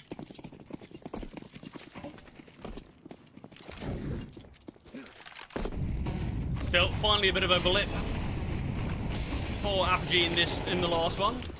10-round streak finally has been silenced. Can Fnatic start to mount a bit of a streak themselves and keep the prospect of Nuke alive? Yeah, obviously Fnatic, there is still that possibility, but it's just the fact the individuals for Apogee have stepped up. HFAR was 0-7, now 8-13. Obviously, it's still not a great game from HFAR overall, but it's the fact players like Hypex are stepping up, Demo's having moments. Really, it's kind of the ramp and rotation players that have been so effective. Needed the smoke once again. Jacob spots out Matty's. Opening kill going the way of Apogee. Ooh, Jacob doesn't need to take that fight. Fear finding. It is this playthrough secret. Grims is still waiting though. Demo. A rotation down from ramp. If he can get himself across the windows, I think there's a real chance. But double doors open. Fear now searching for this kill, and he will find it. Hypex on the AWP. Great shot onto Burmilove. Smoke here towards the left-hand side. Nade on the right. And BlameF edges closer, but Hypex can find. What a shot there. Crims with a necessary kill. Away towards the top site. Maneuvering down. HFAR in a great position. Free kill onto Crims, and now it's all on Fear. Tucked away here towards Dark. He maneuvers out, and now they can take their time. There's a lot of utility here. Hypex holding. Fear has crossed here. It's shot, though, from Fear, and we see the swing come through. Apogee. A great round. They find 12. They shut down Fnatic. They deny any form of a streak. But what a round from Hypex and HFAR. I mean, this is why people, particularly in the Polish scene, are excited about this team. We always scream Jacob's praises a lot of the time. We talk about HFAR as well, sort of these two younger guys in terms of what they can do. But I think this game itself has emphasized the ability of players like Hypex as well, the skill ceiling on him, Demo alongside, and you've got Prism, obviously the experienced player alongside them, sort of guiding this team. And there's so much talent on this roster. 1 round away, but 3 opportunities to take this series in a 2-0 fashion. And Crims tries to start off the offense with a kill onto HFAR. Yeah, I think when we see that lobby control taken from Apogee, I think they just leave a player there and back away. But in fact, they have looked to try and find a pick themselves, and in doing so, they lose the opening kill. Love's on the big green here. Up on the T side could be the real difference maker. Again, another round. That's a 5-on-3 for Fnatic. Hypex with the big green as well. Demo's in an excellent position. Takes the fight onto Matties. Quick kill there from Demo, and now this is where Fnatic, potentially a change of idea, because they've lost a player obviously towards Secret. They've nearly lost one in lobby as well, and Hypex is hunting Crims, surely to go down. Prism's in an excellent position here. He gets one, no double though, and sadly Hypex, he's crunched in on. Now all on Demo, knowledgeable that he's towards the lower site. The money for Apogee's perfect though. Demo can give this one a go, but Burmilove posted up from top red. Will take him down. Fnatic. They will find another. 1 step closer to overtime. Yeah, maybe a little bit lucky in that round that they actually got away with that. Crims obviously got tags and sort of didn't want to push into it. Worried of Hypex's Tech 9, and Hypex with the Tech 9 brings Fear down to 1 HP. If Fear goes down there, Crims is the only player towards the A site. And he's low HP as well. It could be a real difference maker. After Hypex gets that tag, though, he switches to the tech. It seems like he wants to push. And I think if Hypex does push in there, that's a round victory for Apogee. But it's the hesitation. I think in these rounds, you can see the kind of lack of experience from Apogee, because I think you've got to realize there's a player that's died in Secret. So much utility and presence has been made towards outside. It's usually Crims on these late lurks in lobby. I think maybe if we see Hypex aggress there, but he's just a little too worried. He doesn't want to make a play that loses his team the round, which is kind of understandable. But Apogee, still 2 chances here, still 2 opportunities to close out the series. For Fnatic, though, this is for survival. Hypex. Flashbangs coming his way, a lot of smokes as well. Matties looking to elevate. Nice angle from Matties, and he will fight. Trade can come through from Hypex, though. An excellent frag found. Spots a player on top of main as well in BlameF. BlameF now dropping down, and Hypex, he gets the tag. What a quick shot there. The main brunt of Fnatic maneuver to Secret, but already here is HFAR. Hasn't got the util, but speaking of util in hand, it's Fear. You're not expecting that repeat, and HFAR, that's a monster kill to get, and such an impactful one. Burmilove, he's on the lower side with the AWP, sort of not knowing what to do, and HFAR finds his second. A player who struggled so much in this series is having such a big moment in what could be the final round. It's all on Crims. BlameF, if he goes down, yeah. Crims in a 1 versus 4. He's towards ramp. Obviously got the information of Demo. The problem is here, though, he gets this kill, but now they kind of realize, well, the bomb's dropped. They can group together. Crims. Double door is open, but now been smoked. Hypex has got a Molotov, a smoke, and an HE grenade. Crims spots out 1, though. A great start for this attempt here from Crims. Worried about ramp, obviously understanding these players could just be doubled up. Nade slightly chipping away. Hypex holding. 22 seconds. Smoke landing. Rims is now maneuvered. But we do see Apogee find it. Hypex on the AWP to take him down. Apogee, they upset Fnatic massively. Not only do they best Fnatic on their map selection of Mirage, but somehow Apogee 8-1 down on Nuke. They come back and claim it. But what a start to their Swiss stage. Yeah, we saw that monster 10-round streak from Apogee, and we were questioning when, not if, is Ancient going to be coming, and yet somehow Apogee, I think they've proven so many people wrong today. I think they've proven Fnatic wrong as well on so many of their decisions and sort of counted them out of Nuke a little bit. It felt like maybe a little bit complacency slipped into Fnatic's game plan at the end, allowing Apogee to win those final 3 or even 4 out of the last 5 rounds on that T side to give them a foundation to build off of. We saw a lot of close rounds, but Apogee, they just had the heroes when it mattered, and one unreal game that was from Hypex. Map number 1 and map number 2, certainly the MVP for me in that series, but so many different players on Apogee have stepped up, and that is them knocking Fnatic down to that 0-1 record here in the Swiss stage, a 2-0. I think a lot of people are going to be looking at this game, Fred, and being a little bit dumbstruck. Yeah, definitely. And to be honest, it's kind of what we've seen throughout the whole of today. OG are 0-1, Partisan 0-1. These are teams that are kind of progressing and making deep runs in playoffs. Yet here already, all 3 of them have been upset. Yeah. And obviously, we move to our final game of the night. It is GTZ against Zero Tenacity. I think there's plenty of excitement. Hopefully, we can see the same level as we've already seen today. But obviously, Charlie, we're going to jump to about a half-an-hour break before that final game unfolds.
Welcome back, everyone. Hope we're doing well heading into the final series of tonight. Obviously, we've had some thrilling best of 3 so far, and we've got one more to finish it off in being GTZ against Zero Tenacity. But Charlie, before we head into it, how are you feeling about this final game? Yeah, coming into this one off the back of the Apogee Fnatic one, I think it just shows the magic that can happen in the Swiss stage. And honestly, I think this game as well, on paper, looks pretty one-sided. In reality, though, similar to that one, I think it is going to be a lot closer than I think a lot of people expected. Look, Fnatic came into this series, in the last one at least, significantly higher ranked than Apogee. And yeah, Apogee put on a great display and 2-0'd them. Sure, close map number 1, close map number 2, but they still managed to get it over the line. And it really does just show that it's not all about world rankings. It's what recent form comes into it, the successes that they've had, and I think this is going to be a key talking point that we're going to be discussing when we get into GTZ versus Zero Tenacity. But Fred, we've already had a bit of a rundown in terms of the standings. We've already got to see 3 games played here in the opening day, and we've got the 1 final game remaining. Exciting times, isn't it? Yeah, definitely. Look, I think this is going to be an interesting one, because when you look at these two teams and when you look at the kind of the names and the rankings of these sides, I think it's safe to assume that many people are going to be predicting Zero Tenacity to take this. And I think when you look at Zero Tenacity's form over the last year or so, and I think they have looked really good, they have kind of made pushes into the playoffs here in the CCT, but when you look at really recent form, it's not been perfect here for them. You just have to see that Series 19, they weren't able to make it through. We haven't seen them really progressing since then. Obviously, Series 18, they couldn't even get through the closed qualifiers. So I think for Zero Tenacity right now, they are in a bit of a bad patch, bad run of form, and on the flip side for GTZ, I think they are looking pretty decent. But we can bring up the rosters, we can have a little chat about Zero Tenacity. Obviously, this is a team that got so much synergy. They're on the same side for over 2.5 years for the all full 5, for the main core of kind of all 4 of them, of Brute Monster, Kyofo, Namana, Simka, and playing together for 3 years now. And I think when you look at this team, I think we talk about the experience that they're going to have with one another. We're going to talk about the synergies and the fact that in their kind of contingency plans, a lot of it is going to be kind of just so well drilled, so well known that they don't really need to overcome in the clutches because they already know what each other are going to do. So I think that's something that Zero Tenacity certainly do have. I think synergy is going to be so important for them. But obviously recent form individuals, they've not been too good. We've got to talk about Namana. He was lighting up the CCTs. He was lighting up the online events, having kind of a 1.2 rating, something like that. Now dropped to a 1.07. It's not been great for Namana, and it's not been great for Zero Tenacity. Yeah, I remember watching this team before sort of the player break at the end of the year, and I remember saying I think this team needs to go into that player break and make some changes, whether it is going to be roster changes, which doesn't seem like they want to do, which I'm more than fine with, but I think there do need to be some internal changes that have to be made. It doesn't really seem like we've got to see a major bright spark since then. It feels like they're on that same trajectory. I don't really know why they've been zooming up the rankings all too much, but the HLTV ones don't matter as much. It's all about the Valve rankings where they're sitting 89th.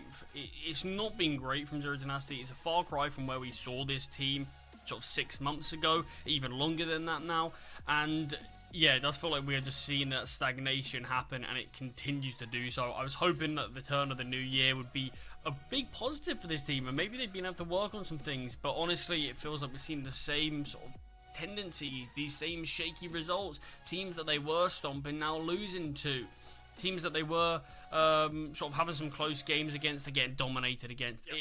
It's not really the showing that I think a lot of people want to see from Zero Tenacity, and I don't know what this means for this roster for the future. No, I think there's a lot of unknowns about the Zero Tenacity roster, and obviously I think they do kind of want to kind of get back to the position they were in, because I think they were upsetting some top teams and they were looking really good. Obviously though, on the flip side though, we can talk about GTZ. This is a side that have been playing together for quite some time as well. Obviously you look on HLTV and under the organisation of GTZ, it seems as though they're fairly new to one another, but obviously we've seen this team kind of back on Rhino, so they've got good synergy, maybe not to the standpoint obviously of Zero Tenacity, but it's a strong looking side. I think a lot of the time though, you look at a player like Snappy, I feel like Rafax as well has been pretty decent as of late to be those top performers, yet it seems like consistency is sometimes a bit of an issue for players like Linko, and I think DS as well, the newest addition. it's not been perfect, and I think this is why GTZ have struggled fairly recently. But obviously, Charlie, we've got kind of information about these two teams. We've seen a head-to-head very recently, just the other day, and GTZ were victorious. It was a close series throughout. It was, you know, a pretty close game, and I think Zero Tenacity certainly had the opportunity to take it, and they certainly could as well. But it was in Series 19 that we saw Zero Tenacity lose. So already, when you look at recent form, when you look at kind of both of these teams, are we expecting another GTZ 2-1? Honestly, probably, if I'm being honest. Yeah, I mean, look, the game was literally just yesterday. It wasn't long ago whatsoever. It was, like you said, a pretty close game then. But I mean, this is one of the few occasions that I do think the Valve rankings and the HLTV rankings are completely flipped. Where GTZ 121st in the world on HLTV rankings. I'm not really sure why they plummeted so heavily in terms of recent results. Sure, they've had the addition of Diaz recently, but in general, in the Valve rankings, they're 49th in comparison to the 89th of ZTs. And honestly, this is one I do agree with. I think GTZ have shown some decent stuff, and Zero Tenacity, like we've said, for the last sort of 4 or 5 months, it just has not been great, and it feels like they're continuing on that way. We are seeing some slightly more positive things for GTZ, but it feels like they've made this roster change to hopefully bring them a bit more success. It's going to be one of those situations where I think only time will tell if it's done that. It's been less than 2 weeks since Diaz has been able to be on this roster, so I think it's far too early to make any judgments of the GTZ side right now. I think give it a couple more weeks and then we'll be able to see what this team's really looking like. But yeah, I think this is going to be an interesting game. I probably, like you said, I do think I slightly favour GTZ in this one, but it's definitely not by any huge margin. I think this is going to be right down to the wire. I probably do think it's going to be 3 maps, and I think both teams are going to have their chances, just who's going to take it. Yeah, definitely. Look, interesting thing about these vetoes is we kind of get to have a good look to see if anything's changed, if there's any differences. But GTZ banning Train, you know, we're expecting Ancient to be banned by Zero Tenacity. Obviously, they were the first 2 bans in the series the other day. I think we probably will see something similar, right? I think both teams feel, well, we played pretty well. We probably could have won. I think, obviously, on the standpoint of Zero Tenacity, and for GTZ, they're thinking, well, look, we did win. Why change anything up? And so far, so good. It's the Inferno to kick things off from GTZ. Then Nuke selected by Zero Tenacity. And obviously, Nuke's a map that I think we've seen for many years now, Charlie. The Zero Tenacity side have looked really good on. Obviously, Anubis as well could be that decider, and that is what they've gone for as well. So it is the exact same maps as we saw the other week. Obviously, for the Zero Tenacity side, Charlie, this is a team that us two, we've been watching for over 3 years now. Pretty much since their formulation. So I think when we see this team, when we see them kind of competing, I think there's something quite nice to see. It seems like they've kind of well, they've progressed up the rankings quite nicely, and I think it's always nice to see a team that were kind of very rarely on HLT, never really making their way into these bigger tournaments, to kind of progress quite nicely. So look, I hope for ZT, I hope they can get themselves, you know, closer to the top of the hill, because I feel like they were a very strong side, and many teams were trying to kind of amplify what they were doing, where it was getting loads of events going at the same time, getting the synergies as best as possible, and kind of having so much experience along one side or another. And I think it's something that we saw, it would have been, what, maybe 5-6 months ago, where they would have, you know, maybe 120 maps played in the last 3 months. They were just grinding out officials. But it seems that there's been a bit of a lull for them, but hopefully we can see ZT improving. But into Inferno we go. Zero Tenacity to start on the CT side, GTZ to kick things off here. Yeah, I think one thing that hasn't held to Zero Tenacity's form is sort of their Anubis has not felt the same that it used to. It used to be such a locked-in map pick, regardless of what the series. You used to be able to dominate every team on that, but it's not been the same case as of late. But Simka catches off Diaz with the sun drop. Simka's able to creep on past, finds one with the dualies, finds even more, and Simka on for the ace! What a round, and what an individual start to the game from him to rip apart any chance that the T's have there. All alone towards B, starts off with a kill onto Diaz, pushes through his own smoke, and just completely decimates this B hit. Charlie, how has Simka found 5 kills and not taken a single point of damage? What in the world have we just witnessed that? Not only is it the ace, it's the fact not a single bullet connects to him. Absolutely ridiculous.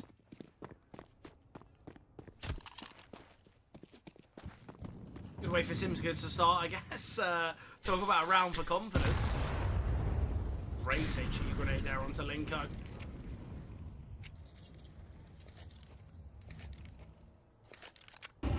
Yeah, I mean, it's certainly the style of Zero Tenacity I think they needed. They were able to take their map pick the last time out. Say last time out, literally yesterday. Overtime, though. Yeah, overtime. Very close game. That's what I was going to point out. Like, even that wasn't particularly convincing there. The only game that ended up being a bit more dominant in that series was that third and final of Anubis, where GTZ won that one 13-7. Yeah, and I think as well it is quite troubling for Zero Tenacity because, as you pointed out, Anubis was literally their best map. It was their most played. There was a time where they had nearly 80 games played on it within 3 months, which is ridiculous. But Simka again, surely not another ace. He's found 3. Oh, back-to-back aces! How has Simka done this? I don't think I've ever seen it in Counter-Strike history. Back-to-back aces. Not a single other person on Zero Tenacity with a kill. 10-0. Look, the B-bomb site's on lock. GTZ head elsewhere.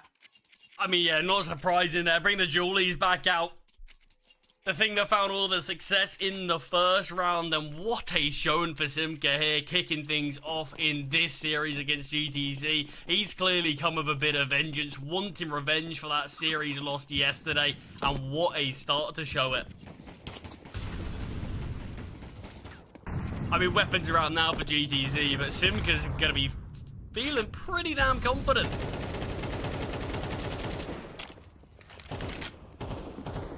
I'm surprised if he wants to take top every swing, every fight himself. Great HE grenade there as well to soften up a few of the GTZ players. There's even more damage onto the already tagged up Snappy.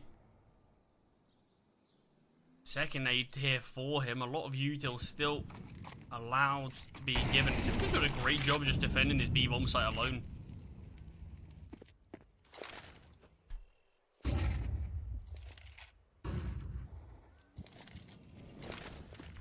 Smoke gets dropped. Here's the other nade, a little bit too early, but Simka has the chance for the ace again, but this one's feeling a lot more difficult. But Simka with a triple on this B-bomb site almost finds the 4th in Fred, I believed. Oh, so was I. The second he gets that 3rd kill, that's where you're certainly thinking it's happening again. I mean, that Linko's would so have low HP. surely never happened in CS history. Back-to-back aces in a professional game. Sorry, back-to-back-to-back aces. It's happened twice. Simple and Adren, they are the only 2 times there's been back-to-back aces in a pro match. But never a back-to-back-to-back. Oh, what? How could that ever have happened? Oh, I'm so disappointed now. That would have been madness if Simka was able to pull that off. Regardless, still, what a performance. What a start. 2 aces in 2 rounds is already a brilliant enough sort of stat line to have. But to finish it off with a 3rd with a 3k and to solo defend that B-bomb site alone against GTZ and shut down any sort of a push. See, look, this is the thing. With Zero Tenacity, a lot of their firepower was reliant on the mana. You've got Kyofo, Simka, and Brute Monster, who sort of kind of battling it out for the 2nd place in the team, but neither of them really setting the world alight. Brute Monster's had a bit of a drop-off in form, but I think the biggest loss was Namana's also had a drop in form. He's still definitely sort of one of the players we're looking at as that top performer on the side of Zero Tenacity, but it has been recently. He just hasn't been hitting as hard as he was before, and that feels like a lot of Zero Tenacity's oomph has gone with him. But Simka trying to sort of disprove that, it seems, as what a showing it's been from him. GTZ now taking space towards brackets. AVN posted up Brute Monster here as well, and this is a strong brackets hold. Obviously, it's just this partial buy, so GTZ don't have everything in the locker. The molly towards mid, and AVN peeking behind it, gets the opening kill. Flashbangs come out as AVN tries to get crunched upon, and will be so. But Nopej is brought down low. A couple of players brought down low on GTZ, and the information's all being gained over their position. The bomb spotted going back towards middle. So the B players are staying for now. But it might not matter as Brute Monster's doing it all, but one missed shot does cost him his life. All up to the 2 low HP Portuguese riflers. Yeah, with Kyofo finding that one as well, aware of Linko's positioning. A very, very nice start here for Zero Tenacity. They go 4-0 up. Obviously, in the last time we saw these 2 teams, it was a 6-6 scoreline between this first half, the CT half, obviously, in that game a couple days ago. But now we see Zero Tenacity. They're nearly there, yet to drop a round.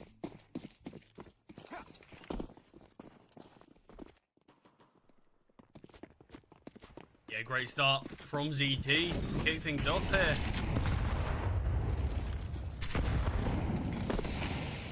Deal damage close to doing a ton of damage, but just slightly missing the mark. But Simka again towards top. Banana with a double this time round. Is going to be backing off as the molly lands, not wanting to get taken down to the flames. So Banana is given up at least, but GTZ yet to have taken it, but it's at the cost of already a man disadvantage for the Portuguese side.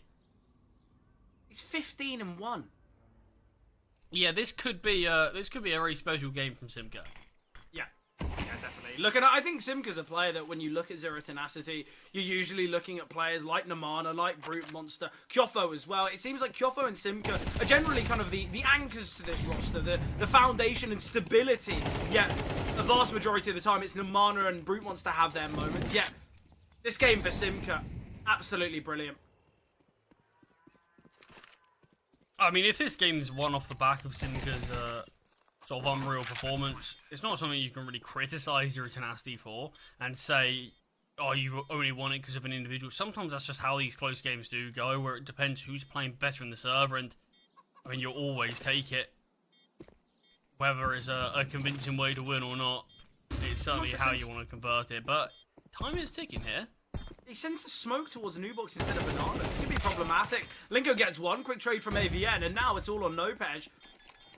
Someone's got to stick the bomb. It is just a tap. Nopej going to be swinging, but there is enough time to defuse. Zero Tenacity. They will start it off 5-0 now. GTZ, they've got a lot of work to do now.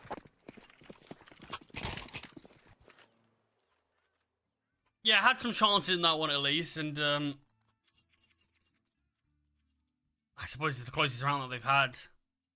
So hopefully it's something they can build upon. Show us a little bit more, but obviously with the bomb plant and the full loss bonus, and investment can still come out from the T's. But money's also looking pretty good on Zero Tenacity, so it's going to need to be a couple of rounds in a row for the T side to actually be able to break this finance.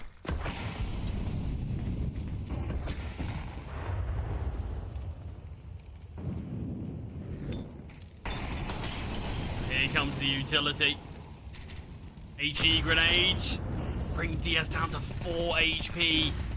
Simka uses full mag, but Diaz, the bullets to the Galil, not connected in time. Yeah, still here towards Banana here. Bit of a risk sticking around, I've got to say. Brute Monster with an attempted flick. Not connecting though, Brute Monster repositions. Nopej has got to be very cautious here.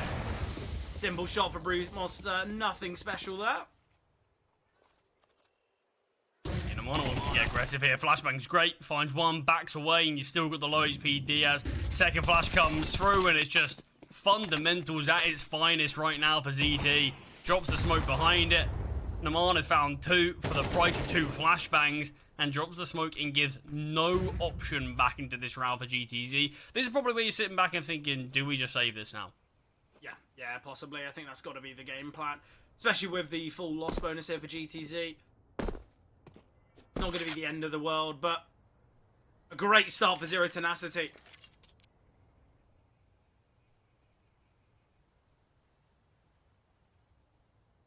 The biggest problem here for GTZ is there's 2 players who are yet to find a frag. Snappy's just got 1.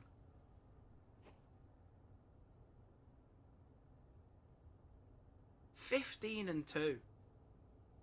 I don't want to say anything, but last time these two played on this map, it was also a very good start from Zero Tenacity, and they did end up losing it.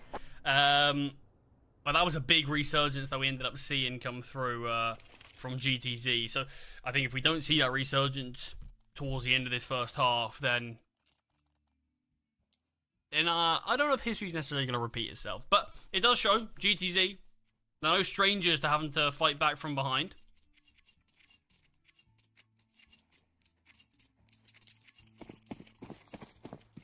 Yeah, it's just they've got to start putting rounds on the board, right? Exactly. It's as simple as that sometimes. And I think this can sometimes be the problem with Inferno being your map selection. Obviously, you know, it's clear GTZ are feeling comfortable on it, and you can completely understand as to why, but I think when your map selection is Inferno, kind of a map played, known by all, it's quite similar to when we see teams picking Mirage quite often. But Inferno's been known to be kind of the king of third maps, and I think this is where you risk picking a map like Inferno. Yeah. And I think, don't get me wrong, I don't think there's many better outlets here for GTZ. You look at the kind of similar stats. The only two maps that they could have picked maybe would have been Mirage and Dust, and I think we both know that those maps are pretty even statistically.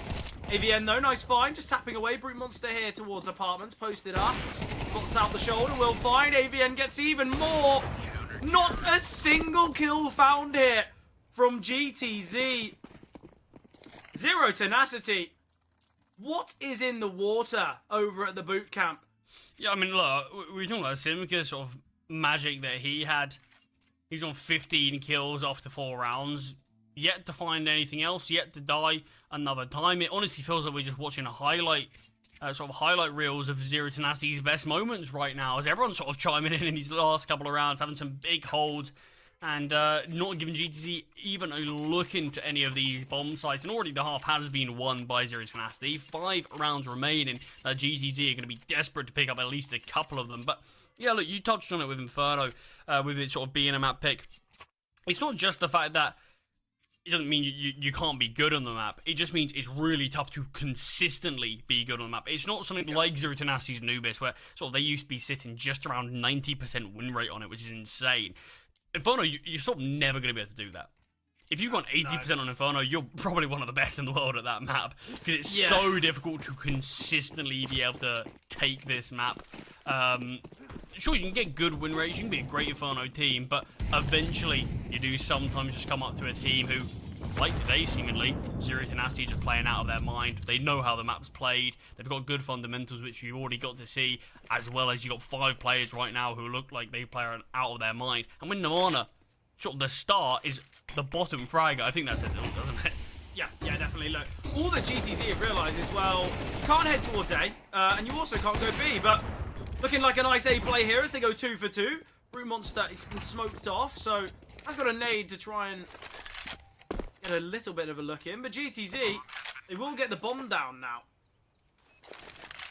Now the time's ticking, they've got retrieved weapons. Rafax, he's holding for this flank. Oh, missed shot from Rafax. This is devastating. There's going to be 2 players hunting him down. Rafax, how has that gone so wrong there? Snappy's low HP. Look at the amount of util that Simca and Namana still have to work with. This is going to be so tough. Utility coming down. Linko here towards Grave. He will get the first. Snappy finding as well. It's all here on Namana, but he's found Linko. A great round. Same goes for Snappy. And GTZ put their first round on the board. Yeah, it comes close there on that 3-on-3. I mean, look, we mentioned the missed shot there in middle, but it's always such a tough bomb site to retake, and you can see GTZ, they're weaker in terms of health. They had less weapons, they had less utility, but they did have some smoke grenades, and to be able to consistently smoke off Moto and just buy time, force the CTs to slowly rotate round to short, going as silently.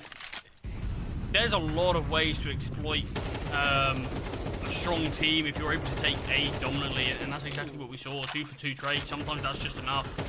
Yeah, nice finds there as well here towards middle. Kyofo lucky to be alive as he crosses. It's the fact that AVN really struggles there in Apps. Obviously, he's getting pressure from short and Apartments, but with Apps being smoked, he probably should have just kind of backed away towards balcony and allowed the rifle and the AWP to take more contact. I mean, AVM found 1 kill. I'm not sure who the rifle on the bomb site was, but they found nothing. Brute Monster got 1 kill back just to make that one even. Yeah, it was a tough time when the rifles on the bomb site only find 1 between 2 of them, and Brute Monster has to get hit the AWP shot and give up that space as well. You think if Brute Monster has a rifle there, he might be able to find a kill and actually search for more for a little bit longer, but yeah, it's not the case in this one. Probably that smoke that they've just thrown, Zero Tenacity, it seems like they've scared GTZ away from heading towards the B bomb site. The bomb is still here in Mexi. There's still 2 players, in fact, but it seemed like GTZ were kind of lining up for a B play. Linko can now take all of this space. Hasn't pushed out yet. These fights on B are really important, actually. If Zero Tenacity can find these picks, we've seen a rotation out from Kyofo. Spam's perfect from Simka. Okay, it's a 3-on-3. There's still a fair bit of util. It is going to be this play through the A bomb site, though. And Zero Tenacity can certainly give this one a go. I think if Kyofo doesn't rotate here, if he still stayed in that cubby, there's certainly a chance. The round does get but somewhat difficult now. Lining up the nades. Yeah, it's had a bit of chip damage there onto Rafax. Gonna make him susceptible to those one-hit headshots now with the M4. Still, there's so much utility. There's mollies, there's HE. They can send a molly to pit and double HE it. Just be the grenade to soften up Nopej. Kyofo always spots out. Rafax on the bomb site, and Kyofo finds him through the smoke. There's minimal time. It doesn't seem to worry them. Nopej gets the double, though, and now it's all about delaying time. He will find the kill. A great clutch there from Nopej. But the question is, Charlie, there's a Molotov, there's a nade on Namana. Why are we not seeing that util been thrown to pit? Yeah, one molly in pit, even if they wanted to throw it early before they start pushing, just to see if they hear any ticks, if a player makes any presence, speaks in the molly perhaps even. But yeah, there should never be a world in which the 1 versus 3 is able to happen there. It was a good retake, they took their time, but you can see one overlooked position, and by taking your time, it does mean you're limited on it, and it ended up being Kyofo needs to find the kill. That's why he was so actively searching for it. But it should never have slipped away there. No, certainly not. And I would have assumed, in fact, that Kyofo was going to send the HE to pit with the Molotov and Namana's HE grenade. I thought it was just going to be a bombardment of utility, and that would have guaranteed the kill onto Nopej, but a little bit too reserved there with their util. I don't really know why. Ace towards yellow. Namana. Are they taking any damage from the HE that kind of lands at his feet? Nice find from Namana, though. Oh, trapped towards sandbags, but fully blinding. Great util, and Namana can just try and survive. Not going to be easy. Flashbang will come through, though. Namana can find another in Snappy. And the initial damage done by Brute Monster's nade, so vital here. Namana's triple is excellent. Linko being held by AVN. It's always such a tough angle to deal with. AVN always to win that one. And Nopej now, he's in a 1 versus 3. Now it's a 1 versus 5. Zero Tenacity searching for that all-important 8th. Yeah, and certainly gonna be able to do it in this one now. Probably just gonna potentially be another save call here. I can't imagine the loss bonus is great for GTZ anymore. I mean, it would still be okay, maybe 1.9. Yeah, nothing too special though, and I think that's gonna be their problem. I'm not too sure what the finances are looking like either, but I think save's not a bad the fact call. how close a couple of their rounds did come. Yeah, Can't imagine exactly. too great.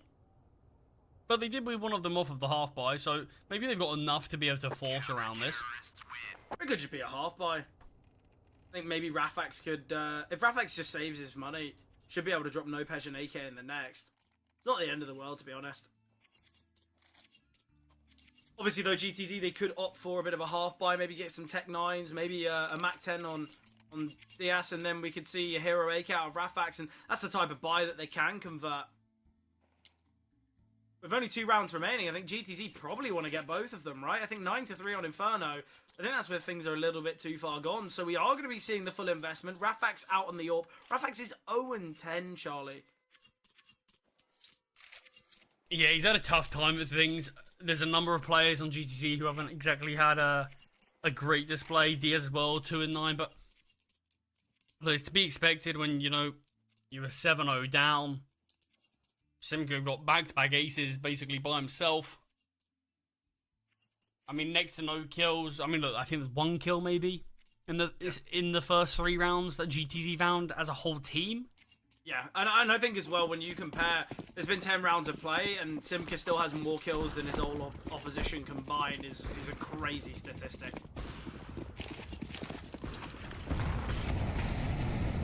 You know, the scoreline does somewhat show it being 8-2, but it's the fact that some of these rounds that Zero Tenacity have won have just been so one-sided. Bit of an all-ping duel here in middle. Brute Monster versus Rafax, and Brute Monster comes out on top. Rafax 0-11.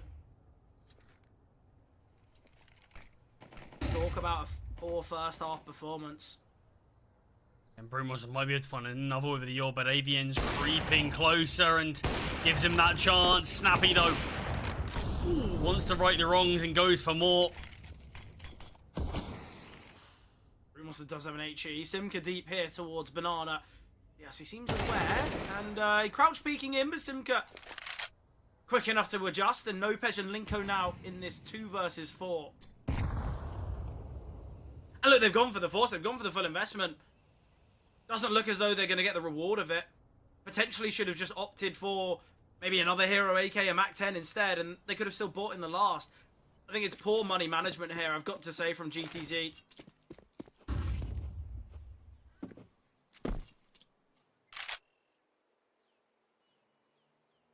Yeah, I mean, it's a tough spot that they find themselves in, but they are pushing towards B. These steps have been heard, so Namana have been able to rotate across. There's no util to actually stop this B hit, so it's all going to come down to gunfights. Namana goes down. Simka finds one, drops off, just delaying time for his team to rotate in, goes for the swing, and the form that he's on, of course he hits the headshot. It's just looking too good at the moment. Just I mean, far 21 too and 4 clinical. is outrageous. We've had 11 rounds to play.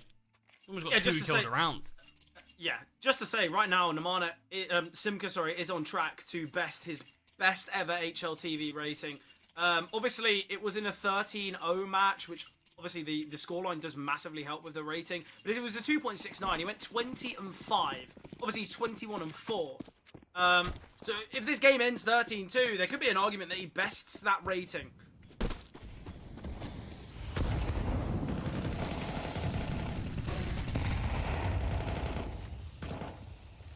Searching for kills here is Simka. He can find his 22nd, eventually taken down here by Nopej. Namana's in a good position here, though. I like the idea from Namana. Snappy's got to be cautious. Kyofo's creeping as well. He jumps, but works out for him. Snappy's reload would have been heard by Namana, and now Namana just tucked in the cubby. Namana's going to be a flashback. Snappy, goodbye. Not ready for it whatsoever, and the fact he's backing away so comfortably should be a clear indication to Zero Tenacity that it is going to be this A play. There's no way, no intention here to hit towards B. They've got a minute to work with Rafax and Nopej. 2 versus 4. This should be ending in a 10-2 scoreline. GTZ, look, it was a great victory against Zero Tenacity the other day, but this is what they can provide. This is what they can show, and AVN will shut down Nopej. No chance of the 1 versus 4. Zero Tenacity end the half 10-2 on their opponent's map pick. I just find it so mad that you look at Zero Tenacity, sort of the scoreboard. You look at Brute Monster, he's on 8 kills. You're like, okay, not bad. AVN, no 8 kills, okay, not bad. Pretty decent. Kyofo 8 kills as well. Oh, they're all pretty even. Namana 8 kills, yeah, it's pretty great. And 22 kills on Simka on the first half. It is pretty outrageous. I mean, it just shows the duality of man and the other side of things as well, with 0 and 12 Rafax against 22 and 5 Simka. The funniest part of all of it is Simka's got the most deaths on Zero Tenacity. I mean, I wouldn't be surprised. He's sort of actively searching now, isn't he? Yeah. He wants a bit more. And it looks as though he might be spearheading some form of an attack here towards the B-bomb site. B would be the perfect outlet here for Zero Tenacity, because as we can see, Charlie, it's a bracket stack. If they hit towards B now, surely a victory they'll find. Nades are being lined up. We've got 2 nades here. They opt to send the HEs here towards coffins. This could be perfect. I think they're going to get boosted up and throw them towards CT, though. I think that is the usual decision. They send them towards Ruins. I mean, it's just the nades towards CT. Smoke towards Ruins, in fact. And we will see this aggression out of Zero Tenacity. They maneuver their way towards the B-bomb site. AVN's taking a fair bit of damage. We're going to see a full 4-person flank here. Snappy's got... What? He's got a USP and Julies. I like the idea of that. Kyofo now under pressure behind Kai. We'll be able to get one. Snappy getting pushed upon with the Julies in hand, but Simka can get the trade. 3 on 3 now. Simka repositioning here towards CT. There's been a smoke now landing in coffins. Namani can take all this pressure away, and Simka now swinging. Brute Monster close to the smoke, and the round will go the way of Zero Tenacity. 11-2 now. Pissed around was great, pushing into a near empty bomb site. A couple of nice shots from Snappy, just whittling AVN down slightly, but he's blocked out of the round. The 4 players pushing towards Banana. Kyofo had an opportunity to see if multiple players sort of crossed behind him, but he took the fight early, and honestly, probably for the better for Zero Tenacity, getting the information that, wait, there's tons of them here. So they opted to take the fight, take the space into coffins. Snappy only able to find one with those jewelries before getting taken down, and that just opens up so much more room, rather than just being stuck, confined on this bomb site. Kyofo getting that info towards Banana allows them to take routes, allows them to take CT, and now GTZ are at the point retaking where they can be anywhere. Yeah, exactly. Look, and as well, obviously GTC, they're going to be going for the force in this round. I think 12-2, maybe where it's a little bit too out of reach. Great trade from Simka. He doubles down as well. He's 25-5. What a ridiculous performance. Charlie, we've seen 14 rounds of play. Simka still has more kills than his opponents combined. How is this possible? Well, Rafak's 0-14 might spell some of that. Yeah, I mean, you're starting to get a little bit worried now for Rafax's confidence in general. If he finishes this first map, 0 kills. He's the top performer. He's the star player for Yeah, GTZ. I mean, you see a couple of those meme videos, sort of that highlight video of 0 kill players. Rafak's going to do everything he can not to let that be the case. But, I mean, so far, Fred, there's potentially 1 round left to try to do so. Yeah, and there's no evidence that Rafax is going to change the fact he's yet to get a kill. Do you think once you're like 0-6, 0-7, you start making silly plays to try and get kills opposed to playing it correctly? I think if it was me, I would probably bait all of my team as hard as I could just to at least get 1 kill. Just because I don't think I could finish a game 0-14 or 0-15. 0-12's fine. 0-12 is great. But yeah, I mean, 0 kills is just not great. And Rafax towards A with this MP9 might have a bit of an early engagement with AVN, who's creeping up towards middle. But the smoke blocking any of the gunfire for now. The flashbang not good enough. Namana dodging that one. I kind of want to just watch Rafax POV. Yeah, so do I. It's a great start from Oh, there we go. There we go. Love that from production. Eating a little bit of a nade. So these Galils Rafax. potentially can hit that headshot. Oh, bit of a fight he's taken. Has just stepped. Kyofo might have spotted him going towards long. Yeah, maybe. It's a gamble rotation. Kyofo to take a bit of space, and timing's good here for GTZ. Not good enough to swing into 3 players towards middle, though, and they've started to gamble, rotate, like you said, but it offers up all this space on the A-bomb site. Rafax and Linko both here to try to find something. Linko goes down, all on Rafax to defend this. It's a great position behind the smoke. He's got to get a kill here. There's no way he doesn't. He's in such a favoured angle. The problem is there's 40 seconds. Zero Tenacity can quite happily wait out this smoke. They have no value in pushing through it.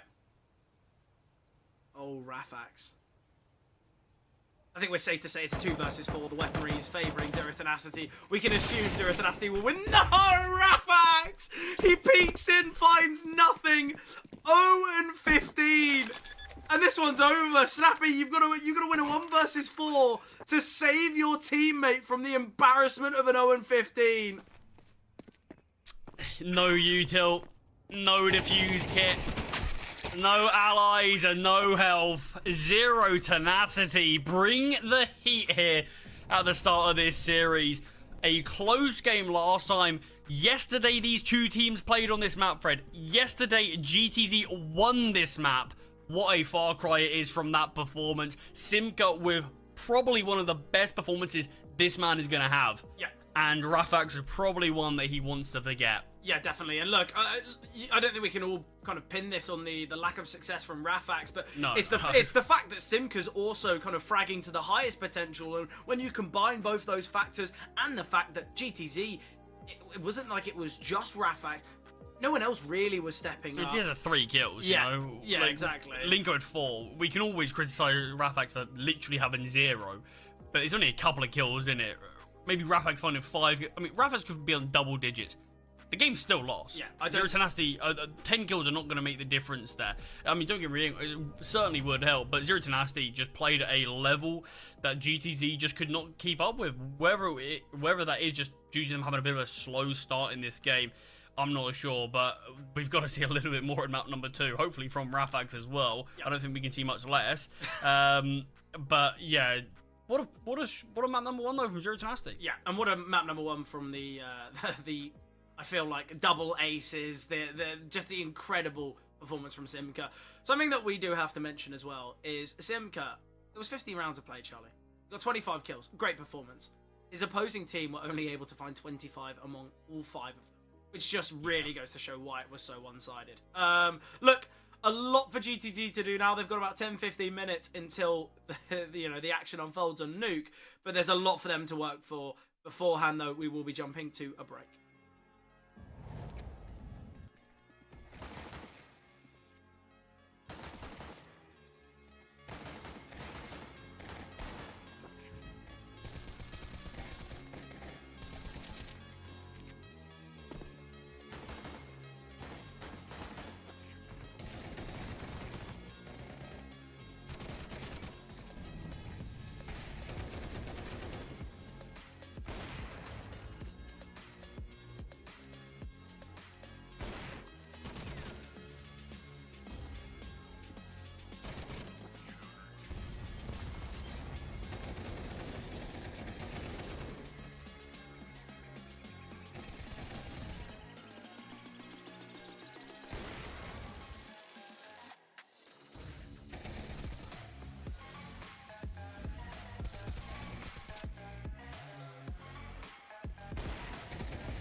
Welcome back, everyone. We're going to be heading into Nuke in a matter of moments. The selection of Zero Tenacity. Obviously, what a performance out from ZT here on Inferno. Not only do we have Simka performing at levels that we very rarely get to see, but on the flip side, GTZ looked very lifeless there. And I think that's why we saw the one-sided scoreline. And now for Zero Tenacity, they've got Nuke, they've got Anubis, two of their best maps. And obviously we touched upon the fact that Anubis hasn't been perfect for them, but history, we know that they are incredible at this map. So I think for GTZ now, they've got to try and upset on two of the best maps for their opponents.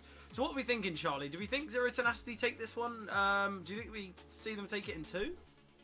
I mean, look, we were building this one up at the start, being like, it's going to be a close game, it's going to be a 3-mapper. Yeah. Part of me does still believe that, but after the display on Inferno, after Zero Tenacity did everything they can, I mean, I was going to say they started to right the wrongs from what happened yesterday. They did more than that. They didn't just win the map, they dominated the map. They humiliated GTZ on it. I think there's probably a couple of records that have been broken or equaled after that one in terms of sort of 0 kill performance from Rafax, which obviously that's going to be step 1, get Rafax performing again, because he's what GTZ do need. And then when Simka's playing outrageous, not only in terms of pure kills, back-to-back aces, what way to kick things off, and it felt like that was when GTZ sort of fell down the rabbit hole of Zero Tenacity's their domination. And yeah, moving on to Nuke, I don't think this is going to be an easy time whatsoever for GTZ. You touched on some of the successes that the Zero Tenacity have, and we'll get to see if they can continue things here on Nuke. Yeah, look, for GTZ, obviously we talk about Inferno being a map where AWPers can somewhat struggle. I can't even really remember many rounds where Rafax had the big green. There was one kind of the penultimate round of their T side where I believe he had the AWP, but I think, yeah, it was really, really troubling for Rafax, not only kind of from an individual standpoint, but also GTZ didn't look good either. But they're on the favoured side here of Nuke. Certainly have the opportunity here, but Simka! Thinks a player as well in May, and Simka with 2, Simka with 3! No! Not There's no another way. race on the pistol. He's searching for a gun so heavily. I'd say just search for the kills, Simka. He wants it to happen. He believes it himself. You can see it. He wants to take these fights. He's going to get shut down. The ace is not happening, but I think he's done enough that Zero Tenacity can go on to win the round. Yeah, the entries from Simka are just so clinical. Obviously quite fortunate to dink the player in main as well, but he's still coming down. AVN in an excellent position, and the flank from Brute Monster. It goes wrong with the initial shots, but the lack of ammunition for Rafax. And Charlie, Rafax continues the game of not getting the kill yet. Yeah, I mean, you're hoping for Rafax, probably for his own sanity, really. He's able just to find any sort of kill as early as possible, because this is things that we obviously know. These guys have played tons of officials, hundreds of games, hundreds of maps. They will know what it's like playing 10-0 down and playing from a huge deficit. But it's not often you are playing a game where you literally have 0 kills. And I'm not saying the team will feel it, but Rafax certainly will mentally, that I've still yet to get a kill in this series. And it will just start to sort of wane on his confidence and his sort of play style. And I honestly think just get a kill as soon as possible, get your head in the right place, and really show us what you can do on Nuke. It is going to be vitally important for GTZ, obviously, as early as possible. They're on the CT side. This is their opponent's map. They got humiliated on map number 1. You've got to turn things around as quick as possible. Charlie, that is the only game Rafax has been unable to net a kill on HLTV. So you've got to imagine that one is going to be a solemn memory for quite some time.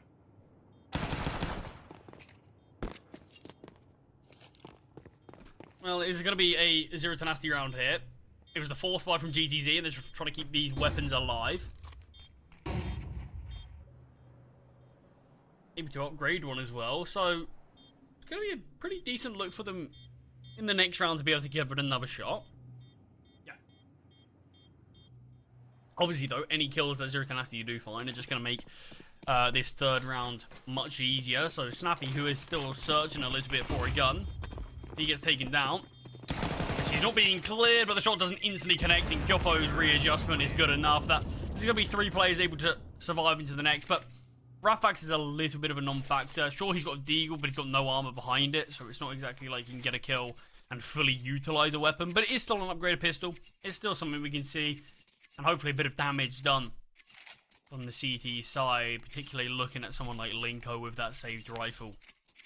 I think the most painful part of all of this for GTZ is we came into this kind of praising their individuals and saying for Zero Tenacity, their individuals have kind of slowed up and not really been as kind of prevalent as we've seen in the past.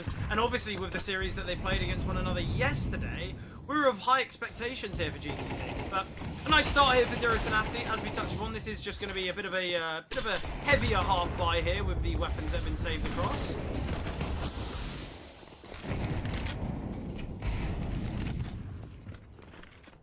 Already though, with the util down, makes it quite a troubling task for GTZ to retake here. What an HE grenade!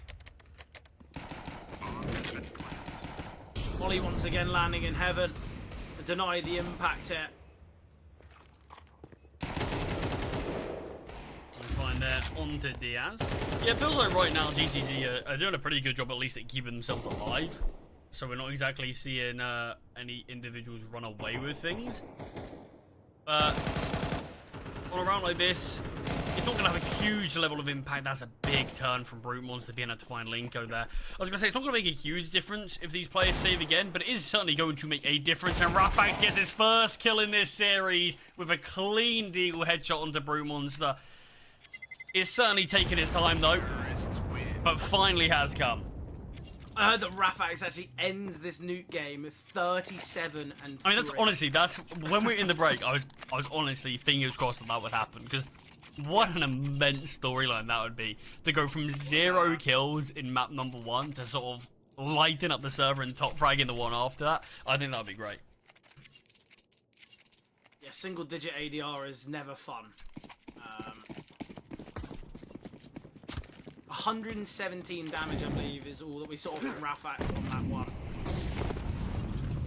And from Matlek, we can see a lot of util damage. I feel like most players, especially the Banana players, will get that just based on utility. But GTZ, they are still 0-3 here on the CT side, on the favoured side of Nuke. It is their opponent's map selection. Spam coming through from Snappy. Ooh, Namana will be able to cross paths into Secret and survive. A little bit of damage taken, but nothing too substantial.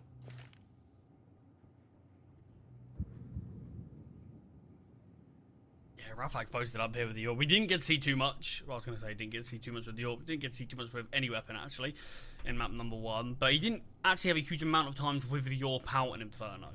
CT side AWP on Nuke is certainly highly impactful. If you've got these good rotations, you can have so much impact with it. So yeah, gonna keep an eye on Rafax with this AWP to see what he can do. But one missed shot, and that is an insane shot from Namana there. Simka as well, just picking apart the defense here in GTZ. Simka will spot this player out towards A. That would have been the call to go up the vent up to this side of the map, but with Simka going down, the bomb will get planted on the lower site, and another save call attempt from the CTs. Maybe not entirely, as Nopej maybe has sort of locked himself into a position where he can't back away. Could go for a late ninja on the basis of his opponents looking to save, looking to kind of hunt a bit. Monster, somewhat inquisitive, and spots him out. So unfortunate for Nopej that. Great from Brute Monster, nice reposition. Linko now. Lone survivor. I mean, with no contact at all, I really don't think they would have hung around that long. I think there would have been a good chance, and especially the players towards the Econ who will have to leave a bit earlier. Sure, I reckon someone could peek from double doors eventually, but you've got to be more out than double door. I think that ninja genuinely could have come through, and Linko goes down as well. Yeah, so tough there. Kyofo had a lot of impact. In fact, finding the Heaven player, it seemed as though it kind of kept eyes and attention towards A, but it's the kill that Namana gets onto Rafax that really changes up that one, because not only is this such an incredible shot, but it just means that that's that kind of first line of defense towards B taken down for nothing.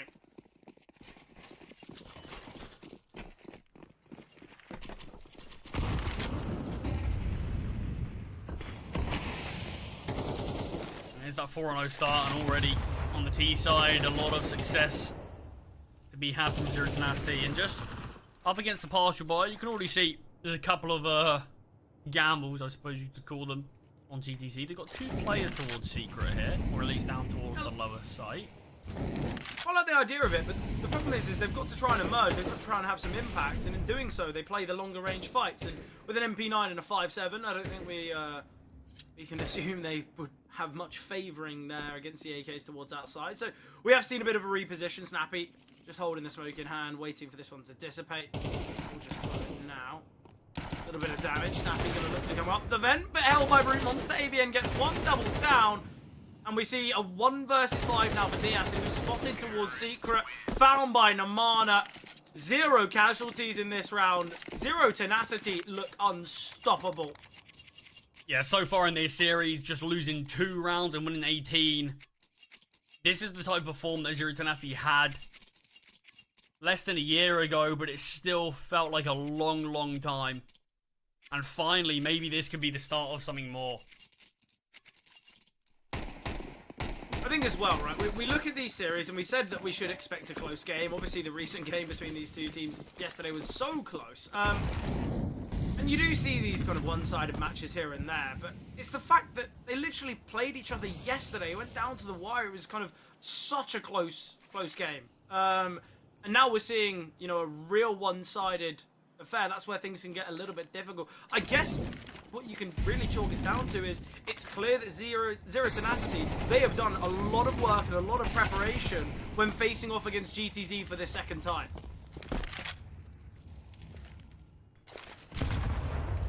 Yeah, I mean, there certainly has been some changes, whatever it was.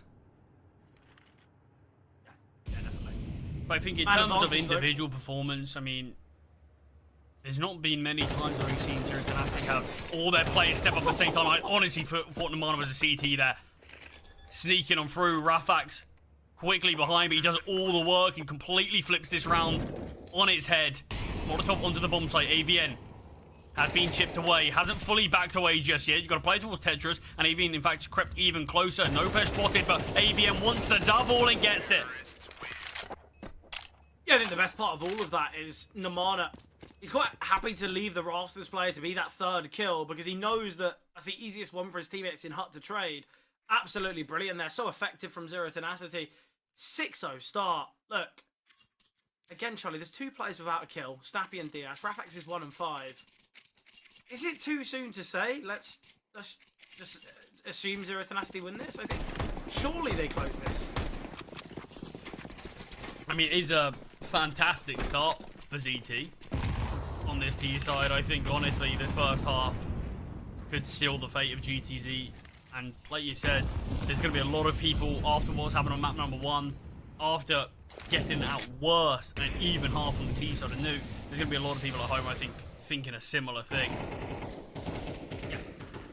Nopesh, though, taking a bit of a gamble. Flash through, finds AVN. Kyofo and Simka find picks here, though, towards both outside and A. So Zero Tenacity do have freedom, even though they lost the opening kill.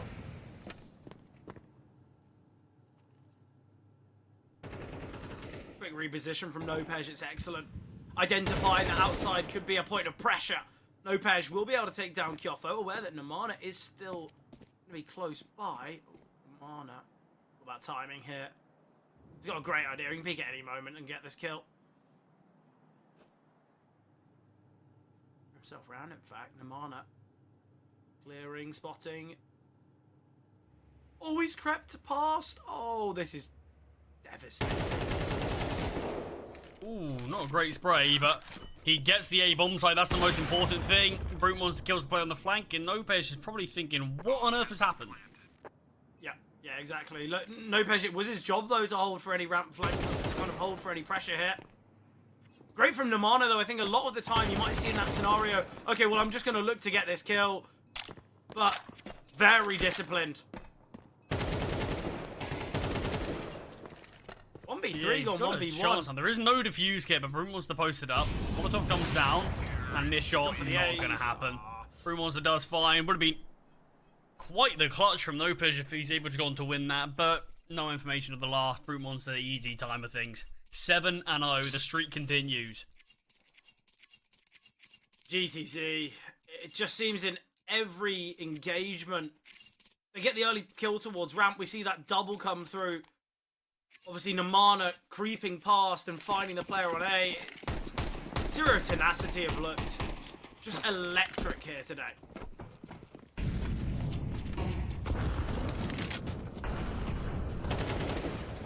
Yeah, but this is what a lot of people have been desperately hoping for again. Because, I mean, even, don't get me wrong, the kills are coming through, and sometimes that is what turns a game around. But it hasn't just been that for CT. You can see how they're playing a lot of these rounds, especially on Nuke. When some of these weaker buys come through, they're very patient, they're very restrained, and they just wait for the mistakes, and they always have players nearby to trade. They've always got players to watch another angle, and it never feels like they're being caught out. Yeah, exactly. I think the strategy and kind of game plan that Zero Tenacity opt for on many maps is always kind of just quite nice to sit back and watch.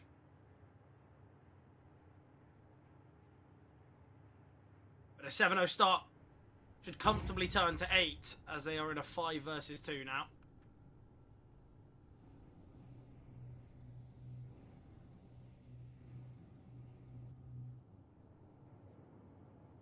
Yeah, bomb's still yet to get planted, but the lower site is slowly getting swarmed upon by a multitude of T's, and Namana just playing this lurk role perfectly. Already seen him sort of win a couple of rounds by himself, and even the round that GTZ probably should have won. It's Namana that takes it away. Yeah, obviously. That's the second time now that he's flanked towards Heaven and kind of had so much impact. Final players both saving here towards T-spawn. You're going to see a hunt here from Zero Tenacity. They don't necessarily need to, but for them, they just might as well. Might end the round a bit quicker.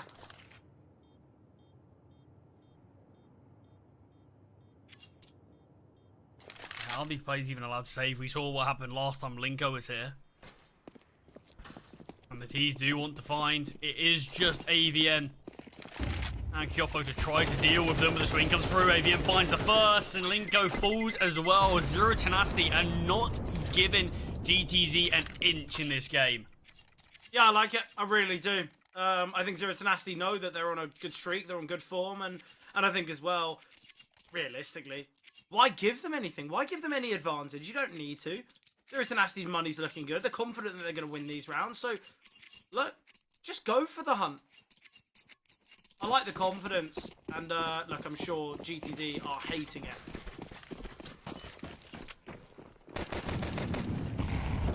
Right now, Charlie, Rafax is 1-22 across the series. I mean, at least he's got a kill now, I suppose. Yeah, there's not really much of a change to his KD. I mean, Snappy, it's his turn for a 0-kill game by the looks of things. I mean, that would be crazy if we see Rafax, map number 1, 0 kills, Snappy, map number 2, 0 kills. Especially as they are the two top performers. Yeah, players that we always look to. Snappy as well, Charlie, is yet to get a 0-kill game either on HLTV. I mean, not many players have that achievement. An achievement's a bit of a weird description.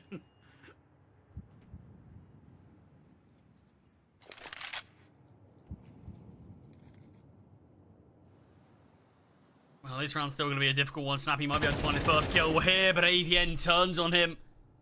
And now it's tries to initiate Nopej, the push. But this is what I mean about Zero Tenacity.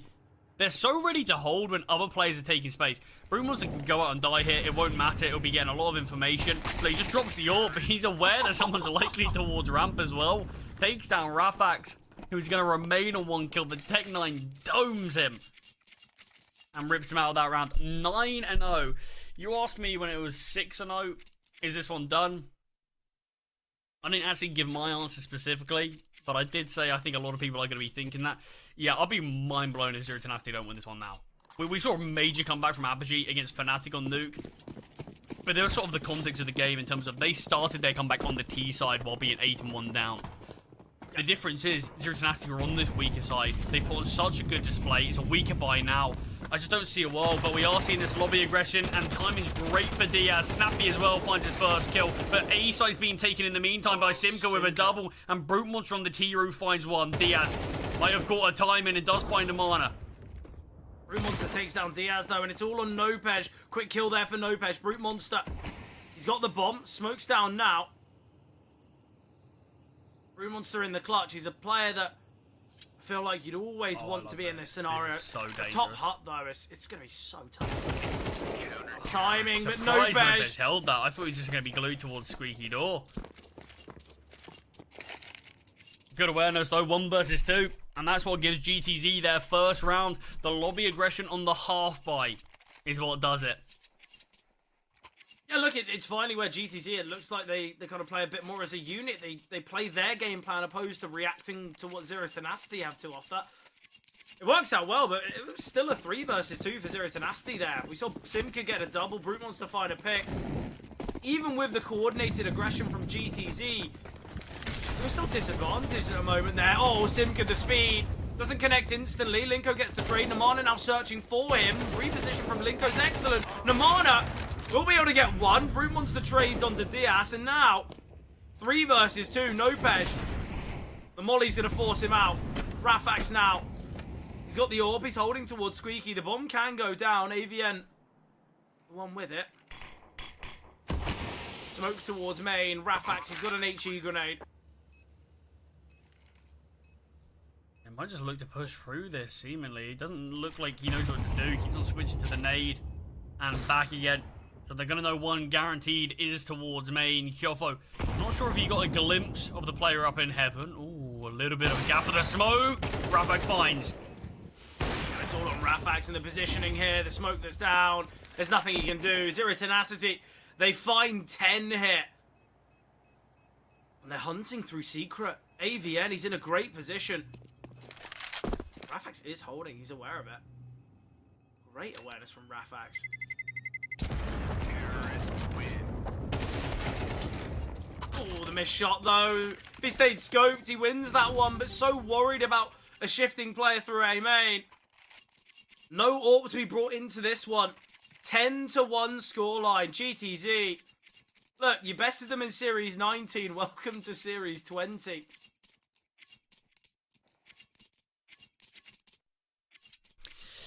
Potentially not the welcoming embrace that they'd hoped for, but look, prove them wrong. Get yourself to the playoffs 3-1, GTZ. Still 3-0 potential. Highly unlikely. Look, you are. Don't even go there. Diaz spotted 1. Certainly looks like it. Well, let's do rain down onto Namana. Gyoppo not there with the instant trade, but does get so eventually. So a 4-on-4 here in the final round of the half. I think it's fair to say GTZ not only need this round, they need the pistol, and then a whole heap more after. Important find though from Rafax. Ooh, Snappy's aware that Simka's crept on out.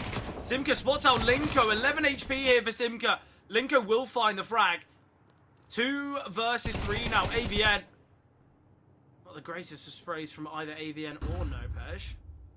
1 versus 3 for Brute Monster though. Does have the bomb. We do see this double ramp setup though, and Nopej got a nice Monster. Oh, so close to finding it, but GTC, they will secure their second now. Necessary round victory.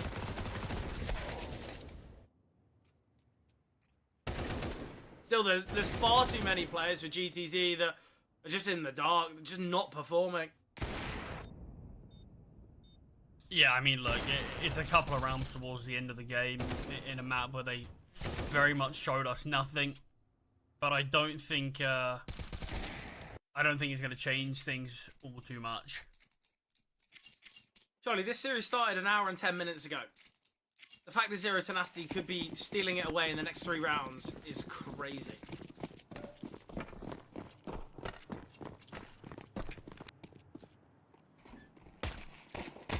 Nice find from Namana. Makes it look so simple with that USP. Brute Monster was holding towards outside just in case. Bomb's going down, but round still very difficult here. They just forgotten there was players in main. Brute Monster gets 3, 1v5 for Linko. Best of luck. Yeah, talk about an easy 4K for looking Brute round. Monster. Brilliant stuff from Brute Monster with the pistol, 17 and 4 from him. Simka continuing a great game and a great series from him as well, 14 and 8. So Tenacity with 11, the pistol round that I think everybody at home, both of us, production, even the teams, I think they all knew that if there's any chance of this comeback, GTZ needed that pistol. They're going to be going for a force. They need something to go their way in a series that otherwise has given them nothing. And Charlie, because Brute Monster gets the 4K, he can get out the AWP. Yeah, I mean, look, they're going to be aware it's a force buy. They're going to be aware GTC, of course, have to invest. I actually don't know if this is a good decision or not, because a lot of these investments tend to be a fast day. I think if it's anything but a fast day, I'm all for it. I don't think it's an issue at all. That's actually why Brute Monster's playing towards heaven. But look, it's not a fast day yet, so I love the AWP. Yeah, I think it's a good idea. The problem is the lack of head armor against the amount of max 10. Goffo. He spots out one. Doesn't double down, but deals a lot of damage. Yeah, really close to being able to find Linko there as well, but just on his last life, the jump in Mac 10 does fine. Diaz behind AVN will get this kill as well, and this is much more needed rounds from GTZ. Simka's just playing around the vents, not giving Diaz this fight just yet. Diaz takes it. Third round for GTZ. Brute Monster and Namana just going to want to save. Save is important because I don't think Brute Monster's fired off a shot. So I think the expectations for there to be an AWP in play, I don't think Tenacity, or sorry, I don't think GTZ are going to be prepared for it. Obviously, there's still going to be 2 Mac 10s in effect here for GTZ. So they could opt for something fast in the next round.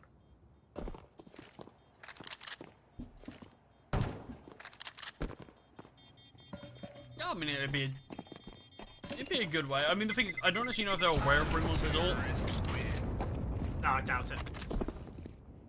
Didn't spot him at all. I mean, unless they've heard the scope. That's the only thing I can think of, because when he rotated towards ramp, would they have heard him scope, get him posted up? So. I think if they haven't, then yeah, it's still going to be a surprise for them to try to face off up. But we are seeing the buy from Tenacity, and GTZ will find their 3rd round. First time in this series on both map number 1 or 2 that they've been able to get more than 2 rounds.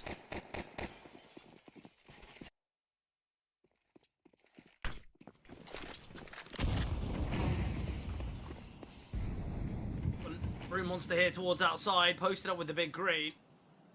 Problem is with the wall of smokes. Doesn't have an HE grenade to send, but Namana's already here. Oh, Namana's taking a lot of damage. This is where I'm sure we're going to be seeing a switch of weapons. Maybe an MP9, maybe a 5.7 for the rifle. To be fair, Namana usually is the second AWP here for this Tenacity side, so we could be seeing an M4 for AWP, but obviously they are so far away from one another, so it is just going to be the MP9. AVN, he's elevated up here, but with the players pushing into ramp, it just means his position is somewhat unnecessary.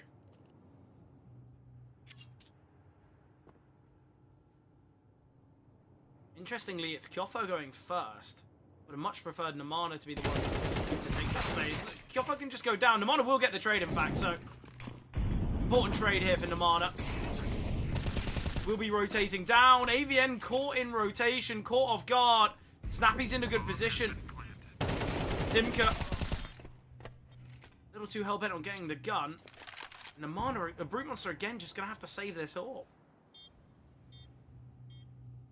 Yeah, I mean, look, it's GTC getting a couple of rounds on the board. They're still in such a tough spot, though. This AWP continuously being able to be saved. Brute Monster's yet to actually even fire a shot with it. I'm confident they are going to be aware of it this time, though.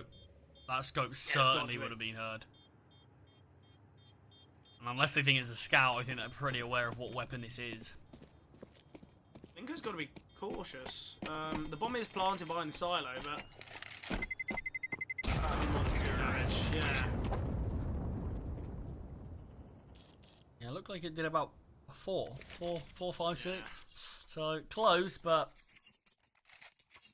yeah, big bomb now on Nuke.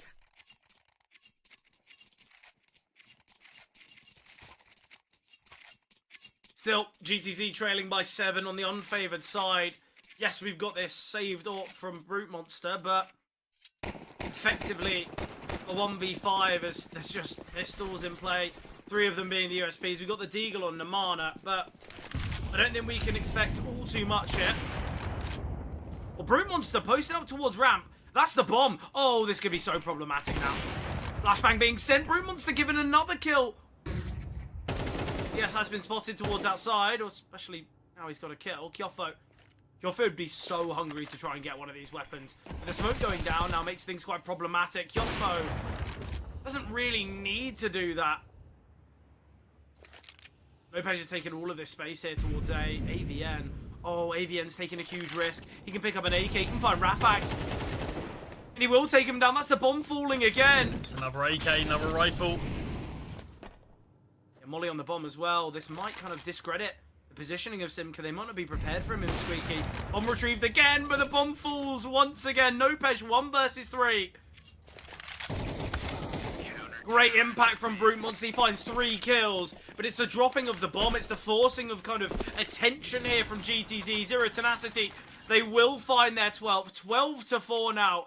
8 opportunities to close out the series and to go 1-0 in the Swiss stage. Yeah, huge impact from Brute Monster on that round, but it's really AVM that steals the show. The push through the smoke, the retrieval of the AK, finding one, finds the final player as well, but yeah, it just makes everything so much more difficult. These two players combined to deny GTZ continuing anything, and Rafax does have the AWP, weapons are out, but a lot of Tech 9s, a lot of Galils, and not a lot of hope, as GTZ are looking down the barrel of a 12-4 scoreline. 8 in a row. Brute Monster outside. They're never going to expect him here. Even with the crouch coming through, Brute Monster still gets the headshot. Flashbang coming over. Some more pressure applied, but combat AWPing is Brute Monster. He's got a player close by, and he will get one. I thought the collateral was going to come through there, in fact. Simka, though, he's dropped down off. He can find Nopej. It's a 2 versus 4. Snappy can make it a 1 versus 4 in a matter of moments, and there it is. It's Rafax on the AWP. A player who's had one of the toughest series I've seen in quite some time. This could be the round to change everything, though. Yeah, it does have the bomb, does have a minute to play with. Bit lucky that AVN peeked into that angle. Already posted up that, made it super easy. But still 3 players to find, and with 15 seconds wasted and no actual extra information gained, he's looking towards upper, perhaps. Yeah, I don't really know what the best game plan is here for Rafax, because he's got so many different angles to clear, no real intention. He's going towards CT. It's 30 seconds. This is not the play to make. He's going to start running, but the player in heaven will hear it soon. Oh, Kyofo timing perfect. And I think that kind of moment symbolises this whole game. It's been tough clutches, and even there, we've seen just timing go the way of Zero Tenacity, but there it is. 13-4 on Nuke, 13-2 on Inferno. Zero Tenacity, take a bow. You faced GTZ yesterday, and look, you lost. Wasn't the best of performances from them. GTZ came with a real threat, a real firepower, yet today, a real lack of that. Obviously, we saw a very tough first game for Rafax. We saw such an impressive performance from Simka, attaining back-to-back aces on Inferno. A ridiculous kind of first 2 rounds for Simka. But look, Zero Tenacity, a very impressive start here to their Series 20 campaign. Yeah, I mean, look, it's exactly how Zero Tenacity wanted to kick things off. You look over to Series 19 where they did fall to GTZ, and things are looking a little bit more difficult over there. But yeah, completely fresh slate here. Kick things off with such a dominant victory. The sort of the round win and the round difference is absolutely massive for them, which just shows how one-sided that one was. We've seen some interesting series today.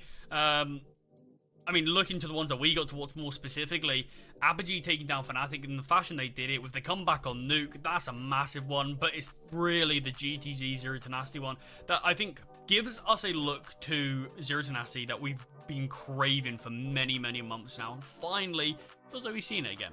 Yeah, obviously, opening day here of Series 20, we can see the victors, Navi Jr, Sashi, Zero Tenacity, Apogee, and the loser being Fnatic, GTZ, Partisan, and OG. Obviously, I feel like that OG game was absolutely incredible. The amount of overtimes, obviously, it was a 2-0 for Navi Jr, but it was an exciting one to watch. Tough one, yeah. Yeah, I think the opening games today have been really, really good to see, and obviously, we've got plenty more games to be seen tomorrow morning as we we kick things off with Gun 5 against Ecstatic. That won't be with us though, that will be with the wonderful casting duo of Nexus and Oversaid. So if you guys are setting your alarms early for that morning match, make sure to show them some love. But that's been it from us, and we'll see you guys tomorrow.